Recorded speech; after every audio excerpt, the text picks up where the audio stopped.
ಮುಖ್ಯ ಪ್ರಾಣವೆಂದು ಪರಿಗಣಿಸಲ್ಪಡುತ್ತಿರುವ ಪಾಡ್ದನದೊಂದಿಗೆ ಆರಂಭ ಮಾಡ್ತಾ ಇದ್ದೇವೆ. ನಮ್ಮೊಡನಿದ್ದಾರೆ ಶ್ರೀಮತಿ ಭವಾನಿ ಅಮ್ಮ. ಭವಾನಿ ಪೆರ್ಗಡೆ, ರಾಜ್ಯ ಜನಪದ ಅಕಾಡೆಮಿ ಪ್ರಶಸ್ತಿ ಪುರಸ್ಕೃತರು, ಹಿರಿಯ ಪಾಡ್ದನಗಾರ್ತಿ. ಈಗಾಗಲೇ ಪಾಡ್ದನ ವಿಭಾಗದಲ್ಲಿ 50 ವರ್ಷಗಳ ಒಂದು ಅನುಭವವನ್ನು ಹೊಂದಿರುವಂತಹ, ಬಹಳಷ್ಟು ಜನರಿಗೆ ಸ್ಫೂರ್ತಿಯಾಗಿರುವಂತಹ ಭವಾನಿ ಅಮ್ಮ ಇವರಿಂದ ಪಾಡ್ದನದ ಮೂಲಕ ಕಾರ್ಯಕ್ರಮವನ್ನು ಇದೀಗ ಆರಂಭಿಸ್ತಾ ಇದ್ದೇವೆ.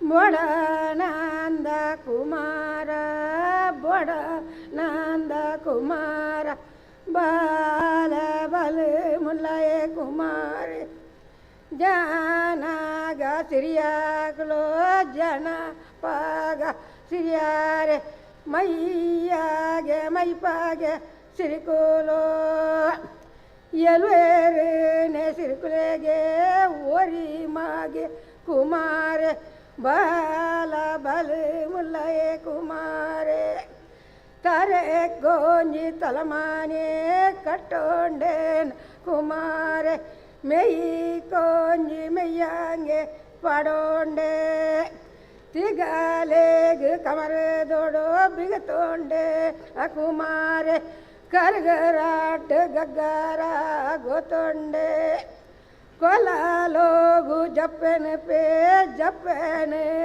ಕುಮಾರ, ಬೊಡಾನಂದ ಕುಮಾರ, ಬೊಡಾನಂದ ಕುಮಾರ, ಕೊಲಾಲೋಗು ಜತಾಡ ಇಲ್ಲ ಎಲ್ಲ ಮುರಿಯಾಂಡ, ಕಂಡ ಕಂಡ ಕಾಟಾಬ್ಲೋ ಜಪ್ಪಾಡ ಪೆರು ಸಿರಿಕೋಲು, ಎಲ್ವೇರನೆ ಸಿರಿಕೋಲ, ಜಾನಾಗ ಸಿರಿಯಾರೆ ಜನ್ ಅಪ್ಪಗ ಸಿರಿಯಾರೆ, ಮೈಯಾಗೆ ಮೈಪಾಗ ಸಿರಿಕೋಲ.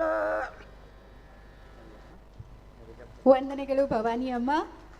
ಇದೀಗ ಕಾರ್ಯಕ್ರಮದ ಉದ್ಘಾಟನೆಯನ್ನ ಮಾಡಬೇಕು ಅಂತ ಶ್ರೀಯುತ V Nagaraj, honorary secretary the mythic society, honorary secretary Gokhale institute of public affairs ಇವರನ್ನ ಕೇಳ್ಕೊತಾ ಇದ್ದೀವಿ.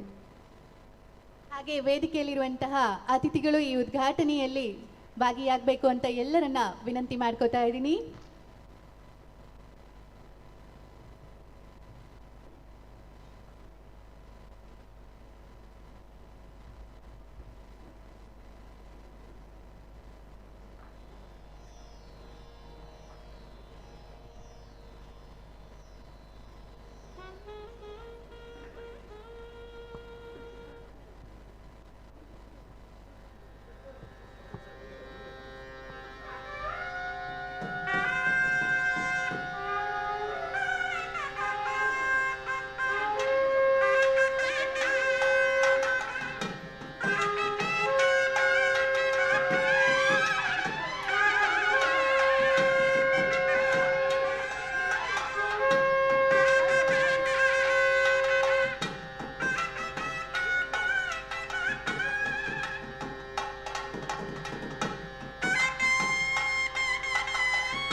ವಂದನೆಗಳು.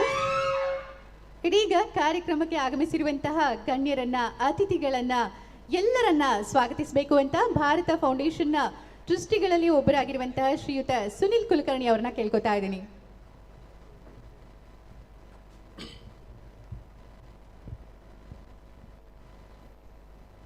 ಎಲ್ಲರಿಗೂ ನಮಸ್ಕಾರ. ಮಂಗಳೂರು ಲಿಟ್ ಫೆಸ್ಟ್ 5ನೇ ಆವೃತ್ತಿಗೆ ಭಾರತ್ ಫೌಂಡೇಶನ್ ಎಲ್ಲ ಟ್ರಸ್ಟಿಗಳ ಪರವಾಗಿ ಮತ್ತು ಈ ಕಾರ್ಯಕ್ರಮ ಯಶಸ್ವಿಗೋಸ್ಕರ ಹಗಲಿರುಳು ಶ್ರಮಿಸಿದಂಥ ಎಲ್ಲ ಕಾರ್ಯಕರ್ತರ ಪರವಾಗಿ ನಿಮ್ಮನ್ನು ಸ್ವಾಗತಿಸ್ತಾ ಇದ್ದೇನೆ. ಹಾಗೆ ಇವತ್ತಿನ ಈ ಕಾರ್ಯಕ್ರಮದಲ್ಲಿ ನಮ್ಮೊಂದಿಗೆ ವೇದಿಕೆಯಲ್ಲಿರುವಂಥವರನ್ನು, ಗಣ್ಯರನ್ನು ಸ್ವಾಗತಿಸಿ ಧನ್ಯವಾದವನ್ನು ಹೇಳಲಿದ್ದೇನೆ.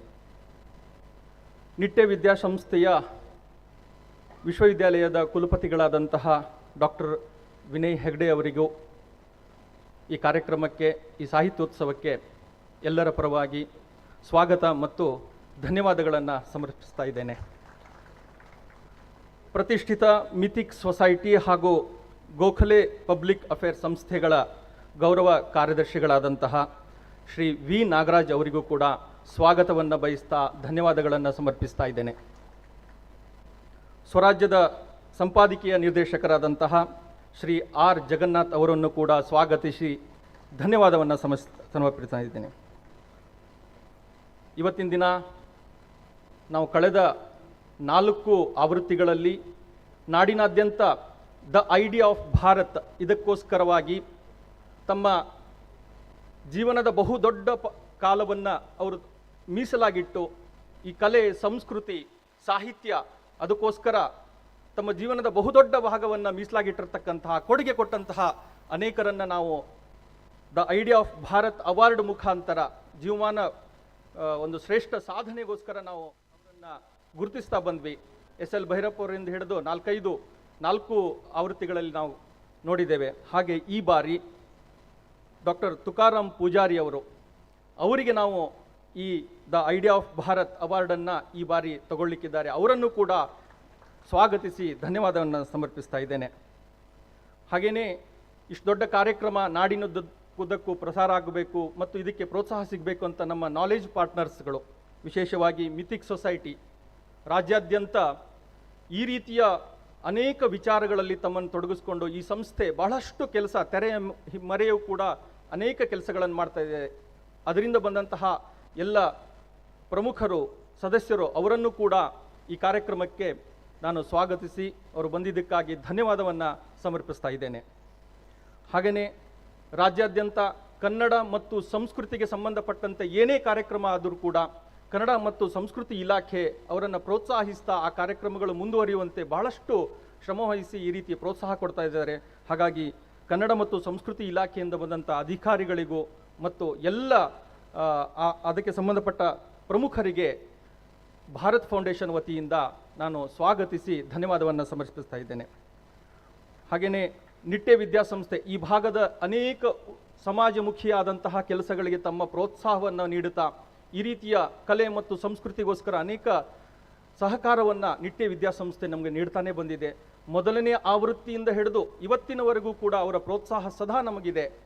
ಹಾಗಾಗಿ ಅವರಿಗೂ ಕೂಡ, ಆ ಸಿಬ್ಬಂದಿ ವರ್ಗಕ್ಕೆ, ಅಧಿಕಾರಿಗಳಿಗೆ ಎಲ್ಲರಿಗೂ ಕೂಡ ನಾವು ಸ್ವಾಗತ ಮತ್ತು ಧನ್ಯವಾದವನ್ನು ಸಮರ್ಪಿಸ್ತಾ ಇದ್ದೇನೆ.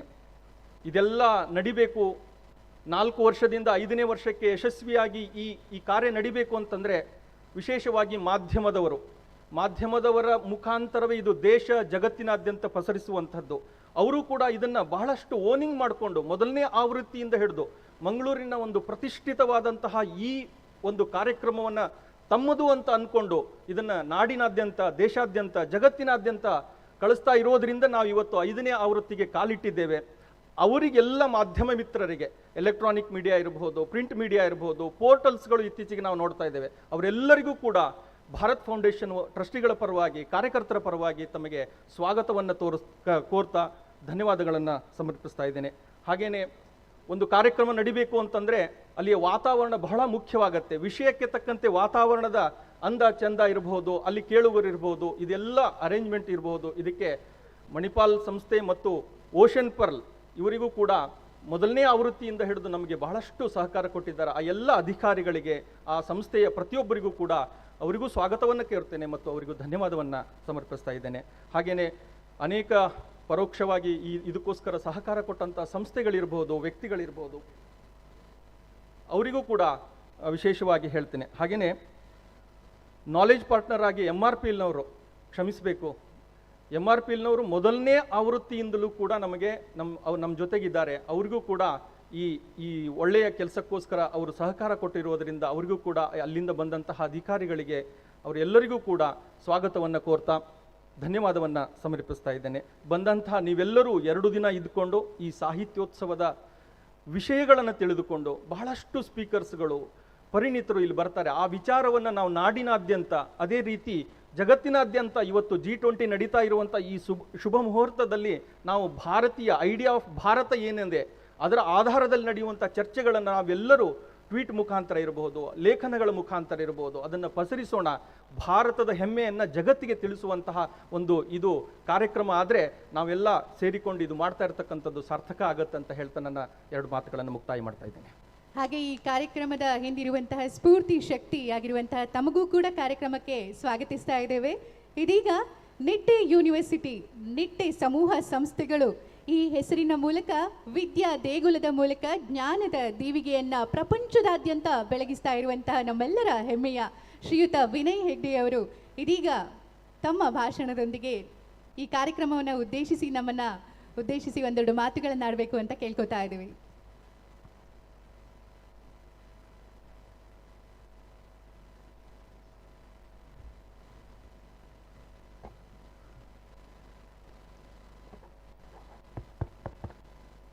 ಆತ್ಮೀಯ ಬಂಧುಗಳೇ, ಈ ಕಾರ್ಯಕ್ರಮದಲ್ಲಿ ಭಾಗವಹಿಸುವುದು ನನ್ನ ಭಾಗ್ಯ ಅಂತ ನಾನು ಭಾವಿಸ್ತೇನೆ. ಈ ಕಾರ್ಯಕ್ರಮವನ್ನು ಐಡಿಯಾ ಆಫ್ ಭಾರತ್ ಅಂದರೆ ನಮ್ಮ ದೇಶದ ವಿಚಾರಗಳನ್ನು ನಿಮ್ಮ ಮುಂದೆ ಇಡುವ ಒಂದು ಪ್ರಯತ್ನ ಭಾರತ್ ಫೌಂಡೇಶನ್ ಅವರು ಮಾಡಿ ಬಂದಿದ್ದಾರೆ. ಅವರಿಗೆ ಕೂಡ ಕೃತಜ್ಞತೆಯನ್ನು ಹೇಳ್ತೇನೆ. ಆತ್ಮೀಯ ಬಂಧುಗಳೇ, ಭಾರತ ಒಂದು ವಿಶೇಷವಾದ ದೇಶ ಅಂತ ನಾನು ಭಾವಿಸ್ತೇನೆ. ಅದರಲ್ಲಿ ಕೂಡ ಮಂಗಳೂರು ನಗರ ಇದು ನನಗೆ ನಿಜವಾಗಿ ಇದು ಮೊದಲನೇ ಬಾರಿಯ 2ನೇ ಬಾರಿಯಿಂದ ಪರಿಚಯ ಇಲ್ಲ. ನಾನು ಮಂಗಳೂರಿನಲ್ಲೇ ಬೆಳೆದವ, ಆದ ಕಾರಣ ಮಂಗಳೂರನ್ನು ಭಾಳ ಹತ್ತಿರದಿಂದ ಕಂಡ ವ್ಯಕ್ತಿ ಅಂತ ನಾನು ಭಾವಿಸ್ತೇನೆ. ಮಂಗಳೂರು ನನಗೆ ಒಂದು ವಿಶೇಷವಾದ ಸ್ಥಳ. ಇಲ್ಲಿ ನಾನು ನೋಡಿದ ಹಾಗೆ ಭಾರತದ ಯಾವ ಸ್ಥಳದಲ್ಲಿ ಕೂಡ ಇಲ್ಲದಂಥ ಒಂದು ವಿಷಯಗಳು ಮಂಗಳೂರಿನಲ್ಲಿದೆ. ಮಂಗಳೂರು ನಗರ ವಿದ್ಯಾ ಕ್ಷೇತ್ರದಲ್ಲಿ ಆಗಿರ್ಬೋದು, ಆರೋಗ್ಯ ಕ್ಷೇತ್ರದಲ್ಲಿ ಆಗಿರ್ಬೋದು, ಉದ್ಯೋಗ ಕ್ಷೇತ್ರದಲ್ಲಿ ಆಗಿರ್ಬೋದು, ಎಲ್ಲ ಕ್ಷೇತ್ರಗಳಲ್ಲಿ ಮುಂಚೂಣಿಯಲ್ಲಿದೆ. ಈ ಸ್ಥಳವು ನಾನು ವಿಮರ್ಶೆ ಮಾಡುವುದಾದರೆ ದೇವರ ಭೂಮಿ ಅಂತ ನಾನು ಅದನ್ನು ವಿಮರ್ಶಿಸಲು ಇಚ್ಛಿಸ್ತೇನೆ. ಬಂಧುಗಳೇ, ನಾನು ಹುಟ್ಟಿದಂದಿನಿಂದ ಕೂಡ ನಾನು ಮಂಗಳೂರಿನಲ್ಲೇ ಬೆಳೆದವ. ಆದ ಕಾರಣ ನನಗೆ ಇಲ್ಲಿ ಈ ಸ್ಥಳದ ಮೇಲೆ ವಿಶೇಷವಾದ ಪ್ರೀತಿ ಇದೆ. ಭಾರತ್ ಫೌಂಡೇಶನ್ನವರು ಈ ಸಮಾರಂಭವನ್ನು ಮಂಗಳೂರು ಮಾಡಿದ್ದಕ್ಕೆ ಮೊದಲಾಗಿ ಅವರಿಗೆ ಧನ್ಯವಾದ ಹೇಳಲು ಇಚ್ಛಿಸ್ತೇನೆ. ಮಂಗಳೂರು ಒಂದು ರೀತಿಯಲ್ಲಿ ನೋಡಿದರೆ ಒಂದು ವಿಶೇಷವಾದ ಸ್ಥಳ. ನಾನು ಈ ಸ್ಥಳವನ್ನು ಕಳೆದ 70-75 ವರ್ಷಗಳಿಂದ ದಿನನಿತ್ಯ ನೋಡಿದ ವ್ಯಕ್ತಿ. ಇಲ್ಲಿ ಆದ ಬದಲಾವಣೆ, ಕಳೆದ 70-75 ವರ್ಷಗಳಲ್ಲಿ ಆದ ಬದಲಾವಣೆಗೆ ನಾನು ದೂರದಿಂದ ನೋಡಿದಂಥ ವ್ಯಕ್ತಿ. ಅದು ವಿದ್ಯಾಕ್ಷೇತ್ರವಾಗಿರ್ಬೋದು, ಆರೋಗ್ಯ ಕ್ಷೇತ್ರವಾಗಿರ್ಬೋದು, ಅಥವಾ ಪರಿಸರದ ಕ್ಷೇತ್ರವಾಗಿರ್ಬೋದು, ಎಲ್ಲದರಲ್ಲಿ ಕೂಡ ಒಂದು ಶ್ರೇಷ್ಠ ಸ್ಥಳ ಅಂತ ನಾನು ಭಾವಿಸ್ತೇನೆ. ನಾನು ಶಾಲೆಗೆ ಹೋಗುವ ದಿನಗಳಲ್ಲಿ ಮಡಿಕೇರಿಯಲ್ಲಿ ಆಗಿರ್ಬೋದು, ಕೇರಳದಲ್ಲಿ ಆಗಿರ್ಬೋದು, ಎಲ್ಲಿ ಕೂಡ ಒಂದು ಕಾಲೇಜ್ ಇರಲಿಲ್ಲ. ಆದರೆ ಮಂಗಳೂರಿನಲ್ಲಿ ಈ ಕಾಲೇಜು ಒಂದು 100-150 ವರ್ಷಗಳ ಹಿಂದೆಯಿಂದ ಬೆಳೆದುಕೊಂಡು ಬಂದ ಸ್ಥಳ ಅಂತ ನಾನು ಅದನ್ನು ನಡೆಸಿದವರಿಗೆ ಧನ್ಯವಾದ ಹೇಳಲು ಇಚ್ಛಿಸ್ತೇನೆ. ಮುಖ್ಯವಾಗಿ ಕೆನರಾ ಎಜುಕೇಷನ್ ಫೌಂಡೇಶನ್ ಆಗಿರ್ಬೋದು, ಜೆಸ್ವಿಟ್ ಕಾಲೇಜುಗಳಾಗಿರ್ಬೋದು, ಎಲ್ಲದರಲ್ಲಿ ಕೂಡ ಒಂದು ವಿಶೇಷ ಸ್ಥಾನ ಇದೆ. ಮಂಗಳೂರು ಅಂದರೆ ಪ್ರತಿ 40 ಕಿಲೋಮೀಟ್ರಿಗೆ ಒಂದು ನದಿ ಬಂದು ಸಮುದ್ರಕ್ಕೆ ಸೇರ್ತದೆ. ಇಂಥ ಒಂದು ವಿಶೇಷ ಭೂಮಿ ಅಂತ ನಾನು ಮಂಗಳೂರನ್ನು ವಿಮರ್ಶೆ ಮಾಡಲು ಇಚ್ಛಿಸ್ತೇನೆ. ನಾನು ಒಂದು ರೀತಿಯಲ್ಲಿ ಇಲ್ಲಿ ಬಂದ ಜನ, ನಾವು ಇಲ್ಲಿ ಹುಟ್ಟಿದವರು ಹೇಳ್ತಾರೆ, ಇಲ್ಲಿ ನಾವು ಯಾವಾಗ ಇಲ್ಲಿ ಬಂದಿದ್ದೇವೆ ಅಂತ ನಮಗೆ ಪರಿಚಯ ಇಲ್ಲ. ಆದರೆ ಕೆಲವರು ನಂತರ ಬಂದವರಿದ್ದಾರೆ. ಅವರನ್ನು ವಿಮರ್ಶೆ ಮಾಡಿದರೆ ಒಂದು ರೀತಿಯಲ್ಲಿ ಈ ಸ್ಥಳಕ್ಕೆ ಹೊಸತನವನ್ನು ತಂದ ವ್ಯಕ್ತಿಗಳಾಗಿರ್ಬೋದು. ಅದು ಕೊಂಕಣಿ ಸಮಾಜದವರಾಗಿರ್ಬೋದು, ಕ್ಯಾಥಲಿಕ್ ಸಮಾಜದವರಾಗಿರ್ಬೋದು, ಎಲ್ಲರೂ ಕೂಡ ಮಂಗಳೂರಿಗೆ ಒಂದು ವಿಶೇಷತೆಯನ್ನು ತಂದಿದ್ದಾರೆ. ಇಲ್ಲಿ ದೇವಾಲಯಗಳಿರ್ಬೋದು, ಇಗರ್ಜಿಗಳಿರ್ಬೋದು, ಮಾಸ್ಕ್ಗಳು ಇರ್ಬೋದು, ಎಲ್ಲದರಲ್ಲಿ ಕೂಡ ಒಂದು ವಿಶೇಷ ಇದೆ ಮತ್ತು ಅನ್ಯೋನ್ಯತೆ ಇದೆ. ಇಂಥ ಅನ್ಯೋನ್ಯತೆ ಬೇರೆ ಕಡೆ ನೋಡುವುದು ವಿರಳ ಅಂತ ನಾನು ಭಾವಿಸ್ತೇನೆ. ಈ ದೇಶದಲ್ಲಿ ಒಂದು ಶ್ರೇಷ್ಠ ಸ್ಥಳವನ್ನು ನೀನು ಗುರುತಿಸಂತ ಅಂತ ಹೇಳಿದರೆ ಅದು ಮಂಗಳೂರು ಅಂತ ಆಟೋಮ್ಯಾಟಿಕಲಿ ನನಗೆ ಬರ್ತದೆ. ಯಾಕೆಂದರೆ ನಾನು ಇಲ್ಲಿ ಬೆಳೆದ ವ್ಯಕ್ತಿ. ಆದ ಕಾರಣ ಒಂದು ರೀತಿಯಲ್ಲಿ ನನಗೆ my mind may be prejudiced. Obviously I will believe that Mangalore is a very special place, absolutely special place. ಒಂದು ಇಲ್ಲಿಯ ಜನ ಅದು ಯಾವ ಜಾತಿಯವರು ಆಗಿರ್ಬೋದು, ಎಲ್ಲರಲ್ಲಿಗೂ ನಮಗೊಂದು ಅನ್ಯೋನ್ಯತೆ ಇದೆ. ಈ ಭಾರತ್ ಫೌಂಡೇಶನ್ನವರು ಮಂಗಳೂರನ್ನು ಗುರುತಿಸೋ ಕೆಲಸ ಮಾಡ್ತಾ ಇದ್ದಾರೆ. ಅಂದರೆ ಇಲ್ಲಿ ಇರುವ ಜನರು ಕೂಡ, there are a lot of migrants coming here, there are a lot of people who are coming from different places, because Mangalore educationally, health-wise, industrial-wise, in all aspects, is one of the best places in India. And some of us who have grown here and made some name for ourselves, I completely dedicated to Mangalore. Mangalore for me is something which has built me, which has built thousands of people like me to be special people in this area. I commend Bharat Foundation for organizing this function. Obviously, Mangalore, if you look around, from the foothills of Western Ghat, it's a green area. Every place has a river flowing. And when I was a child, to go from here to Udupi, we have to change boat 4 times, not once. One in Kolur, one in Pavanje, one in Mulki, one in Udyavar. So I think nobody complained. Today you go within 1 hour to Udupi. There are Kundapur and other places. Everything is absolutely wonderful. And maybe we are prejudiced because I'm born here and I have made my professional career here. Maybe because of that, I think this is a great place. And I personally believe all of us must know about this place. This place, if you look at it, is a place of intellectuals, the people who have built this place. I remember about the Benagal family. I remember about Srinivas Mallya. I remember many people who have hugely contributed to build this place. And today, in 1955, the first flight landed in Mangalore. The port was built later. The railway station was there. The motorable roads were always there. This sort of facilities, to my mind, is not there everywhere. Mangalore is something special. Education-wise, it's an excellent place. I appreciate the work done by the Jesuit Society, the Konkani community, multiple of them. I can't name this and that, but, because everyone has built this place. And personally, I believe all of us who live, enjoy Mangalore, should be grateful to them. And I personally thank Bharat Foundation for creating the media through which we are able to tell people outside. I would like to tell one thing. A lot of my relatives are staying outside India. Today, suddenly they want to come back to Mangalore. Then you start thinking, they were talking negatively about India, they were talking negatively about Mangalore, but suddenly they feel this is a great place to come back. My elder brother, who is an armed officer, he is here now after living in the United States for about 7-8 years. So I think something which is happening here possibly cannot be explained. And I thank the people who are organizing it and conveying the younger boys, this is the place where you should live, this is the place you should develop, and this is where your future going to be there, so that you'll be a recognized person in the country. I once again thank Bharat Foundation for calling me to address this gathering. Thank you, ladies and gentlemen.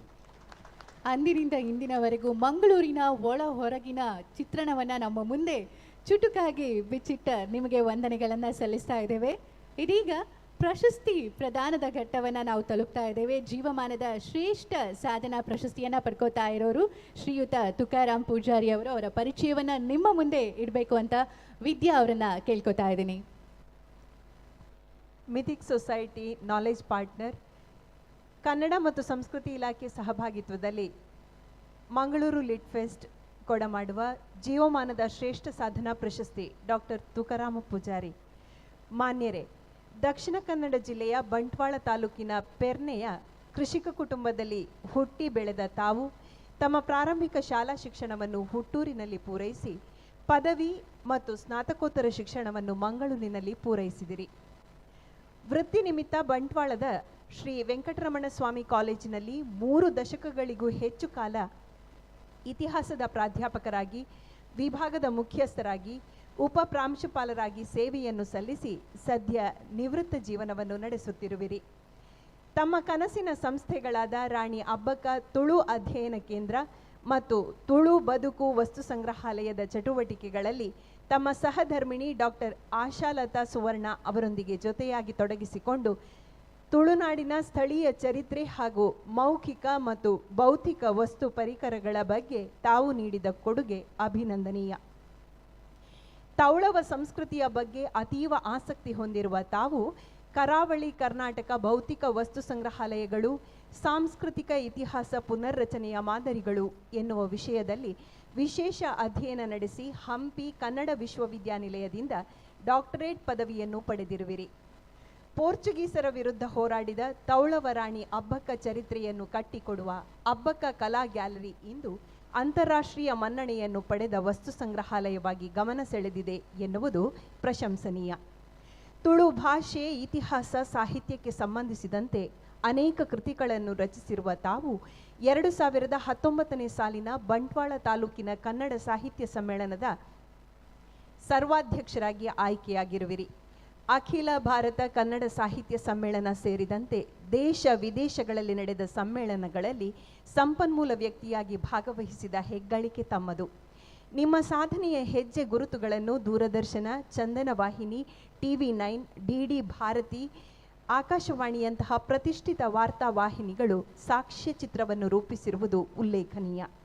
ಪ್ರಸ್ತುತ ವಿಜಯಪುರದ ಪ್ರತಿಷ್ಠಿತ ಅಕ್ಕಮಹಾದೇವಿ ವಿಶ್ವವಿದ್ಯಾನಿಲಯ, ಜಾನಪದ ವಿಶ್ವವಿದ್ಯಾನಿಲಯ, ಮಂಗಳೂರು ವಿಶ್ವವಿದ್ಯಾನಿಲಯ college ಮೊದಲಾದ ಶೈಕ್ಷಣಿಕ ಕೇಂದ್ರಗಳ ವಸ್ತು ಸಂಗ್ರಹಾಲಯ ಮಾರ್ಗದರ್ಶಕರಾಗಿಯೂ ತಾವು ಸೇವೆ ಸಲ್ಲಿಸುತ್ತಿರುವಿರಿ.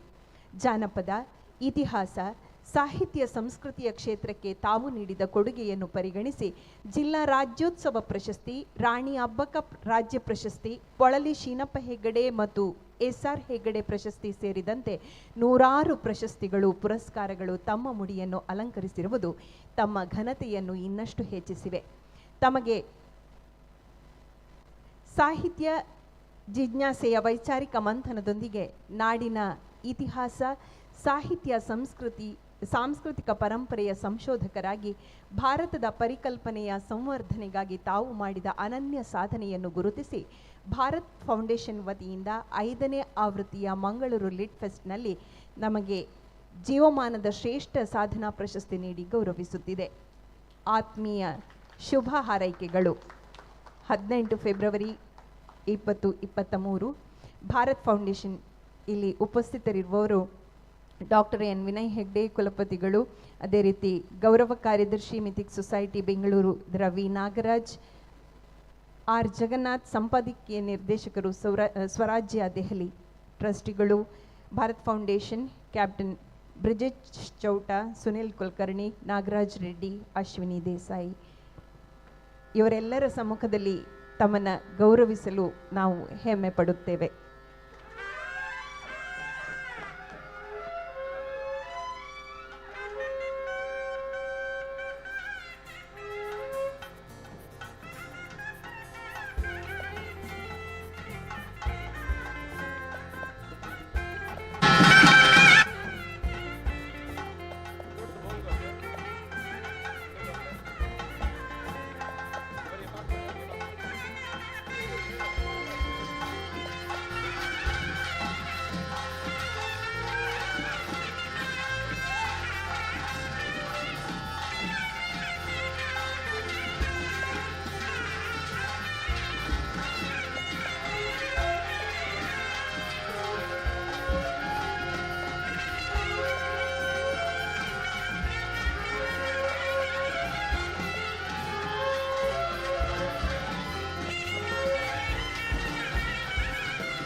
ಸಾಂಸ್ಕೃತಿಕ ಪರಂಪರೆಯ ರಕ್ಷಣೆ, ತುಳು ಭಾಷೆ, ಸಾಹಿತ್ಯ, ಇತಿಹಾಸಕ್ಕೆ ತಾವು ಕೊಡಮಾಡಿದ ಕೊಡುಗೆಗಾಗಿ ಇದೀಗ ತಮಗೆ ವೇದಿಕೆಯಲ್ಲಿ ಗೌರವಾರ್ಪಣೆಯನ್ನ ನೆರವೇರಿಸಿಕೊಡಲಾಗಿದೆ. ಹಾಗೆ ಮುಂದಿನ ದಿನಗಳಲ್ಲಿ ನಿಮ್ಮ ಜೀವನ ಹೀಗೆ ಪ್ರಕಾಶಿಸುತ್ತಿರಲಿ ಎನ್ನುವಂತಹ ಒಂದು ಹಾರೈಕೆಯೊಂದಿಗೆ ತಮ್ಮ ಗುರುಗಳಾದಂತಹ ಶ್ರೀಯುತ ಡಾಕ್ಟರ್ ಉಮಾನಾಥ್ ಶೆಣೈ ಅವರು ತಮಗೆ ಒಂದು ಹಾರಾರ್ಪಣೆಯನ್ನ ಮಾಡಬೇಕು ಅಂತ ಇಲ್ಲಿ ಉಪಸ್ಥಿತರಿದ್ದಾರೆ.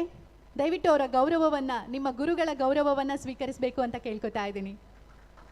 ಎಲ್ಲರ ಜೋರಾದ ಚಪ್ಪಾಳೆಯ ಜೊತೆಗೆ ಶುಭಾಶಯ ಆಶೀರ್ವಾದದ ಜೊತೆಗೆ ನಿಮ್ಮ ಶುಭ ಹಾರೈಕೆಗಳನ್ನ ಅವರಿಗೆ ತಲುಪಿಸಬೇಕು ಅಂತ ಕೇಳ್ಕೊತಾ ಇದ್ದೀನಿ.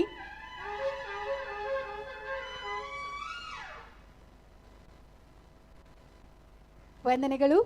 ಇದೀಗ ಶ್ರೀಯುತ ವಿ ನಾಗರಾಜ್ ಅವರ ಮಾತುಗಳಿಗಾಗಿ ವೇದಿಕೆ ಸಿದ್ಧವಾಗಿದೆ.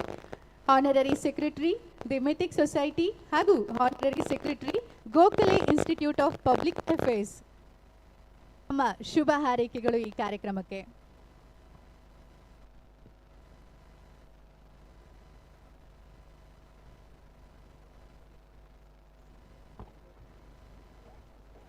ನಮಸ್ಸರ್ವೇಭ್ಯ. ಮಾತೆರಿಗೆಲ ಸೊಲ್ಮೆಲು.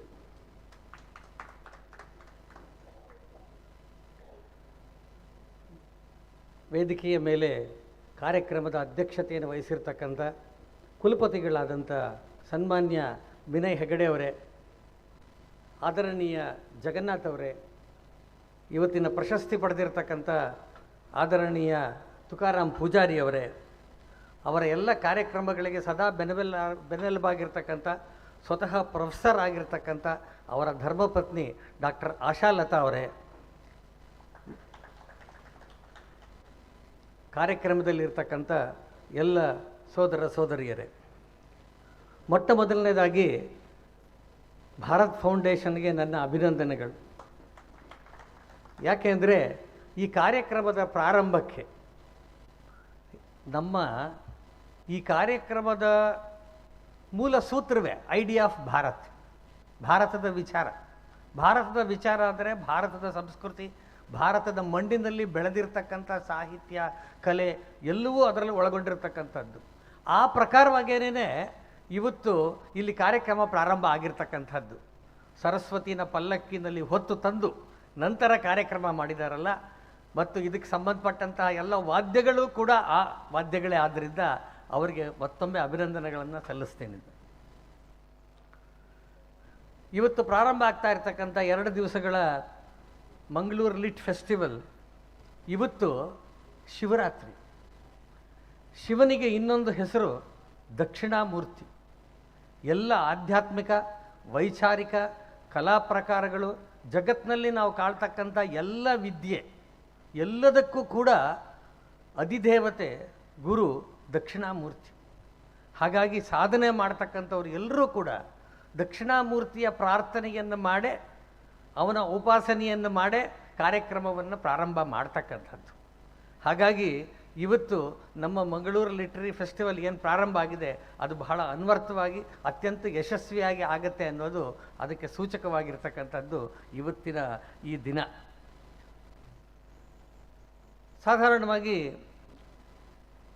ಲಿಟ್ರರಿ ಫೆಸ್ಟಿವಲ್ ಜಗತ್ತಿನಲ್ಲಿ ಯಾವ ದೇಶಗಳಲ್ಲಿ, ಯಾವ ರಾಷ್ಟ್ರಗಳಲ್ಲಿ ಸಂಸ್ಕೃತಿ ಮತ್ತು ವೈಚಾರಿಕ ಸಂಗತಿಗಳು ಬೆಳೆದಿದೆಯೋ, ನಾನು ಒತ್ತು ಹೇಳ್ತಾ ಇದ್ದೀನಿ, ಯಾವ ನೇಷನ್ ವೇರ್ ಕಲ್ಚರ್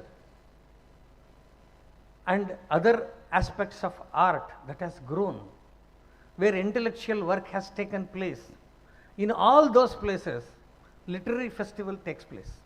ಅಲ್ಲಿ ಎಲ್ಲ ಕಡೆಗಳಲ್ಲೂ ಕೂಡ ಲಿಟ್ರರಿ ಫೆಸ್ಟಿವಲ್ ತಗೊಳುತ್ತೆ. ಎಲ್ಲಿ ಸಂಸ್ಕೃತಿಗೆ, ವೈಚಾರಿಕತೆಗೆ ಬೆಲೆ ಇಲ್ಲ ಆ ದೇಶಗಳಲ್ಲಿ ಇಲ್ಲ. ನಾನು ಹೇಳೋ ಅವಶ್ಯಕತೆ ಇಲ್ಲ, ಜಗತ್ತಿನಲ್ಲಿ ನೀವು ನೋಡಿದ್ರೆ ನಿಮಗೆ ಅದು ಗೊತ್ತಾಗುತ್ತೆ. ನಮ್ಮ ದೇಶದಲ್ಲೂ ಕೂಡ ಅನೇಕ ರಾಜ್ಯಗಳಲ್ಲಿ ಲಿಟ್ರರಿ ಫೆಸ್ಟಿವಲ್ ನಡೆಯುತ್ತೆ. ಲಿಟ್ರರಿ ಫೆಸ್ಟಿವಲ್ ನಡೆಯೋದರ ಮೂಲ ಉದ್ದೇಶವೇನು? ಯಾರೋ ಯಾವುದೋ ಪುಸ್ತಕ ಬರೆದಿದ್ದಾರೆ, ಅದರ ಪರಿಚಯ ಆಗಬೇಕು, ಅಥವಾ ಒಂದಷ್ಟು ಪುಸ್ತಕಗಳ ಮಳಿಗೆಗಳನ್ನು ಹಾಕಿ ಜನಕ್ಕೆ ಪುಸ್ತಕಗಳನ್ನು, ಸರಸ್ವತಿಯ ಒಂದು ದಾನವನ್ನು ಕೊಡಬೇಕು, ಅಲ್ಲಿ ಅದನ್ನು ಅವ್ರು ತೆಗೆದುಕೊಳ್ಳೋಂಗೆ ಆಗಬೇಕು, ಇಷ್ಟೇನಾ? ಖಂಡಿತ ಅಲ್ಲ. ಲಿಟ್ರರಿ ಫೆಸ್ಟಿವಲಿನ ಉದ್ದೇಶ ಇದ್ದೇ ಇದೆ. ಇಂಗ್ಲೀಷ್ನಲ್ಲಿ ಒಂದು ಮಾತಿದೆ, literature reflects the spirit of the age ಅಂತ. ಯಾವುದೇ ಕಾಲಖಂಡದಲ್ಲಿ, ಅವತ್ತಿನ ಕಾಲಖಂಡದಲ್ಲಿ ಇರತಕ್ಕಂತಹ ವೈಚಾರಿಕ ಸಂಗತಿಗಳು, ಸಾಹಿತ್ಯಿಕ ಸಂಗತಿಗಳು, ಕಲಾ ಪ್ರಕಾರಗಳು, ಈ ಸಂಗತಿನ ಅಭಿವ್ಯಕ್ತಿಗೊಳಿಸ್ತಕ್ಕಂಥದ್ದು ಆ ಲಿಟ್ರೇಚರ್ನ ಸೃಷ್ಟಿ ಮಾಡ್ತಕ್ಕಂಥ ವ್ಯಕ್ತಿಗಳು. ಅವರು ಸಾಹಿತಿಗಳು, ಕವಿಗಳು, ಕಲಾಕಾರರು ಯಾರೋ ತಮ್ಮ ಕಾಲದ ಅದನ್ನು ತೆಗೆದಿಡ್ತಾರೆ. ಅವರು ನಮಗೆ ಅದೊಂದು ಕನ್ನಡಿ ಇದ್ದಂಗೆ. ನಾವು ಸ್ವಲ್ಪ ಅದನ್ನು ತಿದ್ದುಪಡಿ ಮಾಡಿಕೊಂಡು, ಮಾಡಿಫೈ ಮಾಡ್ಕೊಂಡು ಬೇಕಾದ್ರೆ ಹೇಳ್ಬೋದು, literature reflects the spirit of nation ಅಂತ.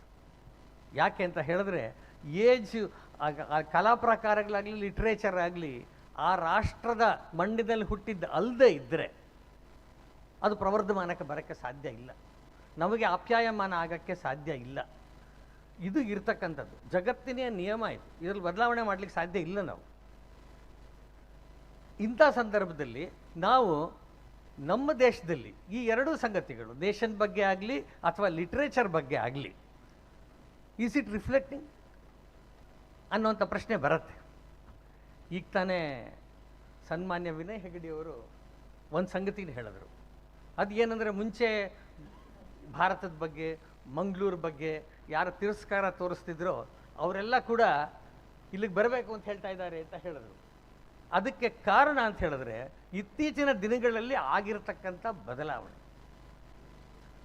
ಕಳೆದ ಅನೇಕ ದಶಕಗಳು ನಮ್ಮದಲ್ಲದ ವಿಚಾರದಿಂದ ನಮ್ಮ ಸಾಹಿತ್ಯ ತುಂಬ ಹೋಗಿತ್ತು, ನಮ್ಮ ಕಲಾ ಪ್ರಕಾರಗಳು ತುಂಬ ಹೋಗಿತ್ತು.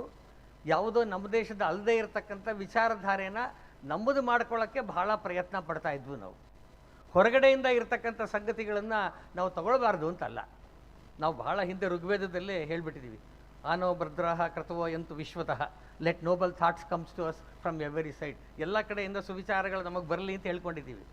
ಆದರೆ ಬಂದಂಥ ವಿಚಾರಗಳನ್ನು ನಮ್ಮದನ್ನಾಗಿ ಉಪಯೋಗಿಸ್ಕೊಳ್ಬೇಕಲ್ಲ, ಈ ಮಣ್ಣಿಗೆ ಬೇಕಾದಂಗೆ ಅದನ್ನು ಬೆಳಿಬೇಕಲ್ಲ. ಆ ಕೆಲಸ ಮಾಡದೇ ಇದ್ದಿದ್ದರ ಪರಿಣಾಮವಾಗಿ ಜಗತ್ತಿನ ಎಲ್ಲ ವಿಷಯಗಳು ಬಂದುಬಿಟ್ಟಿತ್ತು. ಜಗತ್ತಿನಲ್ಲಿ ಎಲ್ಲೂ ಇಲ್ದಿರೋ ನಾಶವಾಗಿಬಿಟ್ಟಿರ್ತಕ್ಕಂಥ ಕಮ್ಯುನಿಸಮ್ಮೇ ವಿಜೃಂಭಿಸ್ಬಿಟ್ಟಿತ್ತು. ಇಲ್ಲಿ ಜೀನ್ ಪಾಲ್ ಸಾರ್ತ್ರೆ ಕತೆ ಬಂದುಬಿಟ್ಟಿತ್ತು, ಎಕ್ಸಿಸ್ಟೆನ್ಷಿಯಲಿಸಮ್ ಬಂದುಬಿಟ್ಟಿತ್ತು, ನಿಯೋಲಿಸಮ್ ಬಂದುಬಿಟ್ಟಿತ್ತು. ಅದರ ಮೇಲೆ ನಾಟಕಗಳು, ಅದರ ಮೇಲೆ ಕವಿತೆಗಳು, ಅದೇ ಶ್ರೇಷ್ಠ ಅನ್ನುವಂತಹ ಸಂಗತಿಗಳು ಬಂದಿತ್ತು. ಆದರೆ ಜನಸಾಮಾನ್ಯರಿದ್ರಲ್ಲ, ನಮ್ಮ ದೇಶದಲ್ಲಿ ಒಂದು ವಿಚಿತ್ರ ಆಗ್ಬಿಡ್ತು, ಎರಡು ಭಾಗ ಆಗ್ಬಿಡ್ತು. ಒಂದು, ಈ ರೀತಿ ಸಂಗತಿಗಳನ್ನು ಹೇಳ್ತಕ್ಕಂಥ ಒಂದಷ್ಟು ಜನ ಬುದ್ಧಿಜೀವಿಗಳು ಅನ್ನಿಸ್ಕೊಂಡಂಥವ್ರದ್ದು ನಡೀತಾ ಇತ್ತು. ಜನಸಾಮಾನ್ಯರು ತಮ್ಮ ಪರಂಪರೆಗೆ ತಗೊಂಡಂಗೆ ಮಾಡ್ಕೊಂಡ್ಬಂದಿದ್ರು. ಅವರಲ್ದಿರ ಅನೇಕ ಕವಿಗಳು, ಅದು ಕುವೆಂಪು ಅವರಿರ್ಬೋದು, ಬೇಂದ್ರೆ ಅವರಿರ್ಬೋದು. ಆದರೆ ಇವತ್ತು ಫೋಟೋ ಹಾಕಿರ್ತಕ್ಕಂಥ ನಮ್ಮ ಗೋಪಾಲಕೃಷ್ಣ ಅಡಿಗರು ಅವರ ಜನ್ಮದಿನ ಇವತ್ತು ಅದಿರ್ಬೋದು. ಇವರೆಲ್ಲರೂ ಕೂಡ ನಮ್ಮದೇ ಆದಂಥ ಮಣ್ಣಿನಲ್ಲಿ ಬೆಳೆದಂಥ ವಿಚಾರಧಾರೆಗಳ ಆಧಾರವಾಗಿ ಸಾಹಿತ್ಯವನ್ನು ಸೃಷ್ಟಿ ಮಾಡೋಕ್ಕೆ ಪ್ರಾರಂಭ ಮಾಡೋದು. ಅದು ಇವುಗಳು ನಮ್ಮನ್ನು ಕಾಪಾಡಿರ್ತಕ್ಕಂಥದ್ದು. ಜನಸಾಮಾನ್ಯರು ಯಾರಿದ್ದಾರೆ, ಇವತ್ತು ಪಾಡ್ದನ ಹಾಡಿದ್ರು, ಈ ರೀತಿಯ ಜನ ಯಾರಿದ್ದಾರೆ ಅವರು ಇದನ್ನು ಕಾಪಾಡಿದಂಥದ್ದು. ಇವತ್ತು ಅದು ಮುನ್ನೆಲೆಗೆ ಬಂದಿದೆ. ಒಂದು ಸ್ವಲ್ಪ ಕಾಲ ಈ ಹೊರಗಡೆಯಿಂದ ಬಂದ ವಿಚಾರಗಳ ಆರ್ಭಟ ವಿಪರೀತ ಇತ್ತು. ಆದರೆ ಯಾವುದು ಈ ಮಣ್ಣಿನ ನೆಲದಲ್ವೋ ಅದು ಬದುಕಕ್ಕೆ ಸಾಧ್ಯ ಇಲ್ಲ, ಅದು ನಾಶ ಆಗುತ್ತೆ. ಯಾವುದು ಈ ಮಣ್ಣಿನ ನೆಲದ್ದೋ ಅದು ಬದುಕುತ್ತೆ. ಲಿಟ್ರರಿ ಫೆಸ್ಟಿವಲ್ನ ಮೂಲ ಉದ್ದೇಶ ಇರತಕ್ಕಂಥದ್ದು ಪರಂಪರಾಗತವಾಗಿ ಬಂದಿರತಕ್ಕಂಥ ನಮ್ಮ ವಿಚಾರಗಳು, ನಮ್ಮ ಚಿಂತನೆಗಳು ಕಾಲಕ್ಕೆ ತಕ್ಕಂಗೆ ಮಾರ್ಪಾಟಾಗಬೇಕಾಗಿರ್ತಕ್ಕಂಥದ್ದು. ನಮ್ಮ ದೇಶದ ಇತಿಹಾಸ ಕನಿಷ್ಠ ಅಂತ ಹೇಳಿದ್ರು ಕೂಡ 5,000. ತುಕಾರಾಮ್ ಪೂಜಾರಿಯವರು ಇಲ್ಲೇ ಇದ್ದಾರೆ. ನಾವು ಆರ್ಕಿಯಾಲಜಿನಲ್ಲಾಗಲಿ ಅಥವಾ ಇತಿಹಾಸದಲ್ಲಾಗಲಿ ಹರಪ್ಪ ಮೊಹೆಂಜೋದಾರೋದಿಂದ ಹಿಡ್ಕೊಂಡ್ರು ಒಂದು 5,000 ವರ್ಷ ಅಂತ ಹೇಳ್ಬಿಡ್ತೀವಿ. ಆದರೆ ಅದಕ್ಕೂ ಬಹಳ ಹಿಂದೆ ಹೋಗುತ್ತೆ, ಲಕ್ಷಾಂತರ ವರ್ಷಗಳಷ್ಟು ಹಿಂದಕ್ಕೆ ಹೋಗ್ಬೋದು. ಅದ್ರ ಬಗ್ಗೆ ಇನ್ನಷ್ಟು ಸಂಶೋಧನೆ ಎಲ್ಲ ನಡೀತಾ ಇರ್ತಕ್ಕಂಥದ್ದು ಇದೆ. 5,000 ವರ್ಷಗಳು ನಮ್ಮ ಸಂಸ್ಕೃತಿ ನಿರಂತರವಾಗಿ ಬೆಳ್ಕೊಂಡು ಬಂದಿದೆ ಅಂತಿದೆಯಲ್ಲ. ಜಗತ್ತಿನಲ್ಲಿ ಎಲ್ಲ ಇತಿಹಾಸ ತಜ್ಞರು, ಪುರಾತತ್ವ ಶಾಸ್ತ್ರಜ್ಞರು, ಹಿಸ್ಟೋರಿಯನ್ಸ್ ಮತ್ತು ಆರ್ಕಿಯಾಲಜಿಸ್ಟ್ ಅವರು ಗುರುತಿಸ್ತಕ್ಕಂಥದ್ದು ಭಾರತದ ಕಲ್ಚರಲ್ ಕಂಟಿನ್ಯೂಟಿ. ಜಗತ್ತಿನ ಬೇರೆ ಯಾವ ಸಂಸ್ಕೃತಿಗೂ ಕಲ್ಚರಲ್ ಕಂಟಿನ್ಯೂಟಿ ಇಲ್ಲ. ಪಕ್ಕದ ಚೈನಾ ಇದೆ, 3,000 ವರ್ಷ ಅದರದ್ದು ನಮ್ಮ ಜೊತೆಗೇನೆ. ಆದರೆ ಆ ಕಲ್ಚರಲ್ ಕಂಟಿನ್ಯೂಟಿ, ಅದರ ಮೇಲೆ ಪ್ರಭಾವ ನಮ್ಮ ದೇಶದ್ದೇ ಆಗಿರ್ತಕ್ಕಂಥದ್ದು. ಇದು ನಮ್ಮದು ಕಲ್ಚರಲ್ ಕಂಟಿನ್ಯೂಟಿ ಶ್ರೇಷ್ಠ ಅನ್ನೋದು ಅರ್ಥ ಆಗಬೇಕಾದ್ರೆ ಒಂದು ಸಣ್ಣ ಉದಾಹರಣೆ ಹೇಳಿಬಿಡ್ತೀನಿ. ನಾವು ಕೇಳ್ತೀವಿ ಮೆಸೊಪೊಟೇಮಿಯಂ ಸಂಸ್ಕೃತಿ, ಯೂಫ್ರಟಿಸ್ ಮತ್ತು ಟೈಗ್ರಸ್ ನದಿ ನಡುವೆ ಬಂದಂಥ ಒಂದು 3,000 ವರ್ಷಗಳ ಕೆಳಗೆ ಮಹಾನ್ ಸಂಸ್ಕೃತಿ ಇವತ್ತಿಲ್ಲ. ಆ ಸಂಸ್ಕೃತಿ ಮೇಲೆ ದಾಳಿ ಆದಾಗ ಅದು ನಾಶ ಆಯಿತು. ಇವತ್ತು ತುಂಬ ಜನ ಈಜಿಪ್ಟ್ ನೋಡೋಕ್ಕೆ ಹೋಗ್ತಾರೆ. ಈಜಿಪ್ಟ್ ನೋಡೋಕ್ಕೆ ಹೋದಾಗ ನಮಗೆ ಸಿಗೋದೇನು? ಅಲ್ಲಿ ಮರಳುಗಾಡು, ಅಲ್ಲಿರುವಂಥ ಪಿರಮಿಡ್ಡು, ಅಲ್ಲಿರ್ತಕ್ಕಂಥ ಸ್ಪಿಂಕ್ಸ್ ಪಕ್ಷಿ. ಆದರೆ ಅದನ್ನು ನಿರ್ಮಾಣ ಮಾಡಿದಂಥ ಸಂಸ್ಕೃತಿ, ಅವ್ರು ಆಡ್ತಾ ಇದ್ದಂಥ ಭಾಷೆ, ಅವರು ಪೂಜೆ ಮಾಡ್ತಾ ಇದ್ದಂಥ ದೇವತೆಗಳು, ದೇವತೆ ಐಸಿಸ್, ನಮ್ಮ ಸರಸ್ವತಿ ಇದ್ದಂಗೆ, ಅವೆಲ್ಲ ಎಲ್ಲೂ ಇಲ್ಲ. ಅಲ್ಲಿ ದಾಳಿ ಆಯಿತು, ನಾಶ ಆಯಿತು. ಹೋಗಲಿ, ನಮಗೆ ಇವತ್ತು ಕೂಡ ನಾವು ನೆನಪಿಸ್ಕೊಳ್ತಕ್ಕಂಥ ಅರಿಸ್ಟಾಟಲ್, ಸಾಕ್ರೆಟಿಸ್, ಪ್ಲೇಟು, ಆರ್ಕಿಮಿಡೀಸ್, ಅಪೋಲೋನಿಯಸ್ ಅವ್ರನ್ನೆಲ್ಲ ಕೊಟ್ಟಂಥ ಗ್ರೀಕ್ ಸಂಸ್ಕೃತಿ ಅದಿಲ್ಲ ಇವತ್ತು. ಅಲ್ಲಿ ದಾಳಿ ಆಯಿತು, ಅದು ನಾಶ ಆಯಿತು. ಆದರೆ ಎಷ್ಟೆಲ್ಲ ದಾಳಿಗಳು ಆದ್ರೂ ಕೂಡ ನಮ್ಮ ಸಂಸ್ಕೃತಿ ಉಳ್ಕೊಂಡು ಬಂದಿದೆಯಲ್ಲ, ನಿರಂತರತೆ. ಅದಕ್ಕೋಸ್ಕರ ಜಗತ್ತು ನಮ್ಮನ್ನು ಗುರುತಿಸ್ತಕ್ಕಂಥದ್ದು ಕಲ್ಚರಲ್ ಕಂಟಿನ್ಯೂಟಿ ಇರ್ತಕ್ಕಂಥ ದೇಶ. ಇದಕ್ಕೆ ಕಾರಣ ಅಂದರೆ ನಾನು ಹೇಳ್ದಂಗೆ 2 ಸ್ಟ್ರೀಮ್. ಯಾರು ಸಾಮಾನ್ಯ ಜನ ಇದ್ದರು, ಯಾರು ಈ ಮಣ್ಣಿನಲ್ಲಿ ಬೆಳೆದಂಥ ಸಂಗತಿ ಬಗ್ಗೆ ಕೃಷಿ ಮಾಡ್ಕೊಂಡು ಬಂದರು, ಅದನ್ನು ಕಾಪಾಡ್ಕೊಂಡು ಬಂದರು, ಅದರ ಪರಿಣಾಮವಾಗಿ ನಮ್ಮಲ್ಲಿ ಉಳ್ಕೊಂಡಿರ್ತಕ್ಕಂಥದ್ದು. ಲಿಟ್ರರಿ ಫೆಸ್ಟಿವಲ್ ಮಾಡಬೇಕಾಗಿರೋದು ಇದನ್ನೇ.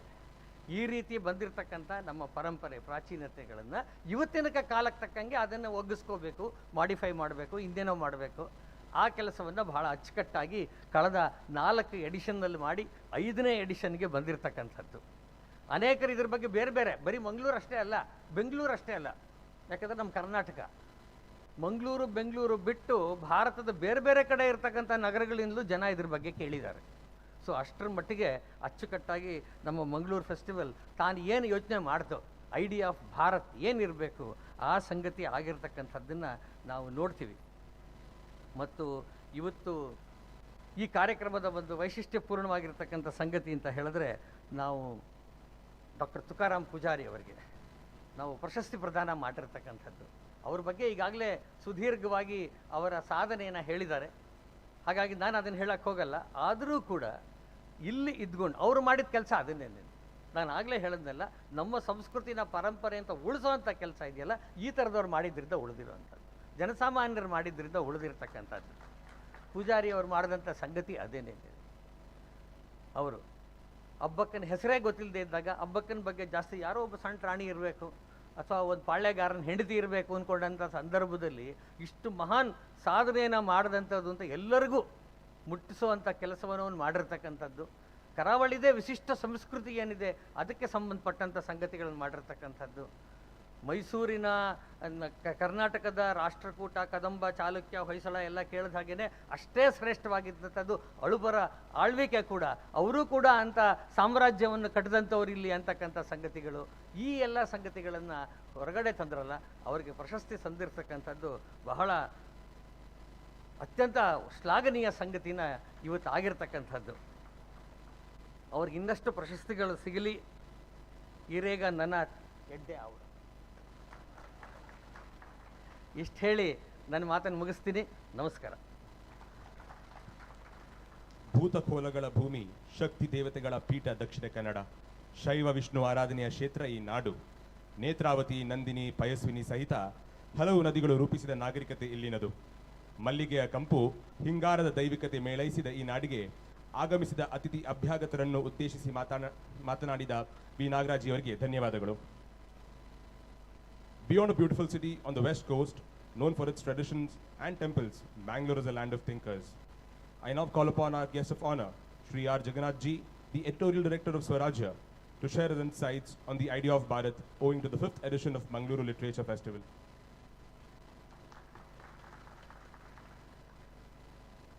Namaskara, good morning. Salutations to all the eminent people full of wisdom, Shri Hegde ji, Shri Pujari ji and Shri Nagaraj ji. And I am glad to be in this wonderful, wonderful city called Mangaluru, which I am coming after 3 years. I came for the 2nd edition of the Mangalore Lit Fest, and I thank Bharat Foundation for giving me the opportunity to come here and speak to you today. I am a writer more than a speaker, but I can write 5,000 words, but speaking 500 words is a little more difficult for me. But I shall try and encapsulate my thoughts as easily as possible. First thing, I was asked to connect the idea of Bharat with the Amrit Kal that we are just beginning to enter. Actually, there are simple one-line definitions which actually say more than an entire book of quotations or holy scripture. Let me say the idea of Bharat is the idea of dharma. There is no other definition for the idea of Bharat. If you want to protect Bharat, you have to protect dharma. If you want to protect dharma, you have to protect Bharat. And dharma is not religion in the narrow sense of the term. It is the widest thought known to humankind, and these thoughts, as the previous speaker said, can come to you from anywhere.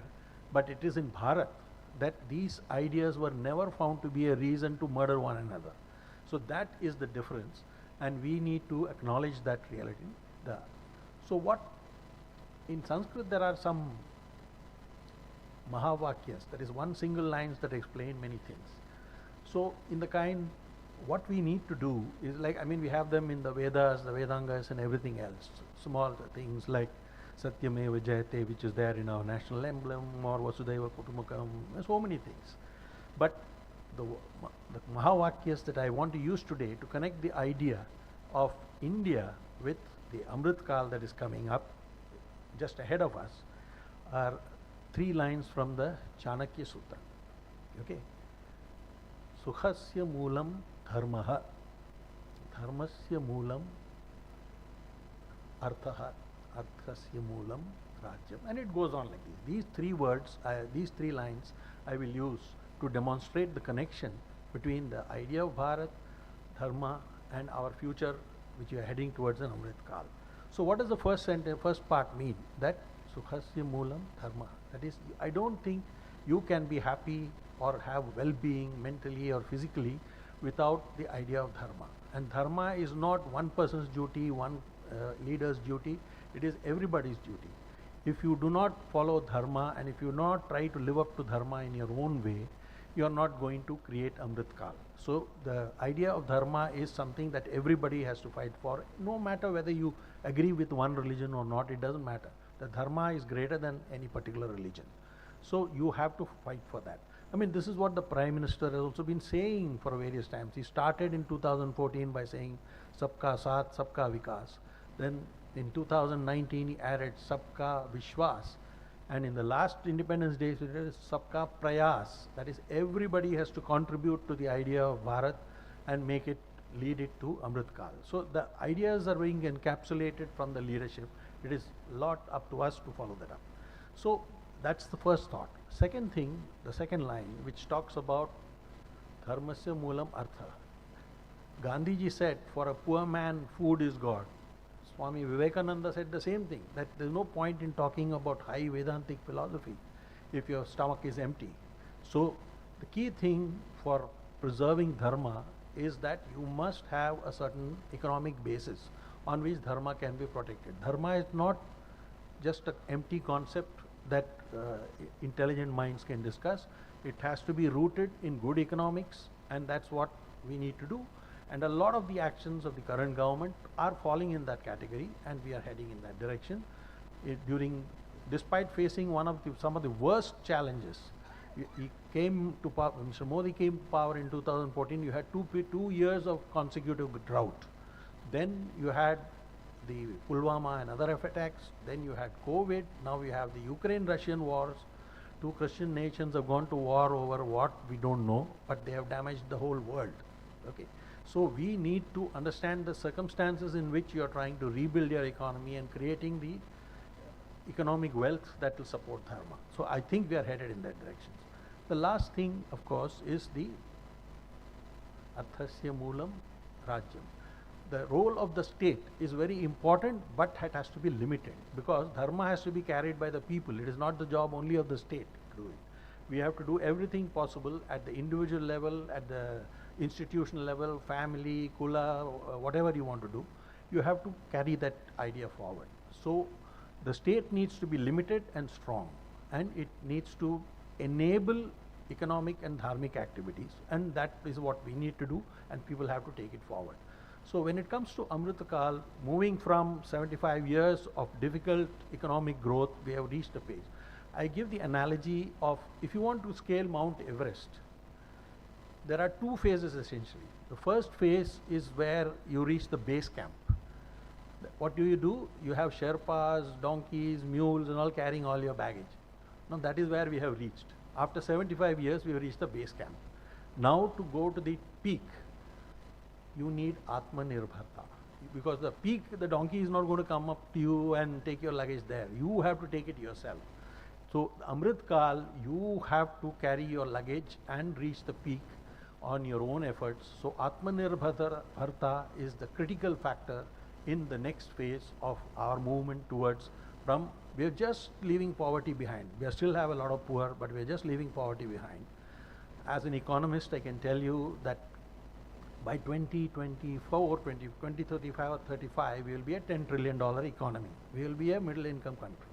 We would have left poverty behind. That is the stage at which every human being will be able to cater to his dharmic needs as well as his physical and emotional well-being, because a certain minimum level of economic development is needed. So we are about 10-12 years away from the launch of the real Amrit Kal, but we have reached the base camp now. The next 25 years, out of which the next 12 will be critical. If we are able to promote Atmanirbharta, if you are able to walk on your own legs, we will scale the peak. So with that words, I would like to stop. I'd like to say that idea of Bharat is the idea of Dharma. The idea of Dharma is the protection and engenderment of the entire universe. But for that, you need to rejuvenate Bharat. If you rejuvenate Bharat, you rejuvenate Dharma. And if you rejuvenate Dharma, there is hope for the world beyond the Ukraine-Russian war. Thank you very much.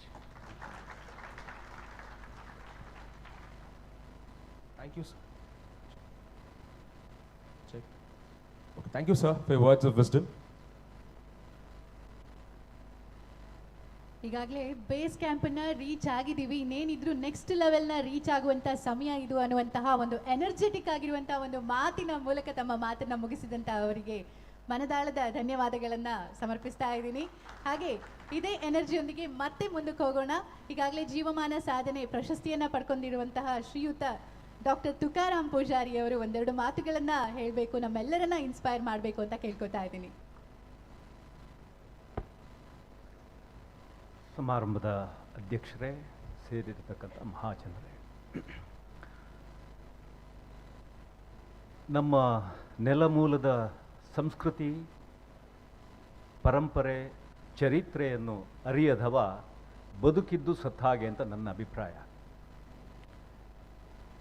ನಾವು ಇವತ್ತು ಅಕ್ಷರಸ್ಥರಿದ್ದೇವೆ, ಆದರೆ ನಮ್ಮ ಪೂರ್ವಜರು ಅಕ್ಷರಜ್ಞಾನ ಇಲ್ಲದವರು ಈ ವಿಚಾರದ ಕುರಿತು ಸಂಪೂರ್ಣವಾದ ಒಂದು ಜ್ಞಾನ ಇದ್ದವರು. ಅಕ್ಷರಜ್ಞಾನ ಇಲ್ಲದಿದ್ದರೂ ಕೂಡ ಆ ನೆಲದ ಸಂಸ್ಕೃತಿ ಏನಿದೆ, ಪರಂಪರೆ ಏನಿದೆ, ಚರಿತ್ರೆ ಏನಿದೆ, ಅವರದೇ ಆದ ರೀತಿಯಲ್ಲಿ ಅದನ್ನು ಉಳಿಸ್ಕೊಂಡು ಬಂದವರು. ಸೊ ಈ ನಿಟ್ಟಿನಲ್ಲಿ ಬಹುಶಃ ನಾನು ಈ ಒಂದು ವೇದಿಕೆಯಲ್ಲಿ ನನ್ನನ್ನು ನೀವು ಗೌರವಿಸಿದ್ದೀರಿ. ಅದಕ್ಕೆ ಕಾರಣೀಭೂತರಾದ ನನ್ನ ಹಿರಿಯರನ್ನು ನಾನು ಸ್ಮರಿಸಿಕೊಳ್ಳುವಂಥದ್ದು ನನ್ನ ಆದ್ಯ ಕರ್ತವ್ಯ ಅಂತ ನಾನು ಭಾವಿಸ್ತೇನೆ. ಮೊದಲಿಗೆ ನನ್ನ ವಿದ್ಯಾರ್ಥಿ ದೆಸೆಯಲ್ಲಿ ರಾಣಿ ಅಬ್ಬಕ್ಕನ ಕುರಿತ ಶಕ್ತಿಯನ್ನು ನನ್ನಲ್ಲಿ ತುಂಬಿದವರು ಎಲ್ಲೂರು ಉಮೇಶ್ ರಾಯರು, ಒಬ್ಬರು ಸ್ವಾತಂತ್ರ್ಯ ಹೋರಾಟಗಾರರು. ಇದೇ ನಮ್ಮ ಮಂಗಳೂರಿಗೆ ಸೇರಿದವರು ಎಲ್ಲೂರು ಉಮೇಶ್ ರಾಯರು. ಬಹುಶಃ ನನಗೆ ಒಂದು ರೀತಿಯಲ್ಲಿ ಗುರು ಇದ್ದ ಹಾಗೆ ಇದ್ದರು. ಅವರು ಬಹುಶಃ ವೃತ್ತಿಯಲ್ಲಿ ಒಬ್ಬ ಕನ್ನಡಕ ವ್ಯಾಪಾರಿಯವರು, ಆದರೆ ಸಾವಿರಾರು ವಿದ್ಯಾರ್ಥಿಗಳನ್ನು ಬಹುಶಃ ಒಬ್ಬ ಜವಾಬ್ದಾರಿಯುತ ಪ್ರಜೆಗಳನ್ನಾಗಿ ನಿರೂಪಿಸಿದವರು ಅವರು. ಅವರನ್ನು ಮತ್ತೆ ಮತ್ತೆ ಸ್ಮರಿಸುತ್ತಾ ಅವರ ಪಾದಾರವಿಂದಗಳಿಗೆ ನಮಸ್ಕರಿಸ್ತಾ ನನ್ನ ಮಾತನ್ನು ಪ್ರಾರಂಭಿಸ್ತೇನೆ. ಇನ್ನೊಂದು, ನನ್ನ ಹಿರಿಯರು, ನನ್ನ ತಂದೆ ತಾಯಿಗಳು. ನನ್ನ ಅಮ್ಮ ಓದಿದವಳಲ್ಲ, ನನ್ನನ್ನು ಬಹುಶಃ ಅವಳು ಬೆಳೆಸಿರುವಂಥದ್ದು ಗಾದೆಗಳನ್ನು ಹೇಳುತ್ತಾ, ಗಾದೆಗಳ ಮುಖಾಂತರವೇ, ವೇದ ಓದಲಿಲ್ಲ ನನ್ನ ಅಮ್ಮ, ಗಾದೆ ಅರಿತಿದ್ಲು. ಆ ಬದುಕಿನ ಅನುಭವದಿಂದ ಬಂದಿರತಕ್ಕಂಥ ಗಾದೆ ಏನಿದೆ, ಅದು ಅದ್ಭುತವಾದ ಒಂದು ನಮ್ಮ ಹಿರಿಯರು ಬಿಟ್ಟು ಹೋಗಿರತಕ್ಕಂಥ ಒಂದು ಜ್ಞಾನದ ನಿಧಿ ಅಂತ ನಾನು ಭಾವಿಸ್ತೇನೆ. ಒಂದೊಂದು ಗಾದೆ ಮಾತುಗಳು ಅದು ಅದರೊಳಗೆ ಅಂತರ್ಗತವಾಗಿರತಕ್ಕಂಥ ಚಾರಿತ್ರಿಕ ಅಂಶಗಳನ್ನು ನೋಡಿದರೆ ನಿಜವಾಗಿಯೂ ನಮಗೆ ಆಶ್ಚರ್ಯ ಆಗಬೇಕು. ಬಹುಶಃ ವಿಸ್ತೃತವಾಗಿ ಹೇಳುವಂಥ ಸಂದರ್ಭ ಇದಲ್ಲ ಅನ್ನುವಂಥ ಪ್ರಜ್ಞೆಯನ್ನಿಟ್ಟುಕೊಂಡು ಒಂದೆರಡು ಉದಾಹರಣೆಯನ್ನಷ್ಟೇ ನಾನು ತಮ್ಮ ಮುಂದೆ ಇಡುವುದಕ್ಕೆ ಇಷ್ಟಪಡ್ತೇನೆ. ನಾನು ನಮ್ಮಲ್ಲಿದ್ದಿರತಕ್ಕಂಥ ಈ ನೆಲದ ಕೆಲವೊಂದು ಏನು ವೈದ್ಯಕೀಯ ವಿಚಾರಕ್ಕೆ ಸಂಬಂಧಪಟ್ಟ ಹಾಗಿನಂತಹ ವಿಚಾರಗಳು, ಅದು ಪಶುವೈದ್ಯ ಇರಬಹುದು, ಮಾಂತ್ರಿಕ ವಿದ್ಯೆ ಇರಬಹುದು, ಅಥವಾ ವಿಷವಿದ್ಯೆ ಇರಬಹುದು, ವೈದ್ಯ ಇರಬಹುದು, ಪಶುವೈದ್ಯ ಇರಬಹುದು. ನಿಮ್ಮ ಮನಸ್ಸಿಗೆ ಮುಟ್ಟುವ ಹಾಗೆ ಒಂದು ಉದಾಹರಣೆಯನ್ನು ಕೊಟ್ಟಷ್ಟೇ ನಾನು ಮುಗಿಸ್ತೇನೆ ಬಂಧುಗಳೇ. ನನ್ನ ಆತ್ಮೀಯ ಮಿತ್ರರೊಬ್ಬರು ವಾದಿರಾಜ್ ಭಟ್ರು ಅಂತಿದ್ದಾರೆ ನಮ್ಮ ಸಮೀಪದ ಕಾರ್ಕಳದಲ್ಲಿ. ಅವರ ಅತ್ತೆಯವರಿಗೆ 98 ವರ್ಷ ಪ್ರಾಯ. ವಾದಿರಾಜ್ ಭಟ್ರಲ್ಲಿ ನಾನು ಮಾತಾಡ್ತಾ ಒಂದು ವಿಚಾರ, ಬಹುಶಃ ನಾನು ತುಳುವಿಗೆ ಸಂಬಂಧಪಟ್ಟ ಹಾಗೆ, ಇಲ್ಲಿಯ ಗಾದೆಗೆ ಸಂಬಂಧಪಟ್ಟ ಹಾಗೆ, ಭೌತಿಕ ವಸ್ತುಗೆ ಸಂಬಂಧಪಟ್ಟ ಹಾಗೆ ಚರ್ಚೆ ಮಾಡುವಾಗ ಅವರ ಅತ್ತೆಯ ವಿಚಾರ ಬಂತು. ಅವರು ಒಂದು ಮಾತು ಹೇಳ್ತಾರೆ, ಸಾಮಾನ್ಯವಾಗಿ ನಾವು ಈ ನೆಲದವರು ಕೃಷಿಕರು ಅಂತಂದರೆ ಹಟ್ಟಿಯೊಳಗೆ ಒಂದು ಕಾಲಘಟ್ಟದಲ್ಲಿ 40-50 ದನ ಕರುಗಳಿಲ್ಲದ ಮನೆ ಇರಲಿಲ್ಲ. ಅಂಥದ್ರಲ್ಲಿ ಈ ಈ ದನ ಕರು ಹಾಕುವ ಸಂದರ್ಭದಲ್ಲಿ ಕೆಲವೊಮ್ಮೆ ಸಮಸ್ಯೆಗಳು ಬಂದುಬಿಡ್ತವೆ. ಆ ಡೆಲಿವರಿ ಆಗೋ ಹೊತ್ತಿಗೆ ಏನು ಸಮಸ್ಯೆ ಬಂದಿದೆ ಆ ದನಕ್ಕೆ, ಆ ಸಂದರ್ಭದಲ್ಲಿ ನಮ್ಮ ಹಿರಿಯರು ಬಳಸ್ತಾ ಇದ್ದಂಥ ಒಂದು ಮೂಲಿಗೆ ಏನು ಅಂತಂದರೆ, ನಮ್ಮಲ್ಲಿ ಆ ಕಾಲಕ್ಕೆ ಆ ದನದ ಎದುರು ಭಾಗದ ಒಂದು ಬೈಪಣೆ ಅಂತ ಇದೆ. ಆ ಬೈಪಣೆಯಲ್ಲಿ ಒಂದು ಸಣ್ಣ ಕ್ರಿಮಿ, ಒಂದು ಸಣ್ಣ ಅದು ಮಣ್ಣಿನ ಪುಡಿಯನ್ನು ಕೆದಕಿ ಹೊರಗೆ ಹಾಕಿರ್ತದೆ. ಅದರೊಳಗೆ ಗಂಗೆ ಅನ್ನುವಂಥ ಒಂದು ಸಣ್ಣ ಕ್ರಿಮಿ ಇದೆ. ಸೊ ಈ ಸಮಸ್ಯೆ ಬಂದ ತಕ್ಷಣಕ್ಕೆ ಆ 4 ಗಂಗೆಗಳನ್ನು ಒಂದು ಬಿಳಿ ಬಟ್ಟೆಯಲ್ಲಿ ಸುತ್ತಿ ಆ ದನದ ಕೊಂಬಿಗೆ ಕಟ್ಟಬೇಕಂತೆ. ಕಟ್ಟಿದ ಕೆಲವೇ ಕ್ಷಣದೊಳಗೆ 5-10 ನಿಮಿಷದೊಳಗೆ ಯಾವುದೇ ಸಮಸ್ಯೆ ಇದ್ರೂ ಕೂಡ ಡೆಲಿವರಿ ಆಗ್ತದೆ. ಒಂದು ವೇಳೆ ಆ ಹಸು ಬಹುಶಃ ಹೊರಗೆ ಬಂದ ತಕ್ಷಣಕ್ಕೆ ಆ ಗಂಗೆಯನ್ನು ಏನು ನೀವು ಕಟ್ಟಿದ್ದೀರಿ ಅದನ್ನು ಬಿಚ್ಚದೇ ಬಿಟ್ಟರೆ ಆ ಗರ್ಭವೇ ಹೊರಗೆ ಬರ್ಬೋದಂತೆ, ಜಾರಬಹುದಂತೆ. ಆಲೋಚನೆ ಮಾಡಿ. ಇದು ಜಸ್ಟ್ ನಿಮಗೆ ಒಂದು ವೇಳೆ ಈ ರೀತಿಯ ಆ ಗಂಗೆಗಳು ಸಿಗದೇ ಇದ್ದ ಸಂದರ್ಭದಲ್ಲಿ ಅಲ್ಲೇ ನಮ್ಮ ಹಟ್ಟಿಯ ಸುತ್ತಮುತ್ತ ಪಾಜೇವು ಅನ್ನುವಂಥ ಒಂದು ಗಿಡ ಇದೆ. ಆ ಪಾಜೇವು ಎಲೆಯನ್ನು ದನಗಳು ತಿಂತವೆ. ಆ ಪಾಜೇವು ಎಲೆಗಳನ್ನು ದನದ ಮುಂದೆ ಹಾಕಬೇಕು, ಅದಕ್ಕೆ ತಿನ್ನಿಸ್ಬೇಕು. ಅದು ಕೂಡ ಇನ್ನೊಂದು ರೀತಿಯ ಒಂದು ವೈದ್ಯ. 10-15 ನಿಮಿಷದೊಳಗೆ ಅದು ಕರು ಹಾಕ್ತದೆ ಅಂತೇಳಿ. ಯಾಕೆ ಇದು ಒಂದು ಜ್ಞಾನ ಪರಂಪರೆ. ಇದು ಇಂತಹ ಸಾವಿರಾರು, ಅದು ವೈದ್ಯಕ್ಕೆ ಸಂಬಂಧಪಟ್ಟ ಹಾಗಿರ್ಬೋದು, ನಾಟಿ ವೈದ್ಯಕ್ಕೆ ಸಂಬಂಧಪಟ್ಟ ಹಾಗಿರ್ಬೋದು. ಇದನ್ನು ನಾವು ಟ್ಯಾಂಜಿಬಲ್ ಇಂಟ್ಯಾಂಜಿಬಲ್ ಅಂತ 2 ನಮೂನೆ ಅಮೂರ್ತ ಸ್ವರೂಪದಲ್ಲಿರುವಂಥದ್ದು ಕಣ್ಣಿಗೆ ಕಾಣುವುದಿಲ್ಲ. ಇದನ್ನು ನಾವು ಬಹುಶಃ ಖಂಡಿತ ಒಂದು ರೀತಿ ಕಡೆಗಣಿಸಿದ್ದೇವೆ. ಇದನ್ನು ಉಳಿಸಿಕೊಳ್ಳುವಂತಹ ಅಗತ್ಯ ಇದೆ. ಈ ಜ್ಞಾನ ಪರಂಪರೆಯನ್ನು ನಾವು ಇದು ನಮ್ಮ ಹಿರಿಯರು ಬಿಟ್ಟು ಹೋಗಿರ್ತಕ್ಕಂಥ ನಿಧಿ. ನಮಗೆ ಇದರ ಬಗ್ಗೆ ನಮಗೆ ಉಪೇಕ್ಷೆ ಇದೆ, ಇದರ ಬಗ್ಗೆ ನಮಗೆ ಪರಿಜ್ಞಾನ ಇಲ್ಲ. ಇನ್ನು ಭೌತಿಕ ವಸ್ತುಗಳು ಕಣ್ಣಿಗೆ ಕಾಣುತ್ತವೆ, ಸ್ಮಾರಕಗಳು ಕಣ್ಣೆದುರಿಗೆ ನಾಶವಾಗಿ ಹೋಗ್ತಾ ಇದೆ. ಅದನ್ನೆಲ್ಲ ಹೇಳಿ ಸುಖ ಇಲ್ಲ. ಬಹುಶಃ ನೀವೆಲ್ಲ ಗಮನಿಸಿದ್ದೀರಿ. ಒಂದು ಸಾಮಾನ್ಯ ಒಂದು ವಸ್ತುವನ್ನು ನಾನು ತಮ್ಮ ಮುಂದೆ ಸಮಯದ ಮಿತಿ ಕೊಟ್ಟಿದ್ದಾರೆ ನನಗೆ. ಆದರೂ ಕೂಡ ಏನಕ್ಕೆ ಇದು, ಯಾಕೆ ಸನ್ಮಾನ ಆಯಿತು, ಏನು ಕೆಲಸ ಆಗಿದೆ ಅನ್ನುವಂಥದ್ದು ತಮ್ಮ ಗಮನಕ್ಕೆ ಬರಬೇಕು ತಾನೆ. ಅದಕ್ಕಾಗಿ ನಾನು ಹೇಳುವಂಥದ್ದು. ಬಂಧುಗಳೇ, ನೀವು ಆಲೋಚನೆ ಮಾಡಿ, ಕೇವಲ ಒಂದು ವಸ್ತು ಈ ನೆಲದ ಒಂದು ಕಾಲಘಟ್ಟದ ರಾಜಕೀಯ, ಧಾರ್ಮಿಕ, ಸಾಂಸ್ಕೃತಿಕ ಚಿತ್ರಣವನ್ನು ನಿಮ್ಮ ಕಣ್ಣ ಮುಂದೆ ತರ್ತದೆ ಅಂತಂದರೆ ನಿಮಗೆ ಆಶ್ಚರ್ಯ ಆಗಬೇಕು. ನಮ್ಮ ಸಂಗ್ರಹಾಲಯಕ್ಕೆ ಬಂದರೆ ಅಲ್ಲಲ್ಲಿ ನಾನು ಈ ಒಂದು ಉದಾಹರಣೆಯನ್ನು ಕೊಟ್ಟದ್ದಿದೆ. ತಪ್ಪಾವಿಸಬೇಡಿ ಒಂದು ವೇಳೆ ಕೇಳಿದವರಿದ್ದರೆ. ಯಾಕೆಂತಂದರೆ ಅದಕ್ಕೆ ಸರಿಯಾದ ಇನ್ನೊಂದು ಪರಿಣಾಮಕಾರಿ ಉದಾಹರಣೆ ಇದ್ರೂ ಕೂಡ ಇದು ವಿಶೇಷವಾದ ಒಂದು ಉದಾಹರಣೆ. ಇದರ ಅಗತ್ಯ ಇದೆ, ಇದರ ಬಗ್ಗೆ ತಿಳ್ಕೊಳ್ಳುವಂಥ. ಸರ್, ನಮ್ಮಲ್ಲಿ ಒಂದು ಹುಲಿ ಓಡಿಸುವ ಸಾಧನ ಇದೆ. ಹುಲಿ ಓಡಿಸುವಂಥ ಸಾಧನ ಆಲೋಚನೆ ಮಾಡಬೇಕು ನೀವು. ಒಂದು ಕಾಲಘಟ್ಟದಲ್ಲಿ ಒಂದು ಮನೆಯೊಳಗೆ ಹುಲಿ ಓಡಿಸುವ ಸಾಧನವನ್ನು ತುಳುನಾಡಿನಲ್ಲಿ ಒಬ್ಬ ಇಟ್ಕೊಂಡಿದ್ದಾನೆ ಅಂತಂದರೆ ಏನೆಲ್ಲ ವಿಚಾರಗಳನ್ನು ಅದು ತಿಳಿಸ್ತದೆ ನಿಮಗೆ. ಭೌಗೋಳಿಕ, ರಾಜಕೀಯ, ಧಾರ್ಮಿಕ, ಸಾಂಸ್ಕೃತಿಕ ನಿಮ್ಮ ಗಮನದಲ್ಲಿರಲಿ. ಕೇವಲ 125 ವರ್ಷಗಳ ಹಿಂದೆ ಸುಳ್ಯ ಪ್ರದೇಶದ ಫಕೀರಗೌಡ ಅನ್ನುವಂಥ ಒಬ್ಬ ವ್ಯಕ್ತಿ ತುಳುನಾಡು ಮತ್ತು ಮಡಿಕೇರಿ ಜಿಲ್ಲೆಯಲ್ಲಿ ಸೇರಿ 2000 ಮೇಲೆ ಹುಲಿ ಕೊಂದಿದ್ರು ಅನ್ನುವಂಥದ್ದನ್ನು ನೀವೀಗ ನಂಬ್ತೀರಾ? ಇವತ್ತು ಒಟ್ಟು ನಮ್ಮ ದೇಶದ, ನಮ್ಮ ರಕ್ಷಣಾ ನೀತಿಯನ್ನು ಅನುಸರಿಸಿ ಒಟ್ಟು ನಮ್ಮ ದೇಶದ ಹುಲಿಗಳ ಸಂಖ್ಯೆ ಸುಮಾರು 4000. ಅದು ಬಹುಶಃ 1969-70 ಹೊತ್ತಿಗೆ 100-200 ಇಳಿದಿತ್ತು. ರಕ್ಷಣಾ ನೀತಿಯ ಪರಿಣಾಮವಾಗಿ ಈಗ ಸುಮಾರು 4000ಕ್ಕೆ ಏರಿದೆ.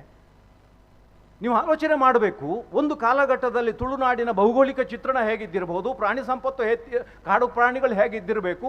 2000 ಹುಲಿಗಳನ್ನು ಒಬ್ಬ ಶಿಕಾರಿ ಕೊಂದಿದ್ದಾನೆ ಅಂತಂದರೆ ಆಲೋಚನೆ ಮಾಡಿ ನೀವು.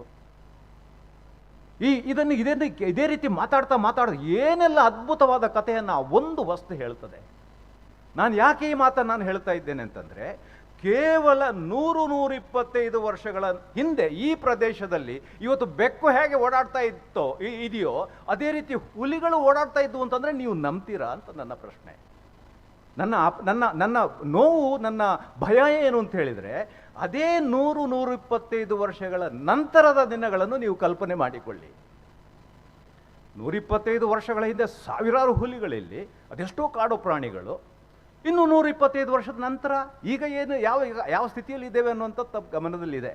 ಮುಂದಕ್ಕೆ ಒಂದು ಬೆಳೆದ ಮರ ಕಾಣುವುದಕ್ಕೆ ನಿಮಗೆ ಸಾಧ್ಯ ಇಲ್ಲ. ಸೊ ಅಂತಹ ಸ್ಥಿತಿಯಲ್ಲಿರುವಾಗ ಈ ರೀತಿಯ ವಿಚಾರವನ್ನು ನಮ್ಮ ಯುವ ಪೀಳಿಗೆಗೆ ತಿಳಿಸುವಂಥ ಅಗತ್ಯ ಇಲ್ವಾ, ಅಥವಾ ಒಂದು ಜಾಗೃತಿಯನ್ನು ಮೂಡಿಸುವ ಅಗತ್ಯ ಇಲ್ವಾ ಅನ್ನುವಂಥ ನನ್ನ ಪ್ರಶ್ನೆ. ನಾನು ಈಗಾಗಲೇ ಹೇಳಿದ ಹಾಗೆ ನಮ್ಮ ನೆಲ, ನಮ್ಮ ಜಲ, ನಮ್ಮ ಸಂಸ್ಕೃತಿ, ನಮ್ಮ ಪರಂಪರೆ, ನಮ್ಮ ಚರಿತ್ರೆ, ಇದರ ಅರಿವು ನಮಗೆ ಬೇಕೋ ಬೇಡೋ ಅನ್ನುವಂಥದ್ದೇ ನನ್ನ ಒಂದು ಕಾಳಜಿ. ಸೊ ಆ ಕೆಲಸವನ್ನು ಭಾರತ್ ಫೌಂಡೇಶನ್ ಬಹುಶಃ ಬಹಳ ಗಂಭೀರವಾಗಿ ಯೋಚನೆ ಮಾಡಿ ಈ ರೀತಿ ಯುವಕರ ಮನಸ್ಸಿನೊಳಗೆ ಇಂತಹ ವಿಚಾರಗಳನ್ನು ತುಂಬಿಸುವ ಕೆಲಸವನ್ನು ಮಾಡ್ತಾ ಇದೆಯಲ್ಲ, ಇದಕ್ಕೆ ಸಾವಿರ ನಮನಗಳನ್ನು ನಿಮಗೆ ನಾನು ಸಲ್ಲಿಸ್ತಾ ಇದ್ದೇನೆ. ನನಗೆ ಪುರಸ್ಕಾರ ಮಾಡಿದ್ದೀರಿ ಅನ್ನುವಂಥದ್ದಕ್ಕಲ್ಲ, ಬಹುಶಃ ಈ ರೀತಿಯ ಕೆಲಸ ಈ ಒಂದು ವೇದಿಕೆಯ ಮುಖಾಂತರ, ಫೌಂಡೇಶನ್ ಮುಖಾಂತರ ಆಗ್ತಾ ಇದೆಯಲ್ಲ ಅನ್ನೋ ಕಾರಣಕ್ಕೆ. ಇನ್ನು ರಾಣಿ ಅಬ್ಬಕ್ಕನ ಬಗ್ಗೆ ಒಂದೇ ಒಂದು ಮಾತು ನಾನು ಹೇಳಲೇಬೇಕು.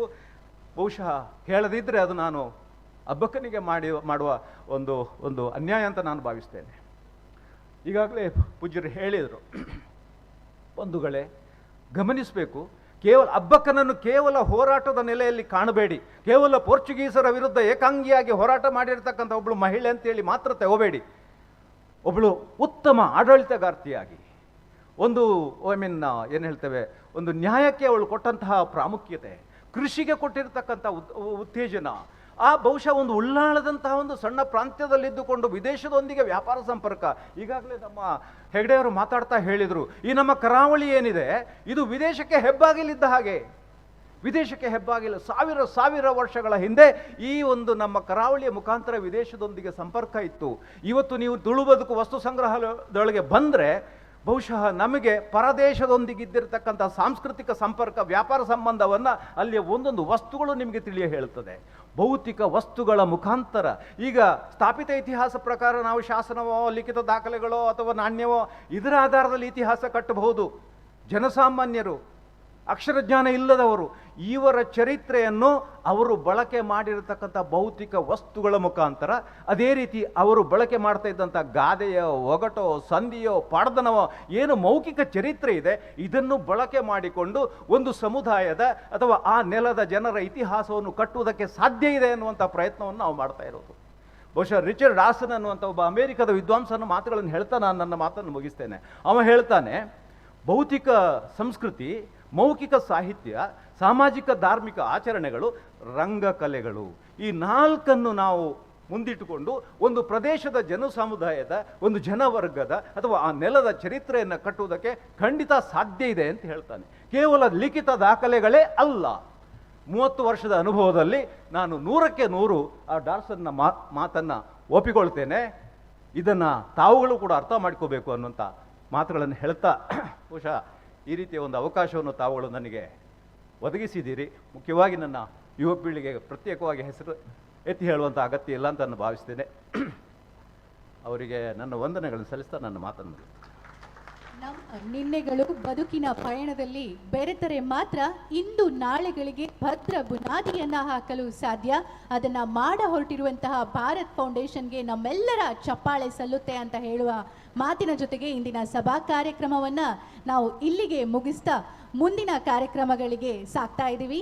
ಮತ್ತೊಮ್ಮೆ ಎಲ್ಲರಿಗೂ ಮನದಾಳದ, ಹೃದಯಾಂತರಾಳದ ಧನ್ಯವಾದಗಳನ್ನು ಸಲ್ಲಿಸ್ತಾ ಇದ್ದೇವೆ.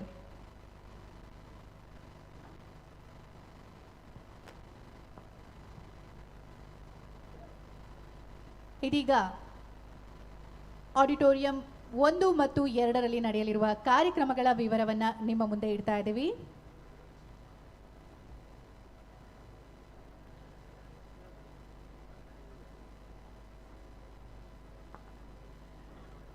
ಆಡಿ 1 ಇವತ್ತಿನ ದಿನ ಈಗಾಗಲೇ ಇನಾಗ್ರಲ್ ಸೆಷನ್ನ ಮುಗಿಸಿ ಮುಂದಿನ ಹಂತಕ್ಕೆ ಸಾಕ್ತಾ ಇದ್ದೀವಿ.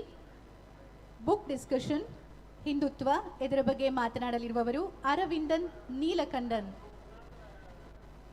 ಹಾಗೆ ಇದನ್ನ ನಡೆಸಿಕೊಡಲಿರುವವರು ಶ್ರೀರಾಜ್ ಗುಡಿ. ಅವರನ್ನ ವೇದಿಕೆಯತ್ತ ಆಹ್ವಾನಿಸ್ತಾ ಇದ್ದೀವಿ.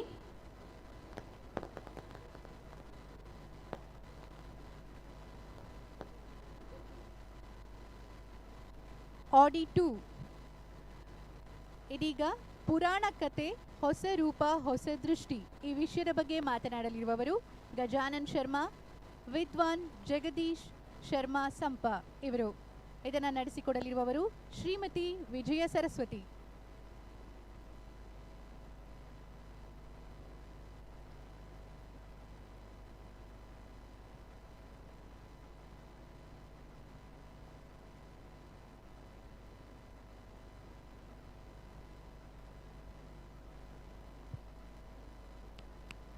Check check check. 2 ಅಲ್ಲಿ ಪುರಾಣ ಕಥೆ ಹೊಸ ದೃಷ್ಟಿ ಹೊಸ ರೂಪ ಹೊಸ ದೃಷ್ಟಿ ಈ ವಿಷಯದ ಕುರಿತು ಗಜಾನನ ಶರ್ಮಾ ಹಾಗೂ ವಿದ್ವಾನ್ ಜಗದೀಶ್ ಶರ್ಮಾ ಸಂಪ ಅವರ ಜೊತೆಗೆ ಡಿಸ್ಕಷನ್ ನಡೀಲಿಕ್ಕಿದೆ. ನಡೆಸಿಕೊಡುವವರು ಡಾಕ್ಟರ್ ವಿಜಯ ಸರಸ್ವತಿ.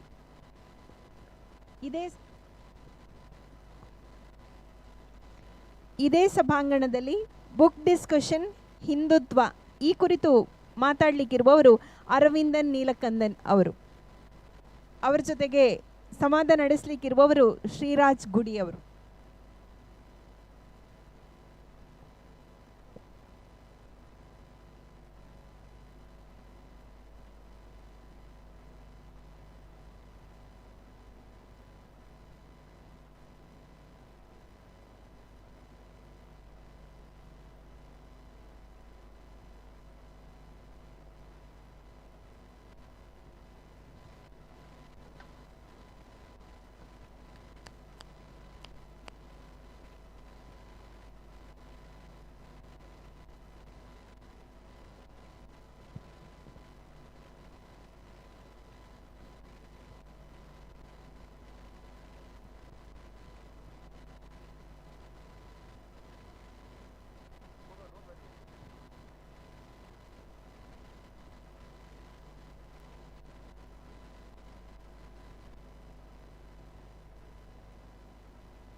ಹನ್ನೊಂದು ಗಂಟೆ 15 ನಿಮಿಷಕ್ಕೆ ಸರಿಯಾಗಿ ಆಡಿ 2ನಲ್ಲಿ ಪುರಾಣ ಕಥೆ ಹೊಸ ರೂಪ ಹೊಸ ದೃಷ್ಟಿ ಈ ವಿಷಯದ ಕುರಿತು ಗಜಾನನ್ ಶರ್ಮಾ ಹಾಗೂ ವಿದ್ವಾನ್ ಜಗದೀಶ್ ಶರ್ಮಾ ಸಂಪ ಅವರ ಜೊತೆಗೆ ಸಂವಾದ ನಡೀಲಿಕ್ಕಿದೆ. ನಡೆಸಿಕೊಡುವವರು ಡಾಕ್ಟರ್ ವಿಜಯ ಸರಸ್ವತಿ ಅವರು. ಇದೇ ಸಭಾಂಗಣದಲ್ಲಿ 11 ಗಂಟೆ 15 ನಿಮಿಷಕ್ಕೆ ಸರಿಯಾಗಿ ಬುಕ್ ಡಿಸ್ಕಷನ್ ಹಿಂದುತ್ವ ಈ ಕುರಿತು ಮಾತಾಡಲಿಕ್ಕಿರುವವರು ಅರವಿಂದನ್ ನೀಲಕಂದನ್ ಅವರು. ಅವರ ಜೊತೆಗೆ ಶ್ರೀರಾಜ್ ಗುಡಿ ಅವರು ವೇದಿಕೆಯಲ್ಲಿ ಇರ್ತಾರೆ.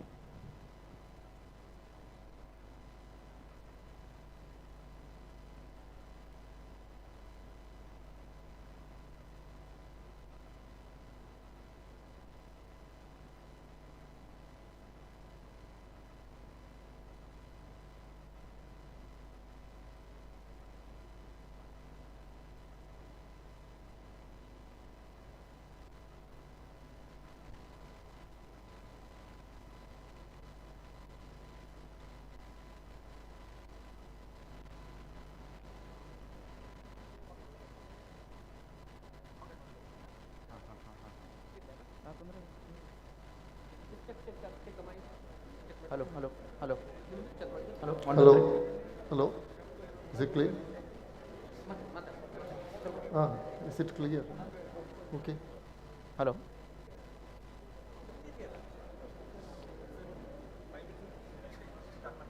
We can wait for 5 minutes. Not an issue. अच्छा ठीक है.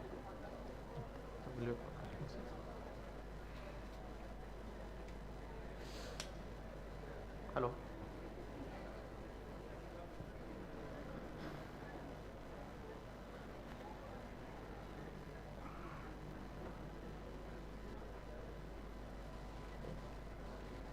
ಸಭಾಂಗಣದ ಒಳಗಿರುವ ಎಲ್ಲರೂ ಕೂಡ ಆಸನಗಳನ್ನು ಸ್ವೀಕರಿಸಿ ನಮ್ಮ ಮುಂದಿನ ಗೋಷ್ಠಿಯನ್ನು ನಡೆಸುವುದಕ್ಕೆ ಅನುವು ಮಾಡಿಕೊಡಬೇಕಾಗಿ ಕೇಳಿಕೊಳ್ತಾ ಇದ್ದೇವೆ. ಸಭಾಂಗಣದ ಹೊರಗೆ ಹಾಗೂ ಒಳಗಿರುವವರು ಎಲ್ಲರೂ ಕೂಡ ತಮ್ಮ ತಮ್ಮ ಆಸನಗಳನ್ನು ಸ್ವೀಕರಿಸಿ ನಮ್ಮ ಮುಂದಿನ ಗೋಷ್ಠಿಯನ್ನು ನಡೆಸುವುದಕ್ಕೆ ಅನುವು ಮಾಡಿಕೊಡಬೇಕಾಗಿ ಕೇಳಿಕೊಳ್ತಾ ಇದ್ದೇವೆ.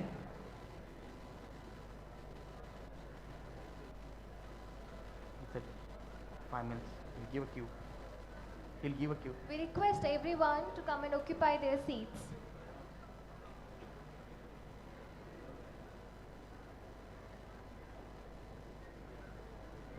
We request everyone to please occupy their seats.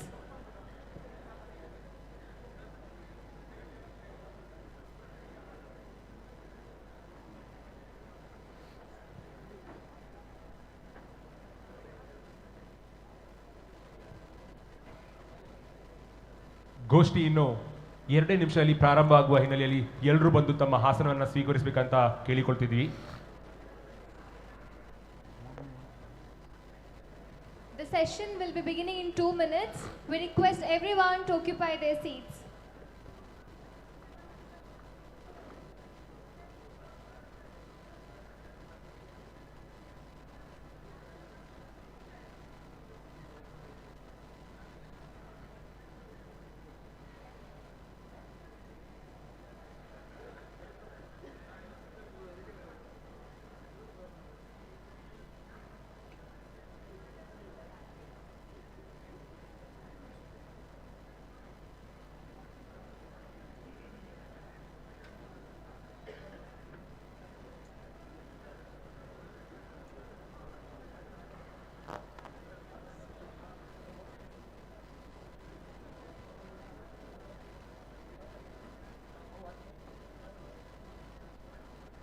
Very good morning to one and all present here. Without any further delay, let's move on to the first session. We have Aravindan Neelakandan, who is a co-author of a hugely successful and bestseller book, Breaking India. The session will be led by Sri Raj Gudi, who is Assistant Professor, Manipal Institute of Communication, Mahe, member of Karnataka Chalanachitra Academy. Over to you, sir. Thank you. And welcome to this 5th edition of Mangaluru Lit Fest. It's my honor and privilege to host this session in this edition of the Mangaluru Lit Fest. As you have witnessed, started 6 years back, and there was a gap of a year, and the Lit Fest has made a immense progress in all these years and made a mark as one of the sorter festival, not only in India, and the guests you must have seen, coming from the abroad as well. We really thank from side of the organizers, that people who made it to our call and request and to discuss their works here in this our festival. And at the beginning of this festival, this session would be discussing the recent book on Hindutva. I would like to introduce our guest for this panel. Sri Aravindan Neelakandan is currently the contributing editor for Swarajya magazine. He has worked for more than a decade with the Natural Resources Development Project of Vivekananda Kendra. He has authored books on sustainable agricultural technologies and traditional knowledge system in Tamil. In 2011, he co-authored a bestseller book, Breaking India. And currently, the book that what we are discussing, Hindutva, Origin, Evolution, and Future. That is recent work. And welcome Arvind to discuss this book with us today. To begin with, if you can introduce the broad framework of the book to our audience. Right. When you tell the word Hindutva, the dominant narrative has created a kind of negative perception of the word. So Hindutva is considered as this high caste, patriarchal, almost an Indian equivalent of a Nazi ideology. Now, I honestly wanted to know whether it is so or not. So I have my own experience of going to the shagas from my age 14, and I have felt that there is no chauvinism or the kind of majoritarian supremacism associated with this movement. I have closely watched and I have to an extent participated in the Ram Janmabhoomi movement. And if you look at it, for example, I looked at the media narrative and what was actually happening. Let me give the example of Ayodhya, December 6, 1992. Almost 1 lakh Karsevaks have assembled, more than 1 lakh Karsevaks have assembled inside that small town of Ayodhya. Something happened. After that, to this day, almost universally the report is that the mob of frenzied Karsevaks demolished a masjid. But if you look at what happened very carefully, as I said, more than 1 lakh Karsevaks had assembled there in the small town of Ayodhya, where there are more than 15 Muslim places of worship, functional Muslim places of worship. There was a masjid, a functional masjid, very much near to the Ram Janmabhoomi. They demolished these 3 domes, contested domes. None of the places of worship of Muslim brothers were touched. Okay. Even the person who was in charge of the masjid near this Ram Janmabhoomi, he later gave an interview in which he said that even at the height of Ram Janmabhoomi agitation, that particular place of worship was not touched. So, were they really the frenzied mob as they were shown, the villainous people? They had already seen a massacre of their own brothers in 1990. Still, and a Supreme Court judgment was to come and it was delayed more than 1 year. Then they acted with anger. Even in that anger, it was a controlled anger, they didn't touch a single other place of worship.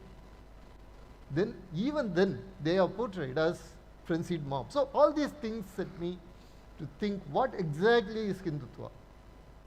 And in the work of Veer Savarkar, I got this clue that Hindutva is the universal set within which is the Hindu Dharma as we understand it has been placed. So I started working from that, and this book is the result of that. Well, Arvind, when we go through your book, so probably it looks like you mentioned from the Vedic days to the Vivekanandas, to the Gandhians, to the Nehruvian, or up to the Modi. Is that an attempt to create a kind of a textbook format for the Hindutva studies? One can say that, yes. I want to create a framework, definitely, to understand Hindutva in a broader perspective, but then that is also the reality. See, what I understood by my study of Hindutva is that Hindutva is not an ideology like Marxism. It is not a dogmatic political theology. Rather, it is a process. What is this process? I understood that this is a process of consciousness, as this is also a process of nation building. This is the process of the nation reinventing itself again and again and again based on certain very core principles. Okay. So, this book actually shows what Hindutva is as a process. And in that, it encompasses everything. For example, you take Nehru. Most of the Hindutvites at a superficial level, they don't like Nehru. Right. When the Chinese invasion happened, a lot of people were angry at Nehru. At that time, Guruji Golwalkar said that all criticism of Nehru should cease. And he made this wonderful statement, Vayam Panchadikam Sadam. When an external enemy attacks us, we are 105. Right? And this captures the essence of Hindutva. And if you look at what it has done to Nehru's perception himself, you will find that if you go through the external ministry documents of that time, Nehruvian time, the answers given in international, in United Nations Forum about the territorial integrity of India, Nehruvian government, Nehru's government quotes Vishnu Purana to ascertain the borders of India.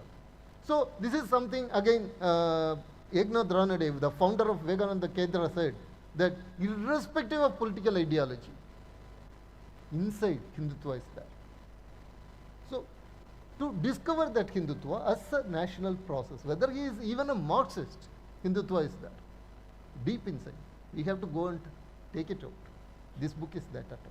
Okay, in that sense, sir, it looks, for me, it looks like you try to explore, or you try to work around the what we call as the media narrative that was built on the matters of the Hindutva, which is largely a political debate, rather than taking it to the root cause of social or the core ideas of the very, as you mentioned, the process, the way of life. And even the Supreme Court described it as Hindu's way of life. So, like, probably somehow you try to restrict yourself only to the political discourse that what's happening currently in the media. No, I haven't limited myself to the discourse, political discourse. Okay? Because, as I understand, Hindu Rashtra is an existential reality, it is not a political goal. It is not a political goal to be achieved. It is an existential reality that has to be realized by each and every person. So, this book is an attempt to do that. Okay? Hence, you have a chapter on science, for example.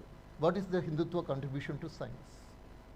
And there is a chapter on what is the Hindutva contribution to social emancipation of the people. This is not political at all. For example, you think of women's emancipation. Always these labels, patriarchal, Brahminical hegemony is attached to Hindutva. But look at history. Okay. For any nation to develop, for women emancipation, you need to raise the marriage age. You need to stop the child marriage. And once child marriage was rampant, not only in India, it was a universal phenomenon. It was there in England also. Almost at the same time when the Child Marriage Prevention Act came here, it also was implemented there. And for your information, in the canonical laws of the Catholic Church, child marriage was very much there, even till very recent times. Okay. So, who were the people who fought against child marriage in India? The person who was instrumental in bringing that law, and you know the name of the law, Sharda Act. Who brought this Sharda Act? Harbilas Sharda. What is the political orientation of Harbilas Sharda? He was a strong Hindutvaite. He wrote the book, This Supremacy of Hindu Civilization, and he envisioned a Hindu-Buddhist coalition across the nations to fight against or to stand as a resistance wall against the monotheistic or monopolistic expansionism. So, this book does not limit itself to the political discourse. It looks at the entire processes, all the nation building processes, and sees how Hindutva is an inalienable, integral part of this nation building process of India. Well, it is a very two interesting point that you have mentioned now. That one is the idea of the nation building, and another one is in the process of the Hindutva process or Hindutva way of life. So, if you compare in these two, and as you discuss, as describe more of these things in the post-2014 era, so do you really think that Hindutva still can be considered as a way of life rather than mere political identity? See, Hindutva is the basis of India's nationhood. We have to understand this. You take Hindutva away, then India does not exist. It is just an infrastructural network. Beyond that, it is nothing. Hindutva is the basis. So, what is Hindutva? Hindutva is theodiversity. Theodiversity was the term that was coined by Professor Logesh Chandra, who was a professor of Buddhist studies. He told that this theodiversity is the basis of Hindutva. Ekam Sadvipra Bhakta Vatanti. And every time there has been a threat to this theodiversity, India as a nation has come together and offered resistance, like in the form of Guru Tej Bahadur's Balidan, like in the form of Vidyaranya, inspiring Hakka-Bukka, Harihara and Bukka to build this Vijayanagara empire, okay? And then during, through Shivaji, and then through independence movement. The basis of all this is the preservation and nurturing of theodiversity. And this is the basis of India's nationhood. Whatever we are building to strengthen this. in post 2014, though there has been a lot of talks about Hindutva being a political ideology and all that, if you look at it, the breakneck speed with which the infrastructure is getting built in India, it is because of Hindutva. It was Swayamsevak, Vajpayee, who envisioned the roads physically connecting all the villages to the nation, right? And it was now Narendra Modi who is looking at the entire thing. And for example, he launched something called a satellite that was connecting all the SAARC nations. And I have mentioned it here. From where does this vision come of uniting all these people that belongs to the larger landmass of India called the Akhanda Bharat? It comes from Hindutva, okay? And reducing corruption by direct bank transfers, where does this come from? It comes from Hindutva. If this nation is corrupt, now we have to remember this very clearly, if this nation is corrupt, then that corruption is pinned upon India's civilization. It is shown as a civilizational deficiency. Indians are basically corrupt. We always used to say this, right? Even in ordinary conversation, we Indians are corrupt. How that particular thought was injected into us? Because the British narrative was that we are idol worshippers, and because we are idol worshippers, we are inherently corrupt, and that corruption is showing itself in our social life, and that is why Indians are corrupt. When Narendra Modi shows clearly that with a strong integral approach, you can reduce corruption in the society, then he shows that India is not inherently corrupt. That is Hindutva.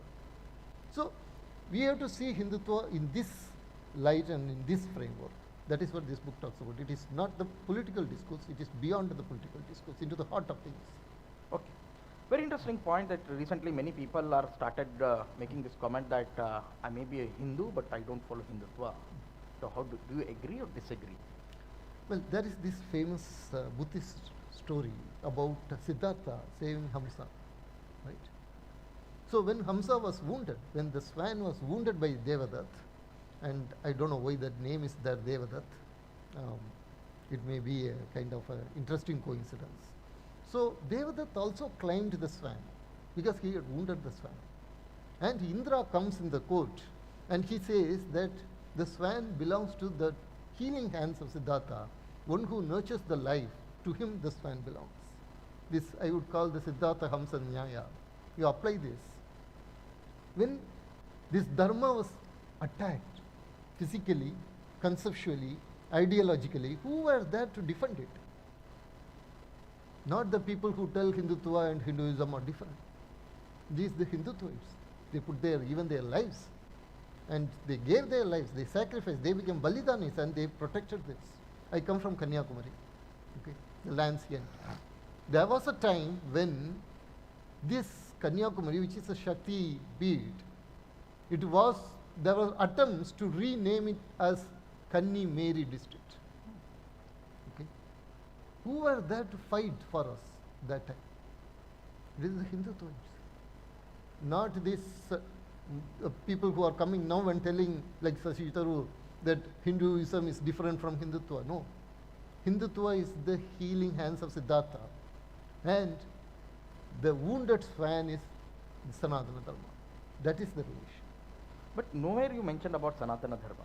You never tried to bring that as part of your core discussion. Actually, discussions of the Sanatana Dharma, as you mentioned now. Right. I have mentioned Sanatana Dharma in Uttarpara speech of Sri Aurobindo, the first chapter itself. I have mentioned Sanatana Dharma. Okay. Sanatana Dharma is Hindutva. Sanatana Dharma is Hindu Dharma. But what is Sanatana Dharma? Unfortunately, when Arya Samaj was doing all these reforms, social reforms very strongly, the socially stagnant orthodoxy, they try to appropriate the term Sanatana Dharma. So it has gained a kind of a negative perception among people. And persons like Sri Aurobindo and Mahatma Gandhi, poles apart otherwise, they both claimed that Sanatana Dharma has a larger context. So in the context of temple entry movement, Mahatma Gandhi told that I am a proud Sanatani Hindu. So the Sanatana Dharma has very much been there in the book.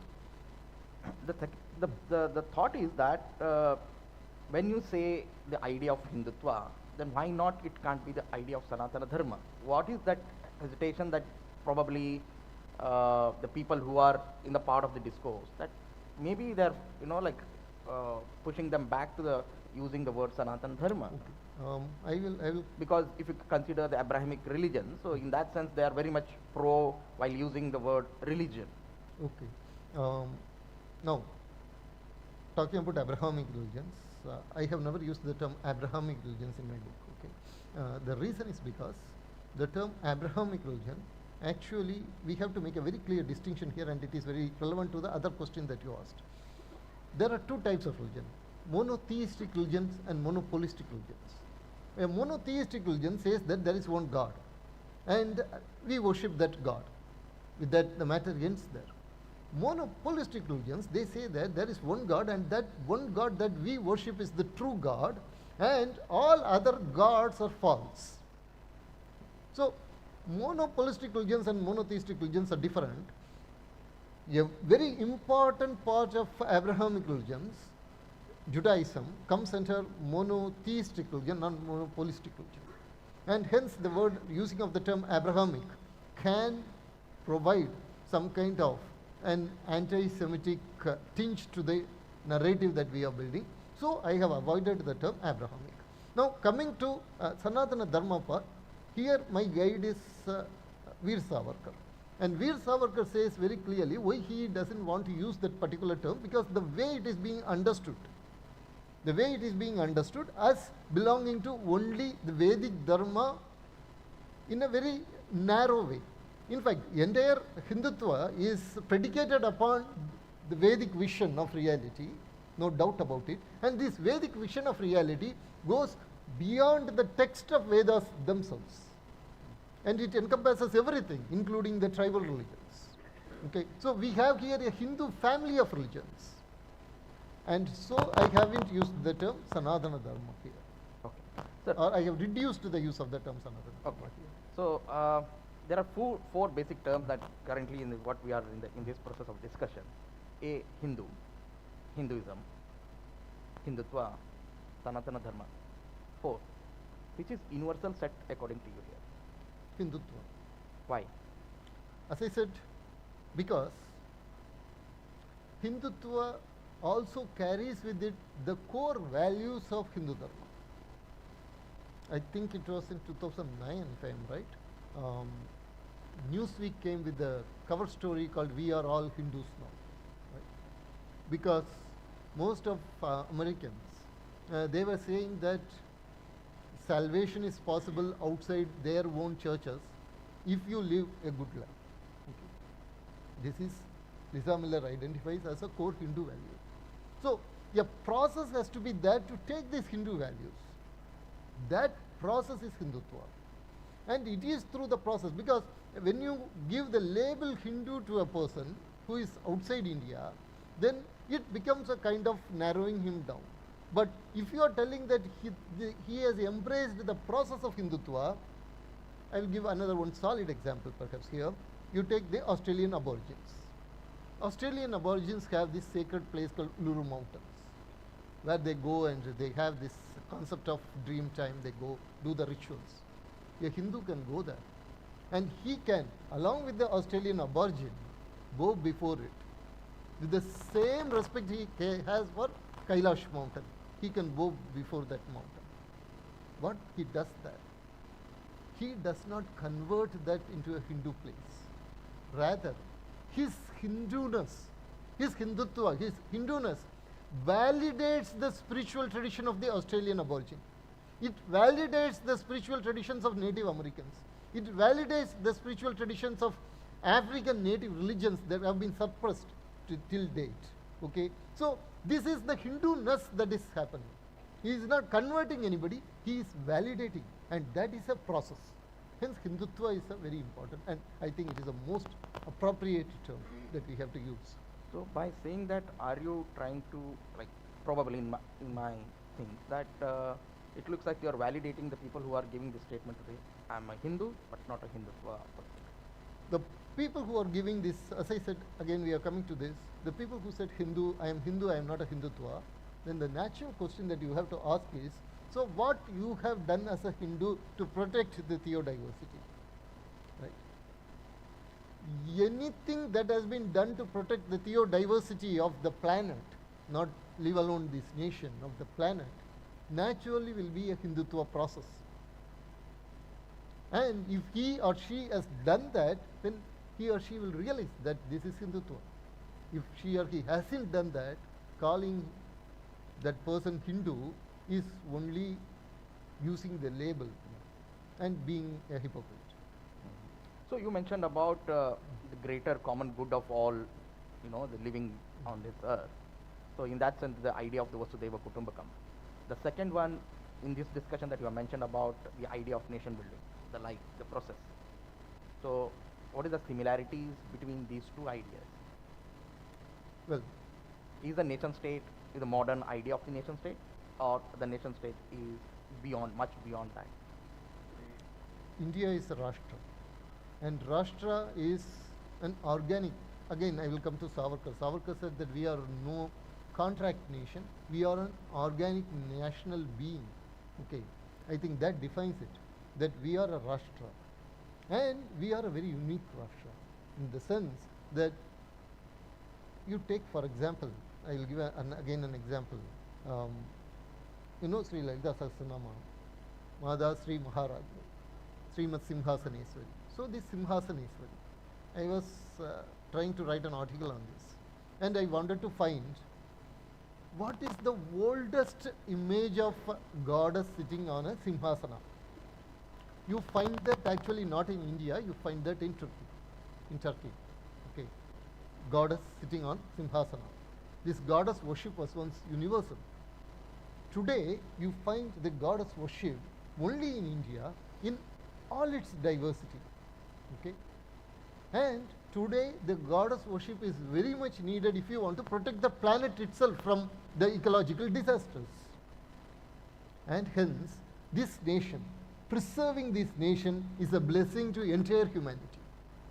And the nation state processes that we are seeing today, they are very important for the good of entire humanity. India lives not for herself but for the entire planet, and that is what it means by this. Okay, so this nation state building is very important. In that, what is very important is that, and that was the fallacy of Nehruvianism, the delusional fallacy of Nehruvianism, it separated the national being from the cold missionary of the state. So the mission, the state mission and the national organism, they were separated. And that was responsible for most of the problems that we are facing at the secular level or at the spiritual level of the nation. So the integration of the state and the nation, the same wavelength, that is important for India, and that is what Hindutva is doing. And if India is strong and healthy, then it is a blessing for the entire planet. Okay, that's a great answer. So, continuing the matter, that is when we say that we will borrow, we will try to create a planet for everybody's good. But in that process, we will also come under the influence of the others. May it be like the discussions with the Christians, with Muslims, with other communities. So how do they and their ideas fit in, or they part away from it? See, there is a chapter, and I think that is one of the largest chapter, called Samanvaya. Okay, the word Samanvaya is an important aspect of Indian civilization, and it was Swami Ranganatha Maharaj of Sri Ramakrishna Mission who brought it up. Samanvaya is an important civilizational process. On the other hand, you have something called dialectics that every Marxist belongs to talk about. Some problem. So dialectics is a mechanistic process, whereas Samanvaya is an organic process. When the Islamist invasions happened, we resisted. Okay, so according to the core Islamist theology, the only option that is left for a kafir who particularly worships idols was to be killed or to get converted. But here, because of the continuous resistance of Hindus, remember this, not because of the large-heartedness of the continuous resistance of Hindus, it transformed the Islamist psyche. So they had to accept Hindus as people of the book. So this shows how Hindutva operates. Okay. Then at a particular point comes, you take the case of Akbar. Akbar was an Islamist emperor. And this is again very interesting. And after he has gone through the battles and everything, he has a transformational change. None other than Sitaram Goyal's Voice of India book records this. So this is not an Agrarian statement.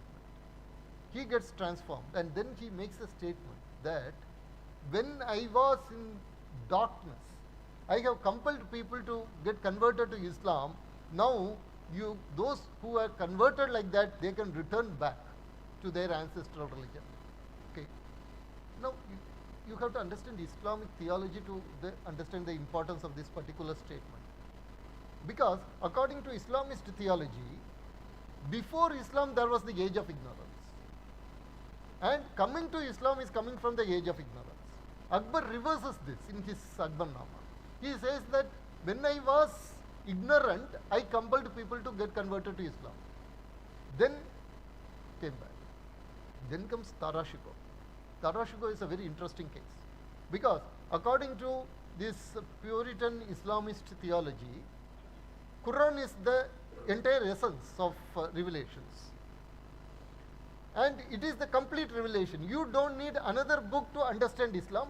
With Islam you can understand, with Quran you can understand other books. You don't need another book to understand Quran. Tara Shikoh rejects this. He says that Upanishads are the final revelations. He says that if you want to understand the Quran in a proper sense, you have to use Upanishads. But Upanishads by themselves, they are a complete book. You don't need Quran to understand Upanishads. Now that is what makes him an apostate. And it was on the charges of being an apostate that he was killed. So here you see the process of Samanvaya slowly and steadily working, and that does not mean you get complacent. You start listening to anything that comes in the name of Sufi music. There are a different type of Sufis. There are Vedantic Sufis and there are Ijadist Sufis. Ijadist Sufis are people who use Sufism as a front for conversion, even forceful conversion. Then there are various Egatmata Stotra. Okay. So this is how this Samanvaya operates. In the case of Christianity, okay, I will give an example that most probably the name may be very familiar in this Konkan region. There was this Catholic priest called Anthony de Mella. So Anthony de Mella was very much influenced by Hindu spirituality, that he accepted that truth can be attained through different paths. And his books were immensely famous. The Catholic Church prohibited use of his books. So here you see the tension of how Hinduism actually, Hindutva transforms other religion slowly and steadily. The point is you have to be strong. And it is interesting again to tell that the first book on RSS was written by a Catholic priest. Book in English was written by Catholic priest Anthony Eliavetum in 1951, and he was the person who coined the term pseudo-secularism. So this is a very complicated process, a civilizational process, and all it needs is for Hindus to be strong and united in their goal and vision for this to happen. Well, Arvind, as I have already mentioned the name of the Rashtriya Swayamsevak Sangh, and also very interestingly, you have a chapter on this Rashtriya Swayamsevak Sangh, and he also discusses one chapter which is beyond or before the entry of the Sangha, and who all tried and worked for the Hindutva. Well, hence you have mentioned, you also discuss a very interesting part, that is intellectualism versus activism. Do you still think that RSS restricted itself to only the activism rather than taking it to the level of intellectualism? Actually, there is a big misconception. I call it Goyal-Elst syndrome. Okay, because many people these days read a book of Sitaram Goyal and a few essays of Conrad Elst, and then they think that okay, we can criticize RSS. And there is this general misconception even among many people who call themselves Hindutvaite, that the RSS is a kind of a physical culture. They are automatons without brain. Think about this. You take the entire political thought evolution of India after Mahatma Gandhi, very original Indian rooted thinkers. Who were they? Pandit Deendayal Upadhyaya and Dattopant Tengadi. And they formulated a thought, a system that is rooted in India at the same time that was facing the challenges of the West. The challenges that have been unleashed here in the form of Marxism. People who are millennials, they won't be knowing what it means to grow in India 70s and 80s, where Marxism is considered as the panacea for all things, and the Mecca was Moscow. At such a situation, I still remember Dattopant Tengadiji's lecture on Marxism on Marxist Anvil. He told that I will use the framework of Marxism to deconstruct Marxism, and he did a brilliant job of it. And Dattopant Tengadi brought a very new chapter for this trade union movement, which is not Marxist, which is not capitalist. These are people who were sleeping in railway stations in cold winter nights, traveling all through India, and they were working also. They were not people who were sitting in AC rooms. It is because of these people were sleeping in the railway platforms of unknown stations in cold winter nights that we are sitting today and we are talking. So this dichotomy between intellectualism and activism is itself false. Sangh has created a strong intellectual activist phenomenon that is almost unknown to the world, very unique to India. We take these things for granted, like the fish in the ocean. If you look at it, you will understand. Today we have a lot of thought, a lot of this talk about rewriting Indian history, bringing out the names of people, old people who have been forgotten, etc., etc. But think about this. If you meet a Punjabi person, and that Punjabi person, a Punjabi boy, if that Punjabi boy knows the name of Thiruvalluvar, if that Punjabi boy knows the name of Nayanmars, Alvars and Rajendra Chola, if you meet a person from Tamil Nadu, and if that Tamil Nadu person knows the name of Narayana Guru, and knows the name of Karavela and Yasodharma, you can be 100% sure that both these people, both these boys from Punjab and Tamil Nadu, they have been RSS people who have been reciting Ekatmada Stotra every morning. Right? So they have created this narrative. They have put it there. It is for you to develop. Who failed the Sangh are the people who are called themselves intellectuals and who didn't go to the Shagas. Go to the Shaga, look for yourself what is happening, then you will understand how to integrate your intellectualism with the ground activism, which is very important. And that is, I think, the answer. Yeah. Before I open the discussion, just my last question to you on this matter is that, but of course, without discussing that, any debate or any discussion on Hindutva won't be completed. That is the ideas of Ambedkar. So, as you mentioned about the millennials' ignorance towards all these kind of thinkers, that do you really see the influences of Ambedkar amongst the millennials? If so, how is it accommodating, or how his views can still be accommodating within the ideas of the broader Hindutva framework, as you mentioned it as a universal set? Okay. I consider Baba Saheb Ambedkar always as the Bodhisattva. Okay. I always call him respectfully Bodhisattva Ambedkar. And often I get criticized for that. I don't mind that. Because I first heard the name of Baba Saheb Ambedkar not in any of my textbooks, but in Egatmada Stotra, and then from a book published by Rashtrotthan Parishad and Baba Saheb Ambedkar. And he was a nationalist, very clearly. He loved this nation. But later, when you read books like the Riddles, you find that why he is so harsh on us. There is another dimension to this harshness. That is how our traditionalist so-called Dharmacharyas have behaved in 1920s and 1930s. When such basic things like the right of the scheduled communities to walk in the public roads, such take water from the public well, such fundamental rights. The way our Dhammacharyas behaved, well, to put it very charitably, was not very dharmic. And the harsh words of Dr. Ambedkar you have to see as a response to that. See, I was not a very brilliant student. I used to get very low marks, and my father used to call me and used to shout at me telling that you are only fit to go and rear buffaloes. Okay. He was shouting at me like that. I know that he was doing it for my own good. He didn't mean that. The same way you have to take the words of Dr. Ambedkar that are harsh on Hindu Dharma, because it is in these riddles of Hinduism. He has put another one very important passage, and that passage, very interestingly, is never quoted by the so-called Ambedkarites.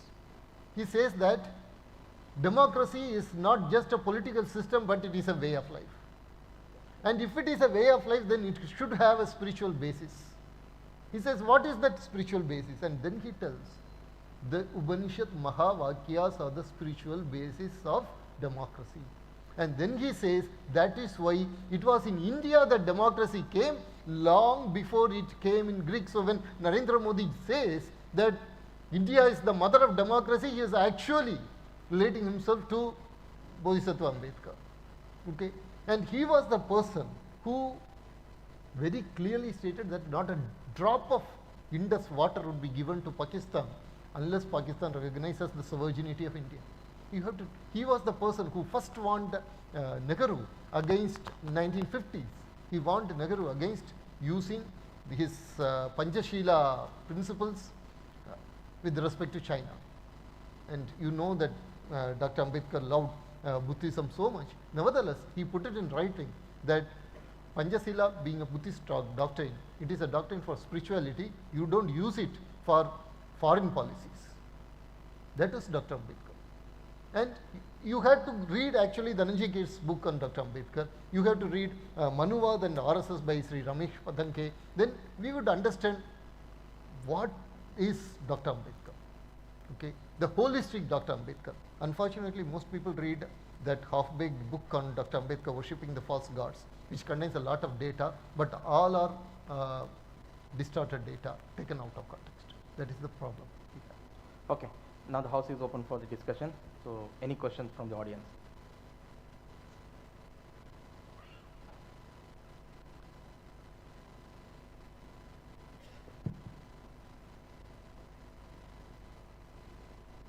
Please introduce and then ask the question. I am Vishweshwar Bhatt Bangaradka. I represent BJP. You spoke about the concept of nation state. Do you still think that India is a nation state? If your answer is positive, in what way it is different from the concept of nation state that the Europeans believe? Okay. India is a Rashtra, as I said. And Rashtra is more than a nation state. It also subsumes a nation state. And how is it different from the European or Western nation states? Well, the European nation states are always built on this one blood, one language, and one nation, mostly. And it is in America you have this melting pot concept. Even there it is subsumed to the white Protestant identity. In the case of India, the concept of nation itself is based on, as I said, theodiversity, Ayam Sad Vibra Bhagda Vadanti, and it is also built on the divine feminine, and I am coming to that, yes, exactly. So this is the basis of the nation, okay? This is the basis of nation. And the state has its own mechanical aspects. Those mechanical aspects have to be harmonized with the nation. That is what Gandhiji wanted when he said that Swarajya is a Vedic concept, a sacred term, a Vedic term. And he wanted the nation state to be built in those lines. Unfortunately, during the Nehruvian time, there has been a diversion, and now we are doing the path correction. So the point is, we have been a nation state, and we have done some deviation and we are doing the course correction. That is how I see it.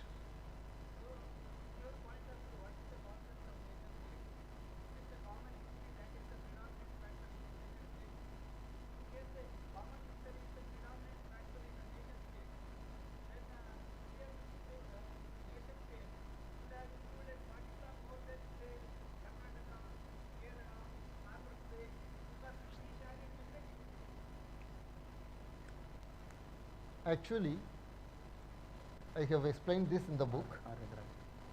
The nation in India is a process of consciousness. It is an expansion of consciousness, and it is an evolution of a deeper process. I can say that it is more Sri Arbindonian than anything. And I believe that in the due course, India will become Akhanda Bharat, not in terms of, and I have explained it very clearly in the books, and it will become Akhanda Bharat, a Visala Bharat, and it will become Viswa Bharat. Okay. In that time, Pakistan or Afghanistan, they will find their core roots. And I have quoted actually a particular Pakistani author who sees Pakistan itself as a land of Shiva. Okay.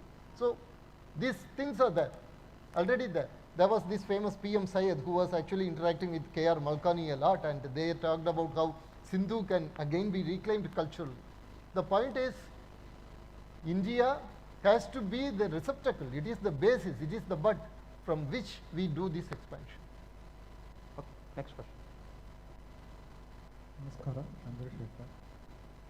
We are discussing on the word Hindutva. Can you please throw some light on the word Hindu?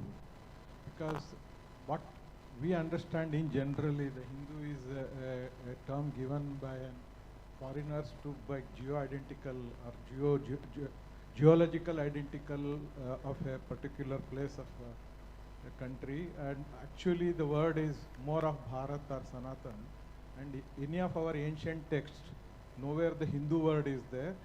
I read recently there are some Puranic statements are given, but it more of looking, it is being inserted intentionally to defend Hindu word.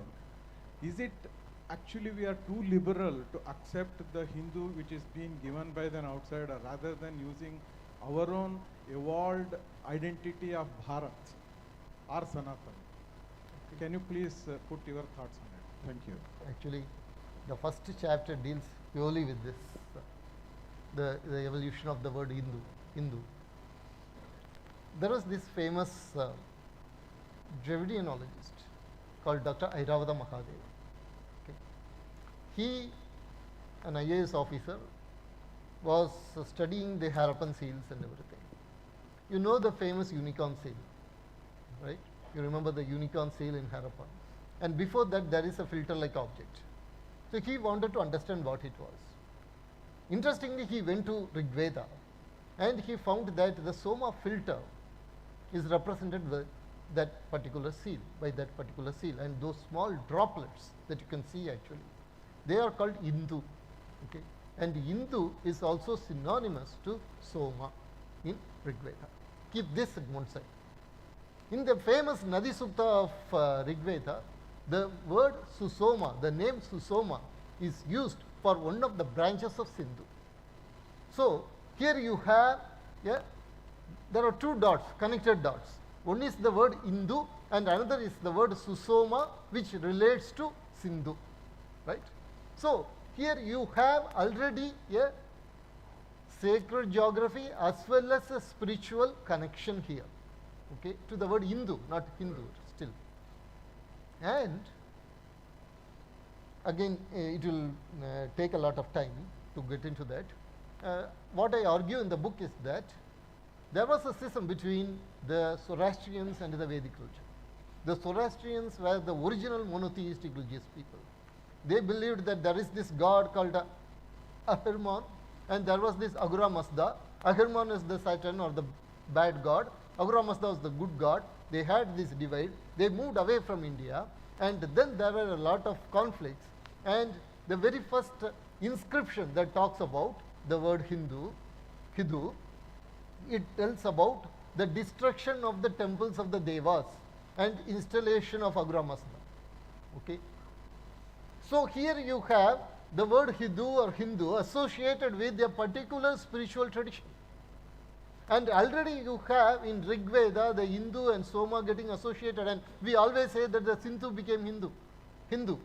But in between you have the word Hindu also, which very clearly states that all these words are connected to not only a sacred geography, but also to a spiritual tradition. Come to the historic times, when Huan Song was visiting here, like it was some 1300 years ago. And he tells that this land entirely, he had visited up to the south, to the Pallava kingdom. And he says, this land entirely is called Hindu.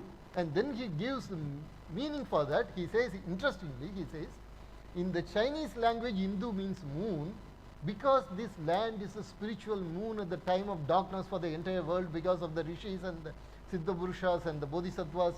Because of that, this land is called Hindu.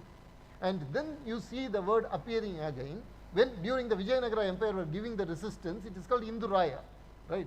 So this term has always been there with us. It was not given to us by the people outside. It represented both the sacred geography of the land and also the spiritual traditions. And what is this spiritual traditions? It is the spiritual tradition that accepts diversity of divinity. And the first schism between Hindus and the non-Hindus, the Parsis, is because of, or the Zoroastrians, is because of the inability of the Zoroastrians to accept the diversity of divinity. So that also forms the core civilizational value. So the word Hindu is perfectly correct for us. I hope that answers the question. Okay. Thank you one and all. Because yeah, one last question probably we can accommodate too. Yeah.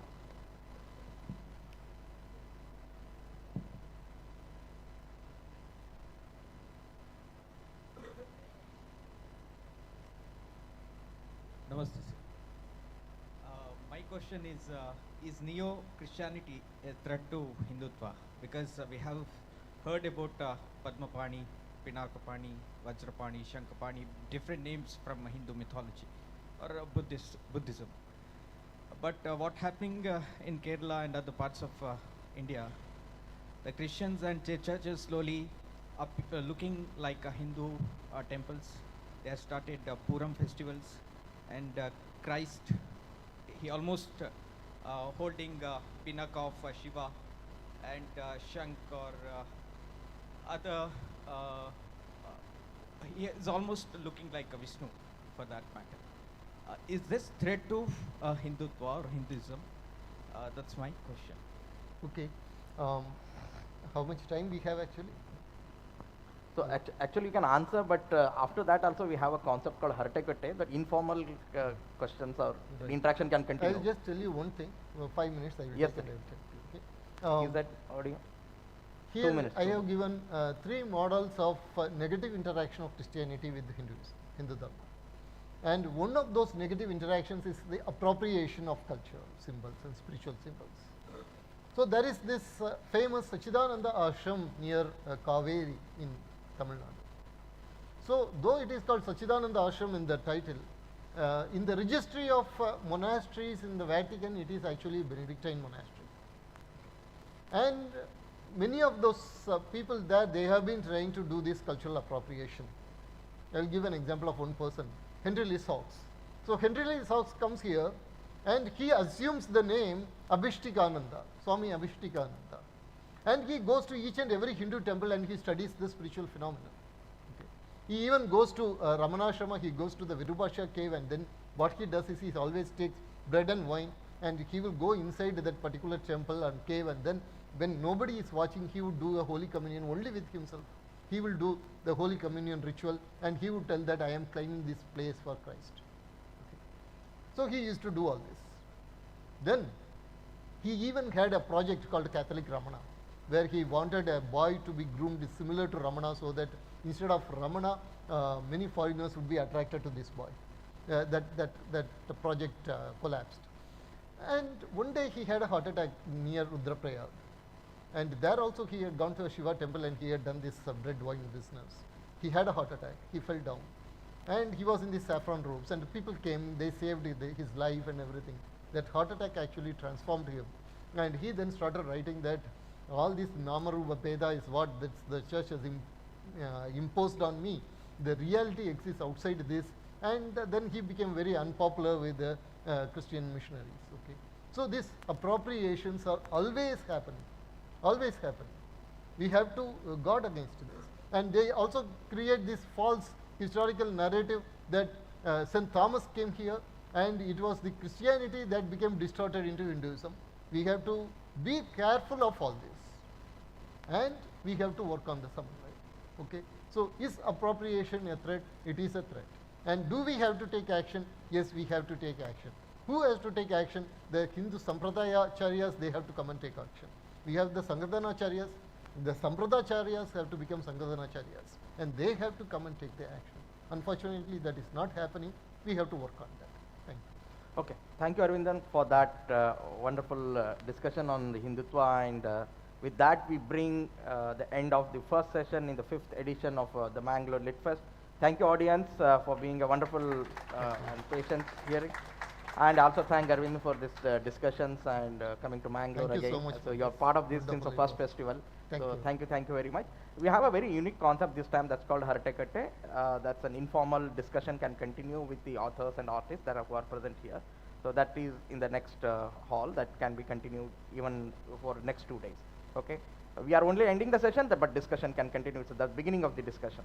Thank you one and all. Thank you, Sri Aravind ji, for broadening our perspective on Hindutva. And thank you, Sri Raj Kulkarni, Sri Raj Gudi sir, for conducting this session. May I now request Sri Kallatka Prabhakar Bhatt ji to present the momentum for the speakers.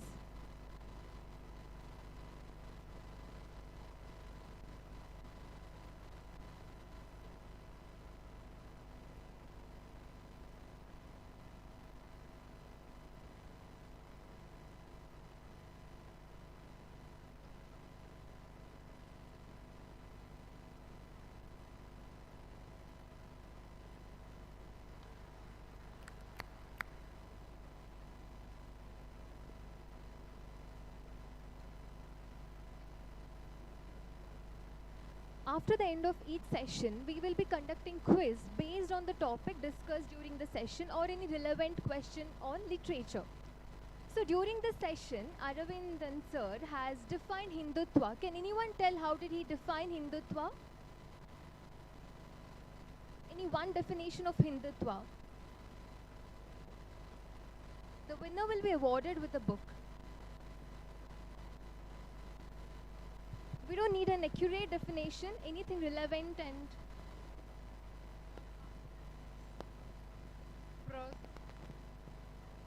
I am Lakshmi from Sharda Vidyalaya. Process of nation building, process of consciousness. Congratulations, ma'am. You will be awarded with the book Summer Hill. It's sponsored by Prasaranga Mangaluru Vishwavidyalaya.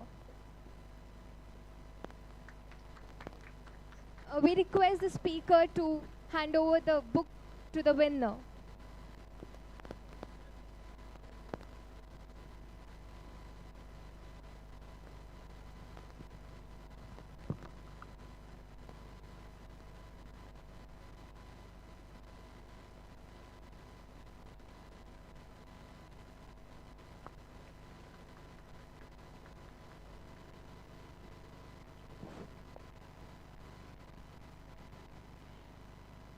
ಧನ್ಯವಾದಗಳು. ಇದೀಗ ಮುಂದಿನ ಗೋಷ್ಠಿಯತ್ತ ನಾವು ಸಾಗಬೇಕಾಗಿದೆ. ಮುಂದಿನ ಗೋಷ್ಠಿ ಇದೇ ವೇದಿಕೆಯಲ್ಲಿ ರಾಷ್ಟ್ರೀಯತೆ ಮತ್ತು ಪ್ರಾದೇಶಿಕತೆ ಈ ವಿಷಯದ ಕುರಿತು ಮಾತನಾಡಲಿಕ್ಕಿರುವವರು ಅರವಿಂದ್ ಚೊಕ್ಕಾಡಿ ಅವರು. ಅವರ ಜೊತೆಗೆ ಶೈಲೇಶ್ ಕುಲಕರ್ಣಿ ಅವರು ವೇದಿಕೆಯಲ್ಲಿ ಇರ್ತಾರೆ. ದಯವಿಟ್ಟು ಅರವಿಂದ್ ಚೊಕ್ಕಾಡಿ ಅವರು ವೇದಿಕೆಗೆ ಆಗಮಿಸಬೇಕಾಗಿ ಕೇಳಿಕೊಳ್ತಾ ಇದ್ದೇವೆ.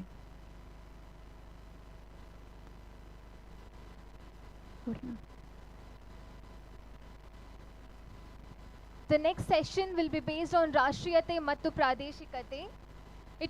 It will begin at 12:10.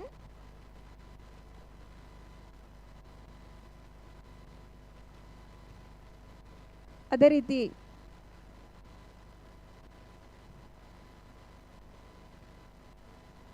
ಆಡಿ 2ರಲ್ಲಿ ರಂಗಭೂಮಿ ಪ್ರಯೋಗ ಮತ್ತು ಪ್ರಭಾವ ಈ ವಿಷಯದ ಕುರಿತು ಡಿಸ್ಕಷನ್ ನಡೀಲಿಕ್ಕಿದೆ. ಅಡ್ಡಂಡ ಸಿ ಕಾರ್ಯಪ್ಪ ಹಾಗೂ ಬಾಸುಮ ಕೊಡಗು ಅವರು ಈ ಕಾರ್ಯಕ್ರಮವನ್ನು ನಡೆಸಲಿಕ್ಕಿದ್ದಾರೆ. ಅವರ ಜೊತೆಗೆ ವೇದಿಕೆಯಲ್ಲಿ ಪ್ರಕಾಶ್ ಮಲ್ಪೆ ಅವರು ಇರ್ತಾರೆ.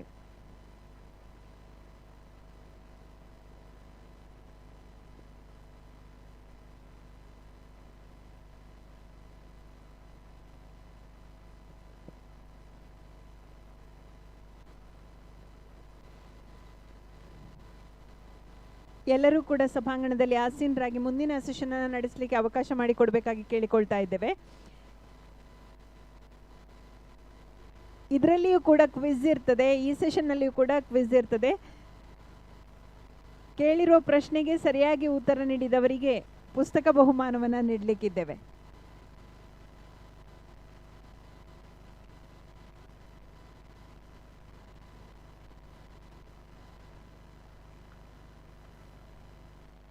ಮತ್ತೊಮ್ಮೆ ಎಲ್ಲರಿಗೂ ಸ್ವಾಗತವನ್ನು ಬಯಸ್ತಾ ರಾಷ್ಟ್ರೀಯತೆ ಮತ್ತು ಪ್ರಾದೇಶಿಕತೆ ಅನ್ನುವ ಗೋಷ್ಠಿಯನ್ನು ನಡೆಸಿಕೊಡಬೇಕಾಗಿ ವೇದಿಕೆಯ ಗಣ್ಯರಲ್ಲಿ ಕೇಳಿಕೊಳ್ತಾ ಇದ್ದೇವೆ.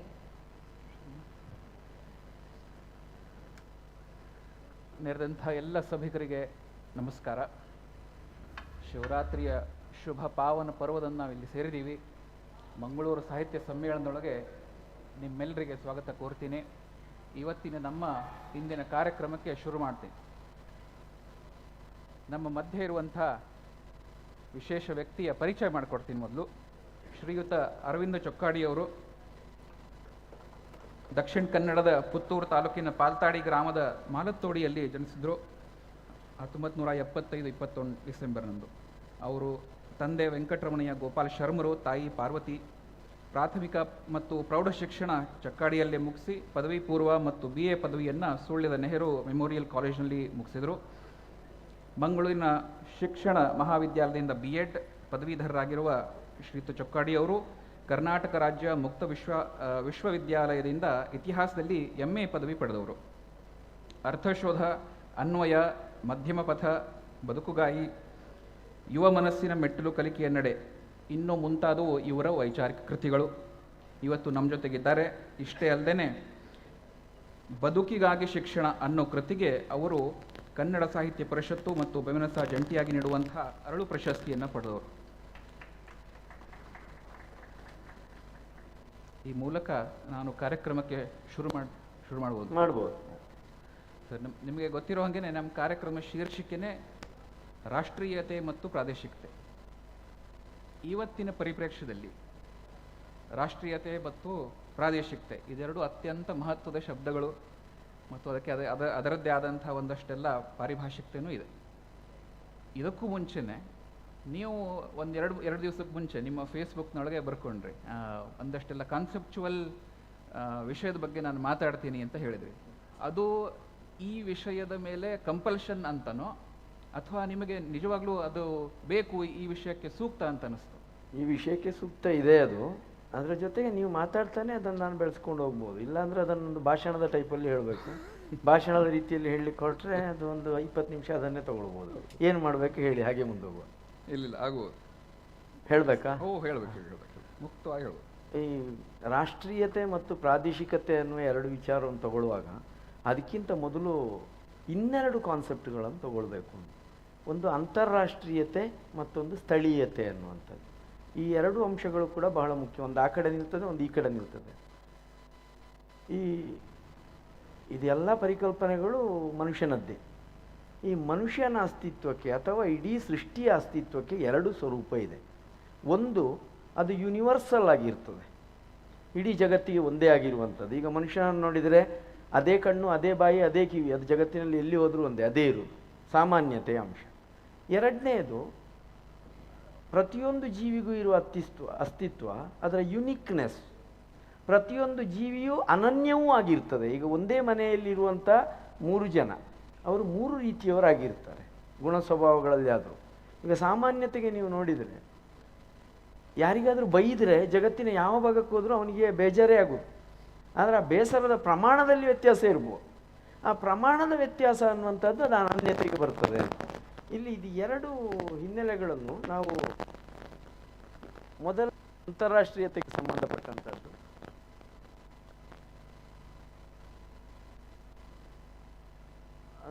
ನಮ್ಮಲ್ಲಿ ಇದು ವಸುಧೈವ ಕುಟುಂಬ ಅನ್ನೋ ಪರಿಕಲ್ಪನೆ ಇದೆ, ಅಥವಾ ಅದನ್ನೇ ಹೋಲುವಂಥ ಸಾಕಷ್ಟು ಇತರೆ ಪರಿಕಲ್ಪನೆಗಳು ಕೂಡ ಇದೆ. ಈಗ ಎಸ್ತು ಸರ್ವಾಣಿ ಭೂತಾನಿ ಆತ್ಮನ್ಯವಾನು ಪಶ್ಯತಿ ಸರ್ವಭೂತೇಶು ಚಾತ್ಮಾನಂ ತತ್ವನ ವಿಜುಗುಪ್ಸತೆ ಅನ್ನುವಂಥದ್ದು ಕೂಡ ಇಡೀ ವಿಶ್ವವನ್ನು ಒಂದಾಗಿ ಕಾಣುವಂಥ ಒಂದು ದೃಷ್ಟಿಕೋನ. ಅದು ಬೃಹದಾರಣ್ಯಕ ಉಪನಿಷತ್ನಲ್ಲಿ ಯಾಜ್ಞವಲ್ಕ್ಯ ಮೈತ್ರಿ ಸಂವಾದದಲ್ಲಿ ಕೂಡ ಬರ್ತದೆ. ಅದು ಈ ಭೂಮಿಗೆ ಸಂಬಂಧಪಟ್ಟ ಹಾಗೆ ಮಾತ್ರ ಅಲ್ಲ, ಇಡೀ ವಿಶ್ವಕ್ಕೆ ಸಂಬಂಧಪಟ್ಟ ಹಾಗೆ ಬರ್ತದೆ ಅಂತ. ಆದರೆ ಅದು ಭಾರತದಲ್ಲಿ ಮಾತ್ರ ಇತ್ತು ಅಂತ ಹೇಳಿದರೆ ಭಾರತದಲ್ಲಿ ಮಾತ್ರ ಅಲ್ಲ, ಬೇರೆ ಕಡೆಯೂ ಇತ್ತದು. ಈಗ ಸುಮೇರಿಯನ್ ನಾಗರಿಕತೆಯಲ್ಲಿರುವಂಥ ಉಬ್ಬು ಶಿಲ್ಪಗಳನ್ನು ಗಮನಿಸಿದರೆ, ಮಾಯಾ ನಾಗರಿಕತೆಯ ಕ್ಯಾಲೆಂಡರ್ನ ಕಾನ್ಸೆಪ್ಟ್ಗಳನ್ನು ಗಮನಿಸಿದರೆ ಅದರಲ್ಲಿಯೂ ಕೂಡ ಅಥವಾ ಗ್ರೀಕ್ ಸಾಹಿತ್ಯವನ್ನು ಡಯೋಜನಿಸನ ರಚನೆಗಳನ್ನೆಲ್ಲ ನೋಡಿದರೆ ಆ ರೀತಿಯ ಕಲ್ಪನೆಗಳು ಬೇರೆ ದೇಶಗಳಲ್ಲೂ ಕೂಡ ಇತ್ತು, ವಿಶ್ವವನ್ನು ಒಂದಾಗಿ ಕಾಣೋದು. ಆದರೆ ಏನಾಗಿದೆ ಅಂದರೆ ಬೇರೆ ದೇಶಗಳಲ್ಲೆಲ್ಲ ಆ ನಾಗರಿಕತೆ ನಾಶ ಆಗಿದೆ. ಭಾರತದಲ್ಲಿ ನಾಶ ಆಗದೆ ಅದು ವಿಕಾಸವಾಗ್ತಾ ಬಂದಿದೆ. ಆದ ಕಾರಣ ಹೆಚ್ಚು ಸ್ಪಷ್ಟವಾಗಿ ನಮಗೆ ಸಿಗ್ತದೆ ಅಂತ ಹೇಳುವಂಥದ್ದು ಇದರ ಒಂದು ಸಾಂಸ್ಕೃತಿಕ ಅಸ್ತಿತ್ವ ಅಂತ ತಗೊಳ್ಬೇಕು. ಇದಕ್ಕೊಂದು ರಾಜಕೀಯವಾದ ಆಯಾಮವೂ ಇದೆ. ಈಗ ರಾಷ್ಟ್ರೀಯತೆ ಅಂತ ಹೇಳುವಂಥದ್ದು ನೀವು ತಗೊಂಡ ತಕ್ಷಣವೇ ಅದಕ್ಕೆ ರಾಜಕೀಯ ಆಯಾಮ ಬಂದೇ ಬರ್ತದೆ. ನಾನು ರಾಜ್ಯಶಾಸ್ತ್ರದ ವಿದ್ಯಾರ್ಥಿ, political science, not politics. Political ಸೈನ್ಸಿನ ವಿದ್ಯಾರ್ಥಿಯಾಗಿ ನಾನು ಮಾತಾಡಬೇಕು. ಇನ್ನೊಂದು ಇದರಲ್ಲಿ ಗುರುತಿಸಬೇಕಾದ್ದು, ಈಗ ಆಧುನಿಕ ಜಗತ್ತು ಬೆಳೆದು ಬಂದ ರೀತಿಯಲ್ಲಿ ವಿಶ್ವಸಂಸ್ಥೆಯ ಪರಿಕಲ್ಪನೆ, ಅಥವಾ ಅದಕ್ಕಿಂತ ಹಿಂದೆ ಲೀಗ್ ಆಫ್ ನೇಷನ್ಸಿನ ಪರಿಕಲ್ಪನೆ, ಅಥವಾ 1815ನಲ್ಲಿ ನಡೆದಂಥ ಇದು Prince Count Clemens Luther von ಮ್ಯಾಟರ್ನಿಕ್ಕನ ಅಧ್ಯಕ್ಷತೆಯಲ್ಲಿ ನಡೆದ ವಿಯೆನ್ನಾ ಕಾಂಗ್ರೆಸ್ಸು, ಅದು ಬೆಳೆಸಿದಂಥ ಒಂದು ಇಂಟರ್ನ್ಯಾಷನಲ್ ಲಾ ಅಂತ ವ್ಯವಸ್ಥೆ ಅನ್ನುವಂಥದ್ದು, ಅಥವಾ ಬೇರೆ ಬೇರೆ ದೇಶಗಳ ನಡುವೆ ಈಗ ನಡೆಯುವಂಥ ವ್ಯಾಪಾರ ಸಂಬಂಧಗಳು, ವ್ಯಾವಹಾರಿಕವಾದ ಕೊಡುಕೊಳ್ಳುವಿಕೆಗಳು, ಸಾಂಸ್ಕೃತಿಕ ವಿನಿಮಯಗಳು, ಇದೆಲ್ಲವೂ ಒಂದು ಇಂಟರ್ನ್ಯಾಷನಲಿಸಮ್, ಅಂತಾರಾಷ್ಟ್ರೀಯತೆಯನ್ನು ರೂಪಿಸ್ತದೆ ಅನ್ನೋದು ಒಂದು ಭಾಗ. ಎರಡನೇ ಭಾಗ ಏನು ಅಂತ ಹೇಳಿದರೆ ಸ್ಥಳೀಯತೆ ಅನ್ನುವಂಥದ್ದು. ಈ ಪ್ರಾದೇಶಿಕತೆಗಿಂತ ಸ್ಥಳೀಯತೆ ಅನ್ನುವಂಥದ್ದು ಹೆಚ್ಚು ಮಹತ್ವದ್ದು ನನ್ನ ಪ್ರಕಾರ. ಯಾಕೆಂತಂದರೆ ಭಾರತೀಯ ಸನ್ನಿವೇಶವನ್ನು ನೀವು ತಗೊಂಡು ನೋಡಿದರೆ ಪಶ್ಚಿಮದ ಸಿವಿಕ್ ಸೊಸೈಟಿಯ ಮಾದರಿಯಲ್ಲಿ ಭಾರತೀಯ ಸನ್ನಿವೇಶವನ್ನು ಅರ್ಥ ಮಾಡಿಕೊಳ್ಳಿಕ್ಕೆ ಆಗೋದಿಲ್ಲ. ಈ ಸಿವಿಕ್ ಸೊಸೈಟಿ ಅನ್ನುವಂಥದ್ರಲ್ಲಿ ರಾಜಕೀಯ ಕಾನೂನುಗಳು ಹೆಚ್ಚು ಪ್ರಭಾವಶಾಲಿಯಾಗಿರ್ತವೆ. ಅದಕ್ಕೆ ನೋಡಿ, ಅಲ್ಲಿ ಏನಾದರೂ ಒಂದು ಕಾನೂನು ಅಂತೇಳಿ ಮಾಡಬೇಕಾದ್ರೆ, ಅಥವಾ ಈ ಮಾನವ ಹಕ್ಕುಗಳ ಕಾನೂನು ಅಂತ ಒಂದು ದೊಡ್ಡ ಇತಿಹಾಸವೇ ಬೆಳೆದು ಬಂತು. ಅದಕ್ಕೆ ಅನೇಕ ಅಪೋಸಿಷನ್ಗಳು, ಸಂಘರ್ಷಗಳು ಇತ್ಯಾದಿಗಳೆಲ್ಲ ಕೊನೆಗೆ ಬಂದದ್ದು ಮತ್ತೆ ಒಬೆ ಮಾಡಿದರು, ತಕ್ಕ ಮಟ್ಟಿಗೆ, ಪೂರ್ಣ ರೂಪದಲ್ಲಿ ಅಲ್ಲ. ಭಾರತದಲ್ಲಿ ಈ ನಮ್ಮ ಜೀವನ ಸನ್ನಿವೇಶ ಅನ್ನುವಂಥದ್ದು ಇಲ್ಲಿ ಸಿವಿಕ್ ಸೊಸೈಟಿಯ ಮಾದರಿಯ ಸಮಾಜಕ್ಕಿಂತ ಭಾರತೀಯ ಸಮಾಜ ಕಲ್ಚರಲ್ ಕಮ್ಯುನಿಟೀಸ್ಗಳ ಮಾದರಿಯ ಸಮಾಜ. ಇದು ಸಾಂಸ್ಕೃತಿಕ ಸಮುದಾಯಗಳು ಇಲ್ಲಿ ಬಹಳ ಮಹತ್ವದ್ದಾಗ್ತವೆ. ಅದು ಜಾತಿಗಳಿರ್ಬೋದು, ಧರ್ಮಗಳಿರ್ಬೋದು, ಉಪಜಾತಿಗಳಿರ್ಬೋದು, ಪಂಗಡಗಳಿರ್ಬೋದು, ಒಳಪಂಗಡಗಳಿರಬಹುದು, ಉಪಜಾತಿಗಳಲ್ಲಿ ಮತ್ತು ಸೀಮೆಯ ಆಧಾರದಲ್ಲಿ ಮತ್ತೆ ಅನನ್ಯತೆ ಇರ್ಬೋದು. ನಾನು ಪ್ರತ್ಯೇಕತೆ ಅಂತ ಹೇಳಲ್ಲ, ಅದನ್ನು ಅನನ್ಯತೆ ಅಂತ ಹೇಳ್ತೇನೆ. ಹೀಗೆ ಚಿಕ್ಕ ಚಿಕ್ಕ ಸಾಂಸ್ಕೃತಿಕ ಸಮುದಾಯಗಳಿವೆ ಅಲ್ಲ, ಈ ಸಾಂಸ್ಕೃತಿಕ ಸಮುದಾಯಗಳಲ್ಲಿ ರಾಜಕೀಯ ಕಾನೂನುಗಳಿಗಿಂತ ಸಾಂಸ್ಕೃತಿಕ ಮತ್ತು ಧಾರ್ಮಿಕ ಹಿನ್ನೆಲೆಯ ನಿಯಮಗಳು ಬಹಳ ಮಹತ್ವದ್ದಾಗ್ತವೆ. ಈಗ ನೋಡಿ, ನೀವು ಪುರಸಭೆಯ ಈ ಸೆಕ್ಷನ್ ಇಂಥದ್ರ ಪ್ರಕಾರ ಅಲ್ಲಿ ಕಸ ಹಾಕಬಾರ್ದು ಅಂತ ಹೇಳಿದ್ರೆ ಯಾರು ಹೆಚ್ಚು ತಲೆಗೆಡಿಸ್ಕೊಳ್ಳೋದಿಲ್ಲ. ಬದಲು ಅಲ್ಲಿ ಇದು ಮಾರಮ್ಮನ ಗುಡಿ ಇದೆ, ಕಸ ಹಾಕಬಾರ್ದು, ಎಲರ್ಟ್ ಆಗ್ತಾನೆ. ಇದು ಸಾಂಸ್ಕೃತಿಕ ಸಮುದಾಯಗಳ ಪ್ರಜ್ಞೆ ಕೆಲಸ ಮಾಡುವ ರೀತಿ ಇದು, ಆಯಿತಾ. ಆದ್ದರಿಂದ ಇಲ್ಲಿಯ ಅಭಿವೃದ್ಧಿ ಅಥವಾ ಇದು ವಿಕಾಸ ಯಾವುದನ್ನು ನೀವು ನೋಡಬೇಕಾದ್ರೂ ಸಾಂಸ್ಕೃತಿಕ ಸಮುದಾಯಗಳನ್ನು ಅರ್ಥ ಮಾಡಿಕೊಳ್ಳದೆ ಭಾರತೀಯ ಸನ್ನಿವೇಶದಲ್ಲಿ ಒಂದು ನಿರೂಪಿಸಲಿಕ್ಕೆ ಕಷ್ಟ ಆಗ್ತದೆ ಅನ್ನೋದು. ಇದು ಎರಡು ಕೊನೆಯ ನಡುವಲ್ಲಿ ಸಿಗುವಂಥದ್ದು ರಾಷ್ಟ್ರೀಯತೆ ಅನ್ನುವಂಥದ್ದು ಮತ್ತು ಪ್ರಾದೇಶಿಕತೆ ಅನ್ನುವಂಥದ್ದು. ಇಲ್ಲಿ ರಾಷ್ಟ್ರೀಯತೆ ಅನ್ನುವ ಪರಿಕಲ್ಪನೆಗೆ ಬಂದಾಗ ಅಲ್ಲಿ ಮತ್ತೆ ಒಂದು ಸಾಂಸ್ಕೃತಿಕ ಅಸ್ತಿತ್ವದ ಪ್ರಶ್ನೆ ಬರ್ತದೆ.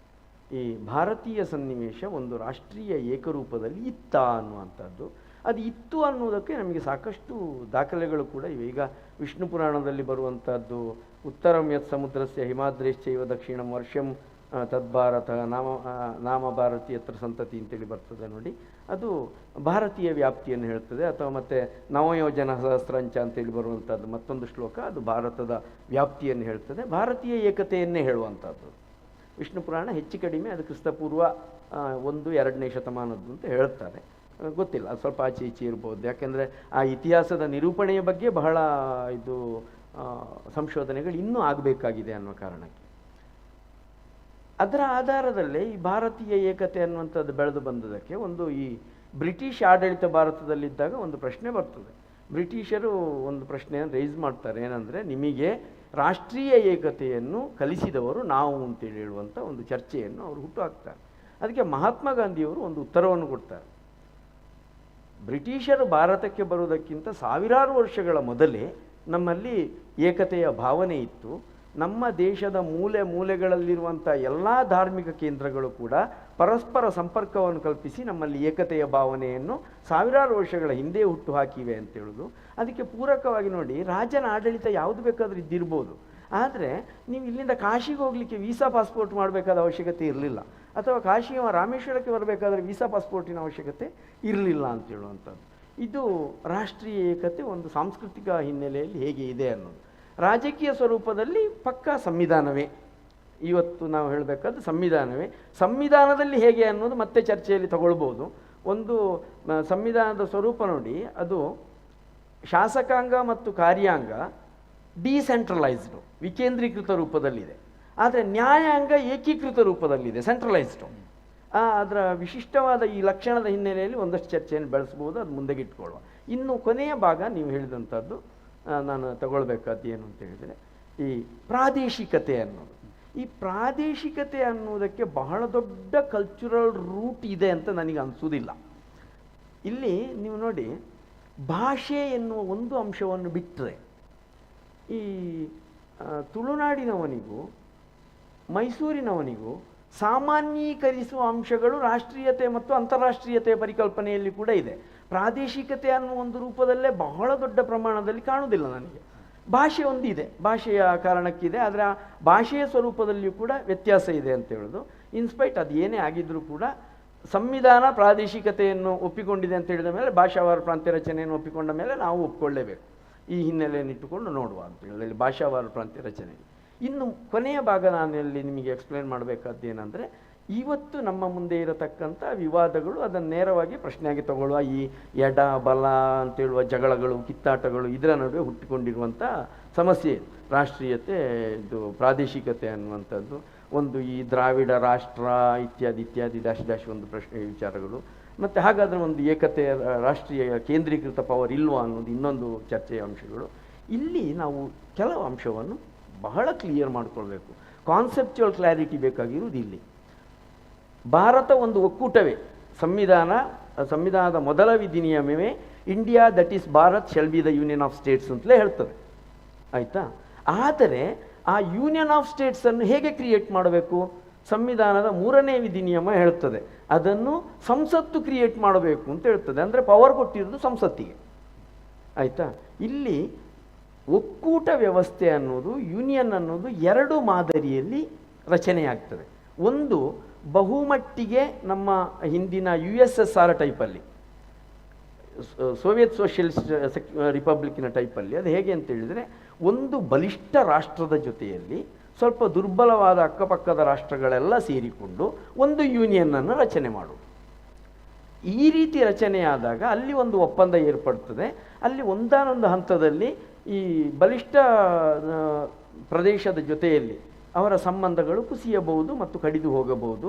ಅಲ್ಲಿ ಪ್ರದೇಶಗಳು ಹೆಚ್ಚು ಸ್ವತಂತ್ರವಾಗಿರ್ತವೆ ಅಂತೇಳೋದು ಈ ಒಕ್ಕೂಟ ವ್ಯವಸ್ಥೆಯ ರಾಜ್ಯಗಳು. ರಾಜ್ಯ ಪ್ರಾವಿನ್ಸ್ ಅಂತೇಳೋ ಅರ್ಥದಲ್ಲಿ ತಗೊಳ್ತೇನೆ, ಯಾಕೆಂದರೆ ರಾಜ್ಯ ಅನ್ನೋದಕ್ಕೆ ಅನೇಕ ವಿವರಣೆಗಳಿವೆ. ಜನಸಾಮಾನ್ಯರು ರಾಜ್ಯ ಅಂತೇಳಿ ಹೇಳೋದು ಬೇರೆ, ಪೊಲಿಟಿಕಲ್ ಸೈನ್ಸ್ ಸ್ಟೇಟ್ ಅಂತೇಳಿ ಕರೆಯೋದು ಬೇರೆ.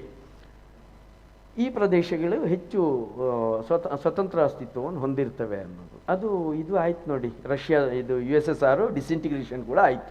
ಆಮೇಲೆ ಒನ್ಸಗೇನು ಅದು CIS ಅಂತಲೂ ಎಸ್ಟಾಬ್ಲಿಷ್ ಆಯಿತು. ಇನ್ನೊಂದು ಮಾದರಿಯಲ್ಲಿ ಒಕ್ಕೂಟ ರಚನೆ ಆಗ್ತದೆ. ಅದು ಏನು ಅಂತ ಹೇಳಿದ್ರೆ, ಒಂದು ದೊಡ್ಡ ಭೂಪ್ರದೇಶವನ್ನು ಕೇಂದ್ರದ ಅಧಿಕಾರ ತಾನಾಗಿಯೇ ವಿಂಗಡಿಸಿ ಅದನ್ನು ರಾಜ್ಯಗಳಾಗಿ ಒಕ್ಕೂಟವಾಗಿ ರಚನೆ ಮಾಡುವುದು. ಇದು 2ನೇ ಮೆಥಡ್.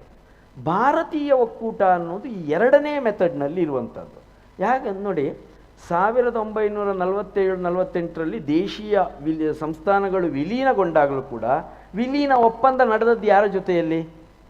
ವಿಲೀನ ಒಪ್ಪಂದ ನಡೆದದ್ದು ಆವಾಗಿನ ಭಾರತದ ಮುಖ್ಯಸ್ಥರಾದ ಗವರ್ನರ್ ಜನರಲ್ ಮೌಂಟ್ ಬ್ಯಾಟನ್ ಜೊತೆಯಲ್ಲಿ ಆದದ್ದು. ಕೇಂದ್ರೀಕೃತ ಅಧಿಕಾರದ ಜೊತೆಯಲ್ಲೇ ರಾಜರುಗಳು ಒಪ್ಪಂದವನ್ನು ಮಾಡಿಕೊಂಡದ್ದು. ಆ ಒಪ್ಪಂದದಲ್ಲಿ ಕ್ಯಾಬಿನೆಟ್ ನಿಯೋಗದ ಪ್ಲ್ಯಾನಿನ ಪ್ರಕಾರ ರಾಜ್ಯಗಳಿಗೆ ಒಳಾಡಳಿತ ಮಾಡಿಕೊಳ್ಳುವ ಪವರ್ಸ್ ಇದೆ, ಆಮೇಲೆ ಅದನ್ನು ಬಿಡಿಸಿಕೊಂಡದ್ದು. ಆದರೆ ಒಮ್ಮೆ ಸರೆಂಡರ್ ಮಾಡಿದ ಸಾವರಿಂಟಿ ಇದೆಯಲ್ಲ, ಅದನ್ನು ವಾಪಸ್ಸು ಕಿತ್ತುಕೊಳ್ಳುವ ಪವರ್ಸ್ ಇಲ್ಲ, ಅದನ್ನು ರದ್ದುಪಡಿಸಲಾಗಿದೆ. ಇವನ್ ಕಾಶ್ಮೀರವೂ ಕೂಡ ಅದು ಅಲ್ಲಿ ಡ್ಯುಯಲ್ ಎಕ್ಸಿಸ್ಟೆನ್ಸಿಗೆ ಅವಕಾಶ ಮಾಡಿಕೊಟ್ಟಿದ್ರು ಕೂಡ ಒಳಗೆ ಬಂದದ್ದು ಪ್ರತ್ಯೇಕವಾಗಲಿಕ್ಕೆ ಅಲ್ಲಿಯೂ ಅವಕಾಶ ಇಲ್ಲ. ಅಂದರೆ ಆ ಕಾರಣಕ್ಕೆ ಸಂವಿಧಾನದ ಅವಕಾಶಗಳು ಪ್ರಾವಿಷನ್ಸ್ ಹೇಗಿದ್ದಾವೆ ಅಂತ ಹೇಳಿದರೆ, ರಾಜ್ಯಗಳು ಒಂದು ವೇಳೆ ಆಡಳಿತ ಹದಗೆಟ್ಟಾಗ ಅಂದಾಗ ಈ ಅಂಶವು ಕೂಡ ಬಹಳ ಮುಖ್ಯವಾಗ್ತದೆ. ಇಲ್ಲಿ ಡಿಸ್ಇಂಟಿಗ್ರೇಷನ್ ಆಗಲಿಕ್ಕೆ ಸಂವಿಧಾನ ಯಾವ ಅವಕಾಶವನ್ನು ಕೊಡುವುದಿಲ್ಲ. ಡಿಸ್ಇಂಟಿಗ್ರೇಷನ್ ಆಗಲಿಕ್ಕೆ ಹೊರಟ್ರೆ ಸಂವಿಧಾನದ 355ನೇ ವಿಧಿನಿಯಮದ ಪ್ರಕಾರ ಇದು ವಿವರಣೆಯನ್ನು ಕೇಳಬಹುದು ಸ್ಟೇಟ್ ಗೌರ್ಮೆಂಟ್ನ ಕೈಯಲ್ಲಿ ಕೇಂದ್ರ ಸರ್ಕಾರ. 356ನೇ ವಿಧಿನಿಯಮದ ಪ್ರಕಾರ ರಾಷ್ಟ್ರಪತಿ ಆಡಳಿತವನ್ನು ತಂದು ಒಕ್ಕೂಟವನ್ನು ಹೀಗೆ ಉಳಿಸಿಕೊಳ್ಬೋದು. ಒಕ್ಕೂಟವನ್ನು ಹೀಗೇ ಉಳಿಸಿಕೊಳ್ಬೇಕು ಅಂತೇಳಿ ಹೇಳುವಂಥದ್ದೇ ಸಂವಿಧಾನದ ಆಶಯ. ಆದರೆ ಪ್ರಾದೇಶಿಕ ನ್ಯಾಯವನ್ನು ಸಲ್ಲಿಸಬೇಕು. ಕೇಂದ್ರ ಸರ್ಕಾರ ಅನ್ನೋದು ಭಾರತದಲ್ಲಿ ಅದು ಮೇಲಧಿಕಾರಿಯ ರೀತಿಯಲ್ಲಿ ಇಲ್ಲ, ಬದಲು ನಾಯಕನ ರೀತಿಯಲ್ಲಿದೆ. ನಾಯಕನಿಗೆ ಎಲ್ಲರನ್ನೂ ಒಟ್ಟಾಗಿ ತೆಗೆದುಕೊಂಡು ಹೋಗುವ ಜವಾಬ್ದಾರಿ ಇರ್ತದೆ, ಆ ಜವಾಬ್ದಾರಿಯ ಜೊತೆಯಲ್ಲಿ ಇರ್ತದೆ. ಹಾಗೆ ಅಂತೇಳಿ ಅದನ್ನು ದುರ್ಬಳಕೆ ಮಾಡಿದರೆ ಬೈ ಫೋರ್ಸ್ ಆಗಿ ಆದರೂ ಈ ಒಕ್ಕೂಟವನ್ನು ಒಟ್ಟಾಗಿ ಇಟ್ಟುಕೊಳ್ಳುವಂಥ ಜವಾಬ್ದಾರಿಯೂ ಕೂಡ ಯೂನಿಯನ್ ಗೌರ್ಮೆಂಟಿನ ಕೈಯಲ್ಲೇ ಇದೆ ಅನ್ನೋದು. ಇಷ್ಟು ಅಂಶವನ್ನು ಹೇಳಿ ನಾನು ಚರ್ಚೆಗೆ ಬಿಡ್ತೇನೆ. ಸರ್, ನೀವು ಹೇಳ್ತಾ ಒಂದು ಬಹಳ ಒಳ್ಳೆ ಅಂಶ ಹೇಳಿದ್ರಿ, ಒಂದು ಸಾಂಸ್ಕೃತಿಕ ಪ್ರಜ್ಞೆ ಅಂತ ಹೇಳಿದ್ರಿ. ಈ ಸಾಂಸ್ಕೃತಿಕ ಪ್ರಜ್ಞೆ ನಮ್ಮ ಸಂವಿಧಾನ ನಿರೂಪಕರಲ್ಲೂ ಇತ್ತು. ಅದೇ ಆಧಾರದ ಮೇಲೇ ಅವರು ರಾಷ್ಟ್ರ ಮತ್ತು ಪ್ರಾದೇಶಿಕತೆ ಕಲ್ಪನೆಯನ್ನು ಕೊಟ್ಟಿರಬಹುದು. ಇದ್ರ ಬಗ್ಗೆ ನೀವೇನು ಹೇಳ್ತೀರಿ? ಸಾಧ್ಯತೆಗಳಿವೆ. ಈಗ ಭಾಷೆ ಅನ್ನುವಂಥದ್ದು ಬಹಳ ಪ್ರಧಾನವಾದ ಒಂದು ಯೂನಿಫೈಯಿಂಗ್ ಫೋರ್ಸ್ ಅದು. ಆದರೆ ಸಂವಿಧಾನ ಭಾಷೆಯ ಆಧಾರದಲ್ಲೇ ಇದನ್ನು ಸೃಷ್ಟಿ ಮಾಡಬೇಕು ಅಂತ ಹೇಳುವುದಿಲ್ಲ. ಅಲ್ಲಿ ಸ್ಟೇಟ್ಸನ್ನು ಸಂಸತ್ತು ಕ್ರಿಯೇಟ್ ಮಾಡಬೇಕು. ಸ್ಟೇಟಿನ ಇದು ಗಡಿ ರೇಖೆಗಳನ್ನು ಇವತ್ತು ಬೇಕಾದರೂ ಗಡಿ ರೇಖೆಯನ್ನು ಚೇಂಜ್ ಮಾಡ್ಬೋದು ಸಂಸತ್ತು. ಆ ಪವರ್ಸನ್ನು ಯೂನಿಯನ್ಗೆ ಕೊಟ್ಟಿದೆ.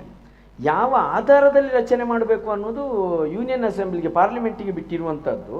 ಅದು ಭಾಷಾವಾರು ಪ್ರಾಂತ್ಯವೇ ಯಾಕೆ ಆಯಿತು ಅಂತೇಳಿದರೆ, ಭಾಷಾವಾರು ಒತ್ತಡಗಳು, ಭಾಷಾವಾರು ಚಳವಳಿಯ ಕಾರಣಕ್ಕೆ.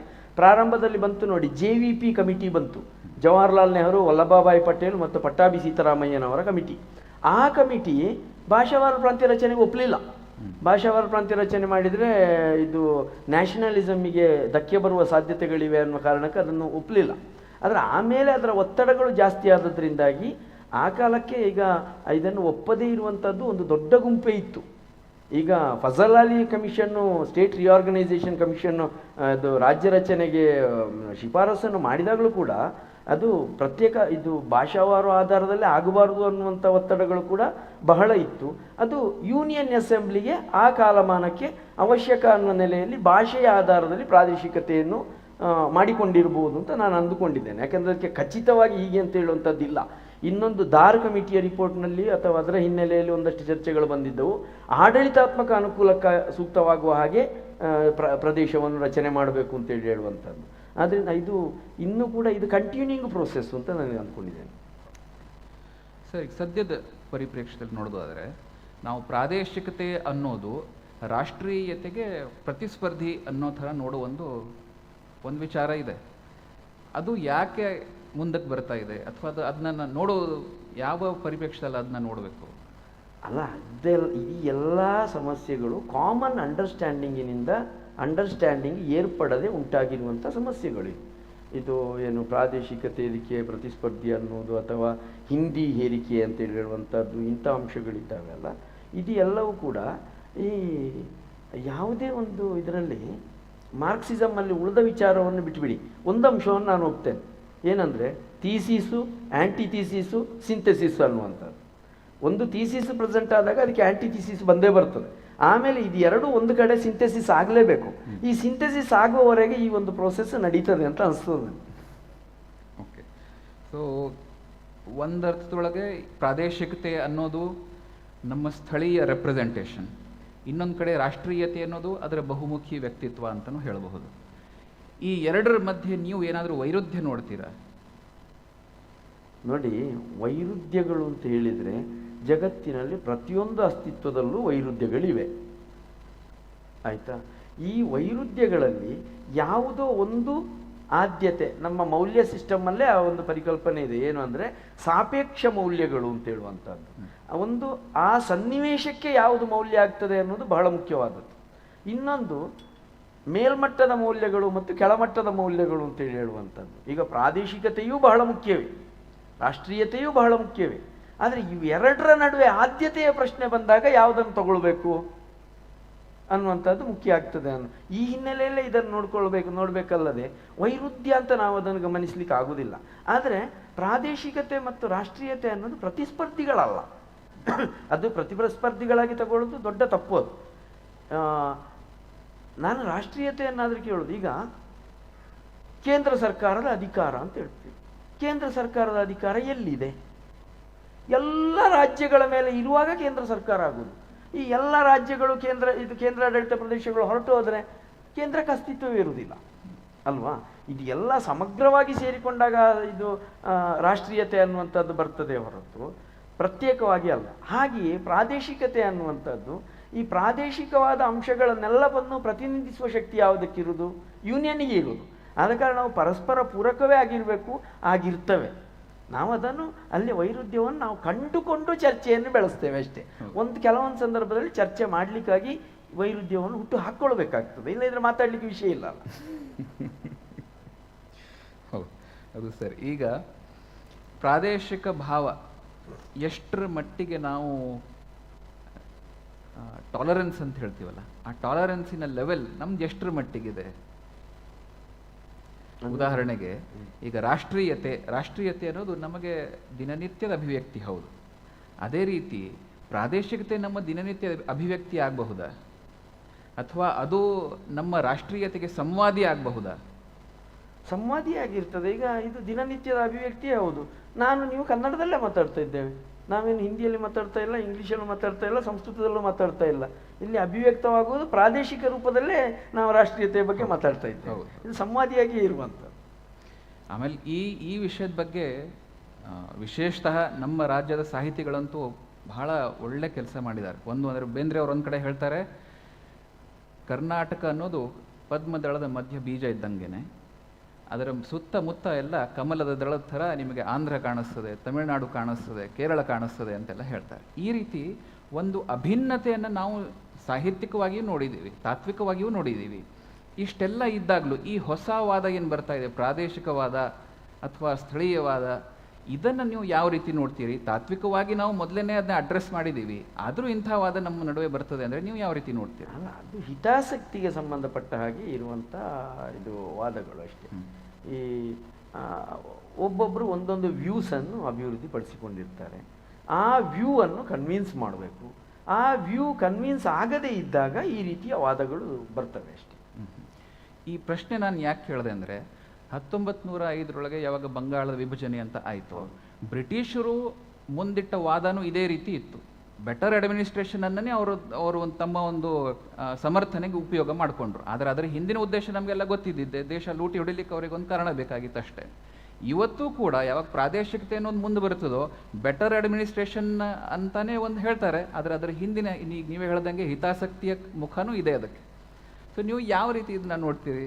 ಅಂದರೆ ನಾವು ಬ್ರಿಟಿಷರ ಆ ಒಂದು ಮನೋಭಾವದಿಂದ ಇನ್ನೂ ಹೊರಗೆ ಬಂದಿಲ್ಲ ಅಂತಾನೆ ಒಂದು ಅರ್ಥನ ಇದಕ್ಕೆ?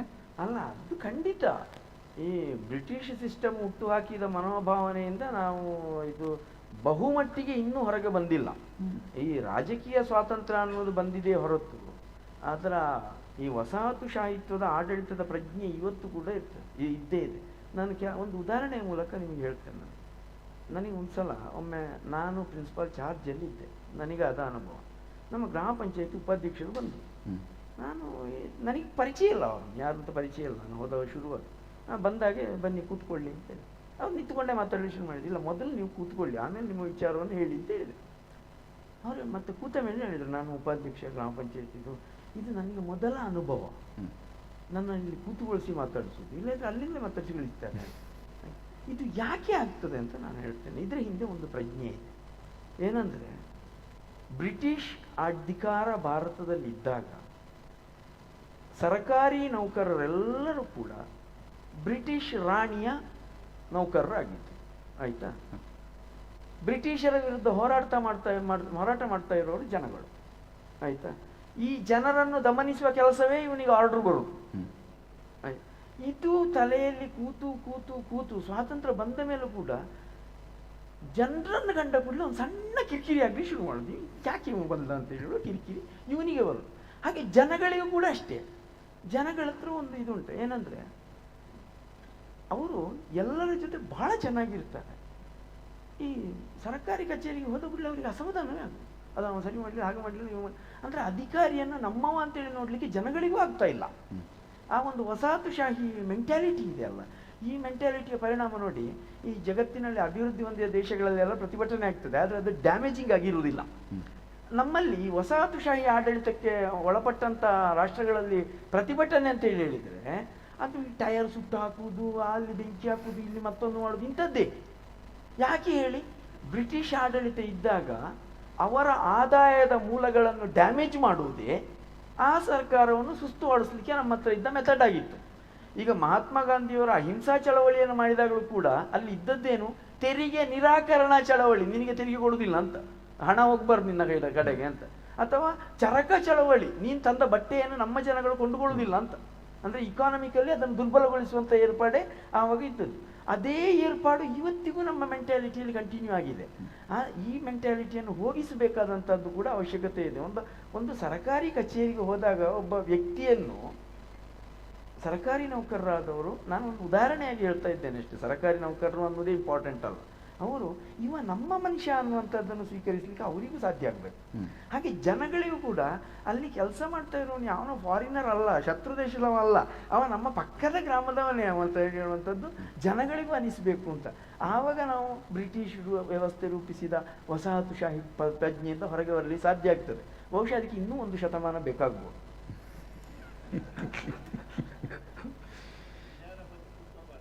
ಹೌದೌದು. ಈ ವಸಾಹತುಶಾಹಿ ಪ್ರಜ್ಞೆ, ಆಮೇಲೆ ಈ ಯುರೋಪಿಯನ್ ಮಾದರಿಯ ನೇಷನ್, ಈ ಎರಡರ ಪರಿಕಲ್ಪನೆ ನಾವು ಸದ್ಯದಕ್ಕೆ ಭಾರತಕ್ಕೆ ಅನ್ವಯ ಮಾಡಿ ನೋಡಿ ಹೇಳುವಂಥ ಪರಿಪಾಠನೂ ನಮ್ಮಲ್ಲಿ ಬೆಳೀತಾ ಇದೆ, ಎಸ್ಪೆಷಲಿ ಅಕಾಡೆಮಿಕ್ ಲೆವೆಲ್ನೊಳಗೆ.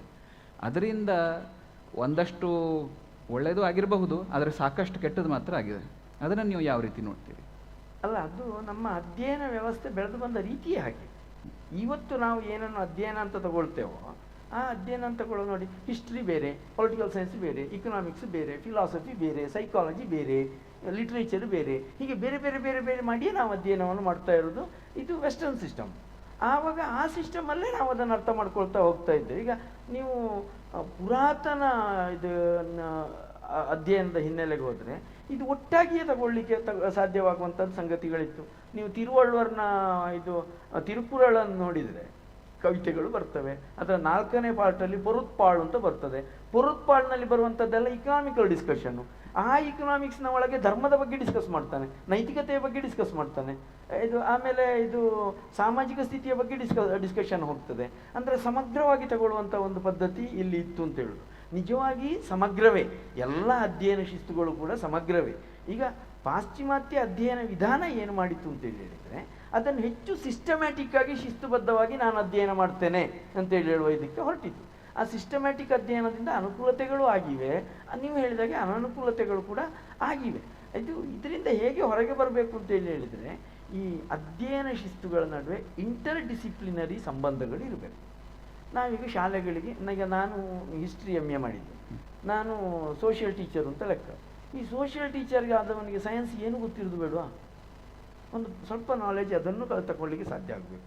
ಅಂದರೆ ಈ ಎಲ್ಲ ಶಾಖೆಗಳ ನಾಲೆಜನ್ನು ನಾವು ಜೊತೆಯಾಗಿ ಪರಸ್ಪರ ಸಂಬಂಧವನ್ನು ಕಲ್ಪಿಸ್ತಾ ಹೋದರೆ ಇದನ್ನು ಗ್ರಹಿಸುವ ರೀತಿಯಲ್ಲಿ ಕೂಡ ಬದಲಾವಣೆಗಳಾಗಬಹುದು. 2ನೇ ಅಂಶ ನೀವು ಹೇಳಿದ್ರಿ, ಅದು ಇಲ್ಲಿ ಇನ್ನೊಂದು ಪಾರ್ಟಿಗೆ ಉತ್ತರ ಕೊಡಬೇಕು. ಈ ನೇಷನ್ ಅಂತೇಳಿ ಹೇಳುವಂಥ ಪ್ರಶ್ನೆ ಬಂದಾಗ, ಈ ನೇಷನ್ ಪ್ರಶ್ನೆ ಬಂದಾಗ ಅಲ್ಲಿ ಭಾರತೀಯ ಸನ್ನಿವೇಶಕ್ಕೂ ಅದಕ್ಕೆ ಒಂದು ವ್ಯತ್ಯಾಸ ಇದೆ. ಭಾರತದಲ್ಲಿ ದೇಶೀಯತೆಯ ಪ್ರಜ್ಞೆ ಜಾಸ್ತಿ. ಈ ನೇಷನ್ ಅನ್ನುವ ಕಾನ್ಸೆಪ್ಟಲ್ಲಿ 4 ಅಂಶಗಳು ಬರ್ತವೆ. ಒಂದು, there should be a geographical area, there should be a population, there should be a representative of that population ಅಂದರೆ government, and last one, that government have to have sovereign power. ಪರಮಾಧಿಕಾರ ಅನ್ನೋದು ಅಲ್ಲಿ ಬಹಳ ಮುಖ್ಯ ಆಗ್ತದೆ. ಭಾರತೀಯ ಸನ್ನಿವೇಶದಲ್ಲಿ ಪರಮಾಧಿಕಾರ ಅನ್ನೋದು ಬಹಳ ಮುಖ್ಯ ಆಗಿರಲಿಲ್ಲ. ಈಗ ನೋಡಿ, ನಮ್ಮಲ್ಲಿ 56 ದೇಶಗಳು, ತುಂಬ ರಾಜ್ಯಗಳಿದ್ರು, ಯಾರೋ ಒಬ್ಬ ಸಾಮ್ರಾಟ ಇರ್ತಾ ಇದ್ದ. ನಿಜವಾಗಿ ಅದರ ಇದು ಪರಮಾಧಿಕಾರ ಇರೋದು ಸಾಮ್ರಾಟನಿಗೆ, ಆಯಿತಾ. ಆದರೆ ಅದು ಸಿಸ್ಟಮ್ಯಾಟಿಕ್ ಆದಂಥದ್ದಲ್ಲ. ರಾಜನ ಪಾಡಿಗೆ ಆಡಳಿತವನ್ನು ಮಾಡ್ತಾ ಹೋಗ್ತಾ ಇದ್ದ. ಈ ಕಪ್ಪಗಾಣಿಕೆ ಒಂದು ಕೊಡೋದನ್ನು ಒಂದನ್ನು ಬಿಟ್ಟರೆ ಅವ ಇದಕ್ಕೆ ಮಧ್ಯಪ್ರವೇಶಿಸುವಂಥದ್ದು ಏನೂ ಇಲ್ಲ. ಈ ದೇಶೀಯತೆ ಅಂತ ಬಂದಾಗ ಜನರಿರಬೇಕು, ಭೂಪ್ರದೇಶ ಇರಬೇಕು, ಅಲ್ಲಿ ಜನರನ್ನು ಪ್ರತಿನಿಧಿಸುವ ಪ್ರಭುತ್ವ ಇರಬೇಕು ಅನ್ನೋದು ಸರಿ.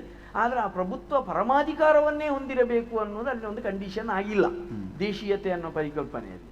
ಇದು ಎರಡರ ಹಿನ್ನೆಲೆಯಲ್ಲಿ ಇದನ್ನು ನಾವು ಅರ್ಥ ಮಾಡಿಕೊಳ್ಬೇಕಂದ್ರೆ ಪೊಲಿಟಿಕಲ್ ಫಿಲಾಸಫಿಯನ್ನು ಅರ್ಥ ಮಾಡಿಕೊಳ್ಳುವ ಮೆಥಡ್ಡು ನಾವು ಪಾಶ್ಚಿಮಾತ್ಯ ರೂಪದಲ್ಲೇ ಅದನ್ನು ಇವತ್ತು ಸಿಸ್ಟಮ್ಯಾಟಿಕ್ ಆಗಿ ಡೆವಲಪ್ ಮಾಡ್ಕೊಂಡು ಬಂದಿದ್ದೇವೆ ಅಂತ ಹೇಳೋದು. ಅದು ಬಹುಶಃ ನಾವು ಈ ನಾಲೆಜ್ ಬ್ರಾಂಚಸ್ಸನ್ನು ಹೆಚ್ಚು ಹೆಚ್ಚು ಸುಧಾರಣೆ ಮಾಡ್ತಾ ಹೋದಾಗೆ ನಮಗೆ ಹೊಸ ಒಂದು ರೂಪ ಸಿಗಬಹುದು. ಈಗ ನಾವು ಇಲ್ಲಿ ಕೂತ್ಕೊಂಡು ಹೇಳಲಿಕ್ಕೆ ಭಾಳ ಚಂದ ಮಾಡಿ ಹೇಳ್ತೇವೆ, ಈ ಪುರಾತನ ಭಾರತ ಗಣರಾಜ್ಯದಲ್ಲಿ ಹಾಗೆ ಇತ್ತು, ವೇದಗಳ ರಚನೆಯಾದ ಸನ್ನಿವೇಶ ಹೀಗೆ ಇತ್ತು ಅಂತೇಳಿ. ಆವಾಗ ಆ ರಚನೆಯಾದ ಸನ್ನಿವೇಶ ತಕ್ಷಶಿಲೆ ಮತ್ತು ಅದರ ಸುತ್ತಮುತ್ತಲಿನ ಒಂದಷ್ಟು ಏರಿಯಾಗಳು, ಒಂದು 300 ಅಥವಾ 600 ಎಷ್ಟೋ ಸ್ಕ್ವೇರ್ ಕಿಲೋಮೀಟರ್ಸ್ ಅಂತೂ ಇಡೀ ಇದಕ್ಕೆ ಸೇರಿಕೊಂಡಂಥದ್ದಲ್ಲ. ಇಲ್ಲಿ ಬೇರೆ ಬೇರೆ ರೀತಿಯ ಸಾಂಸ್ಕೃತಿಕ ಸಮುದಾಯಗಳ ಅಸ್ತಿತ್ವ ಇತ್ತು, ಅವುಗಳ ನಡುವೆ ಸಂಬಂಧ ಇತ್ತು, ಅದನ್ನು ನಾನು ಇಲ್ಲ ಅಂತೇಳಿ ಹೇಳ್ತಾ ಇಲ್ಲ. ಆದ್ದರಿಂದ ಅದೇ ರೀತಿಯಲ್ಲಿ as it is you cannot recreate ಮಾಡಲಿಕ್ಕೆ ಸಾಧ್ಯ ಇಲ್ಲ. ಆದರೆ ಆ ಚಿಂತನಾ ಕ್ರಮವನ್ನು ಹೊಸದಕ್ಕೆ ರೂಢಿಸಿಕೊಂಡಾಗ ಹೊಸದಾದ ಒಂದು ಆಕೃತಿ ಬರ್ಬೋದು ಅಂತ. ಆ ಆಕಾರ ನಾವು ಅದು ತೊಡಗಿಕೊಳ್ತಾನೆ ಕಂಡುಕೊಳ್ಬೇಕೇ ಹೊರತು ಈ ಕ್ಷಣಕ್ಕೆ ಇದು ಹೀಗೆ ಬರ್ತದೆ ಅಥವಾ ಹೀಗೆ ಬರಬೇಕು ಅಂತ ಹೇಳಲಿಕ್ಕೆ ಬರುವುದಿಲ್ಲ. ಬಿಕಾಸ್ ಇವಲ್ಯೂಷನರಿ ಪ್ರೋಸೆಸ್ಸಲ್ಲಿ ಆಗುವಂಥದ್ದು ಇದು. ಇದಕ್ಕೆ ಸಂಬಂಧಿಸಿದಂಗೆ ಈಗ ಕರ್ನಾಟಕತ್ವ ಅನ್ನೋದು ಭಾರತೀಯತ್ವಕ್ಕೆ ವಿರುದ್ಧ ಅಲ್ಲ, ಭಾರತೀಯತ್ವ ಅನ್ನೋದು ವಿಶ್ವ ತತ್ವಕ್ಕೆ ವಿರುದ್ಧ ಅಲ್ಲ. ಇದು ಒಂದಕ್ಕೊಂದು ಪೂರಕ. ಇದೆಲ್ಲವನ್ನು ನಾವು ಶಿಕ್ಷಣ ಪದ್ಧತಿಯೊಳಗೇ ಅಳವಡಿಸಬಹುದು. ಅಥವಾ ನೀವು NEP ಒಳಗೆ ಇದರದೇನಾದ್ರು ಕುರುಹು ಏನಾದ್ರು ಕಾಣಿಸ್ತೀರಾ ನಿಮಗೆ? NEPಯಲ್ಲಿ ಇದರ ಕುರುಹುಗಳು ಖಂಡಿತವಾಗಿಯೂ ಇದೆ, ಅದರಲ್ಲಿ ಇಲ್ಲ ಅಂತ ಹೇಳುವಂಥದ್ದಿಲ್ಲ, ತುಂಬ ಚೆನ್ನಾಗಿಯೇ ಇದೆ. ಆದರೆ ಅದನ್ನು ಪ್ರಾಕ್ಟಿಕಲಿ ಕ್ಲಾಸಿಗೆ ಹೇಗೆ ತಗೊಂಡೋಗ್ಲಿಕ್ಕೆ ಸಾಧ್ಯ ಇದೆ ಅನ್ನೋದ್ರ ಬಗ್ಗೆ ನನಗೆ ತುಂಬ ಪ್ರಶ್ನೆಗಳಿವೆ. ಯಾಕೆಂತ ಹೇಳಿದರೆ ಅದನ್ನು ಆ್ಯಸ್ ಇಟ್ ಕ್ಲಾಸಿಗೆ ತಗೊಂಡೋಗೋದು ತುಂಬ ಚಾಲೆಂಜಿಂಗ್. ಅದು ತುಂಬ ಅದ್ಭುತವಾದ ರಚನೆ ಇದೆ, ಅದನ್ನು ಪ್ರಾಕ್ಟಿಕಲ್ ಆಗಿ ತರುವುದು ಹೇಗೆ ಅನ್ನುವಂಥ ಪ್ರಶ್ನೆ ಇದೆ. ಅದಕ್ಕೆ ಇದು ರಾಜ್ಯ ಮಟ್ಟದಲ್ಲಿ ತುಂಬ ಸಭೆಗಳು ಎಲ್ಲ ನಡೆದು ತೀರ್ಮಾನಗಳು ಬರಬೇಕು. ನಾವು ಏಕಾಏಕಿ ಒಂದು ಆದೇಶವನ್ನು ಮಾಡಿ ನಾಳೆಯಿಂದ ಇದನ್ನು ಕಲಿಸಿಬಿಡಿ ಅಂತ ಹೇಳಿದ ತಕ್ಷಣ ಸಾಧ್ಯ ಆಗುವುದಿಲ್ಲ. ಇನ್ನೊಂದು ಏನಾಗ್ತಾ ಇದೆ ಅಂತ ಹೇಳಿದರೆ ನಮ್ಮಲ್ಲಿ ಅನೇಕ ಆಸಕ್ತಿಗಳಿರ್ತವೆ, ಇದು ಬೇಕು ಅದು ಬೇಕು ಆಚೆ ಬೇಕು ಅಂತೇಳಿ, ಅದನ್ನೆಲ್ಲ ಪಾಠಪುಸ್ತಕಕ್ಕೆ ಹಾಕಿ ಅಂತ ಹೇಳೋದು. ಹಾಗೆ ನೀವು ಎಲ್ಲವನ್ನೂ ಪಾಠಪುಸ್ತಕಕ್ಕೆ ತಗೊಂಡೋಗಿ ತುಂಬಿಸಿದರೆ ಆ ಪಾಠಪುಸ್ತಕ ಅಂತ ಒಂದು ಎಲ್ಲವನ್ನು ರಾಶಿ ಹಾಕ್ಲಿಕ್ಕೆ ಇರುವಂಥ ಬಾಕ್ಸ್ ಅದು. ಅಲ್ಲಿ ಇರುವಂಥ ವ್ಯವಸ್ಥೆಯಲ್ಲಿ ಇರುವುದು ಪಾಠ, ಯಾವ ಪಾಠವಾದರೂ ಆಗ್ಬೋದು. ಆ ಪಾಠವನ್ನು ಯಾವ ವಿಧಾನದಲ್ಲಿ ಮಕ್ಕಳಿಗೆ ಕನ್ವೆ ಮಾಡ್ತೀರಿ ಅನ್ನೋದು ಇಂಪಾರ್ಟೆಂಟು. ಆ ಕನ್ವೆ ಮಾಡುವ ಮೆಥಡನ್ನು ಹೆಚ್ಚು ರಿಸೋರ್ಸ್ಫುಲ್ ಆಗಿಸಬೇಕು. ಇಲ್ಲಿ ರಿಸೋರ್ಸ್ಫುಲ್ ಆಗಬೇಕಾದ್ದು ಪಾಠ ಪುಸ್ತಕ ಅಲ್ಲ, ಪಾಠ ಪುಸ್ತಕವನ್ನು ವಿದ್ಯಾರ್ಥಿಗಳಿಗೆ ಕನ್ವೆ ಮಾಡುವ ಮೆಥಡ್ ಹೆಚ್ಚು ಸದೃಢ ಆಗಬೇಕಾದದ್ದು.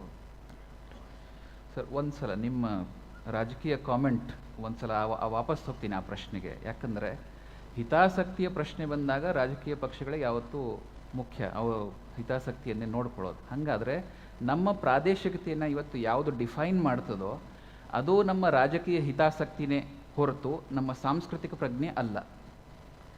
ರಾಜಕೀಯ ಹಿತಾಸಕ್ತಿಯಲ್ಲಿ ಸಾಂಸ್ಕೃತಿಕ ಪ್ರಜ್ಞೆಯು ಸೇರಿಕೊಂಡಿರ್ತದೆ. ಈಗ ಸಾಂಸ್ಕೃತಿಕ ಪ್ರಜ್ಞೆ ಸೇರಿಕೊಳ್ಳದೇ ಇದ್ದರೆ ರಾಜಕೀಯ ಹಿತಾಸಕ್ತಿಯ ಮೂಲಕ ಅದನ್ನು ನೀವು ಪ್ರೆಸೆಂಟ್ ಮಾಡಲಿಕ್ಕೆ ಆಗುವುದಿಲ್ಲ. ಇಲ್ಲೀಗ ಇತ್ತೀಚೆಗೆ ತುಂಬ ಡಿಬೇಟ್ಗಳು ನಡೀತಾ ಇವೆ. ತುಳುನಾಡಿನ ದೈವಾರಾಧನೆ, ಪರಶುರಾಮ ಇತ್ಯಾದಿ ವಿಷಯಗಳೆಲ್ಲವೂ ಕೂಡ.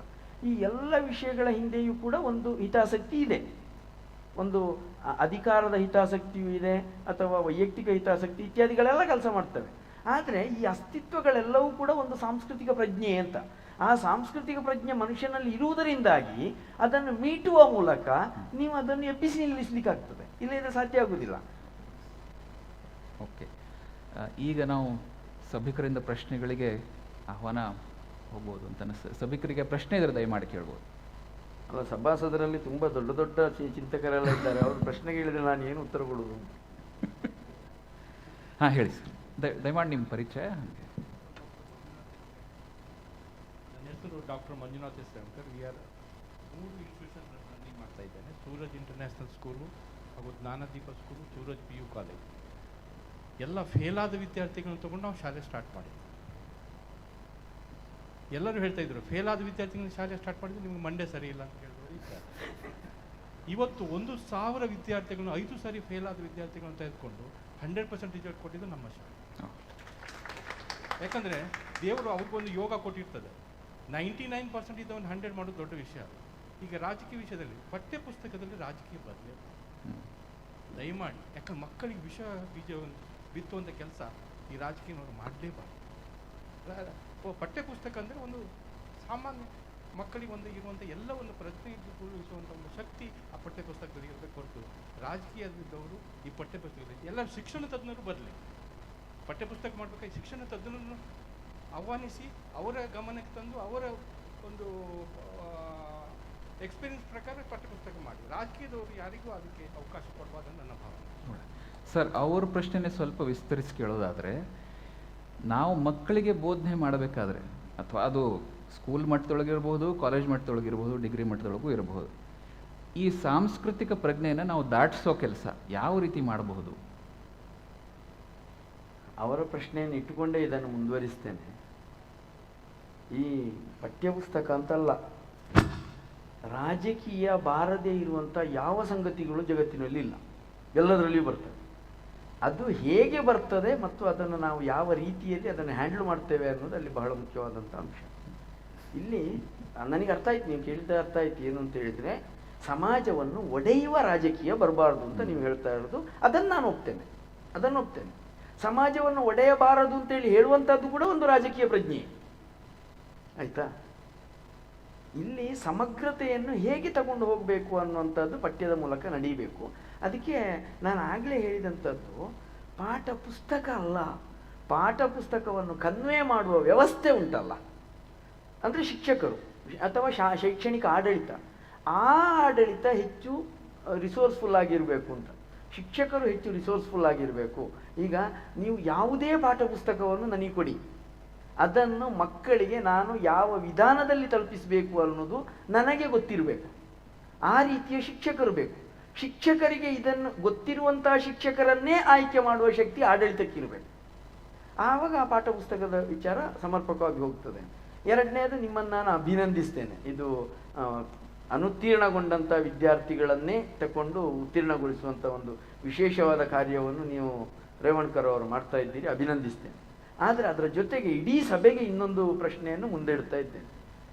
ಸಿಗುವಂಥ ಅಂಕಪಟ್ಟಿಯಲ್ಲಿ ತೋರಿಸುವ ಫಲಿತಾಂಶವೇ ಎಷ್ಟರ ಮಟ್ಟಿಗೆ ಮಗುವಿನ ಒಟ್ಟು ಅವನ ಇದು ಸಾಮರ್ಥ್ಯವನ್ನು ಉನ್ನತೀಕರಣ ಮಾಡಿರ್ತದೆ ಅನ್ನುವಂಥ ಪ್ರಶ್ನೆಯನ್ನು ಮುಂದಿಡ್ತೇನೆ. ಈಗ ಕಲಿಕೆ ಅಂದ್ರೇನು? ಇದು ಕಲಿಕೆಯ ಪರಿಣಾಮವಾಗಿ ವ್ಯಕ್ತಿಯ ವ್ಯಕ್ತಿತ್ವದಲ್ಲಿ ಧನಾತ್ಮಕವಾದ ಪರಿವರ್ತನೆ ಆಗಬೇಕು. ಯಾವ ವಿಷಯದಲ್ಲಿ ಧನಾತ್ಮಕವಾದ ಪರಿವರ್ತನೆ ಆಗಿರುವುದನ್ನು ನಮ್ಮ ಅಂಕಪಟ್ಟಿಗಳು ತೋರಿಸ್ತವೆ ಅಥವಾ ಹೇಳುತ್ತವೆ.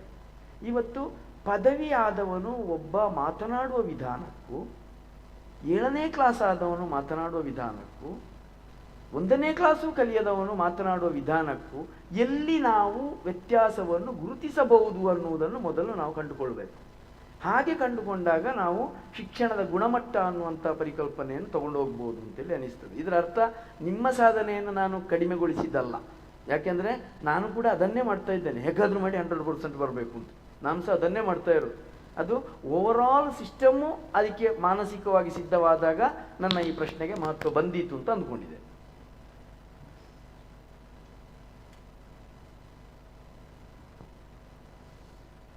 ನಮಸ್ಕಾರ ಸರ್.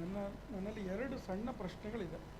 ಒಂದು, ರಾಷ್ಟ್ರೀಯತೆಯನ್ನು ಅಂತಾರಾಷ್ಟ್ರೀಯತೆ ಅಥವಾ ಪ್ರಾದೇಶಿಕತೆ ಇವೆರಡೂ ಕೂಡ ಮೀರಿ ನಿಲ್ಲಲು ಸಾಧ್ಯ ಇಲ್ಲ ಅನ್ನೋದನ್ನು ಅಂಬೇಡ್ಕರರು ಸಂವಿಧಾನದಲ್ಲಿ ಅನುಮೋದನೆ ಮಾಡಿದರು.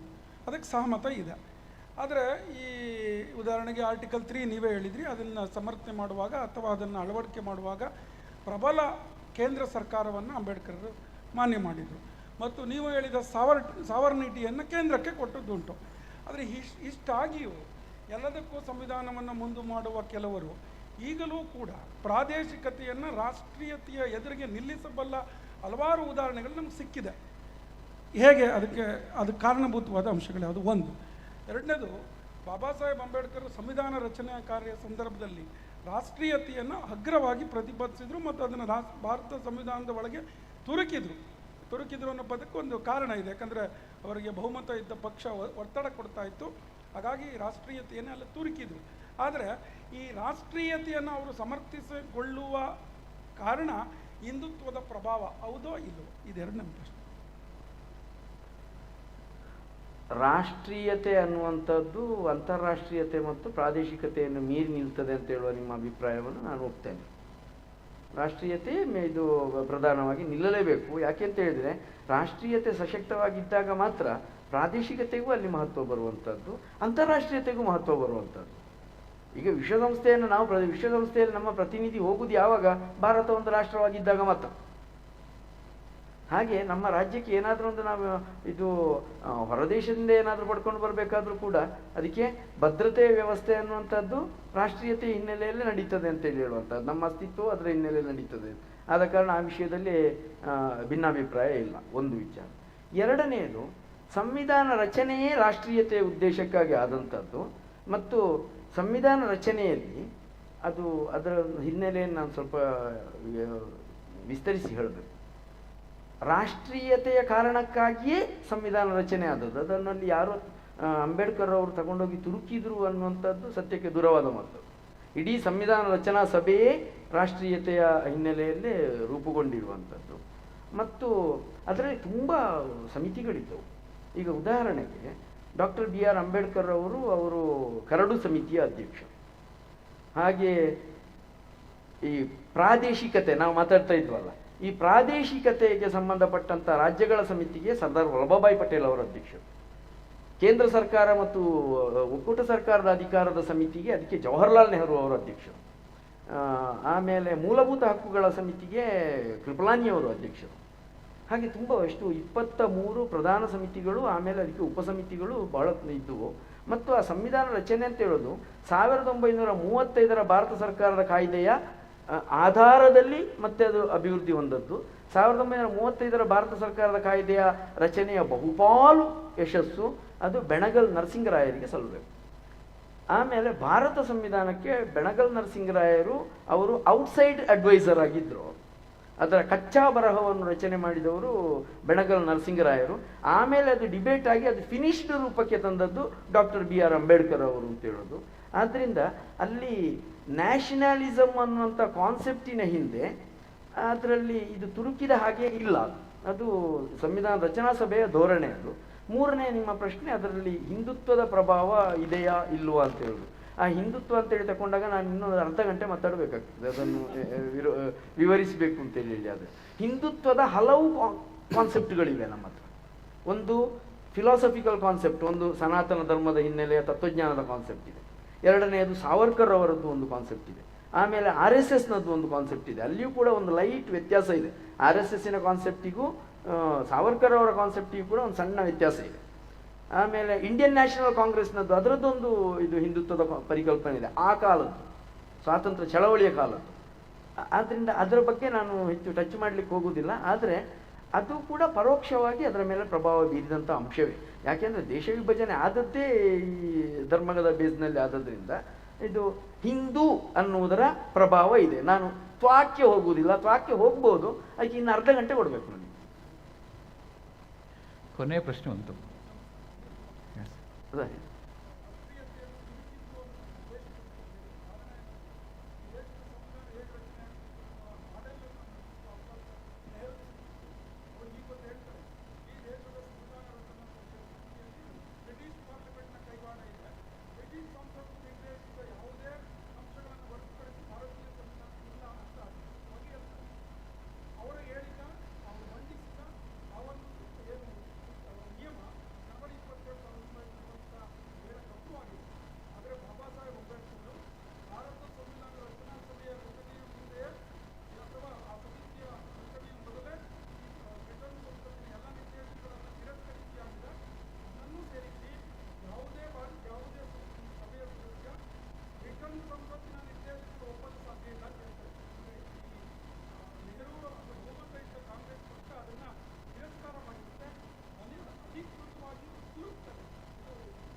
ಅದ್ರ ಬಗ್ಗೆ ಏನಾದ್ರು ಕಮೆಂಟ್ ಇದೆ? ಅವರ ಅಭಿಪ್ರಾಯವನ್ನು ಅವರು ಹೇಳಿದ್ದಾರೆ. ಹಾಂ ಸರ್.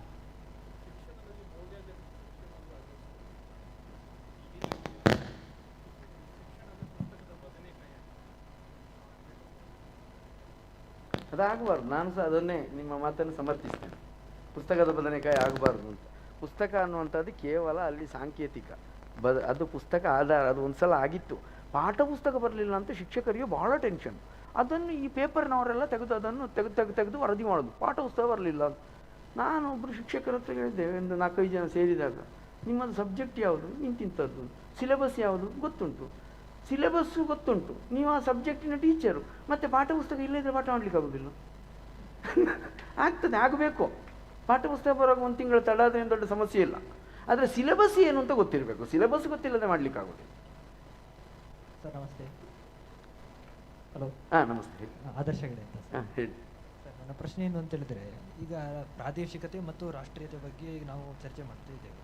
ಈ ರಾಷ್ಟ್ರೀಯತೆ ಮತ್ತು ಪ್ರಾದೇಶಿಕತೆ ಎರಡೂ ಕೂಡ ರಾಷ್ಟ್ರೀಯ ಭಾವೈಕ್ಯವನ್ನು ಒಂದು ಗಟ್ಟಿಯಾಗಿ ಒಟ್ಟು ನಿಲ್ಲಿಸುವಂಥ ಒಂದು ಮುಖ್ಯ ಉದ್ದೇಶವೇ ಆಗಿರುತ್ತೆ.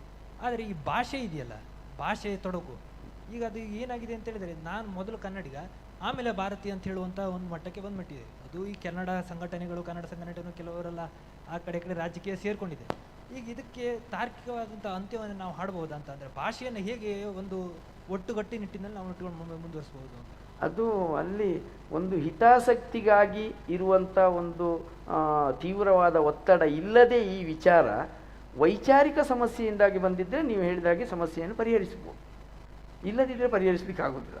ಸಮಸ್ಯೆಯನ್ನು ಉಳಿಸ್ಕೊಳ್ಳಿಕ್ಕಾಗಿ ನಾವು ಸಮಸ್ಯೆಯನ್ನು ರೂಪಿಸಿಕೊಂಡಿದ್ದರೆ ಆವಾಗ ಏನು ಮಾಡಲಿಕ್ಕಾಗೋದಿಲ್ಲ, ಆವಾಗ ಅದು ಉಳಿತದೆ. ಅದು ಕಾಲಾನುಕ್ರಮದಲ್ಲಿ, ಅದು ನಾನು ಹೇಳಿದೆ ಅಲ್ಲ, ಥೀಸಿಸು ಆ್ಯಂಟಿಥೀಸಿಸು ಸಿಂಥಸಿಸ್ ಆಗಿ ಅದು ಸರಿ ಹೋಗ್ತದೆ. ಎಲ್ಲ ಪ್ರಶ್ನೆಗೆ ಅವಕಾಶ ಆಯಿತು ಅಂತ ಭಾವಿಸ್ತೀನಿ. ಈಗ ಕಾರ್ಯಕ್ರಮದ ಕೊನೆಯ ಘಟ್ಟಕ್ಕೆ ಬಂದಿದ್ದೀವಿ. ಇಷ್ಟರವರೆಗೂ ನಮ್ಮೆಲ್ಲ ಪ್ರಶ್ನೆಗೆ ಉತ್ತರ ಹೇಳಿಕೊಟ್ರಿ, ನಮಗೆಲ್ಲ ನಿಮ್ಮ ವಿಚಾರ ತಿಳಿಸಿದ್ರಿ.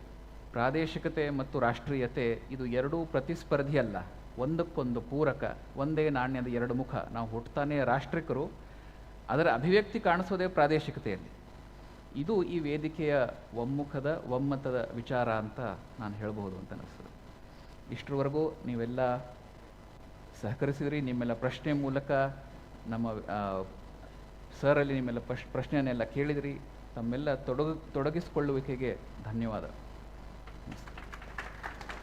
ರಾಷ್ಟ್ರೀಯತೆ ಮತ್ತು ಪ್ರಾದೇಶಿಕತೆ ಈ ವಿಷಯದ ಕುರಿತು ಮಾತನಾಡಿದ ಶ್ರೀಯುತ ಅರವಿಂದ್ ಚೊಕ್ಕಾಡಿ ಅವರಿಗೆ ಧನ್ಯವಾದಗಳು. ಅವರಿಗೆ ನಾಗರಾಜ್ ಬಿ ಅವರು ಸ್ಮರಣಿಕೆಯನ್ನು ನೀಡಿ ಗೌರವಿಸಬೇಕಾಗಿ ಕೇಳಿಕೊಳ್ತಾ ಇದ್ದೇವೆ. ಅದೇ ರೀತಿ ಈ ಗೋಷ್ಠಿಯನ್ನು ನಡೆಸಿಕೊಟ್ಟಿರುವಂತಹ ಶೈಲೇಶ್ ಕುಲಕರ್ಣಿ ಅವರಿಗೂ ಕೂಡ ಸ್ಮರಣಿಕೆಯನ್ನು ನೀಡಿ ಗೌರವಿಸಬೇಕಾಗಿ ನಾಗರಾಜ್ ಬಿ ಅವರಲ್ಲಿ ಕೇಳಿಕೊಳ್ತಾ ಇದ್ದೇವೆ.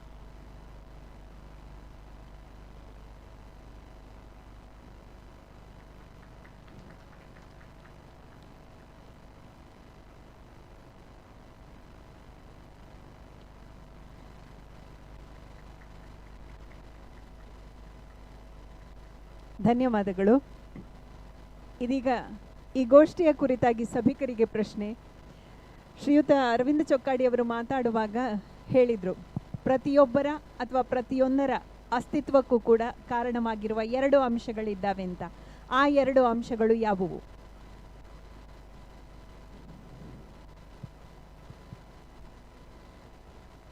Sir,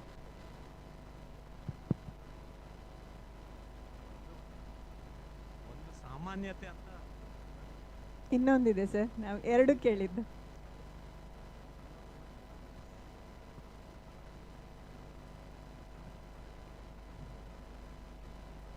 S,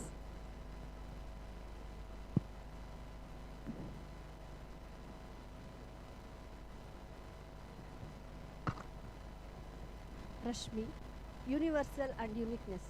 S, okay madam, ತಮ್ಮ ಹೆಸರು ಮತ್ತು ಎಲ್ಲಿಂದ ಬಂದಿದ್ದೀರಿ ಅಂತ ಹೇಳಿ ದಯವಿಟ್ಟು ಬನ್ನಿ.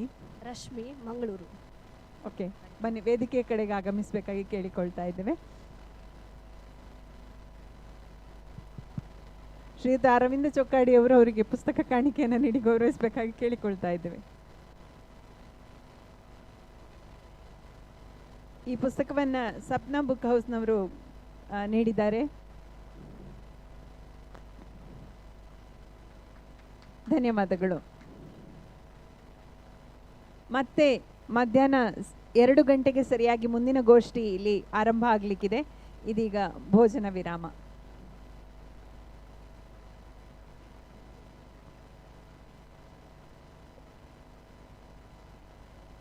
Food will be served in the first floor.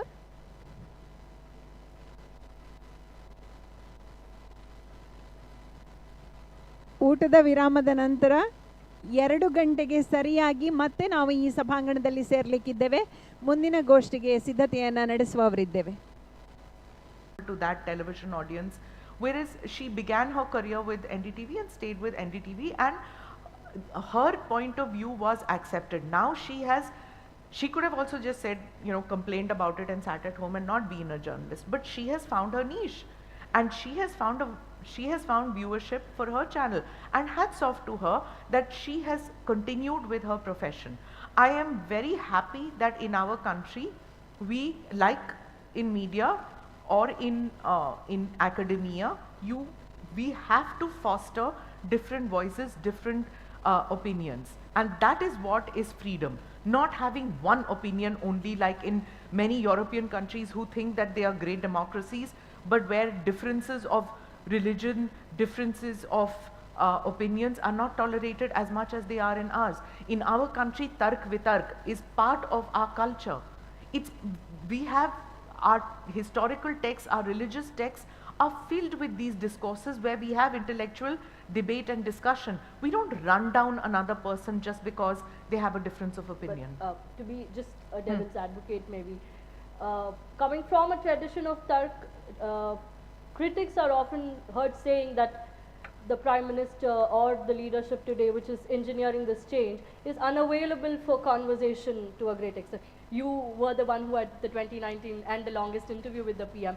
But is it, and you've also been at the target of a lot of what is trending today on Twitter, I call it the hijab and access journalism. Is this denial of this privilege that they earlier had that is upsetting media houses? Also, if you can dwell on the way things have changed as far as international media's perspective of India is concerned. Yes, so access is extremely important for journalism, right? For journalism. But if a journalist uses that access or misuses that access for getting a contract for his boss, who's a rice mill owner or is a builder, which is what many TV channels and many newspapers are. They're not purely journalism driven or journalism owned, not just in India, even in America, GE owns it, right? So the ownership of media is not necessarily by media itself. Now, if that owner of the media uses the journalist to get access to a politician, to get a government contract, that is misuse of access. Now, as far as journalist is concerned, I need access. Of course I need access. Everybody needs access in journalism, otherwise how do you report? The thing is that anything that I do, I need access from a policeman. If there has been a riot in a particular place, I need a response from a policeman as to what happened, how it happened. I need access from the politician to understand that what are the steps that his administration is going to take. It's not enough for me to just get the riot shots. So access is important. When you talk about the Prime Minister not giving access, no Prime Minister gives open access. That's never happened in our country. They are governed by certain rules and regulations when it comes to safety. People tend to compare it. I mean, you can keep comparing our Prime Minister and keep going backwards. For example, Jawaharlal Nehru, people could just walk up to Tirumurti, you could walk up and talk to him. There was no security, but we lost 2 Prime Ministers, right? One was not a sitting Prime Minister, but 2 Prime Ministers to terror attacks. Ever since then, the SPG was founded, and there is a security aspect. 2, I think Mr. Modi has his own way of dealing with the media, and if he doesn't want to speak to 3 or 4 and doesn't want to give an interview, he does speak with them. I've seen him speaking with them, but if he doesn't give interviews to 3 or 4 journalists, it's not, he has that choice. He doesn't want to give it, he doesn't want to give it. The problem occurs with those journalists, some of those journalists who think that it, because of their seniority or because they had access over a long period of time, they should automatically get access. Not necessary. I have interviewed and I have interviewed prime ministers before certain prime ministers. And then there was a period where I did not, they met with me but they didn't give me interviews. Do I run them down or do I run down the system? I can if I want to. But then you wait. That's what journalism is all about. You wait, at some point of time, you might be relevant enough for them to call you and say, yes, we want to speak. When you're saying relevance, in that same lecture she talks about what is called the Chamcha Morcha syndrome. So what would your take be on this access to media being looked at as that media today or media panelists today are either chamchas or leading morchas, so either sycophants or activists? Is there room for sane discussion? Like we were talking also about Indian television, news television itself. Like Jaggi sir was saying in the morning, we were discussing about how there are multiple windows, but it's just one person talking. So if you have to look at this Chamcha Morcha syndrome, the way Indian television and the whole news fabric has changed, is there a need for some sense of sanity, some sense of class, or some sense of, I don't want to use the word elitism, but we agree that what the left had, the so-called pseudo-left or non-left, if I have to call them, or the alternative to the left, hasn't built up or created institutions where you can have these same conversations? Look, there are buzzwords, Harsha, all the time. If you want to say Chamcha Morcha, you can say Godi Media. There was also Mino Media. That also was a term. There was Mino Media, Sonia Media, Mon Media, because Manmohan Singh and Mon. So these are all terms, bhakts, as compared to kambakts. So there are a whole bunch of these buzzwords. And see, it doesn't bother us. Lots of people on social media keep abusing and they tend to think that it's going to kill us, hurt us. Nothing happens. Let me tell you, we have developed very, very thick skin. So you can abuse, you can say all kinds of things. At times it hurts when rape threats are made, when death threats are made, when our children are dragged, when our husbands or fathers-in-law or whatever, though their pictures come in. That bothers because they didn't sign up for it. When we got into journalism, they didn't sign up for their faces to be splashed, but it's part and parcel of the game. They understand when they marry a journalist that this comes, this is one of the things that will come up. But these terms, these are supposed to detract us, or these are also terms which are used by people who probably don't have jobs now, who become irrelevant to the media, and they sit back and they abuse media and say that this is what it has become. They're welcome to it. Sitting at home and typing out makes nothing, right? I might get that abuse and I might look at you and say, how pathetic is your life? I will go to the next press conference where I have an ID to attend that press conference. You, on the other hand, sitting in front of your laptop, do not have an ID to attend that press conference. So they have made themselves irrelevant by latching on to these buzzwords, and people don't read what they write, people don't listen to what they say. So what good are you as a journalist who is sitting at home? You're no better than the social media trolls who've got nothing else to do.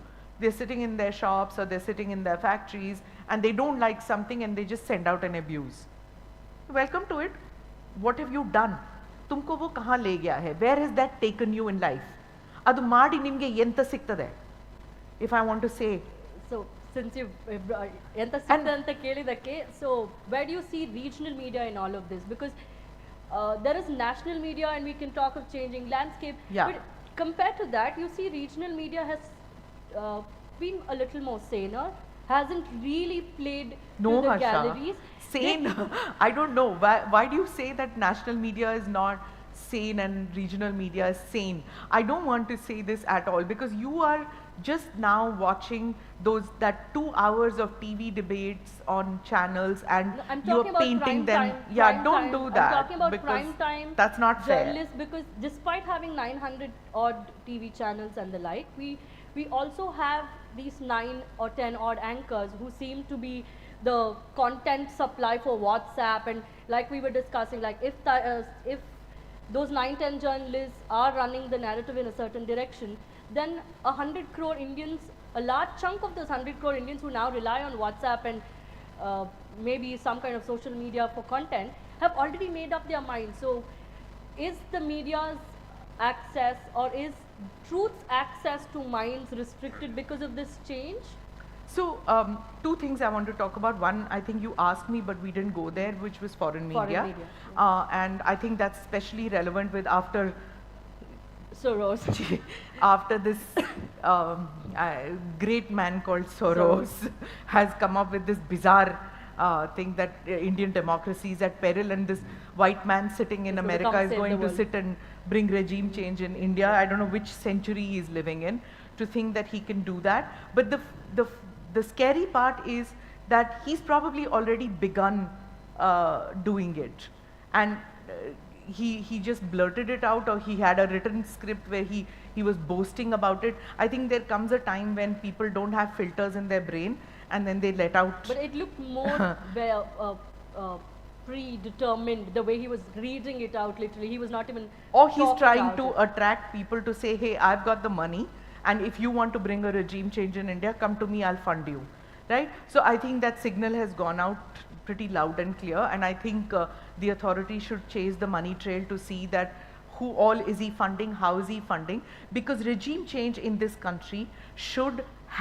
must happen only through the ballot. It should not happen because certain media houses decide that that's what we want to do. Because you were talking about regional media. Believe me, if you think that only these 5 or 6 people in national media are the ones who have the narrative, no, not true. It's regional media, and don't be under the mistaken assumption that only those 5 or 6 anchors are the ones who are driving the messaging now. Increasingly, people want content in regional languages. You were talking about ANI. If I was to just tell you I mean, it's very difficult to explain what an agency does as compared to a television channel. But I have more subscribers in Karnataka, Tamil Nadu and Andhra and Telangana. If I was to put together the number of channels who subscribe to the content that I put out, it is almost double as compared to the rest of the country. So the content that I do has to be relevant to the channels here, to the channels in this city, to the channels in this state, to the channels in this region. Why is that? That was not the case in 2014, not the case in 2012. The reason is because people want to listen to content which is relevant to them, and that is why YouTube is working so well. The reason is because, for example, you finish work, say you live in Mumbai, you finish work all day long, you're hanging on to your the chain in a train and coming home, you come at 7:30. After that, do you want to listen to news spoken in a foreign accent in a television channel in Noida? No, you don't. You want to listen in Marathi, you want to listen in Kannada, you want to listen in Telugu, you want to listen in whichever language you're comfortable, because you want somebody to explain to you what has happened today which is relevant to you. That a Vande Bharat Express is coming from Mumbai to Pune, and it's going to make my travel time. I can visit my son or daughter who's studying in a university in Pune and come back the same day, or my daughter can come. So everybody in the regional channels is becoming more and more aware that people are waiting to, wanting a narrative which is explanatory to them. So where does your role, or what is your role, or if you see the change in role as a news agency vis-a-vis this relevance and vis-a-vis the shift in demands as far as ideology is concerned, when you talk about relevance? So I don't have any ideology. No, in terms of the consumer's ideology, in the shift in narrative in the country, as an agency, how different has it been for you, over the last 2 decades? Okay, so this is a bit technical, so I don't know whether it's relevant to the audience, but as a news agency, I can have zero ideology, I can have zero editorializing, and that is what makes agency journalism one of the purest forms of journalism, which is I can only report something which is happening. I cannot editorialize something. I in the sense A and I can't. So if, see, Nadda ji is coming to Mangalore tomorrow. He's going on a bike rally, right? I will shoot the bike rally. I will provide that bike rally to all the channels.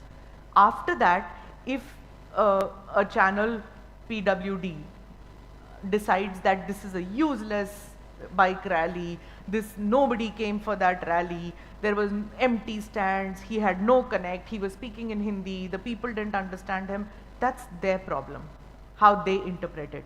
As compared to that, if there are massive crowds for that bike rally, and if the reporter is fake in editorializing and saying that there are no crowds, whereas the shots show there are crowds, the channel itself is called out as a liar.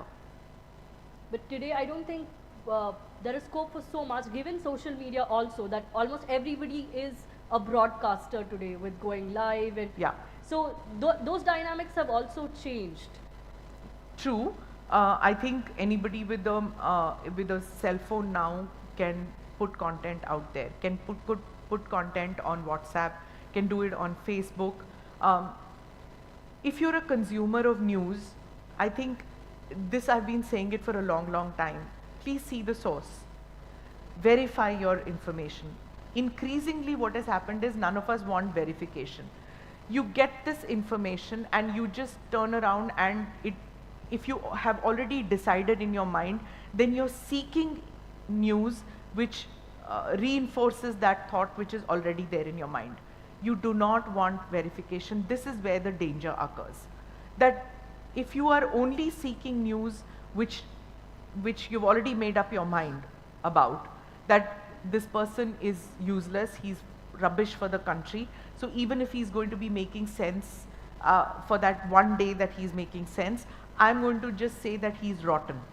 So even if that content comes to me, I'm going to reject that content. I think you're making your mind narrower and narrower. And as Indians, I think we should, which is our history, our tradition, to have a broad mind and to be receptive of ideas. See, I was just discussing the other, before we came on, that there was this person who put out a word and he said that this is an Urdu word and it should not be part of our language, use the Sanskrit term for it. And my objection only to that is that who said that Urdu is not Indian anymore? Who said that? Why are we rejecting something which originated here and which became part of it? Why are we objecting to, even if it is Arabic, even if it is an English word? The idea of language is to speak out. When I started doing television... Do you see this? It's not new. Post 2014? No. I started my television career while I was doing something. I mean, the first one I did was in English, but when Zee TV started, the owner of Zee TV came to me and said, you do this program, which is a weekly roundup called Ghumta Aina. I said, I can't speak Hindi fluently. And we had no teleprompters. And I was paid to produce this whole program was a princely sum of 12,000 rupees a week per episode. So, and the cost itself was some, I think 45,000 or something at that time. And I said, I cannot speak Hindi. So he said, aren't you from India? Why can't you speak Hindi? I said, I can speak Hindi, but I can't speak that pure Hindi. So he said, speak impure Hindi. The idea is to make your audience understood. So I started speaking. I said, yeah, why am I getting restricted? I started speaking in Hindi. And that is when I realized, because I was working for television channels in Japan, I was working for television channels in South Africa, even though we didn't have diplomatic relations. I was working for a radio channel in America, and they were ready to accept my Indian English. So why weren't Indians ready to accept my South Indian Hindi? I found that really difficult to understand. And here was a man who said, speak it. If you are making a mistake with gender or something, somebody will help you with that.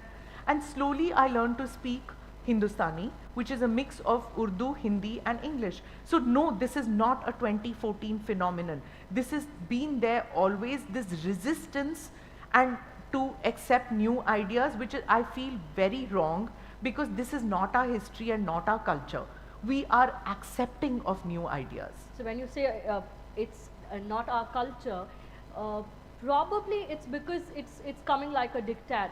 Like when it comes from the system that one language, one nation, one language, when you look at something as a link language, probably there won't be as much resistance as much as looking at as just a one language policy, because India's cultural and linguistic fabric is completely different. If you have to compare to why a South African will accept South African Indian English from a South Indian Hindi, it's maybe because we are many mini nations within a country as far as language alone is concerned, as far as culture alone is concerned. So I think that is a much more nuanced discussion. It's a discussion which I agree with you on that note. I also don't believe in it, but that's my personal view, that I don't believe in this one language. Because Tulu is our language. It's my language too, but we hardly have strong regional Tulu media. Yeah.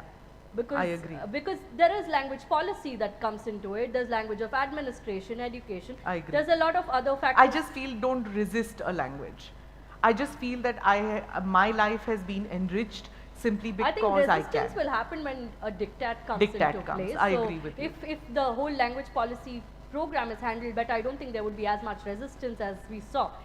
But since we can also have some room for questions, in conclusion, I want to dwell on two topics that Jaggi sir and Arvindan sir in the morning spoke about strengthening and rejuvenating dharma, Bharat in its Amritkal, and the role of media. So I would like you to dwell on this, since you were talking about our culture and how we have been accepting of everything. So what is the way forward? What is the way as far as media is concerned, as far as the entire media landscape is concerned, for Bharat in its Amritkal? It's a very large scope. I don't think I have the gyan, the ability. I think Jaggi would know more about this. These are topics which he has written on. I don't have the ability to speak on dharma and the way forward, but I just do know that as far as journalists are concerned and our newsroom are concerned, there is a genuine acceptance that not to be embarrassed, shy, ashamed. Now, I'm not saying that all these exist or have existed in all newsrooms, but there is certainly a more, what should I say, an accepting way of doing. You know, it's like, suppose somebody was to come in to anchor a bulletin and had a tilak on the forehead because it's a Tuesday, he's gone to the Hanuman Mandir and has it. So the first thing they'll do is rub it off, put on makeup to cover that up and something like that. You can't go on because it's a religious symbol. But increasingly I'm seeing that there are journalists who say that no, it's a Tuesday, I've been to a temple, don't take it off, I want to anchor with it. Can anchor. But while I say that, I also say that if one of the journalists, a woman journalist, decides that she wants to anchor in a hijab, she should be able to do that. If somebody else is wearing a turban, he should be allowed to do that. Increasingly, I'm seeing that people are becoming more and more accepting in our newsrooms of different cultures, traditions. Does that hold for the narrative too? I mean, do you see that the narrative also, we will find room for expression of opinion which is as varied as the hijab, the tilak and all else? Well, it depends on who you speak. I mean, I am no one to say that all media is like this or isn't like this. If you speak to some journalists, they'll say that there is no room for different narratives. There's only one narrative which is on right now. I disagree with that. I would just like to open it for questions, but before that, my tiny wish is that, you know, we come from a tradition of Narad Muni as probably the original journalist. So whatever his action, his intention was right. So as long as we as journalists, we as writers have our intention right in place, that the intention is of dharma, our action should be, our action should not be held against us. Righteousness, yes. But the concept of dharma itself has various connotations to it, various interpretations to it. But I would say the word righteousness and the right path where you're true to your job, you're true to your profession, yes, I would Thank agree with that. So let's take the can we have question. some questions? If you could just give me your name before you begin, and if you're from a news organization, then Also, where? if we can please keep the question short. Okay. Yeah, so they're saying we'll ask 3-4 questions together. So, Hello ma'am, I'm Skanda from Mysore. I'm an engineer. My question is that we all know the power of social media and visual media.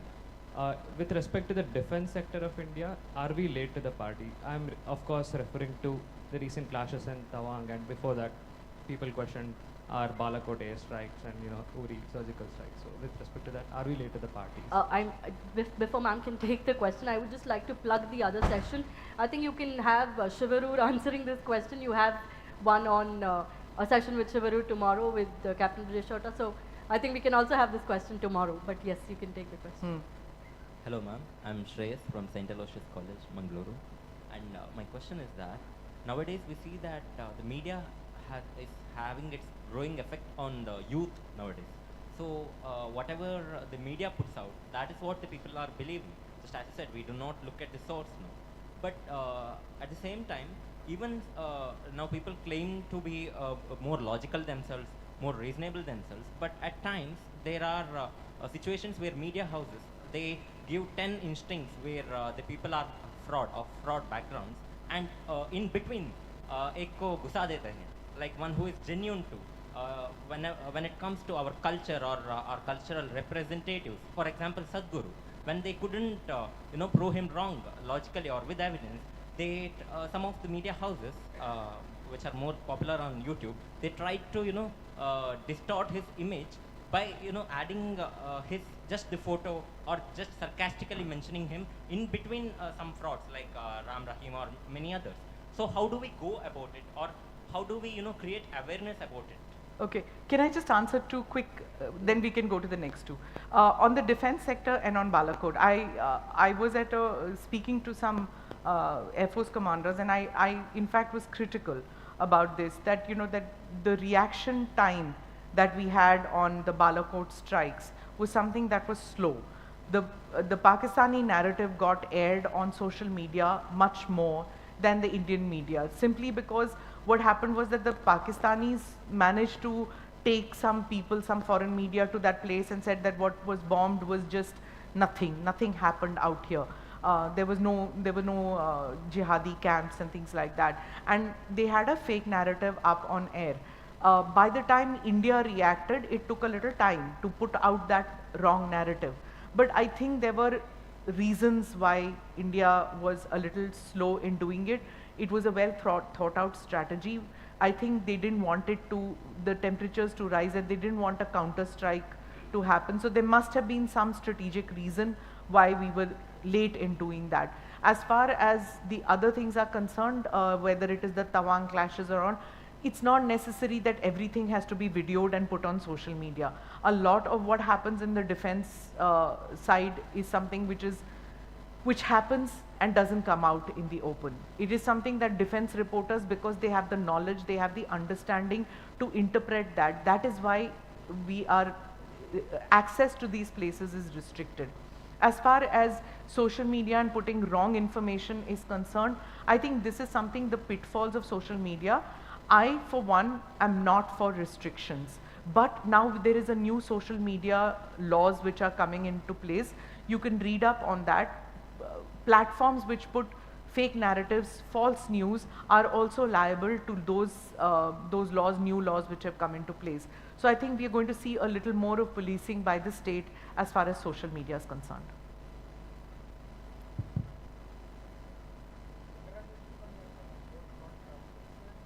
Thank you.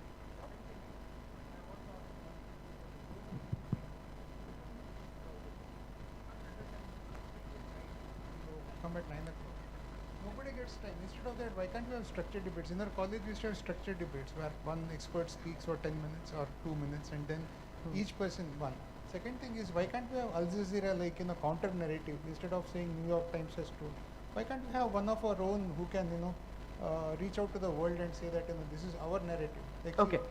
So one that about having too many channels, I don't agree. We have many channels, which is great. The fact that you have, why shouldn't we have so many channels? If you can have No, I think one, he spoke about too many panelists. too many panelists or too many channels? Panelists, okay. Too many panelists. Again, don't watch so much of debates. If it is noise that bothers you, don't watch debates. Watch the news which comes before the debate and after. Let's not have a counter thing. What I'm trying, one second, listen, since you have asked a question, now listen in. So don't be like the debaters where you ask a question and don't wait for the answer. One thing, we need to have lots of channels. The reason we have lots of channels is because we have a thriving media in a thriving democracy. And I am so grateful that there is no restriction in our country, unlike even in America, where you have just 3 or 4 channels and people have to watch just that nonsense. Here you have regional language channels, you have national channels, English, Hindi, whatever you want to choose. That's great.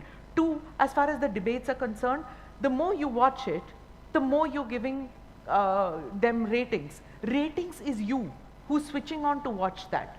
If you don't watch it and the noise bothers you, they themselves will realize that the noise is bothering them. So the best part is whoever invented that remote control. So just change, watch noiseless news if that's what you like. Why don't we have a channel like Al Jazeera? Thank you very much, we don't need an Al Jazeera. We don't need Al Jazeera in this country either. As far as having a channel like Al Jazeera which puts your point of view out to the world, I don't think we need it. If it comes, perfect. The fact is that it's not making business sense, and that is why no channel is doing it. Media is all privately run, okay?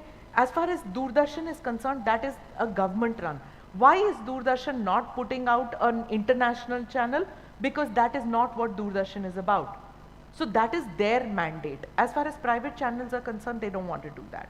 It's not making business sense. I'm sorry, but I think at least they're making room for it. You have had shows, you've had a particular anchor who went off a television channel, who started another show called Vantage. There is room, of course. We cannot say that it's all about multiple panels and one anchor yelling. There is room for this change, because if you watch it, it'll happen. If you continue to watch this media mania that unfolds with photos of people and one anchor yelling through them, you're feeding them. So it's the, like what, that paper gave me good points. It is the tyranny of capital, the tyranny of algorithm. It's not tyranny per se, but it is the algorithm. You are feeding the views, you'll get it. You're feeding the money there to the channel, you'll get it. You're feeding the ratings, as she said, you'll get it. So feed something else. And change has begun. So, I mean, if we have 5-6 years of a Lit Fest in Mangalore, change has begun. So let's be hopeful. I think we can take this some other after questions. all. So there are more questions. Yeah.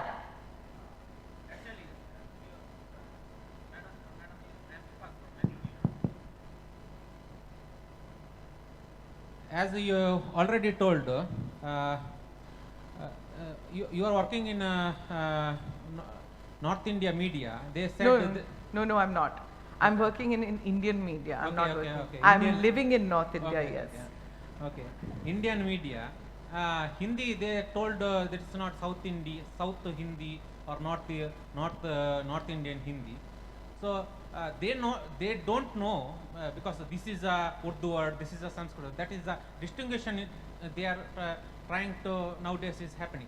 But they don't realize what is our word, what is their word. Example I say is. So what is your question? What's the question? Example I say is Rupa, Rupai or Rupa. That word is there. Many one says that is a Sanskrit word, but original word is that is Dravidian Urupu. So what is your we question? can go into Get the to the etymology of question. words later, but what is your question actually? That means there is nothing is other words is there. All words are ours. Yeah, fair point Fine. taken. So Okay. any All right. more Anybody because I think we run out of time. We So just ma'am is going to question. be around. Just give the question, quick question, and then One I'm done. last question. Yes. Yeah. ನಾನು ಆನಂದ್ ಚೇವೂರ್ ಮಾತಾಡ್ತಾ ಇರೋದು ಆಳ್ವಾಸ್ ಕಾಲೇಜಿನ journalism ವಿದ್ಯಾರ್ಥಿ. ನನ್ನ ಪ್ರಶ್ನೆ simple. ಈಗ ನಾವು journalism ಓದ್ತಿರ್ಬೇಕಾದ್ರೆ ನಮಗೆ ಎಲ್ಲ 5W1 ಎಲ್ಲ ಶಿಸ್ತಾಗಿ ಚೆನ್ನಾಗಿ ಹೇಳ್ಕೊಟ್ಟಿರ್ತಾರೆ. ನಾವು ಮೀಡಿಯಾಗೆ ಹೋದಾಗ ಅಲ್ಲಿ ಅವ್ರದ್ದೇ ಆದಂಥ ಕೆಲವೊಂದು ಸಲ ರಿಸ್ಟ್ರಿಕ್ಷನ್ ಇರುತ್ತೆ. ನಮ್ಮದು ಬೇಸಿಕಲಿ ಏನಂದರೆ ವಾಯ್ಸ್ ಆಫ್ ವಾಯ್ಸ್ಲೆಸ್ ಅಂತ. ಈಗ ಕೆಲವೊಮ್ಮೆ ಅವರ ಒಂದು ರಿಸ್ಟ್ರಿಕ್ಷನಲ್ಲೇ ಈ ರೀತಿ ಮಾಡಬೇಕು ಅಂತ ಮಾತ್ರ ಹೇಳಿರ್ತಾರೆ. ಈ ಸಂದರ್ಭದಲ್ಲಿ ನಾವು ಟೀಚ್ ಮಾಡಬೇಕಾಗಿರೋದು ಮೀಡಿಯಾದಲ್ಲಿರೋ ಓನರ್ಗೂ ಇಲ್ಲ ಸ್ಟೂಡೆಂಟ್ಸ್ಗೂ ಅತಿ ಹೆಚ್ಚಾಗಿ ಕೆಲವೊಂದಿಷ್ಟು conditions. Simple question. Very good question. Good question. Okay. So I also studied journalism many years ago. Rather, I studied communication, not journalism specifically. Journalism was part of it. So when I got into the profession, same way that what you're saying, that you have to unlearn a lot that you've learned. In fact, we had an entire paper on media ethics. Ethics, right? And I was like, ethics, where is this ethical, what we are doing right now? You actually have to leave a syllabus behind and You then have get to, yeah. started. So unfortunate, but yes, lots of us who've studied certain things, when we come to the work profession, in fact 20 years from now when you look back and you think that what did I learn? The point is that it's a very loose term. What did you learn? You don't know what you've learned, but learning is never a waste. Whatever you're doing, whatever you've learned, when you go out there, it's a two-way process. Your editors, your media owners, they will also learn from you. There will be changes. But unfortunately, when we work from the school, college area, when you come to the workplace, there is a lot that you have to mold, right? You want to tell a story in a particular manner. You think that that's the particular manner, but your editor will cut your story. So somewhere try and work a balance. After all, if you immediately say, I will do this and nothing else, I will not do it, he'll say, get out. You don't have a job, right? So stay on in your first job, in your second job, do what your editor tells you, try and get your story across. All of us have gone through this process. We fight, we argue, our stories are cut, slashed, send it back again, keep persevering. And that's the reason I'm still doing what I'm doing, and you will get where you are. I just want to say, you want to be the voice for the voiceless, make sure your voice is loud enough. So till then, sustain. Once you're loud enough, you will be heard. Thank you. I think Done? Are we done? Do we have time for a question? No. Okay. Jaggi's ready to raise slogans right now. I think. Yeah, we sure, should- go ahead. I mean, Jaggi sir has something to.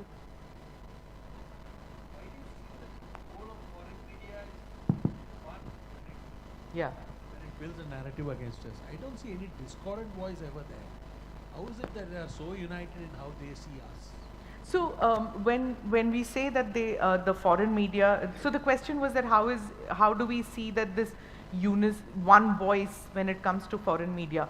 See, what is our exposure to foreign media? We tend to think, I think, 3 or 4 newspapers, Guardian, and you'll see Washington Post, New York, FT, WSJ, you'll see this as the print media. As far as television is concerned, we will tend to think of Al Jazeera and BBC. Why do we think only about them? There's an entire ASEAN region. We never look at the newspapers there, right? We don't look at the West Asian newspapers there. We don't look at their television channels. I'm simply saying because we supply news to these people too. Their narratives are not so against India. But it's the same way as that gentleman out there is looking at noisy television. Same way we tend to look at people who write against us because rage sells. You know, getting angry is so easy. So we tend to look at something that, oh my God, if something is very boring and banal and 15-page long essay, we won't look at it. Look at half the BBC reports. They are not against India, not necessarily all of them, but that one report which is against India is something that we will grab onto. Similarly, when The Economist will write so much about India, we will not, but that one article that they will say that India is collapsing, or that one article which says that Modi is not the answer to India, or that Adani-Modi combination is going to get India down. These are the things which grab our attention. So as far as the foreign media is concerned, I think there is an awareness there too, that what they are reporting about India is totally, and the most important thing which you have seen too, is that the budgets for foreign media reporting in India has shrunk to such an extent that that is something that Indians need to tell. Right? If I am writing about elections in Tripura, I need to go to Tripura to do that. Otherwise, why am I writing about elections? Whereas foreign media will write about elections in Tripura without bothering to go there. Where are they getting their information from? From Khan Market?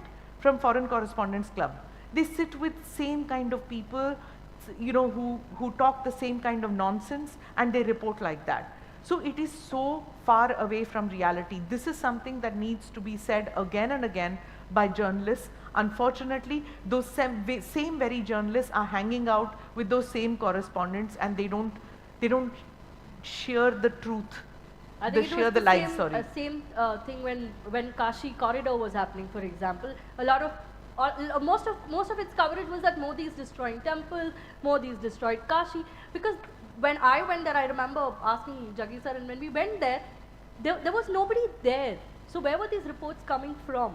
Yeah. They were sitting there, and those WhatsApp journalists who were sending images were reporting, but there was no one on the ground, sir. But when you go on the ground, you see Kashi has transformed.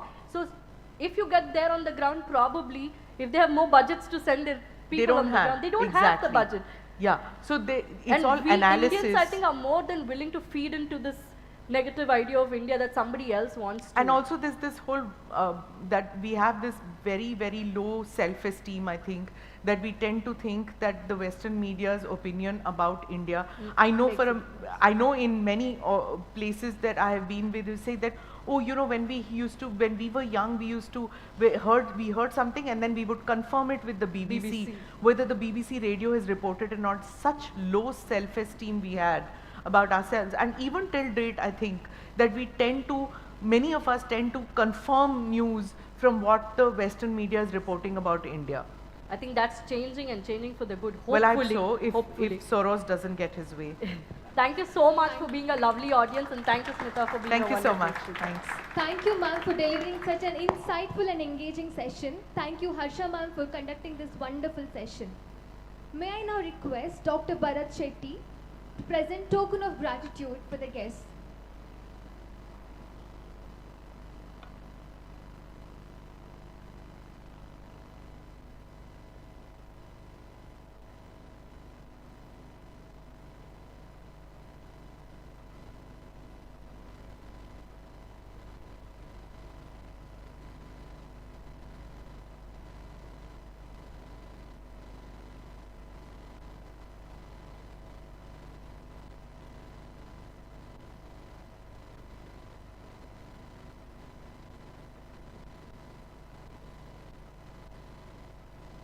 Thank you, sir.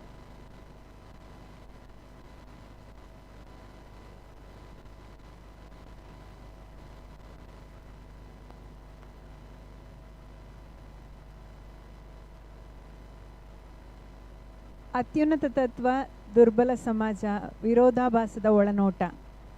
ಮುಂದಿನ ಗೋಷ್ಠಿ ಶ್ರೀಯುತ ಲಕ್ಷ್ಮೀಶ್ ತೋಳ್ಪಾಡಿ ಅವರು ಈ ಬಗ್ಗೆ ಮಾತಾಡಲಿಕ್ಕಿದ್ದಾರೆ. ಅವ್ರ ಜೊತೆಗೆ professor Nandan ಪ್ರಭು ವೇದಿಕೆಯಲ್ಲಿರ್ತಾರೆ. ದಯವಿಟ್ಟು ಕಾರ್ಯಕ್ರಮವನ್ನು ಮುಂದುವರಿಸೋದಕ್ಕೆ ಅನುವು ಮಾಡಿಕೊಡಬೇಕು. On account of tomorrow's Shivaji Jayanti, we have a session on Saga of Maratha Naval Force in Auditorium 2, which is happening now at 3 p.m.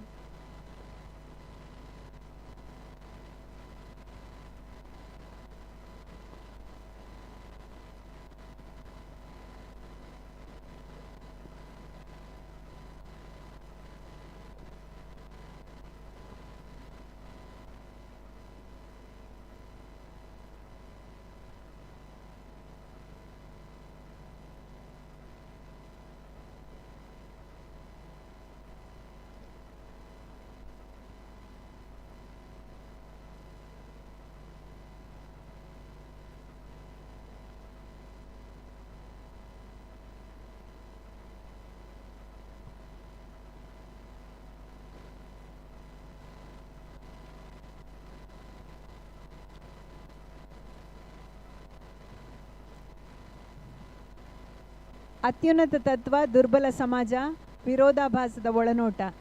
ಈ ಕುರಿತು ಈಗ ಮಾತಾಡಲಿಕ್ಕಿದ್ದಾರೆ ಶ್ರೀಯುತ ಲಕ್ಷ್ಮೀಶ್ ತೋಳ್ಪಾಡಿ ಅವರು. ಅವರ ಜೊತೆಗೆ ಸೆಷನನ್ನು ಮುಂದುವರಿಸಲಿಕ್ಕೆ ಪ್ರೊಫೆಸರ್ ನಂದನ್ ಪ್ರಭು ಅವರಿದ್ದಾರೆ. ಇದೀಗ ವೇದಿಕೆ ಶ್ರೀಯುತ ಲಕ್ಷ್ಮೀಶ ತೋಳ್ಪಾಡಿ ಹಾಗೂ ನಂದನ್ ಪ್ರಭು ಅವರಿಗೆ.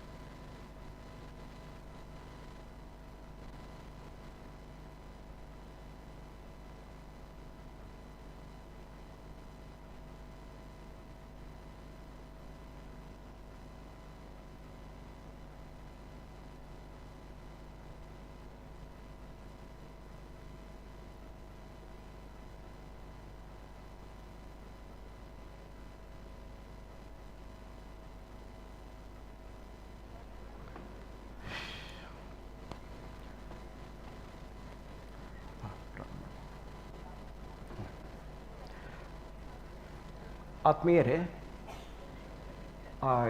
ಈಗಿನ ಸಂವಾದದ ಶೀರ್ಷಿಕೆ ಅತ್ಯುನ್ನತ ತತ್ವ, ದುರ್ಬಲ ಸಮಾಜ, ವಿರೋಧಾಭಾಸದ ಒಳನೋಟ ಅಂತ ಇದೆ.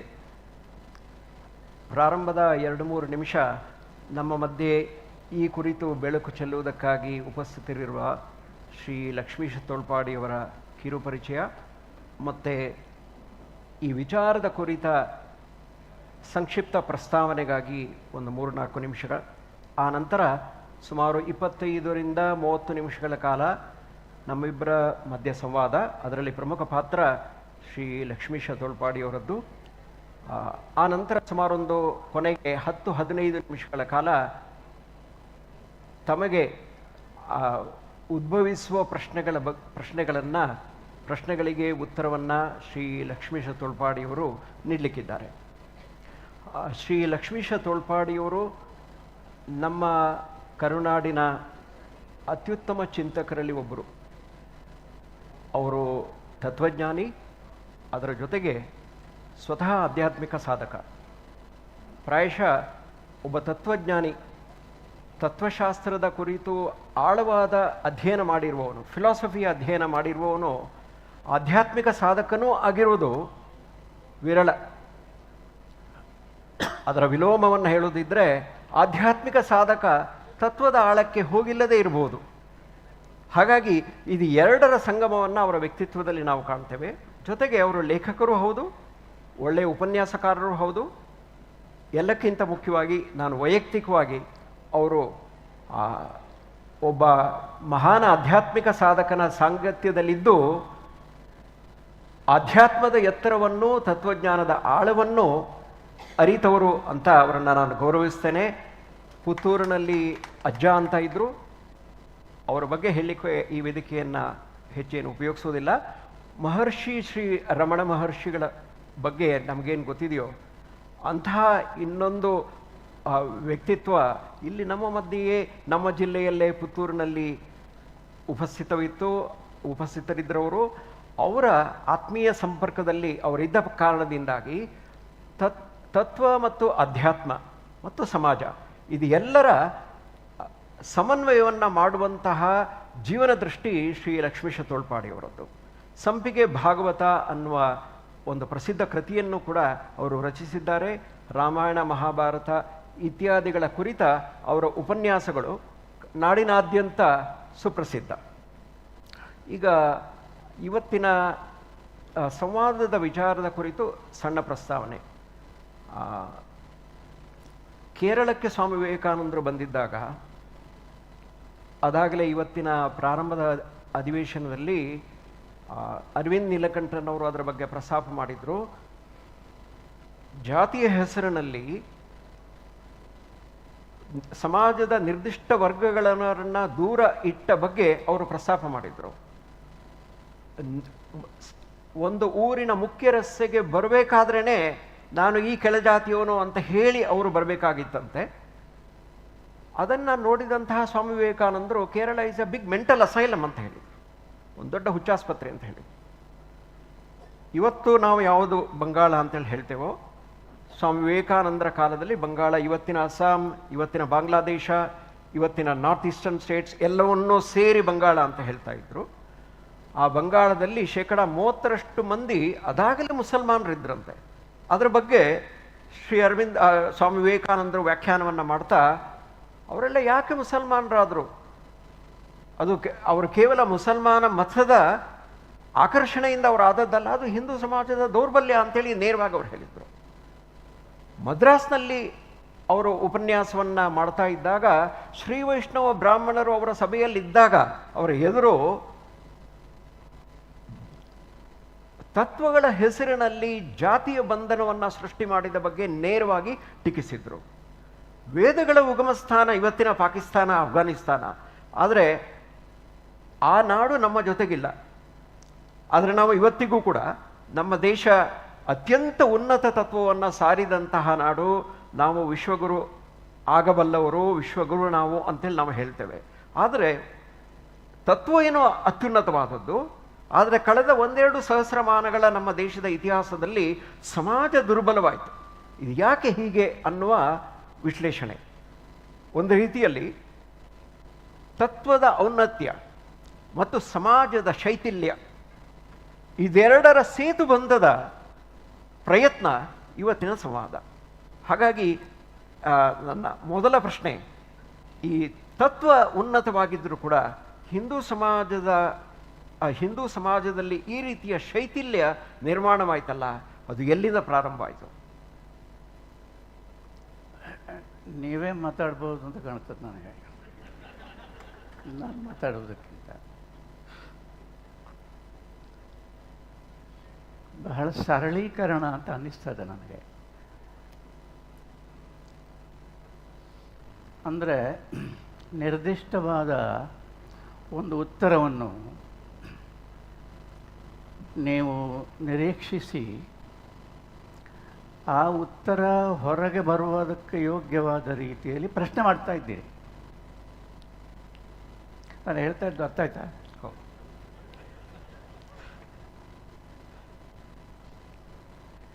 ಬಹಳ ಉನ್ನತ ತತ್ವ, ದುರ್ಬಲ ಸಮಾಜ, ಇದು ನಮ್ಮ ಇವತ್ತಿನ ಪಾಡು ಅಂತ ಹೇಳಿದ್ರಿ. ಅದು ಇವತ್ತಿನ ಪಾಡು ಮಾತ್ರ ಅಲ್ಲ, ಅದು ಯಾವತ್ತಿನ ಪಾಡು. ಉನ್ನತ ತತ್ವ ಅಂದರೆ ಏನು ಹೇಳಿ ನನಗೆ ಒಂದು ಹೇಳಿ. ಉದಾಹರಣೆಗೆ ವೇದೋಪನಿಷತ್ತುಗಳಲ್ಲಿ ವೇದೋಪನಿಷತ್ತುಗಳು ಸರಿ ಸರಿ ಗೊತ್ತಾಯ್ತು. ಅದರಲ್ಲಿ ಉದಾಹರಣೆಗೆ ಅಹಂ ಬ್ರಹ್ಮಾಸ್ಮಿ ಅಂತ ಹೇಳಿದೆ. ಉದಾಹರಣೆಗೆ ಶಂಕರಾಚಾರ್ಯರು ಅದು ಸರಿ ಸರಿ ಹೇಳಿದ್ದಾರೆ, ಅಹಂ ಬ್ರಹ್ಮಾಸ್ಮಿ ಅಂತ ಹೇಳಿದ್ದಾರೆ. ಸರ್ವಂ ಖಲು ಇದಂ ಬ್ರಹ್ಮ ಅಂತ ಹೇಳಿದ್ದಾರೆ. ಈಶಾವಾಸ್ಯಮಿದಂ ಸರ್ವಂ ಅಂತ ಹೇಳಿದ ಎಲ್ಲ ಹೇಳಿದ್ದಾರೆ. ಅದು ಮಾತ್ರ ಹೇಳಿದ್ದಲ್ಲ ಅವರು. ಆದರೆ ಜಾತಿ ಯಾಕೆ ಬಂತು? ಅಲ್ಲ, ಜಾತಿ ಹೆಸರಿನಲ್ಲಿ ಭೇದ ಯಾಕೆ ಬಂತು? ಜಾತಿಯ ವಿಷಯ ಮತ್ತೆ ಮಾತಾಡುವ, ಸ್ವಲ್ಪ ಹೊತ್ತುಂಟಲ್ಲ.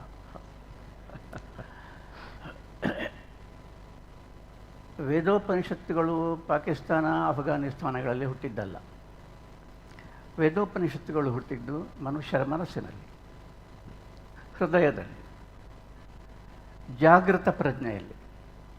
ಜಾಗೃತ ಪ್ರಜ್ಞೆಯ ಒಟ್ಟಿಗೆ ಅಪ್ರಜ್ಞೆ ಸೇರಿದವಾಗ ಉಂಟಾದ ಒಂದು ಸ್ಫುರಣ ಅದು. ಅದು ಯಾವ ಕಾಲದಲ್ಲಿಯೂ ಎಲ್ಲರಿಗೂ ಎಲ್ಲೆಲ್ಲಿಯೂ ಆಗಬಹುದಾದ ಸಾಧ್ಯತೆ ಇದೆ. ಅದು ಸಾಧ್ಯತೆ ಅದು.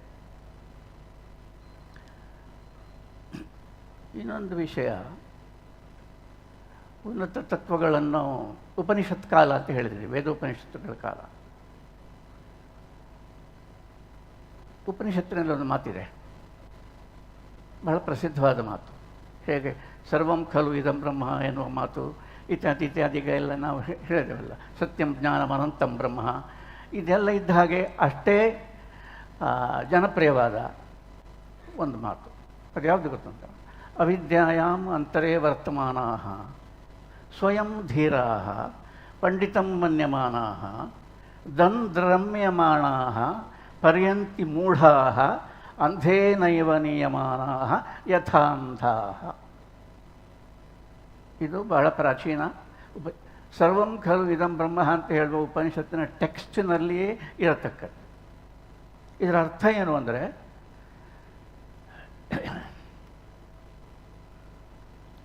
ಅವಿದ್ಯಾಯಾಮ್ ಅಂತರೇ ವರ್ತಮಾನಾಃ, ಅಜ್ಞಾನದ ಒಳಗಡೆ ಮುಳುಗಿದ್ದಾರೆ, ಅದು ಅವರಿಗೆ ಗೊತ್ತಿಲ್ಲ. ಸ್ವಯಂ ಧೀರಾಃ ಪಂಡಿತಂ ಮನ್ಯಮಾನಾಃ, ತಮ್ಮನ್ನೇ ತಾವು ಧೀರರು, ಪಂಡಿತರು ಅಂತ ತಿಳ್ಕೊಂಡಿದ್ದಾರೆ. ದಂದ್ರಮ್ಯಮಾಣ, ಅಹಂಕಾರದಿಂದ ಕಂಪಿಸ್ತಾ ಇದ್ದಾರೆ. ಪರ್ಯಂತಿ ಮೂಢಾಹ, ನಮ್ಮ ಕಣ್ಣ ಮುಂದೆ ಆಚೆ ಈಚೆ ಹೋಗ್ತಾ ಇದ್ದಾರೆ. ಅಂಧೇನೈವ ನಿಯಮಾನಾಹ ಯಥಾಂಧಾಹ, ಕುರುಡನ ಹಿಂದೆ ಕುರುಡನನ್ನು ಹಿಂಬಾಲಿಸತಕ್ಕ ಕುರುಡು ಮಂದಿಯಂತೆ ಅಂತ. ಪ್ರಭುಗಳೇ, ಇದು ಉಪನಿಷತ್ತಿನ ಮಾತು. ದುರ್ಬಲ ಸಮಾಜ ಯಾವಾಗ ಇದ್ದದ್ದು ಹಾಗಾದರೆ ಈ ಕಾಲದಲ್ಲಿ ಮಾತ್ರ ಅಲ್ಲ, ಈ ಕಾಲದಲ್ಲಿ ಮಾತ್ರ ಅಲ್ಲ.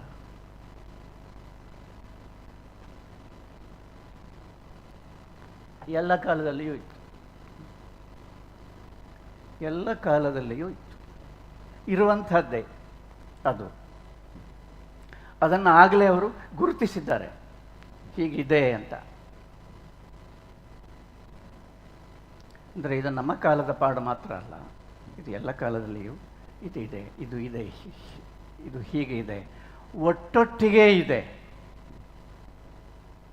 ನಾನು ಹೇಳ್ತಾ ಇರೋದು ಕ್ಲಿಯರ್ ಆಯಿತಾ? ಹೌದು. ಏನು ಸರ್ವಂ ಖಲು ಇದಂ ಬ್ರಹ್ಮ ಅಂತ ಹೇಳಿದವರ ಕಾಲದಲ್ಲಿ ಅವರ ಕಣ್ಣ ಮುಂದೆಯೇ ಇಂಥದ್ದೆಲ್ಲ ನಡೆದಿದೆ. ಆಶ್ಚರ್ಯ ಗೊತ್ತುಂಟ? ಹೀಗೆ ಇದ್ದಾಗಲೇ ಉನ್ನತ ತತ್ವ ಹುಟ್ಟುವುದು. ಉನ್ನತ ತತ್ವ ಮೂಡಿ ಬರುವುದಕ್ಕೆ ಮನುಷ್ಯರ ಮನಸ್ಸಿನಲ್ಲಿ, ಮನುಷ್ಯರ ಹೃದಯದಲ್ಲಿ, ಪ್ರಜ್ಞೆಯಲ್ಲಿ ಒಂದು ವಿಶೇಷವಾದ ರೀತಿಯ ಇಂಪೆಟಸ್ ಯಾವುದು ಅಂದರೆ ಇದು. ಇದೇ ಮಾತು ಹೇಳತಕ್ಕಂಥ ಕಠೋಪನಿಷತ್ತಿನಲ್ಲಿ ಒಂದು ಪ್ರಕರಣ ಇದೆ, ಅದು ಹೇಳ್ತೇನೆ ನಾನು. ಅದೇ ನಾನು ಹೇಳ್ತಾ ಇರೋದು ಈಗ ಏನಂದರೆ, ನನಗೆ ಬೇಕಾದ್ದು ನಾನು ನೀವು ಮಾತಾಡಬೇಕು ಅಂತ. ಈಗ ನಾನು ಮಾತಾಡ್ಬೋದು, ಅದು ದೊಡ್ಡ ವಿಷಯ ಇಲ್ಲ. ನನಗೆ ಅಲ್ಲಿ ನನ್ನ ಸ್ನೇಹಿತರೊಬ್ಬರು ಕೂತ್ಕೊಂಡಿದ್ದರು, ನಿಮ್ಮನ್ನು ಅವರು ತಿವಿಬೇಕು ಅಂತ. ಯಾರು? ನನ್ನನ್ನು ನೀವು, ನೀವಲ್ಲ, ನೀವು ತಿವಿಬೇಕು ಅಂತ. ನಿಮ್ಮ ಮಾತನ್ನು ನಾನು ಹೇಳೋದು ಕೊಟ್ಟ ಕೂಡಲೇ ತಿವಿಯೋ ಪ್ರಯತ್ನ ಪ್ರಾರಂಭ ಮಾಡ್ತೇನೆ. ನಾನು ಈಗ ನಿಮ್ಮನ್ನು ತಿವಿತಾ ಇಲ್ಲ, ಹೌದು. ನೀವು ನನ್ನನ್ನು ತಿವಿಬೇಕು. ನೀವು ತಿವಿದರೆ ನನಗೆ ಸಾಧ್ಯ ಆದರೆ ಮತ್ತೆ ನಾನು ಅದಕ್ಕೆ ಉತ್ತರಿಸ್ತೇನೆ. ಯಾಕೆಂದರೆ ಕಠೋಪನಿಷತ್ತಿನಲ್ಲಿದೆ, ಹೇಗೆ ಇತ್ತು ವಾತಾವರಣ, ಹೇಗೆ ಇತ್ತು, ಸನ್ನಿವೇಶ ಹೇಗೆ ಇತ್ತು ಅಂತ. ಒಬ್ಬ ವಾಜಶ್ರವಸ ಅಂತ ಕಥೆ ಎಲ್ಲರಿಗೂ ಗೊತ್ತಿದೆ. ಗೋದಾನಗಳನ್ನು ಮಾಡ್ತಾ ಇದ್ದ, ಗೋವನ್ನು ದಾನ ಮಾಡ್ತಾ ಇದ್ದ. ದಾನ ಯೋಗ್ಯವಾದ ಗೋವುಗಳನ್ನು ದಾನ ಮಾಡ್ತಾ ಇದ್ದ, ದಾನ ಯೋಗ್ಯವಲ್ಲದ ಗೋವುಗಳನ್ನು ದಾನ ಮಾಡ್ತಾ ಇದ್ದ. ತೆಗೆದುಕೊಳ್ಳುವವರು ಇದ್ದರು. ಇದನ್ನು, ಈ ಅಚಾತುರ್ಯವನ್ನು, ಅಂದರೆ ಈ ವಿರೋಧಾಭಾಸವನ್ನು ಮಗ ನಚಿಕೇತ ನೋಡಿದ. ಉಪನಿಷತ್ಕಾರ ಹೇಳ್ತಾನೆ, ಇದನ್ನು ನೋಡಿದ ಇವನು, ಮಾಡಬಾರದಿದು, ದಾನ ಯೋಗ್ಯವಲ್ಲದೆ ಇದ್ದದ್ದನ್ನು ದಾನ ಮಾಡಬಾರದು. ಅದನ್ನು ಮಾಡ್ತಾ ಇದ್ದಾನೆ ತಂದೆ. ಅದನ್ನು ಮಗ ನೋಡಿದ ಅಂತ ಮಾತ್ರ ಅಲ್ಲ ಹೇಳುವುದು, ಹೇಳುವುದು ಯಾಕೆಂದರೆ ತಮ್ಮ ಶ್ರದ್ಧಾ ವಿವೇಶ. ಆಗ ನಚಿಕೇತನ ಒಳಗಡೆ ಶ್ರದ್ಧೆ ಆವೇಶಗೊಂಡಿತು, ಆವಿಷ್ಟವಾಯಿತು, ಶ್ರದ್ಧೆ ಒಳಹೊಕ್ಕಿತು ಅಂತ. ನಾನು ಹೇಳ್ತಾ ಕ್ಲಿಯರ್ ಆಯಿತಾ? ಹೌದು. ಅಚಾತುರ್ಯಗಳು, ವಿಪರ್ಯಾಸಗಳು, ವಿರೋಧಾಭಾಸಗಳು, ದೌರ್ಬಲ್ಯಗಳು ಅಂತ ನಾವು ಏನು ಹೇಳ್ತೇವೆ, ಅದು ಎದುರಿಗೆ ಇದ್ದಾಗಲೇ ಅದನ್ನು ನೋಡುವ ಹಾಗೆ ನೋಡಿದರೆ ಮಾತ್ರ ಶ್ರದ್ಧೆ ಎನ್ನುವುದು ಉದ್ದೀಪನ ಆಗುವುದು. ಎರಡೂ ಒಟ್ಟಿಗೆ ಇದೆ, ಎರಡೂ ಒಟ್ಟಿಗೆ ಇದೆ. ಆದ್ದರಿಂದ ನೀವು ದುರ್ಬಲ ಸಮಾಜ ಅಂತ ಬೈದಷ್ಟು ಅದು ಬೇರೆ ರೀತಿ ಆಗ್ತದೆ. ಇಲ್ಲಿ ಏನಲ್ಲಿ ಒಂದು ವಿಷಯ ಹೇಳ್ತೇನೆ, ಯಾಕಂದರೆ ಬಹಳ ಗುರುತಿಸಿದರೆ, ಬಹಳ ಒಂದು ವಿಷಯ ಅದರ ಬಗ್ಗೆ ನೀವು ಮಾತಾಡಿದರೆ ಅದನ್ನು ನಾವು ನೋಡಬೇಕಾದ ಹಾಗೆ ನೋಡಲಿಕ್ಕೆ ಬೇಕಾದ ಬಿಡುವೇ ಸಿಗುವುದಿಲ್ಲ.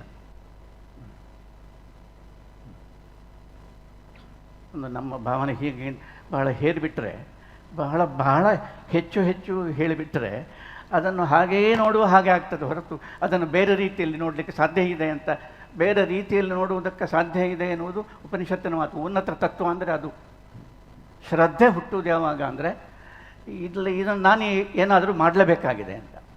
ನಮ್ಮ ಅಪ್ಪನೇ ಹೀಗೆ ಮಾಡ್ತಾ ಇದ್ದಾನೆ, ಮಾಡಬಾರದ್ದೆಲ್ಲ ಇವನು ಮಾಡ್ತಾ ಇದ್ದಾನೆ, ಅದರಿಂದ ನಾನು ಕೇಳಬೇಕು. ಅವನು ಕೇಳಿದ್ದೇನು?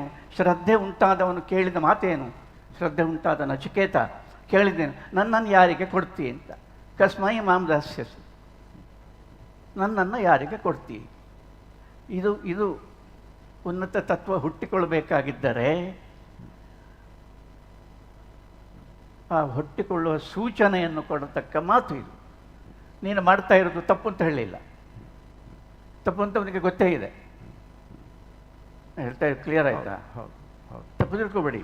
ಹೌದು, ಕ್ಲಿಯರ್ ಆಯಿತಾ ಅಂತ. ಹೌದು, ನೀನು ಮಾಡ್ತಾ ಇರೋದು ತಪ್ಪು ಅಂತ ಹೇಳಲಿಲ್ಲ. ಶ್ರದ್ಧೆ ಅವನಲ್ಲಿ ಉಂಟಾಗಿದೆ. ಬಹಳ ತೀವ್ರವಾಗಿ ಇವನು ಮಾಡ್ತಾ ಇರೋದು ತಪ್ಪು ಅಂತ ಅವನಿಗೆ ಗೊತ್ತಾಗಿದೆ. ನಾನು ಇದನ್ನು ಸರಿಪಡಿಸುವುದಕ್ಕೋಸ್ಕರ ಏನನ್ನಾದರೂ ಮಾಡಲೇಬೇಕಾಗಿದೆ ಎನ್ನುವ ಜೀವಂತಿಕೆ ಉಂಟಾಗಿದೆ. ಆಯಿತು, ಉಂಟಾದವನು ಮಾಡಿದ್ದೇನು? ಕೇಳಿದ ಮಾತೇನು? ನನ್ನನ್ನು ಯಾರಿಗೆ ಕೊಡ್ತೀನಿ ಅಂತ. ಹಸುಗಳನ್ನು ಕೊಡ್ತಾ ಇದೆಯಲ್ಲ, ಕೊಡಬಾರದ ಹಸುಗಳನ್ನು ಕೊಡ್ತಾ ಇದೆಯಲ್ಲ, ನನ್ನನ್ನು ಯಾರಿಗೆ ಕೊಡ್ತೀ ಅಂತ. ನನ್ನನ್ನು ಯಾರಿಗೆ ಕೊಡ್ತೀ ಅಂತ ಇದು ಈ ಮಾತಿನಿಂದ ಉಪನಿಷತ್ತು ಪ್ರಾರಂಭ ಆಗೋದು. 3 ಸತಿ ಕೇಳ್ತಾನೆ, ಕಸ್ಮಾಯಿ ಮಾಮದಾಸ್ಯಸಿ ಅಂತ, ನನ್ನನ್ನು ಯಾರಿಗೆ ಕೊಡ್ತೀ ಅಂತ. ತಂದೆಯಾದವನಿಗೆ ಸಿಟ್ಟು ಬರ್ತದೆ. 3 ಸತಿ ಮಾತಾಡೋದಿಲ್ಲ. ಹುಡುಗ ಅಂತ ಏನು ಹೇಳ್ತಾ ಇದ್ದಾನಂತ, ಬಾಲಿಶ, ಇದು ಹುಡುಗಾಟಿಕೆ ಅಂತ ನಾವು ಹೇಳ್ತೇವಲ್ಲ. ಭಾಳ ಜಾಗೃತಿ ಬೇಕು.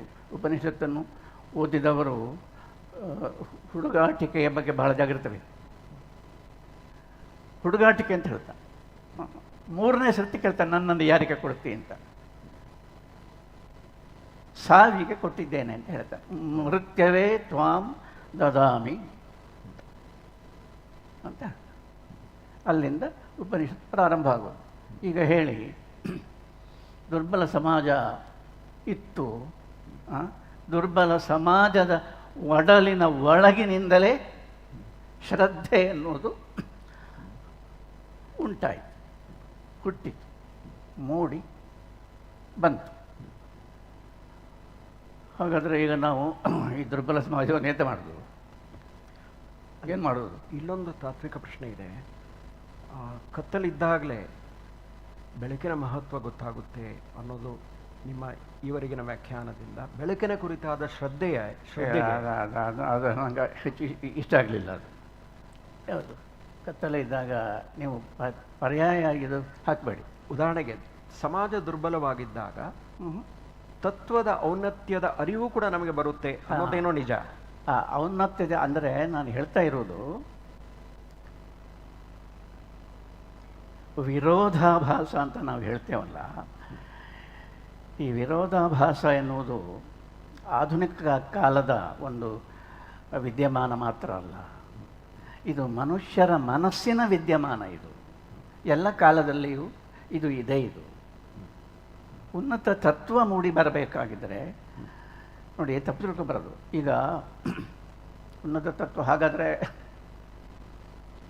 ಇದು ದುರ್ಬಲ ಸಮಾಜದ ದೌರ್ಬಲ್ಯವನ್ನು ಹೊಗಳುವ, ಸ್ಥಿರೀಕರಿಸುವ ಮಾತಲ್ಲ ನಾನು ಹೇಳಿದ್ದು.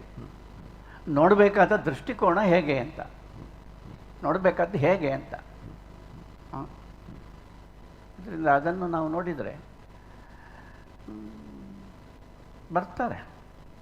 ಏನು ಆದರೆ ಇದರಲ್ಲಿ ಒಂದು ಪ್ರಶ್ನೆ ಉದ್ಭವ ಆಗುತ್ತೆ. ತತ್ವ ಏನೋ ಉನ್ನತವಾಗಿದೆ, ಆದರೆ ಸಮಾಜದಲ್ಲಿ ಬದಲಾವಣೆಯೇ ಆಗಿಲ್ವಲ್ಲ. ಈಗ ನಿಜ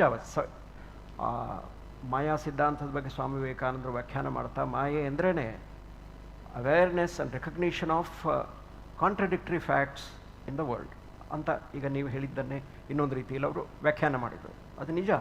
ಆದರೆ ತತ್ವದಿಂದ ಸಾಮಾಜಿಕ ಬದಲಾವಣೆ ಆಗೋದೇ ಇಲ್ವೇ? ಅಥವಾ ಸಾಮಾಜಿಕ ಬದಲಾವಣೆಯನ್ನು ನಾವು ಈ ಉನ್ನತ ತತ್ವದಿಂದ ಅಪೇಕ್ಷಿಸಲಿಕ್ಕೆ ಸಾಧ್ಯ ಇಲ್ವೇ? Is it just an individual initiative of certain individuals who want to change themselves? Can't a big philosophy bring about A social change. ಅದು ನನ್ನ ಪ್ರಶ್ನೆಯ ಒಳಾರ್ಥ. ಬಿಗ್ ಫಿಲಾಸಫಿ ಅಂದರೆ ಉದಾಹರಣೆಗೆ ನಮ್ಮ ಉಪನಿಷತ್ತಿನ ತತ್ವವೇ ಅದು, ಆ ತಾತ್ವಿಕ ದೃಷ್ಟಿಕೋನಗಳು ಯಾವುದೇ ಇರಲಿ ವ್ಯವಸ್ಥೆ ಮಾಡಲಿಕ್ಕೆ ಆಗೋದಿಲ್ಲ ಸರ್. ನಾನು ಕಂಡುಕೊಂಡ ಹಾಗೆ ವ್ಯವಸ್ಥೆ ಮಾಡಲಿಕ್ಕೆ ಆಗೋದಿಲ್ಲ. ಅದರರ್ಥ ಅಲ್ಲ, ಈಗ ನೋಡಿ, ಏನು ಹೇಳೋದು, ಈಗ ನಾವು ಸಾಮಾನ್ಯವಾಗಿ ಹೇಗೆ ಯೋಚಿಸ್ತೇವೆ ಅಂದರೆ ವ್ಯವಸ್ಥಾತ್ಮಕವಾಗಿ ಯೋಚಿಸ್ತೇವೆ. ಹೌದಾ?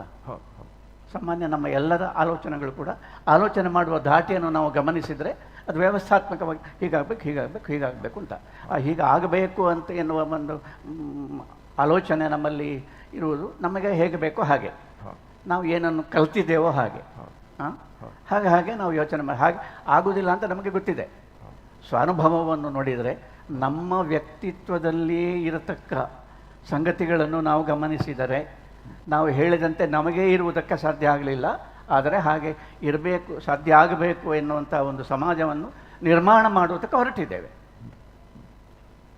ತಪ್ಪು ಸರಿಗಳ ವಿಷಯ ಬೇಡ, ಅದು ಮಾಡಬೇಕೋ ಬೇಡೋ ಅದು ನನಗೆ ಗೊತ್ತಿಲ್ಲ. ನಾನು ನೋಡಿ ಹೇಳ್ತಾ ಇರೋದು, ನನ್ನನ್ನೇ ನೋಡಿ ನಾನು ಹೇಳ್ತಾ ಇರೋದು. ವ್ಯವಸ್ಥೆ ಮಾಡಲಿಕ್ಕೆ ಕಷ್ಟ ಇದೆ, ವ್ಯವಸ್ಥೆ ಮಾಡಲಿಕ್ಕೆ ಆಗುವುದಿಲ್ಲ. ಯಾಕೆಂದರೆ ವ್ಯವಸ್ಥೆ ಮಾಡುವಾಗ ಎಲ್ಲವೂ ಕೂಡ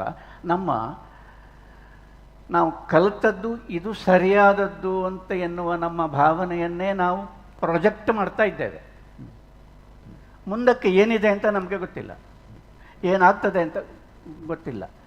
ಗೊತ್ತಿಲ್ಲದೇ ಇದ್ದದ್ದನ್ನು, ಅನಿರೀಕ್ಷಿತವಾದದ್ದನ್ನು ಎದುರಿಸಲಿಕ್ಕೆ ನಮಗೆ ಧೈರ್ಯ ಇಲ್ಲ. ಅದಕ್ಕೋಸ್ಕರ ವ್ಯವಸ್ಥೆ ಮಾಡ್ತಾ, ಯಾವ ವ್ಯವಸ್ಥೆ ನಿಂತಿದ, ಯಾವುದೇ ವ್ಯವಸ್ಥೆ ನೀವು ಮಾಡಿದರೆ ಮಾಡ್ತೇವೆ, ನಾವು ಮಾಡಬಾರ್ದು ಅಂತ ನಾನು ಹೇಳ್ತಾ ಇಲ್ಲ, ಏನಾಗ್ತಾ ಇದೆ ಅಂತ ಹೇಳ್ತಾ ಇರೋದಷ್ಟೇ. ಯಾವುದೇ ವ್ಯವಸ್ಥೆಯನ್ನು ನಾವು ಮಾಡ್ತಾನೇ ಹೋಗ್ತೇವೆ, ಬದಲಾಯಿಸ್ತಾ ಹೋಗ್ತೇವೆ, ಆದರೂ ವ್ಯವಸ್ಥೆ ಮಾಡ್ತಾ ಹೋಗ್ತೇವೆ. ಹೋದಷ್ಟು ಅದಾಗ್ತದೋ, ಅದು ಹಾಗೆಯೇ ಆಗ್ತದೋ, ಅದು ಬೇರೆ ರೀತಿ ಹೋಗ್ತದೋ ಇಲ್ವೋ, ಚೇಂಜ್ ಆಗ್ತದೋ ಇಲ್ವೋ, ಬದಲಾವಣೆ ಆಗ್ತದೋ ಇಲ್ವೋ, ಆಗಬೇಕೋ ಬೇಡವೋ. ಆದದ್ದರಿಂದ ಉನ್ನತವಾದ ತತ್ವವನ್ನು, ಗೊತ್ತಾಯ್ತು ನನಗೆ, ಉನ್ನತವಾದ ತತ್ವವನ್ನು ಸಾರ್ವತ್ರಿಕಗೊಳಿಸುವುದಕ್ಕೆ ಯಾಕೆ ನಮಗೆ ಸಾಧ್ಯ ಆಗುವುದಿಲ್ಲ ಅಂತ.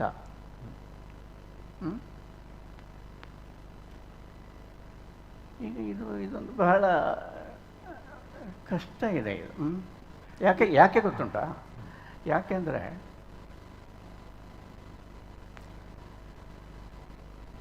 ಒಂದು ಮೂಲಭೂತವಾದ ವಿಪರ್ಯಾಸ ಇದೆ, ಆದ್ದರಿಂದ ಆಗೋದಿಲ್ಲ.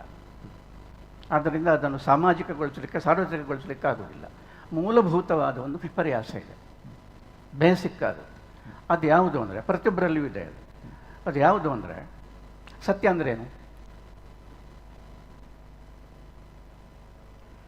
ತಪ್ಪು ನಾನು ನಿಮ್ಮ ಹತ್ರ ಕೇಳ್ತಾ ಇದ್ದೇನೆ ಅಂತ. ನೀವು ಈಗ ನನ್ನನ್ನು ಕೇಳ್ತಾ ಇದ್ದರಿಂದ ನಾನು ಕೇಳ್ತಾ ಇದ್ದೇನೆ. ಪ್ರತಿಯೊಬ್ಬರ ಸತ್ಯ ಅಂದರೆ ಸಿಂಪಲ್ ಆಗಿ ಹೇಳಿ, ವಾಸ್ತವ ಅಂದರೆ ಏನು? ಇರುವಿಕೆ ಅಂತ ಅರ್ಥ. ಸತ್ಯ ಅಂದರೆ ಬೇರೆ ಏನು ವಿಶೇಷ ಅರ್ಥ ಇಲ್ಲ, ಅಥವಾ ಹಾಗಲ್ಲ. ಸತ್ಯ ಅಂದರೆ ಏನು ಅಂದರೆ ಇರುವಿಕೆ ಅಂತ ಅರ್ಥ. ಬೀಂಗ್, ಇರುವಿಕೆ ಅಂತ ಅರ್ಥ. ಸತ್, ಇದೆ ಅಂತ ಅರ್ಥ. ಚಿತ್ ಅಂದ್ರೇನು? ಪ್ರಜ್ಞೆ, ಅರಿವು ಅಂತ ಅರ್ಥ. ಇರುವಿಕೆಯ ಅರಿವು, ಅದು ಆನಂದ ಅಂತ ಹೇಳಿದ್ದು. ಎಷ್ಟು ಸಿಂಪಲ್ ಆಗಿದೆ ಅಂದರೆ ಸತ್, ಚಿತ್, ಆನಂದ, ಇರುವಿಕೆಯ ಅರಿವು ಉಂಟಾದರೆ ನಾನು ಇದ್ದೇನೆ ಅಂತ. ದೇವರದ್ದಲ್ಲ ಸ್ವಾಮಿ, ದೇವರಿದ್ದಾನೆ, ದೇವರು ಆ ಸಂಗತಿಯಲ್ಲಿ ದೇವರ ವಿಷಯ, ನಮ್ಮ ದೇವರ ವಿಷಯ ಬಿಡಿ, ದೇವರಿಗೆ ಬಿಡಿ. ನಾವು ಇದ್ದೇವಲ್ಲ, ನಾನು ಇದ್ದೇನಲ್ಲ, ನೀವು ಇದ್ದೀರಲ್ಲ, ನಾನು ಇದ್ದೇನಂತ ಯಾರಿಗೆ ಗೊತ್ತಾಗಬೇಕಾದ್ದು? ನನಗೆ ಗೊತ್ತಾಗಬೇಕಾದ್ದು, ಮತ್ತೊಬ್ಬರಿಗಲ್ಲ. ನಮ್ಮ ಸಮಸ್ಯೆ ಆದದ್ದು ಏನು ಅಂದರೆ, ಇನ್ನೊಬ್ಬರಿಗೆ ಗೊತ್ತಾದರೆ ಸಾಕು, ನನಗೆ ನಾನು ಇದ್ದೇನೆ ಅಂತ ಗೊತ್ತಾದ ಹಾಗೆ ಆಗ್ತದೆ. ಲೋಕ ನನ್ನನ್ನು ಮೆಚ್ಚಿದರೆ, ನನ್ನನ್ನು ನೋಡುವವರು ನನ್ನನ್ನು ಮೆಚ್ಚಿದರೆ, ಆಗ ನನಗೆ ನಾನು ಬದುಕಿದ್ದ ಸಾರ್ಥಕ ಅಂತ ಆಗ್ತದೆ. ನಾನು ಇದ್ದದ್ದು ನನಗೆ ಗೊತ್ತಾಗೋದು ಬೇಕಾಗಿಯೇ ಇಲ್ಲ, ನನಗೆ ಗೊತ್ತಾಗುವುದೇ ಬೇಕಾಗಿಲ್ಲ. ನಿಮಗೆ ಗೊತ್ತಾದರೆ ಸಾಕು, ಪತ್ರಿಕೆಯಲ್ಲಿ ಬಂದರೆ ಸಾಕು. ಬಹಿರ್ಮುಖ ಪ್ರವೃತ್ತಿ ಅಂದರೆ ಇದು ಇರುವಿಕೆಗೆ ಅಂದರೆ ಸತ್ಯಕ್ಕೆ ಮಾಡತಕ್ಕ ದ್ರೋಹ ಅಂತ ಪ್ರಾಯ ಭಾರತೀಯರಿಗೆ ಮೊದಲು ಗೊತ್ತಾಯಿತು. ದೇವರಿಗೆ ಮಾಡುವ ದ್ರೋಹ ಮತ್ತೊಂದು ಅದೆಲ್ಲ ಮತ್ತೆ ಭಾಳ ಗಟ್ಟಿ ಮಾತಾಡಿದ ನನಗೆ ಬಾಯಿ ಒಣಗ್ತದೆ.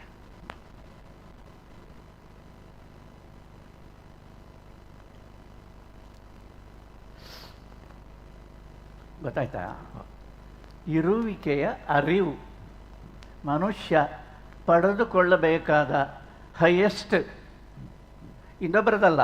ಲೋಕದಲ್ಲಿ ಎಷ್ಟು ಜನ ಇದ್ದಾರೆ ಬಂದಿದ್ದಾರೆ, ಏನು ಕತೆ, ನಮ್ಮದೇ ನಮಗೆ ಗೊತ್ತಿಲ್ಲ, ಲೋಕದ ವಿಷಯ ಎಲ್ಲ ಗೊತ್ತಿದೆ. ಮತ್ತು ವೈಜ್ಞಾನಿಕವಾದ ಸಾಧನಗಳು ಕೂಡ ಏನು ಮಾಡ್ತಾ ಉಂಟು ಅಂತ ಹೇಳಿದ್ರೆ, ನಿಮಗೆ ಎಲ್ಲ ಮಾಹಿತಿಗಳು, ಪ್ರಚಂಡ ವಿದ್ವಾಂಸ ಅಂದರೆ ಎಂಥದ್ದು ಅಂದರೆ ಎಲ್ಲ ಮಾಹಿತಿ ಒಂದು ವೇಳೆ ಮರೆತು ಅಂದರೆ ಅಲ್ಲಿಯೇ ಉಂಟು, ಅದನ್ನು ಕಟ ಒತ್ತಿದರೆ ಆಯಿತು, ಎಲ್ಲ ಬರ್ತದೆ. ಈ ಯಂತ್ರವ ನಾವು ನಮ್ಮದು ನಮಗೆ ಗೊತ್ತಾದರೆ ಸಾಕು. ಸಿಂಪಲ್ ಅಲ್ವೇ? ಉನ್ನತವಾದ ತತ್ವ ಅತ್ಯಂತ ಸರಳವಾಗಿರುತ್ತದೆ. ಅಂದರೆ ಏನು? ನಮ್ಮದು ನಮಗೆ ಗೊತ್ತಾದರೆ ಇದಕ್ಕೆ ಅಡ್ಡಿ ಯಾವುದು? ಇರುವಿಕೆಗೆ ಅಡ್ಡಿ ಯಾವುದು? ಯಾವುದೂ ಇಲ್ಲ. ಇರುವಿಕೆಗೆ ಯಾವುದೂ ಅಡ್ಡಿ ಆಗಲಿಕ್ಕೆ ಸಾಧ್ಯ ಇಲ್ಲ, ಒಂದು ಬಿಟ್ಟರೆ. ಯಾವುದು ಹೇಳಿ? ನಾನೇ ಹೇಳ್ತೇನೆ. ಇರುವಿಕೆಗೆ ಅಡ್ಡಿ ಆದದ್ದು ಯಾವುದು ಅಂದರೆ ತೋರಿಕೆ, ಇನ್ನೇನೂ ಇಲ್ಲ. ನೀವು ಇದ್ದೀರಿ, ನಾನಿದ್ದೇನೆ, ಸಾಕು. ನೀವು ಇದ್ದದ್ದು ನಿಮಗೆ ಗೊತ್ತಾದರೆ ಸಾಕು, ನಾನು ಇದ್ದದ್ದು ನನಗೆ ಗೊತ್ತಾದ ಸಾಕು. ಪ್ರಾಬ್ಲಮ್ ಇಲ್ಲ, ಯಾರಿಗೂ ಯಾವ ಪ್ರಾಬ್ಲಮ್ ಇಲ್ಲ. ನಮ್ಮ ಪ್ರಾಬ್ಲಮ್ ಅಲ್ಲಿಗೆ ಮುಗೀತು. ತೋರಿಕೆ ಎನ್ನುವುದು ಅಡ್ಡಿ. ನಾನು ಇದ್ದೇನೆ ಅಂತ ನಾನು ಮತ್ತೊಬ್ಬರಿಗೆ ತೋರಿಸುವುದು ನನ್ನ ಜೀವನದ ಉದ್ದೇಶ. ಲೋಕದಲ್ಲಿ 100ಕ್ಕೆ 99 ಮಂದಿಗೆ ಇದು.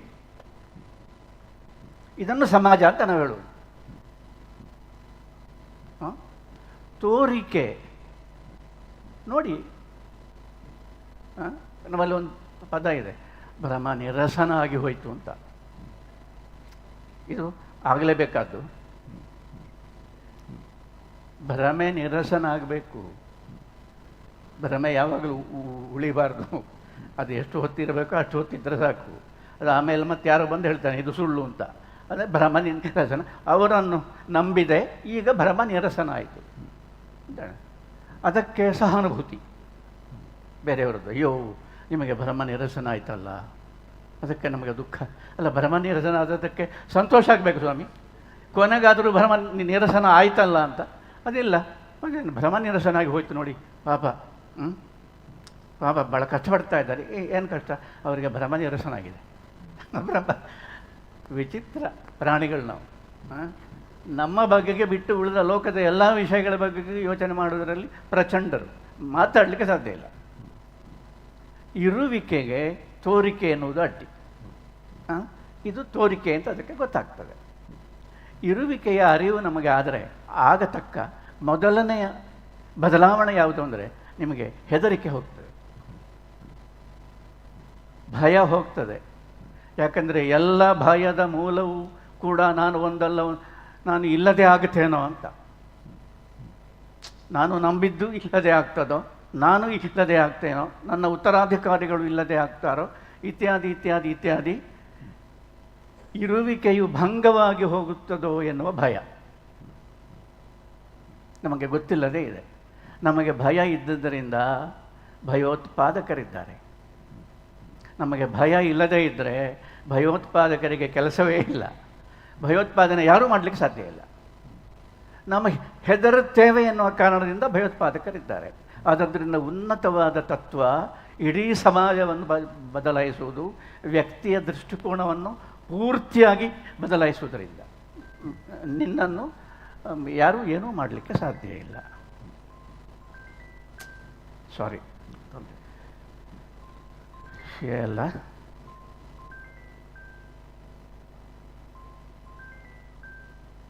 ನಿಲ್ಲುವುದಿಲ್ಲ ಅಂತ ನಿಲ್ಲಿಸಿದ ಅದನ್ನು ನಿಮ್ಮಲ್ಲೇ ಇಟ್ಟುಬಿಡಿ, ನಿಮ್ಮದು ಅಂತ ಗ್ರಹಿಸಲಿ. ಹೀಗೆ ಇದೆ ವಿಷಯ, ಹೀಗಿದೆ. ಆದ್ದರಿಂದ ಭಯ ಹೊರಟು ಹೋಗ್ತದೆ. ಯಾರಿಗೆ ಭಯ ಹೊರಟು ಹೋಯಿತು ಅವನು ಯಾರಲ್ಲಿಯೂ ಯಾರಿಗೂ ಅವನ ಭಯವನ್ನು ಉಂಟು ಮಾಡುವುದಿಲ್ಲ. ದೇವರಿಗೆ ನಾವು ಹೇಳುವ ಮಾತೆಂತ ಗೊತ್ತುಂಟ? ಭಯಕೃತ್ ಭಯನಾಶನಃ. ಅವನು ಭಯವನ್ನು ಉಂಟು ಮಾಡಿ ಆಮೇಲೆ ಭಯವನ್ನು ಅವನು ತೆಗಿತಾನೆ ಅಂತ. ನಿರ್ಭೀತಿ, ಅಭಯಂ ಸತ್ವ ಸಂಶುದ್ಧಿ. ಸಮಾಜ ಹೀಗಾಗಬೇಕು ಅಂತ ನಾವು ಬಯಸುವುದು ಕೂಡ ಒಳಗಿನ ಒಂದು ಭಯದಿಂದಲೇ. ಆಗೋದು ಆಗ್ತದೆ, ಆಗಬೇಕಾದಾಗ್ತದೆ. ನಿಮ್ಮ ಭಯ ಹೋಗಲಿ. ನಾವು ನಮ್ಮ ಭಯ ಉಂಟಲ್ಲ, ಸಾವಿನ ಭಯ ಇರ್ತದೆ ಸ್ವಾಭಾವಿಕವಾಗಿ ನಾವು ಹೇಳುವುದು. ಅದು ಕೂಡ ಅಸ್ವಾಭಾವಿಕವೇ. ಯಾಕೆಂದರೆ ಇರುವಿಕೆಯೇ ಸ್ವಾಭಾವಿಕ, ಇರುವಿಕೆಯ ಅರಿವೇ ಸ್ವಾಭಾವಿಕ. ಸಾವಿನ ಭಯ ಅಲ್ಲ, ಸಾವಿನ ಭಯ ಅದು ಅಸ್ವಾಭಾವಿಕ. ಆದ್ದರಿಂದ ಅಸ್ವಾಭಾವಿಕವಾದ ಈ ಭಯವನ್ನು ಸ್ವಾಭಾವಿಕವಾದ ಇರುವಿಕೆಯ ಅರಿವಿನಿಂದ ಕಳೆದುಕೊಳ್ಳುವುದು ಅತ್ಯುನ್ನತವಾದ ತತ್ವ. ಸಾವಿನ ಭಯ ಹೋದರೆ ಏನಾಗ್ತದೆ ಅಂದರೆ ಕಾಲದ ಭಯ ಹೋಗ್ತದೆ. ಸಾವಂದರೆ ಕಾಲ, ದಯಮಾಡಿ ತಿಳ್ಕೊಳ್ಳಿ. ಸಾವಂದರೆ ಕಾಲ. ಮುಂದೇನಾಗ್ತದೋ ಅದೇನಾಗ್ತದೋ, ನಥಿಂಗ್. ನಿಮ್ಮ ಇರುವಿಕೆಯು ಅಬಾಧಿತ. ಅದಕ್ಕೆ ಕಾಲದ ಬಾಧೆಯೇ ಇಲ್ಲ. ಇಂಥವರನ್ನು ನಾನು ನೋಡಿದ್ರಿಂದ ಆಯಿತು. ನೋಡದೇ ಇದ್ದರೆ ನನಗೆ ನಂಬಲಿಕ್ಕೆ ಕಷ್ಟ ಆಗ್ತಿತ್ತು. ಯಾಕಂದರೆ ನಮಗೆ ಭಯಭೀತರಾಗುವುದರಲ್ಲಿ ಒಂದು ಸ್ವಾರಸ್ಯ ಇದೆ. ನಮಗೆ ನಮ್ಮ ದೌರ್ಬಲ್ಯವನ್ನು ಹೇಳಿಕೊಳ್ಳುವುದರಲ್ಲಿ ನಮಗೆ ಒಂದು ರಸ ಇದೆ. ನನಗೆ ಹಾಗಾಯಿತು. ಇನ್ನೊಬ್ಬರ ಸಹಾನುಭೂತಿಯನ್ನು ಪಡೆದುಕೊಂಡು, ಇನ್ನೊಬ್ಬರ ಅನುಕಂಪವನ್ನು ಪಡೆದುಕೊಳ್ಳುವುದರಲ್ಲಿ ಒಂದು ವಿಚಿತ್ರ ಸುಖ ಇದೆ. ಮನುಷ್ಯರಿಗೆ ದೌರ್ಬಲ್ಯ ಎಷ್ಟು ಉಂಟು ಅಂದರೆ ಹೀಗೆಲ್ಲ ಇದೆ. ಆದ್ದರಿಂದ ಯಾರಿಗೆ ನಿಜವಾದ ಜ್ಞಾನ ಉಂಟಾಗಿದೆ, ನಿಜವಾದ ಜ್ಞಾನ ಅಂದರೆ ಏನು? ನಾನು ಇದ್ದೇನೆ ಅಂತ, ಯಾವಾಗಲೂ ಇದ್ದೇನೆ ಅಂತ, ಯಾವ ತೊಂದರೆಯೂ ಇಲ್ಲ, ಇರುವಿಕೆ ಯಾವಾಗಲೂ ಇದೆ. ಇದು ನಮಗೆ ಗೊತ್ತಾದದ್ರಿಂದ ನಾವು ಉಪದ್ವ್ಯಾಪ ಮಾಡಲಿಕ್ಕೆ ಹೋಗುವುದಿಲ್ಲ. ನಿಮ್ಮ ಈವರೆಗಿನ ವ್ಯಾಖ್ಯಾನದಲ್ಲಿ ಪ್ರಾಬ್ಲಮ್ ಆಫ್ ಇಂಡಿವಿಜುವಲ್ ಇಗ್ನೊರೆನ್ಸ್, ನಮ್ಮ ವೈಯಕ್ತಿಕ ಅಜ್ಞಾನದ ಈ ಸಮಸ್ಯೆ ಏನಿದೆ ಅದಕ್ಕೆ ಸಮಾಧಾನ ಸಿಗುತ್ತೆ ಅನ್ನೋದೇನೋ ನಿಜವೇ. ಆದರೆ ಹೇಗೆ ಪ್ರಾಬ್ಲಮ್ ಆಫ್ ಇಂಡಿವಿಜುವಲ್ ಎಕ್ಸಿಸ್ಟೆನ್ಸ್ ಇದೆಯೋ, ಪ್ರಾಬ್ಲಮ್ ಆಫ್ ಇಂಡಿವಿಜುವಲ್ ಇಗ್ನೊರೆನ್ಸ್ ಇದೆಯೋ, ಅದೇ ರೀತಿಯಲ್ಲಿ there are concrete and real problems of social existence, collective existence.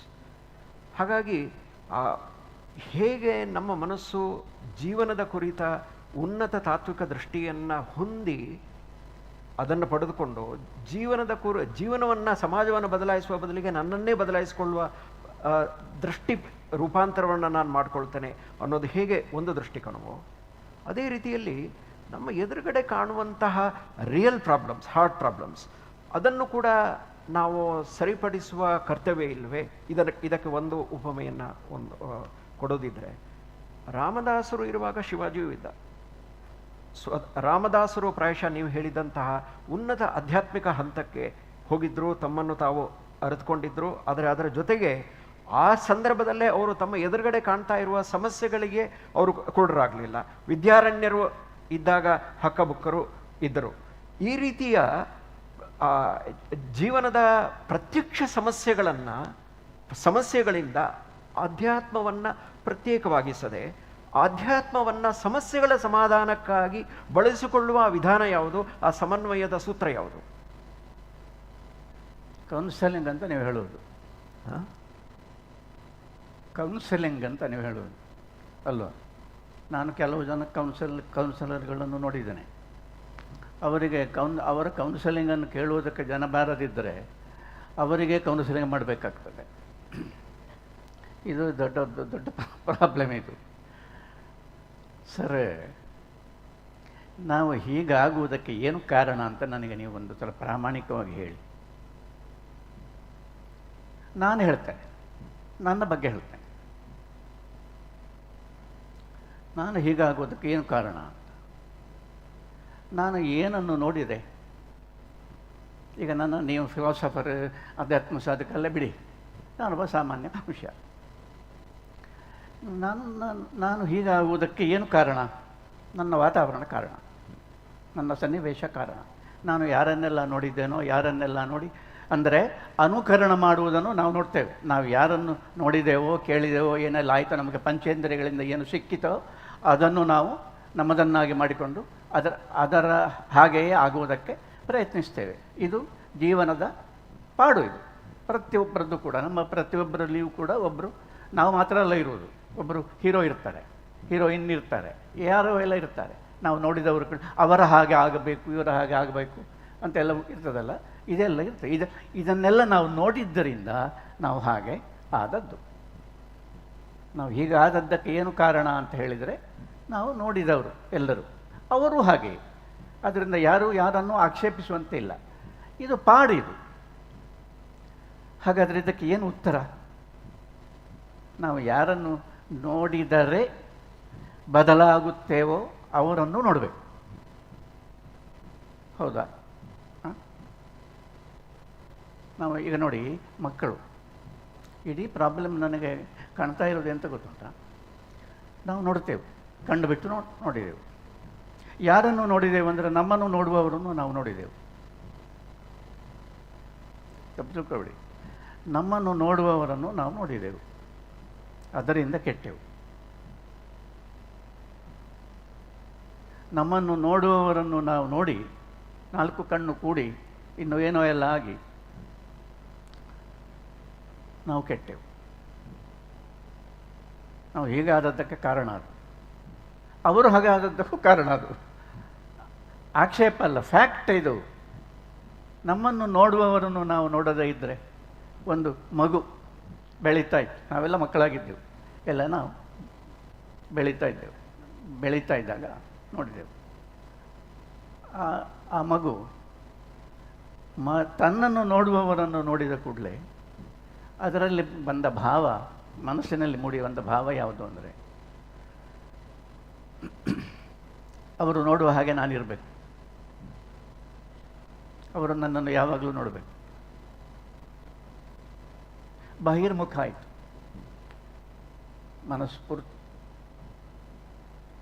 ಒಂದೊಮ್ಮೆ ಮಗು ತನ್ನನ್ನು ನೋಡದೆ ತನ್ನ ಕೆಲಸದಲ್ಲಿಯೇ ಮಗ್ನವಾಗಿರುವ ಒಂದು ವ್ಯಕ್ತಿಯನ್ನು ನೋಡುತ್ತಿದ್ದರೆ ಅದರಲ್ಲಿ ಅದೇ ಭಾವ, ಅದೇ ಏಕಾಗ್ರತೆ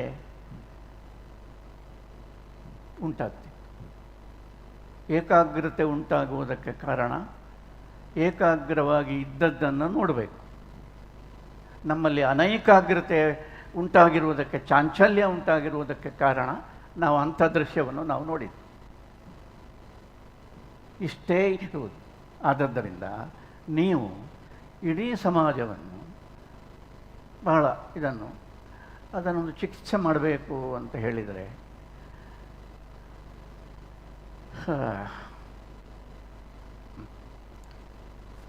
ಆಗುವುದಿಲ್ಲ ಸರ್, ಅದು ನಡೆಯುವುದಿಲ್ಲ. ಹಾಗಾದರೆ ಫಿಲಾಸಫಿ ಮತ್ತು ನಾವು ಮಾಡಬೇಕು, ನಾವು ಎಲ್ಲರಿಗೂ ನಾವು ಇದು ಮಾಡಬೇಕು ಅಂತ ಹೇಳ್ತಾ ನಮ್ಮ ವ್ಯಕ್ತಿತ್ವವನ್ನು ನಾವು ಉಬ್ಬಿಸುವುದು ಬೇಡ. ನೀವು ತಪ್ಪು ತಿಳ್ಕೊಬೇಡಿ. ನಾನು ನಿಮ್ಮ ಬಗ್ಗೆಲ್ಲ ಹೇಳ್ತಾ ಇರೋದು, ನನ್ನ ಬಗ್ಗೆ ನಿಮ್ಮ ನೋಡಿ ಹೇಳ್ತಾ ಇರೋದು ಅಷ್ಟೇ. ನೀವು ನನ್ನನ್ನು ನೋಡಬೇಡಿ. ನನ್ನ ಬಗ್ಗೆ ಹೇಳ್ತಾ ಇರೋದು. ನಾವು ಅದಕ್ಕಿರುವವರು ಇದಕ್ಕಿರುವವರು, ನಾವು ಅವರನ್ನು ನೋಡು. ಈಗ ನಮ್ಮದನ್ನು ನಾವು ಮಾಡುವ, ನಾವು ಮಾಡಬೇಕಾದದ್ದು ಒಂದು ಇದೆ ಅಂತ ನೀವು ಅದನ್ನು ಒಪ್ಪಿದರೆ ನಮ್ಮದನ್ನು ನಾವು ಮಾಡಿ ನಮ್ಮನ್ನು ಯಾರಾದರೂ ನೋಡಿ ಬಂದು ನಮ್ಮ ಹತ್ರ, ನಮ್ಮನ್ನು ನಾವು ತೋರಿಸಿಕೊಂಡಲ್ಲ, ನಮ್ಮನ್ನು ನೋಡಿ ಯಾರಾದರೂ ಬಂದು ನಮ್ಮ ಹತ್ರ ಕೇಳಬೇಕು. ಏನು ಅಂದರೆ, ನೀವು ಸ್ವಲ್ಪ ವಿಲಕ್ಷಣವಾಗಿ ಇದ್ದೀರಲ್ಲ, ಯಾಕೆ ಅಂತ. ನಾವೇ ಹೋಗಿ ನಾನು ಸ್ವಲ್ಪ ಹೀಗೆ ಇದ್ದೇನೆ ಅಂತ ಅವರಿಂದ ಪ್ರಶ್ನೆಯನ್ನು ಭರಿಸಬಾರ್ದು. ನಾವೇ ಏನು ಅವರು ಬಂದು ಎಲ್ಲರ ಹಾಗೆ ನೀವು ಇಲ್ಲ ಅಂತ ಒಂದು ಮಾತು ನಿಮ್ಮ ಹತ್ರ ಒಬ್ಬರು ಕೇಳುವ ಹಾಗೆ ಆದರೆ ಸಾಕು. ಸಭಿಕರಿಂದ ಪ್ರಶ್ನೆಗಳನ್ನು ಆಹ್ವಾನಿಸುವ ಮೊದಲು ಒಂದು ಕೊನೆಯ ಪ್ರಶ್ನೆ. ಗೊತ್ತಾಯ್ತಾ ಈಗ? ಹೌದು. ಪ್ರಶ್ನೆ ಏನಂದರೆ, ಸಾಮಾನ್ಯವಾಗಿ ಧರ್ಮದ ಔನ್ನತ್ಯ ಅಥವಾ ಧರ್ಮದ ರಕ್ಷಣೆ ಎನ್ನುವ ಪದಗಳ ಪ್ರಯೋಗ ಆಗುವಾಗ ಧರ್ಮ ಅಂದರೆ ಏನು ಅಂತೇಳಿ ನಮ್ಮ ಕಣ್ಣ ಎದುರು ಚಿತ್ರ ಬರುವಾಗ ನೀವು ಹೇಳಿದ ಹಾಗೆ ನಮ್ಮ ದೃಷ್ಟಿ ಹೊರಗೆ ಹೋಗುತ್ತೆ. ರಿಲಿಜನ್ ಅಥವಾ ಧರ್ಮ ಅಂತೇಳಿ ಯಾವುದನ್ನು ನೀವು ವ್ಯವಸ್ಥಾತ್ಮಕ ಅಂತ ಹೇಳಿದ್ರೋ, ಇನ್ಸ್ಟಿಟ್ಯೂಷನಲೈಸ್ಡ್ ರಿಲಿಜನ್ ಅದು ನಮ್ಮ ಎದುರು ಬರುತ್ತೆ. ಮಠ ಮಂದಿರಗಳು ಎದುರುಗಡೆ ಬರ್ತವೆ. ಮಠ ಮಂದಿರಗಳಲ್ಲಿ ಅಧ್ಯಾತ್ಮ ಇದೆಯೇ ಇಲ್ವೇ? ಎಲ್ಲಿ ನಾವು ಅಧ್ಯಾತ್ಮವನ್ನು ಹುಡುಕಬೇಕು? ನಾವು ನಮ್ಮ ಒಳಗೆ ವಿಷಯ ಬೇಡ, ಧರ್ಮ ಹುಡುಕಗಳ ವಿಷಯ ಬೇಡ. ನಾನು ಮಠದಲ್ಲೇ ಇದ್ದವನು, ಆಮೇಲೆ ಬಿಟ್ಟವನು. ಎಲ್ಲರಿಗೂ ಗೊತ್ತಿರತಕ್ಕ ಸತ್ಯ, ಅದನ್ನು ನನ್ನ ಬಾಯಿಂದ ಯಾಕೆ ಹೇಳಿಸ್ತೀರಿ? ಪ್ರತಿಯೊಬ್ಬರಿಗೂ ವಿಷಯ ಗೊತ್ತಿದೆ. ವಿಷಯ ಗೊತ್ತಿದ್ದು ಎಂತ ಗೊತ್ತುಂಟ? ಕುಮಾರವ್ಯಾಸನ ಒಂದು ಮಾತಿದೆ. ಅವನು ದ್ರೌಪದಿಯ ವಸ್ತ್ರಾಪಹಾರದ ಹೀನಕೃತ್ಯ ಹಸ್ತಿನಾವತಿಯ ಆಸ್ಥಾನದಲ್ಲಿ ಆಗ್ತಾ ಇದ್ದಾಗ ಎಲ್ಲರೂ ಹೇಗಿದ್ದರು ಸರ್ ಗೊತ್ತುಂಟಲ್ಲ? ನಮ್ಮ ಹಾಗೆ ಇದ್ದರಲ್ಲ, ಮಾತೇ ಆಡಲಿಲ್ಲ ಯಾರು. ಈ ಮಾಡ್ತಾ ಇದ್ದಾನೆ, ಅನ್ಯಾಯ ಮಾಡ್ತಾ ಅಪಚಾರ ಮಾಡ್ತಾ ಇದ್ದಾನೆ ನನ್ನ ವ್ಯಕ್ತಿತ್ವಕ್ಕೆ, ಇದು ಸರಿಯಾಗಿ ಇದನ್ನು ನಿಲ್ಲಿಸಿ ಅಂತ ಕೂಗಿ ಕೂಗಿ ಕೇಳಿದ್ದಾಳೆ ದ್ರೌಪದಿ. ಭೀಷ್ಮನ ಹತ್ರ ಎಲ್ಲರ ಹತ್ರವೂ ಕೇಳಿದ್ದಾರೆ, ಯಾರು ಮಾತಾಡಲಿಲ್ಲಲ್ಲ, ಯಾಕೆ? ಅದಕ್ಕೆ ಕುಮಾರವ್ಯಾಸ ಹೇಳ್ತಾರೆ, ಸತ್ಯಭಾಷಣ ಭೀತಚೇತನರು, ಸತ್ಯ ಹೇಳುವುದಕ್ಕೆ ಹೆದರುವ ಮಂದಿ ಅಂತ. ಇದು ನಮಗೆ 100ಕ್ಕೆ 100 ಹೊಂದತಕ್ಕ ಮಾತು. ಸತ್ಯ ಗೊತ್ತಿದೆ, ಹೇಳುವುದಕ್ಕೆ ಹೆದರಿಕೆ. ಸತ್ಯಭಾಷಣ ಭೀತ ಚೇತನರು, ಹೆದರಿಕೆಯನ್ನು ಸಮರ್ಥಿಸುವ ಬುದ್ಧಿವಂತಿಕೆ, ಅದು ಬೇರೆ. ಮತ್ತು ನಾವು ಉದ್ಧಾರ ಆಗೋದು ಹೇಗೆ? ನಮ್ಮ ಮಠ ಉದ್ಧಾರ ಆಗೋದು ಹೇಗೆ ಅಂತ ಹೇಳಿ ನನಗೆ ಸಾಧ್ಯ ಇಲ್ಲ ಇದು. ಆದ್ದರಿಂದ ನಾನು ಹೇಳ್ತಾ ಇರುವುದು ಎಂಥದಂದರೆ, ಇನ್ಸ್ಟಿಟ್ಯೂಷನಲೈಸ್ ಮಾಡಲಿಕ್ಕೆ ಸಾಧ್ಯ ಇಲ್ಲ, ಮಾಡದೇ ಇರಲಿಕ್ಕೂ ಸಾಧ್ಯ ಇಲ್ಲ. ಏನಾದರೂ ಏನೋ ಒಂದು ಆಗ್ತದೆ ಹೋಗ್ತದೆ. ಆದ್ದರಿಂದ ನಮಗೆ ಧೈರ್ಯ ಬೇಕು. ಧರ್ಮ ಅಂದರೆ ಎಂತ ಗೊತ್ತುಂಟ? ನಿಜವಾಗಿ ಧಾರಣ ಸಾಮರ್ಥ್ಯ, ಧಾರಣ ಸಾಮರ್ಥ್ಯ. ಕಷ್ಟ ಬಂತು, ನಮಗೆ ತಡ್ಕೊಳ್ಳಿಕ್ಕೆ ಆಗೋದಿಲ್ಲ, ಅದು ಧರ್ಮ ಅಲ್ಲ. ತಡ್ಕೊಳ್ಳಿಕ್ಕೆ ಸಾಧ್ಯ ಆಗಬೇಕು. ಅದನ್ನೇ ಭ್ರಮ ನಿರಸನದ ಆಘಾತವನ್ನು ತಡೆದುಕೊಳ್ಳುವುದಕ್ಕೆ ನಮ್ಮನ್ನು ಧರ್ಮ, ನಿಜವಾಗಿ ನೀವು ಧಾರ್ಮಿಕರಾಗಿದ್ದರೆ ಆಗ ಗೊತ್ತಾಗ್ತದೆ. ನೀವು ಹೇಳ್ತೀರಿ, ಇದು ನೀನು ಮಾಡ್ತಾ ಇರೋದು ಯಾವ ಸ್ವಾಮಿಯ, ನೀನು ಮಾಡ್ತಾ ಇರೋದು ತಪ್ಪು ಅಂತ. ಅದು ನಿಮ್ಮ ಮಠದ ಸ್ವಾಮಿ ಆಗಿರ್ಬೋದು, ನನ್ನ ಮಠದ ಸ್ವಾಮಿ ಆಗಿರ್ಬೋದು. ಆ ಧೈರ್ಯ ನೀವು ಮಾಡಿದರೆ ನಿಮ್ಮ ಜಾತಿ ಬಿದ್ದು ಹೋಯಿತು, ನಿಮ್ಮ ಧರ್ಮ ಪವಿತ್ರ ಆಯಿತು. ನೀವು ಯಾರ ಬಗ್ಗೆ ನೀವು ನಿಮ್ಮ ಮಾತನ್ನು ಎತ್ತಿ ಹೇಳ್ತೀರಿ, ಅವರೂ ಒಂದಲ್ಲ ಒಂದು ಕಾಲದಲ್ಲಿ ನಿಮಗೆ ಕೃತಜ್ಞರಾಗಿರಬೇಕಾಗ್ತದೆ. ಇದು ವಸ್ತುಸ್ಥಿತಿ. ಆದ್ದರಿಂದ ನಮಗೆ ನಿಮಗೆ ನಿಜವಾಗಿ ಧೈರ್ಯ ಇದ್ದರೆ ಕಟ್ಟಲಿಕ್ಕೂ ಗೊತ್ತಿರಬೇಕು, ಮುರಿಲಿಕ್ಕೂ ಗೊತ್ತಿರಬೇಕು. ಇದನ್ನು ಮುರಿಯುವುದು ಹೇಗೆ ಅಂತಲ್ಲ, ಕಟ್ಟಿದ್ಯಾರು ನಾವೇ, ಮುರಿಯುವ ಈಗ ಅಂತ ನೋಡುವ. ಆಗ ಬರ್ತದೆ ನಮ್ಮದು ಏನು ದುರ್ಬಲ ಸಮಾಜ ಅಂತ ನೀವು ಹೇಳಿದ್ರಲ್ಲ, ಅತ್ಯುನ್ನತ ತತ್ವ ಅಲ್ಲಿರಲಿ ಅಂತ. ಅತ್ಯುನ್ನತ ತತ್ವ ಅದು ಮತ್ತೆ ಎಂಥದ್ದು ಮಾತಾಡಲಿಕ್ಕೆ. ಇದು ಹೀಗಿದೆ. ಎಷ್ಟು ಆತ್ಮವಂಚನೆ, ಆತ್ಮಜ್ಞಾನದ ವಿಷಯ ಅಲ್ಲಿರಲಿ, ಆತ್ಮವಂಚನೆ ತುಂಬಿ ತುಳುಕ್ತಾ ಇದೆ, ನೋಡಬೇಕು ಸ್ವಲ್ಪ. ಸಭಿಕರಿಂದ ಒಂದೆರಡು ಪ್ರಶ್ನೆಗಳು, ಕೊನೆಯ 5 ನಿಮಿಷ ಇದೆ. ಕೇಳಿ. ನಿಮ್ಮ ಹೆಸರು ಹೇಳಿ, ಪ್ರಶ್ನೆ ಕೇಳಿ. ಮೈಕನ್ನು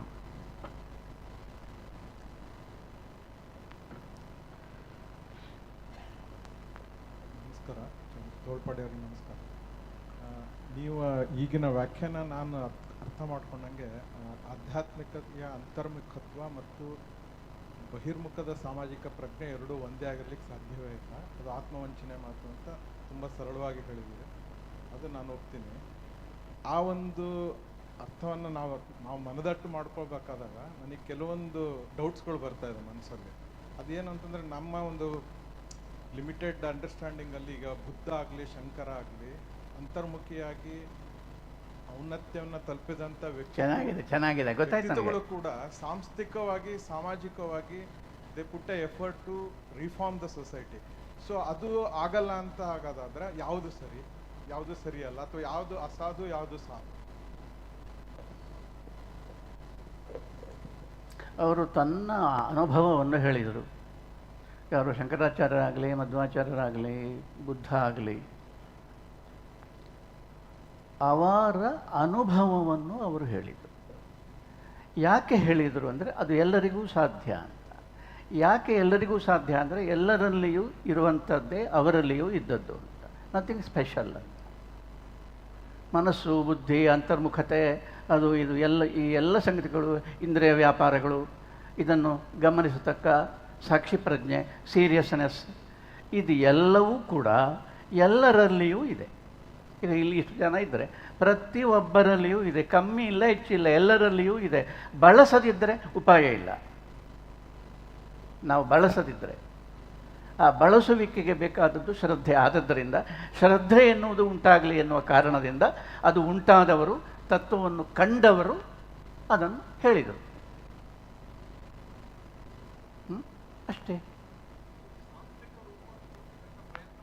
ಸಾಂಸ್ಥಿಕ ರೂಪವನ್ನು, ಅದೇ ನಾನು ಹೇಳಿದ್ದು, ಕಟ್ಟುವುದು, ಸಾಂಸ್ಥಿಕ ರೂಪವನ್ನು ಕಟ್ಟಿದರು. ಶಂಕರಾಚಾರ್ಯದ ಒಂದು ಶ್ಲೋಕ ಇದೆ ಸರ್, ಅಪರಾಧ ಕ್ಷಮಾಪಣ ಸ್ತೋತ್ರದಲ್ಲಿ. 3 ತಪ್ಪುಗಳನ್ನು ಮಾಡಿದ್ದೇನೆ, ದಯಮಾಡಿ ನನ್ನನ್ನು ಕ್ಷಮಿಸಿ. ಇದನ್ನು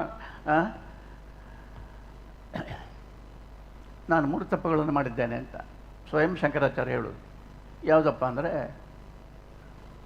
ರೂಪಂ ರೂಪವಿವರ್ಜಿತಸ್ಯ.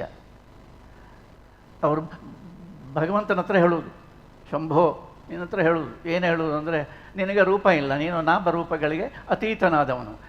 ನಾಮರೂಪಗಳಿಗೆ ಅತೀತನಾದ ನಿನಗೆ ಒಂದು ರೂಪವನ್ನು ಕಲ್ಪಿಸಿದೆ ನಾನು.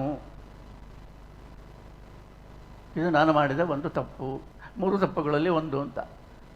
ಆಮೇಲೆ ನೀನು ವಾಂಗ್ಮನಾತೀತ, ವಾಕ್ಕು ಮನಸ್ಸುಗಳಿಗೆ ಅತೀತನಾದವನು ನೀನು.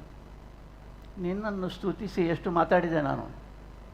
ಆ ಮಾತಿಗೆ ನೀನು ಸಿಕ್ಕದವನು, ನೀನು ಆಚೆಗೆ ಇರುವವನು, ಅತೀತ ಅಂತ ನನಗೆ ಗೊತ್ತಿದ್ದರೂ ಕೂಡ ನಾನು ಸ್ತುತಿಸಿದೆ. ಇದು ಒಂದು ಅಪರಾಧ ಅಂತ. ಇದು ಗಂಭೀರವಾಗಿರತಕ್ಕ ಸಂಗತಿ, ಯಾರಿಗೂ ಹೇಳಬೇಡಿ, ಅಲ್ಲಾಂದರೆ ತಪ್ಪರ್ಥ ಆಗ್ತದೆ.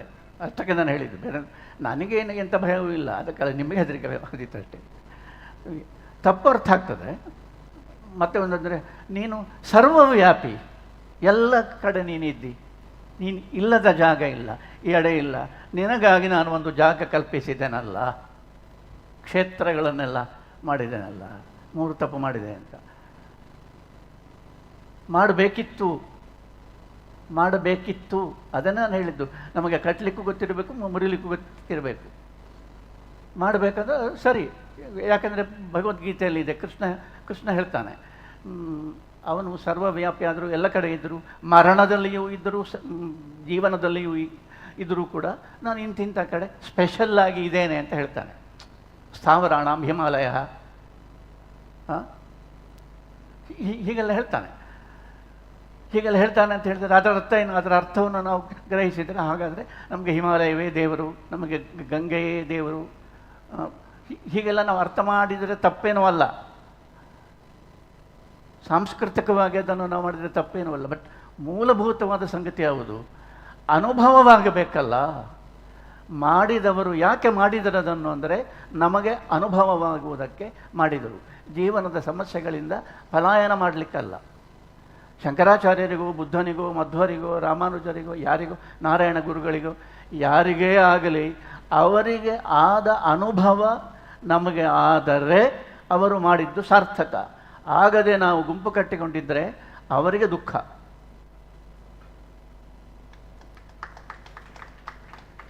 ನಮಸ್ಕಾರ. ಕೊನೆಯ ಪ್ರಶ್ನೆ. ನನ್ನ ಹೆಸರು ಶ್ರೀನಿಧಿ ಭಾರದ್ವಾಜ್ ಅಂತ ಹೇಳಿ. ನನ್ನ ಪ್ರಶ್ನೆ, ಸರ್ ನೀವು ಹೇಳಿದ್ರಿ, ನನ್ನ ಪ್ರಶ್ನೆ ಏನು ಅಂತ ಹೇಳಿದರೆ, ನಾವು ಸಮಾಜವನ್ನು ಒಂದಾಗಿ ಅಂದರೆ ಆ್ಯಸ್ ಅ ಹೋಲ್ ತಗೊಳ್ಳುವಾಗ ನಮ್ಮ ಸಮಾಜಕ್ಕೆ ಈ ಇರುವಿಕೆಯ ಅರಿವು ಯಾವಾಗ ಆಗ್ತದೆ, ಅಂದರೆ ಹಾಗೆ ಭ್ರಮ ನಿರಸನ ಯಾವಾಗ ಆಗ್ತದೆ ಅಂತ. ಅಂದರೆ ಇದು ಆಗದೇ ಇರಲಿಕ್ಕೆ ಕಾರಣ ನಮ್ಮ ಲೋ ಸೆಲ್ಫ್ ಎಸ್ಟೀಮ ಅಥವಾ ನಮಗೆ ತತ್ವದ ಕೊರತೆಯ ಅಥವಾ ಅಲ್ಲಿರುವ ಮಿಸ್ಕಮ್ಯುನಿಕೇಶನ್ ಅಥವಾ ಆ ಗ್ಯಾಪ್ ಅಂತ ನನ್ನ ಪ್ರಶ್ನೆ.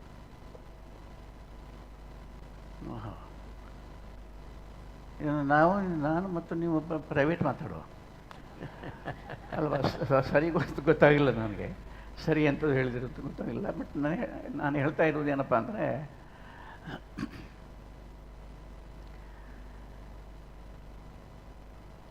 ನಾವು ತಕ್ಕಷ್ಟು ಸೀರಿಯಸ್ ಆಗಿ ಇಲ್ಲ ಅಂತ ನನಗೆ ಅನ್ನಿಸ್ತದೆ. ನಮಗೆ ನಮ್ಮಲ್ಲಿ ಒಂದು ಪ್ರವೃತ್ತಿ ಇದೆ, ನಮ್ಮೆಲ್ಲರಲ್ಲಿ, ನನ್ನನ್ನು ಸೇರಿಸಿ ನಾನು ಹೇಳ್ತಾ ಇರೋದು. ನಾನು ಯಾರಿಗೆ ಉಪದೇಶ ಅಲ್ಲ ಇದು, ನಾನು ನಿಮಗೆ ಹೇಳಿದ್ದು, ನಾನು ಇವರಿಗೆ ಹೇಳಿದ್ರಿಂದ ನಾನು ಹೇಳಿದ್ದಷ್ಟೇ, ಇಲ್ಲಂದರೆ ನಾನು ಹೇಳ್ತಾನೆ ಇರಲಿಲ್ಲ. ನಮ್ಮಲ್ಲಿ ಒಂದು ಪ್ರವೃತ್ತಿ ಇದೆ. ಅದು ಯಾವುದು ಅಂದರೆ ಬದಲಿ, ಆಲ್ಟರ್ನೇಟಿವ್ ಹುಡುಕೋದು. ಮೂಲಕ್ಕೆ ಅದಕ್ಕೆ ಆಲ್ಟರ್ನೇಟಿವ್ ಇಲ್ಲ. ನಾವು ಆಲ್ಟರ್ನೇಟಿವ್ ನಮ್ಮಲ್ಲಿ ಇದೆ, ಸತ್ಯ ನಮ್ಮಲ್ಲಿದೆ, ದೇವರು ನಮ್ಮಲ್ಲಿದ್ದಾನೆ. ಕೃಷ್ಣ ಹೇಳಿದ್ದಾನೆ, ನೀವು ಒಪ್ಪಿಬಿಡಿ, ಏನು ನಾನು ಪ್ರತಿಯೊಬ್ಬರಲ್ಲೂ ಇದ್ದೇನೆ ಅಂತ. ಸರ್ವಸ್ಯ, ಯಾರನ್ನು ಬಿಡಲಿಲ್ಲ. ಸರ್ವಸ್ಯ ಚಾಹಂ, ಒಪ್ಪದವರನ್ನು ಕೂಡ ಸೇರಿಸಿ. ಸರ್ವಸ್ಯ ಚಾಹಂ ಹೃದಯ ಸನ್ನಿವಿಷ್ಟ, ಪ್ರತಿಯೊಬ್ಬರ ಹೃದಯದಲ್ಲಿಯೂ ನಾನು ನೆಲೆಯಾಗಿದ್ದೇನೆ, ನನಗೆ ಬೇರೆ ನೆಲೆ ಇಲ್ಲ, ಪ್ರತಿಯೊಬ್ಬರಲ್ಲಿಯೂ ಇದ್ದೇನೆ ಅಂತ ಹೇಳಿದ್ದಾನೆ. ಅದರ ಅರ್ಥ ಏನು ಸ್ವಾಮಿ? ನಾವು ನೋಡಬೇಕಾದ್ದೆಲ್ಲಿ? ಅವನೇ ಹೇಳಿದ್ದಾನಲ್ಲಪ್ಪ, ನಿನ್ನ ಹೃದಯದಲ್ಲಿ ಇದ್ದೇನೆ ಅಂತ. ನೋಡ್ಲಿಕ್ಕೆ ನಾವು ಪ್ರಯತ್ನಿಸಬೇಕಲ್ಲ. ನಾವೇನು ಮಾಡ್ತೇವೆ? ಒಂದು ಸ್ಥಾಪನೆ ಮಾಡುವ, ಒಂದು ಜಾಗ ತಗೊಂಡು ಮಾಡುವ, ದೇವಸ್ಥಾನ ಅಲ್ಲಿ ಮಾಡುವ. ನಾನು ತಪ್ಪು ಅಂತ ಹೇಳುವುದಿಲ್ಲ, ಸರಿ ಅಂತಲೂ ಹೇಳುವುದಿಲ್ಲ. ಮತ್ತು ಏನು ಹೇಳುವುದು? ಬದಲಿ ಮಾಡಲಿಕ್ಕೆ ನಾವು ಪ್ರಯತ್ನಿಸ್ತೇವೆ. ನಮ್ಮನ್ನು ನಾವು ನೋಡಿಕೊಳ್ಳುವುದು ಸುಲಭ ಅಲ್ವಾ? ಅದನ್ನು ಮಾಡಿದೆವು. ಆಮೇಲೆ ಅದಕ್ಕೆ ಅರ್ಚಕರಾಗಬೇಕು, ಅದಾಗಬೇಕು, ಇದಾಗಬೇಕು, ನಮ್ಮ ಕೆಲಸ ಆಗಬೇಕು, ಇದಾಗಬೇಕು, ದೇಣಿಗೆ ಆಗಬೇಕು, ಎಲ್ಲ ಮಾಡಬೇಕು. ಇದೇನು ಅಲ್ಲ, ಎಲ್ಲವನ್ನೂ ಮಾಡಬೇಕು ನಾವು ಮಾಡಿದ್ದಕ್ಕೋಸ್ಕರ. ನಿಜವಾಗಿ ಮಾಡಬೇಕಾದ್ದು ಯಾವುದು? ನಮ್ಮಲ್ಲಿ ಯಾವುದು ಏನಿದೆಯೋ ಜೀವಂತವಾಗಿರತಕ್ಕ ಸಂಗತಿಯನ್ನು, ಅದಕ್ಕೆ ಅಷ್ಟು ಜೀವಂತವಲ್ಲದ ಒಂದು ಬದಲಿಯನ್ನು ಕಟ್ಟುವುದು ಯಾಕೆ? ಇದನ್ನು ನಾವು ಕೇಳಿಕೊಂಡ್ರೆ ಸಮಾಜ ಬದಲಾಗ್ತದೆ.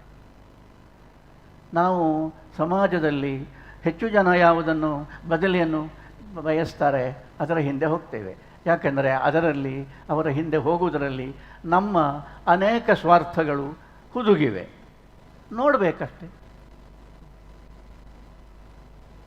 ಈಗ ನೋಡಿ, ದೇವಸ್ಥಾನಗಳೇ ಇಲ್ಲದಿದ್ದ ಕಾಲ ಇತ್ತಲ್ಲ, ಯಾವ ಕಾಲದಲ್ಲೂ ಈ ದೇವಸ್ಥಾನಗಳೆಲ್ಲ ಪ್ರಾರಂಭ ಆದದ್ದಲ್ಲ. ನಾನು ದೇವಸ್ಥಾನಗಳಿಗೆ ವಿರೋಧಿ ಅಂತೇಳಿ ನಾಳೆ ದಯಮಾಡಿ ಬರಿಬೇಡಿ, ನಾನು ದೇವಸ್ಥಾನಗಳಲ್ಲಿ ಪ್ರವಚನ ಮಾಡಲಿಕ್ಕೆ ಹೋಗ್ತೇನೆ. ಪ್ರವಚನ ಮಾಡೋದು ಹೀಗೆ ಹೋಗ್ತೇನೆ, ಅದಕ್ಕೆಲ್ಲ ಹಾಗೆಲ್ಲ ನಾನು ಹೇಳ್ತಾ ಇರೋದು. ನಾವು ನಿಜವಾಗಿ ಮಾಡಬೇಕಾದ್ದು ಯಾವುದು ಅಂತ, ನಮಗೆ ನಿಜವಾಗಿ ಬೇಕಾದ್ದು ಯಾವುದು? ಎಕ್ಸ್ಪೀರಿಯನ್ಸ್ ಅಲ್ವಾ ಅಂತ, ಅನುಭವ ಅಲ್ವಾ ಬೇಕಾದದ್ದು? ಜಾತ್ರೆಯ ಯಾವುದು ಬೇಕಾದ್ದು? ಇಷ್ಟೇ ಇರೋದು. ಯಾವುದು ಬೇಕಾದ್ದು ಅಂತ ನಾವು, ನಿಮಗೆ ಯಾವುದು ಬೇಕಾದ್ದು ಅಂತ ನಾನು ಹೇಗೆ ಹೇಳಲಿ? ಅದನ್ನು ನೀವೇ ಯೋಚಿಸಬೇಕು, ಯೋಚನೆ ಮಾಡಬೇಕಷ್ಟೆ, ಇನ್ನೇನಿಲ್ಲ. ತಪಸ್ಸು ಅಂದರೆ ಅದು ಆಲೋಚನೆ ಅಂತ. ಯೋಚನೆ ಮಾಡಿ ಎಲ್ಲಿಗೆ ಹೋಗ್ತಾ ಇದ್ದೇವೆ, ನಾವು ಏನು ಆಗಬಹುದಾಗಿತ್ತು ಜೀವನದಲ್ಲಿ, ಏನು ಆಗಬಹುದಾಗಿತ್ತು, ಏನನ್ನು ಅಮೂಲ್ಯವಾದ ಸಂಗತಿಯನ್ನು ಪಡೆಯಬಹುದಾಗಿತ್ತು, ಈಗ ಏನು ಆಗಿದ್ದೇವೆ, ಇದಕ್ಕೆ ಏನು ಕಾರಣ? ಇಷ್ಟು ಸಾಲ ಯೋಚನೆಗೆ? ಈ 25 ಯೋಚನೆಗಳು ಯಾಕೆ? ಆಮೇಲೆ ಲೋಕದ ವಿಷಯ, ನಮ್ಮ ಬಗೆಗೆ ನಾವು ಯೋಚನೆ ಮಾಡುವುದಕ್ಕೆ ಬದಲಿಯಾಗಿ ನೀವು ಯಾವುದನ್ನು ತೆಗೆದುಕೊಂಡು ಬಂದರೂ ಅದು ಅಧ್ಯಾತ್ಮಕ್ಕೆ ಸಮಾಧಾನ ಇಲ್ಲ. ಬದಲಿಯಾಗಿ ನಾನು ಲೋಕ ಕಲ್ಯಾಣವನ್ನು ಮಾಡ್ತೇನೆ ಅಂತ ಒಂದು ಮಾತು ಹೇಳ್ತೇನೆ. ಗೊತ್ತಾಯ್ತಾ? ಅದು ಈ ವಿಷಯಗಳದಿಂದ ಗೊತ್ತುಂಟ. ನೀವು ಮಾತಾಡ್ತಾ ಹುಟ್ಟೋದು ಅಪಾಯ. ಹೆದರಬೇಡಿ, ಮುಗಿಸ್ತೇನೆ. ಸ್ವಾಮಿ ವಿವೇಕಾನಂದರದ್ದು ಒಂದು ಮಾತು, ಕೊನೆಯ ಮಾತು. ಅವರು ತೀರಿಕೊಳ್ಳುವುದಕ್ಕೆ, ದೇಹತ್ಯಾಗ ಮಾಡುವುದಕ್ಕೆ ಒಂದು 15 ದಿನ ಮುಂಚೆ ಅವರು ಹೇಳಿದ ಮಾತು. ಸ್ವಾಮಿ ವಿವೇಕಾನಂದರದ್ದು. ನಾನು ಪ್ರತಿನಿತ್ಯ ನೆನೆಯುವ ವಿವೇಕಾನಂದ ವಾಣಿಯದು. ಅದು ಯಾವುದು ಅಂತ ಹೇಳ್ತೇನೆ. ಅದು ಯಾವುದು ಅಂದರೆ, I am only the boy who use to listen with the rapt wonderment to the wonderful words of Ramakrishna under the banyan tree at Dakshineshwar. I am only the boy who used to listen with the rapt wonderment to the wonderful words of Ramakrishna under the banyan tree at Dakshineshwar. That is my true nature. Works and activities, doing good and so forth, are all superimpositions. This is Swami Vivekananda. ನೀವು ಹೇಳಿದ್ರಲ್ಲ, ಸ್ವಾಮಿ ವಿವೇಕಾನಂದರು ಇಂದ ಪ್ರಾರಂಭ ಮಾಡಿದಾರಲ್ಲ, ಆಗಲೇ ಯೋಚನೆ ಮಾಡಿದೆ ಈ ಕೊನೆಯ ವಾಕ್ಯ ಒಂದು ಹೇಳಬೇಕು. ಇದು ಗೊತ್ತಾಗಬೇಕು ಮನುಷ್ಯರಿಗೆ. ಇದು ಗೊತ್ತಾಗಬೇಕೆನ್ನೋದು ವಿವೇಕಾನಂದರ ಆಶಯ. ಅದು ಬಿಟ್ಟು ಬೇರೆ ಎಂತ ಮಾಡೋದು? ಏನು ಮಾಡಿದ್ರು ಅಷ್ಟೇ, ಅದು ಸೆಕೆಂಡ್ರಿ. ಮಾಡಬಾರ್ದು ಅಂತಲ್ಲ, ಸೆಕೆಂಡ್ರಿ. ಮಾಡಬೇಕಾದ್ದೆಲ್ಲ ಯಾಕೆ ಅಂತ ಹೇಳಿದ್ರೆ, ಈ ಸಮಾಜ ಸೇವೆ ಅದು ಇದು ಎಲ್ಲ ಮಾಡಬೇಕು, ಎಲ್ಲ ಶುಶ್ರೂಷ ಮಾಡಬೇಕು. ಇದೆಲ್ಲ ಮಾಡುವುದು ಯಾಕಾಗಿ? ಅದು ಅದರಷ್ಟಕ್ಕೆ ಅದು ಸಾರ್ಥಕ ಅಲ್ಲ. ಅದು ಅನುಭವವನ್ನು ನಮ್ಮಲ್ಲಿ ಉಂಟು ಮಾಡುವುದಕ್ಕೆ ಅದು ಬೇಕಾದ ಒಂದು ಭಾವ ಸನ್ನಿವೇಶವನ್ನು ಸೃಷ್ಟಿ ಮಾಡ್ತದೆ. ಅದಕ್ಕೋಸ್ಕರ ಥ್ಯಾಂಕ್ ಯು.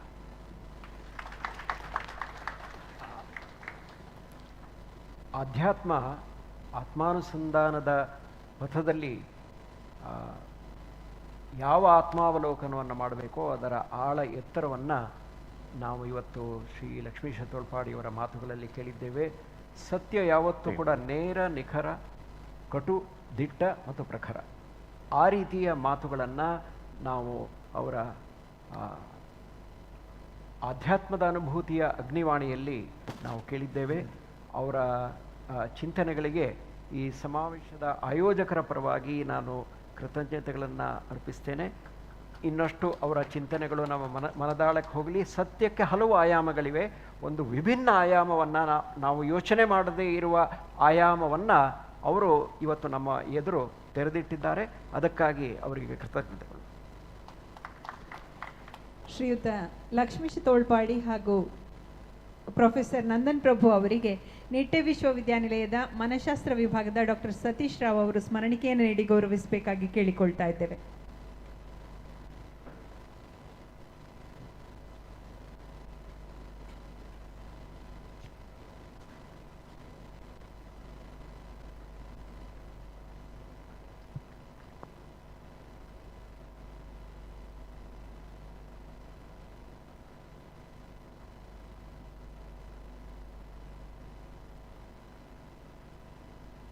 ಈಗ ಒಂದು ಪ್ರಶ್ನೆ ಇದೆ.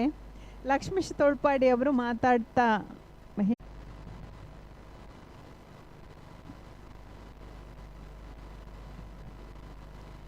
ನವ ಕರ್ನಾಟಕದವರ ಪ್ರಾಯೋಜಕತ್ವದ ಒಂದು ಪುಸ್ತಕವನ್ನು ಲಕ್ಷ್ಮೀಶ್ ತೋಳ್ಪಾಡಿ ಅವರು ನೀಡಬೇಕಾಗಿ ಕೇಳಿಕೊಳ್ತಾ ಇದ್ದೇವೆ.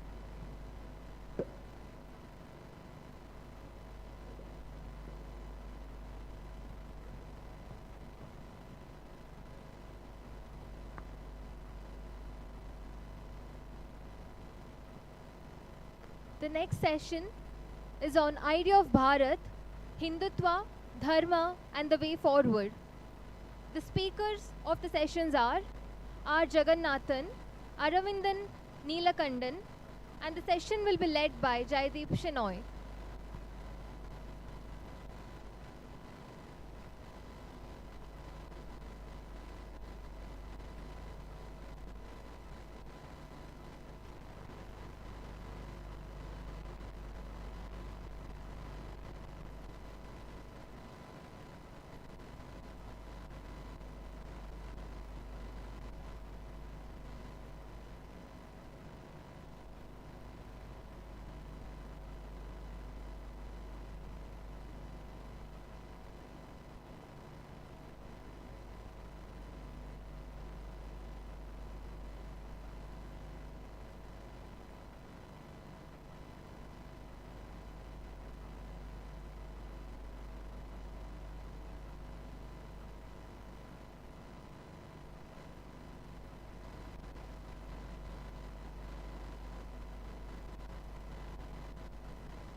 ಇದೀಗ ಆಡಿ 2 ಅಲ್ಲಿ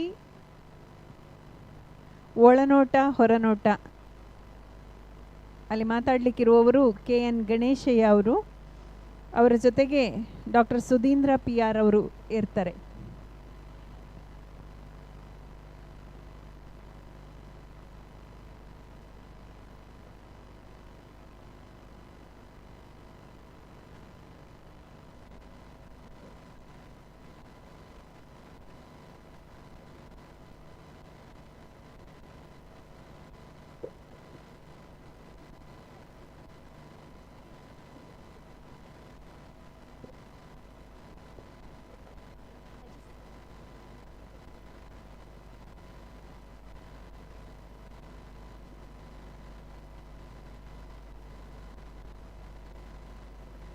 The speakers of the sessions are R. Jagannathan, Editorial Director of Swarajya, Aravinda Neelakandan, who is a co-author of the hugely successful and bestseller book Breaking India. The session will be led by journalist Jaydeep Shenoy. Over to you, sir.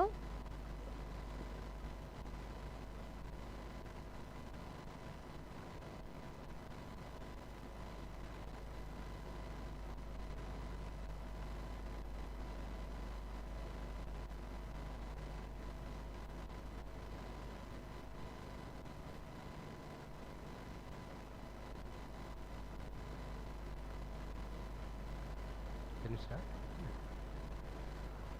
Good evening, audience. We are here for this session on idea of Bharat, Hindutva, Dharma and the way forward. We have already heard Mr. Arvind Neelakandan and Mr. Jagannath in the earlier sessions, one in the inaugural and one as part of the book review.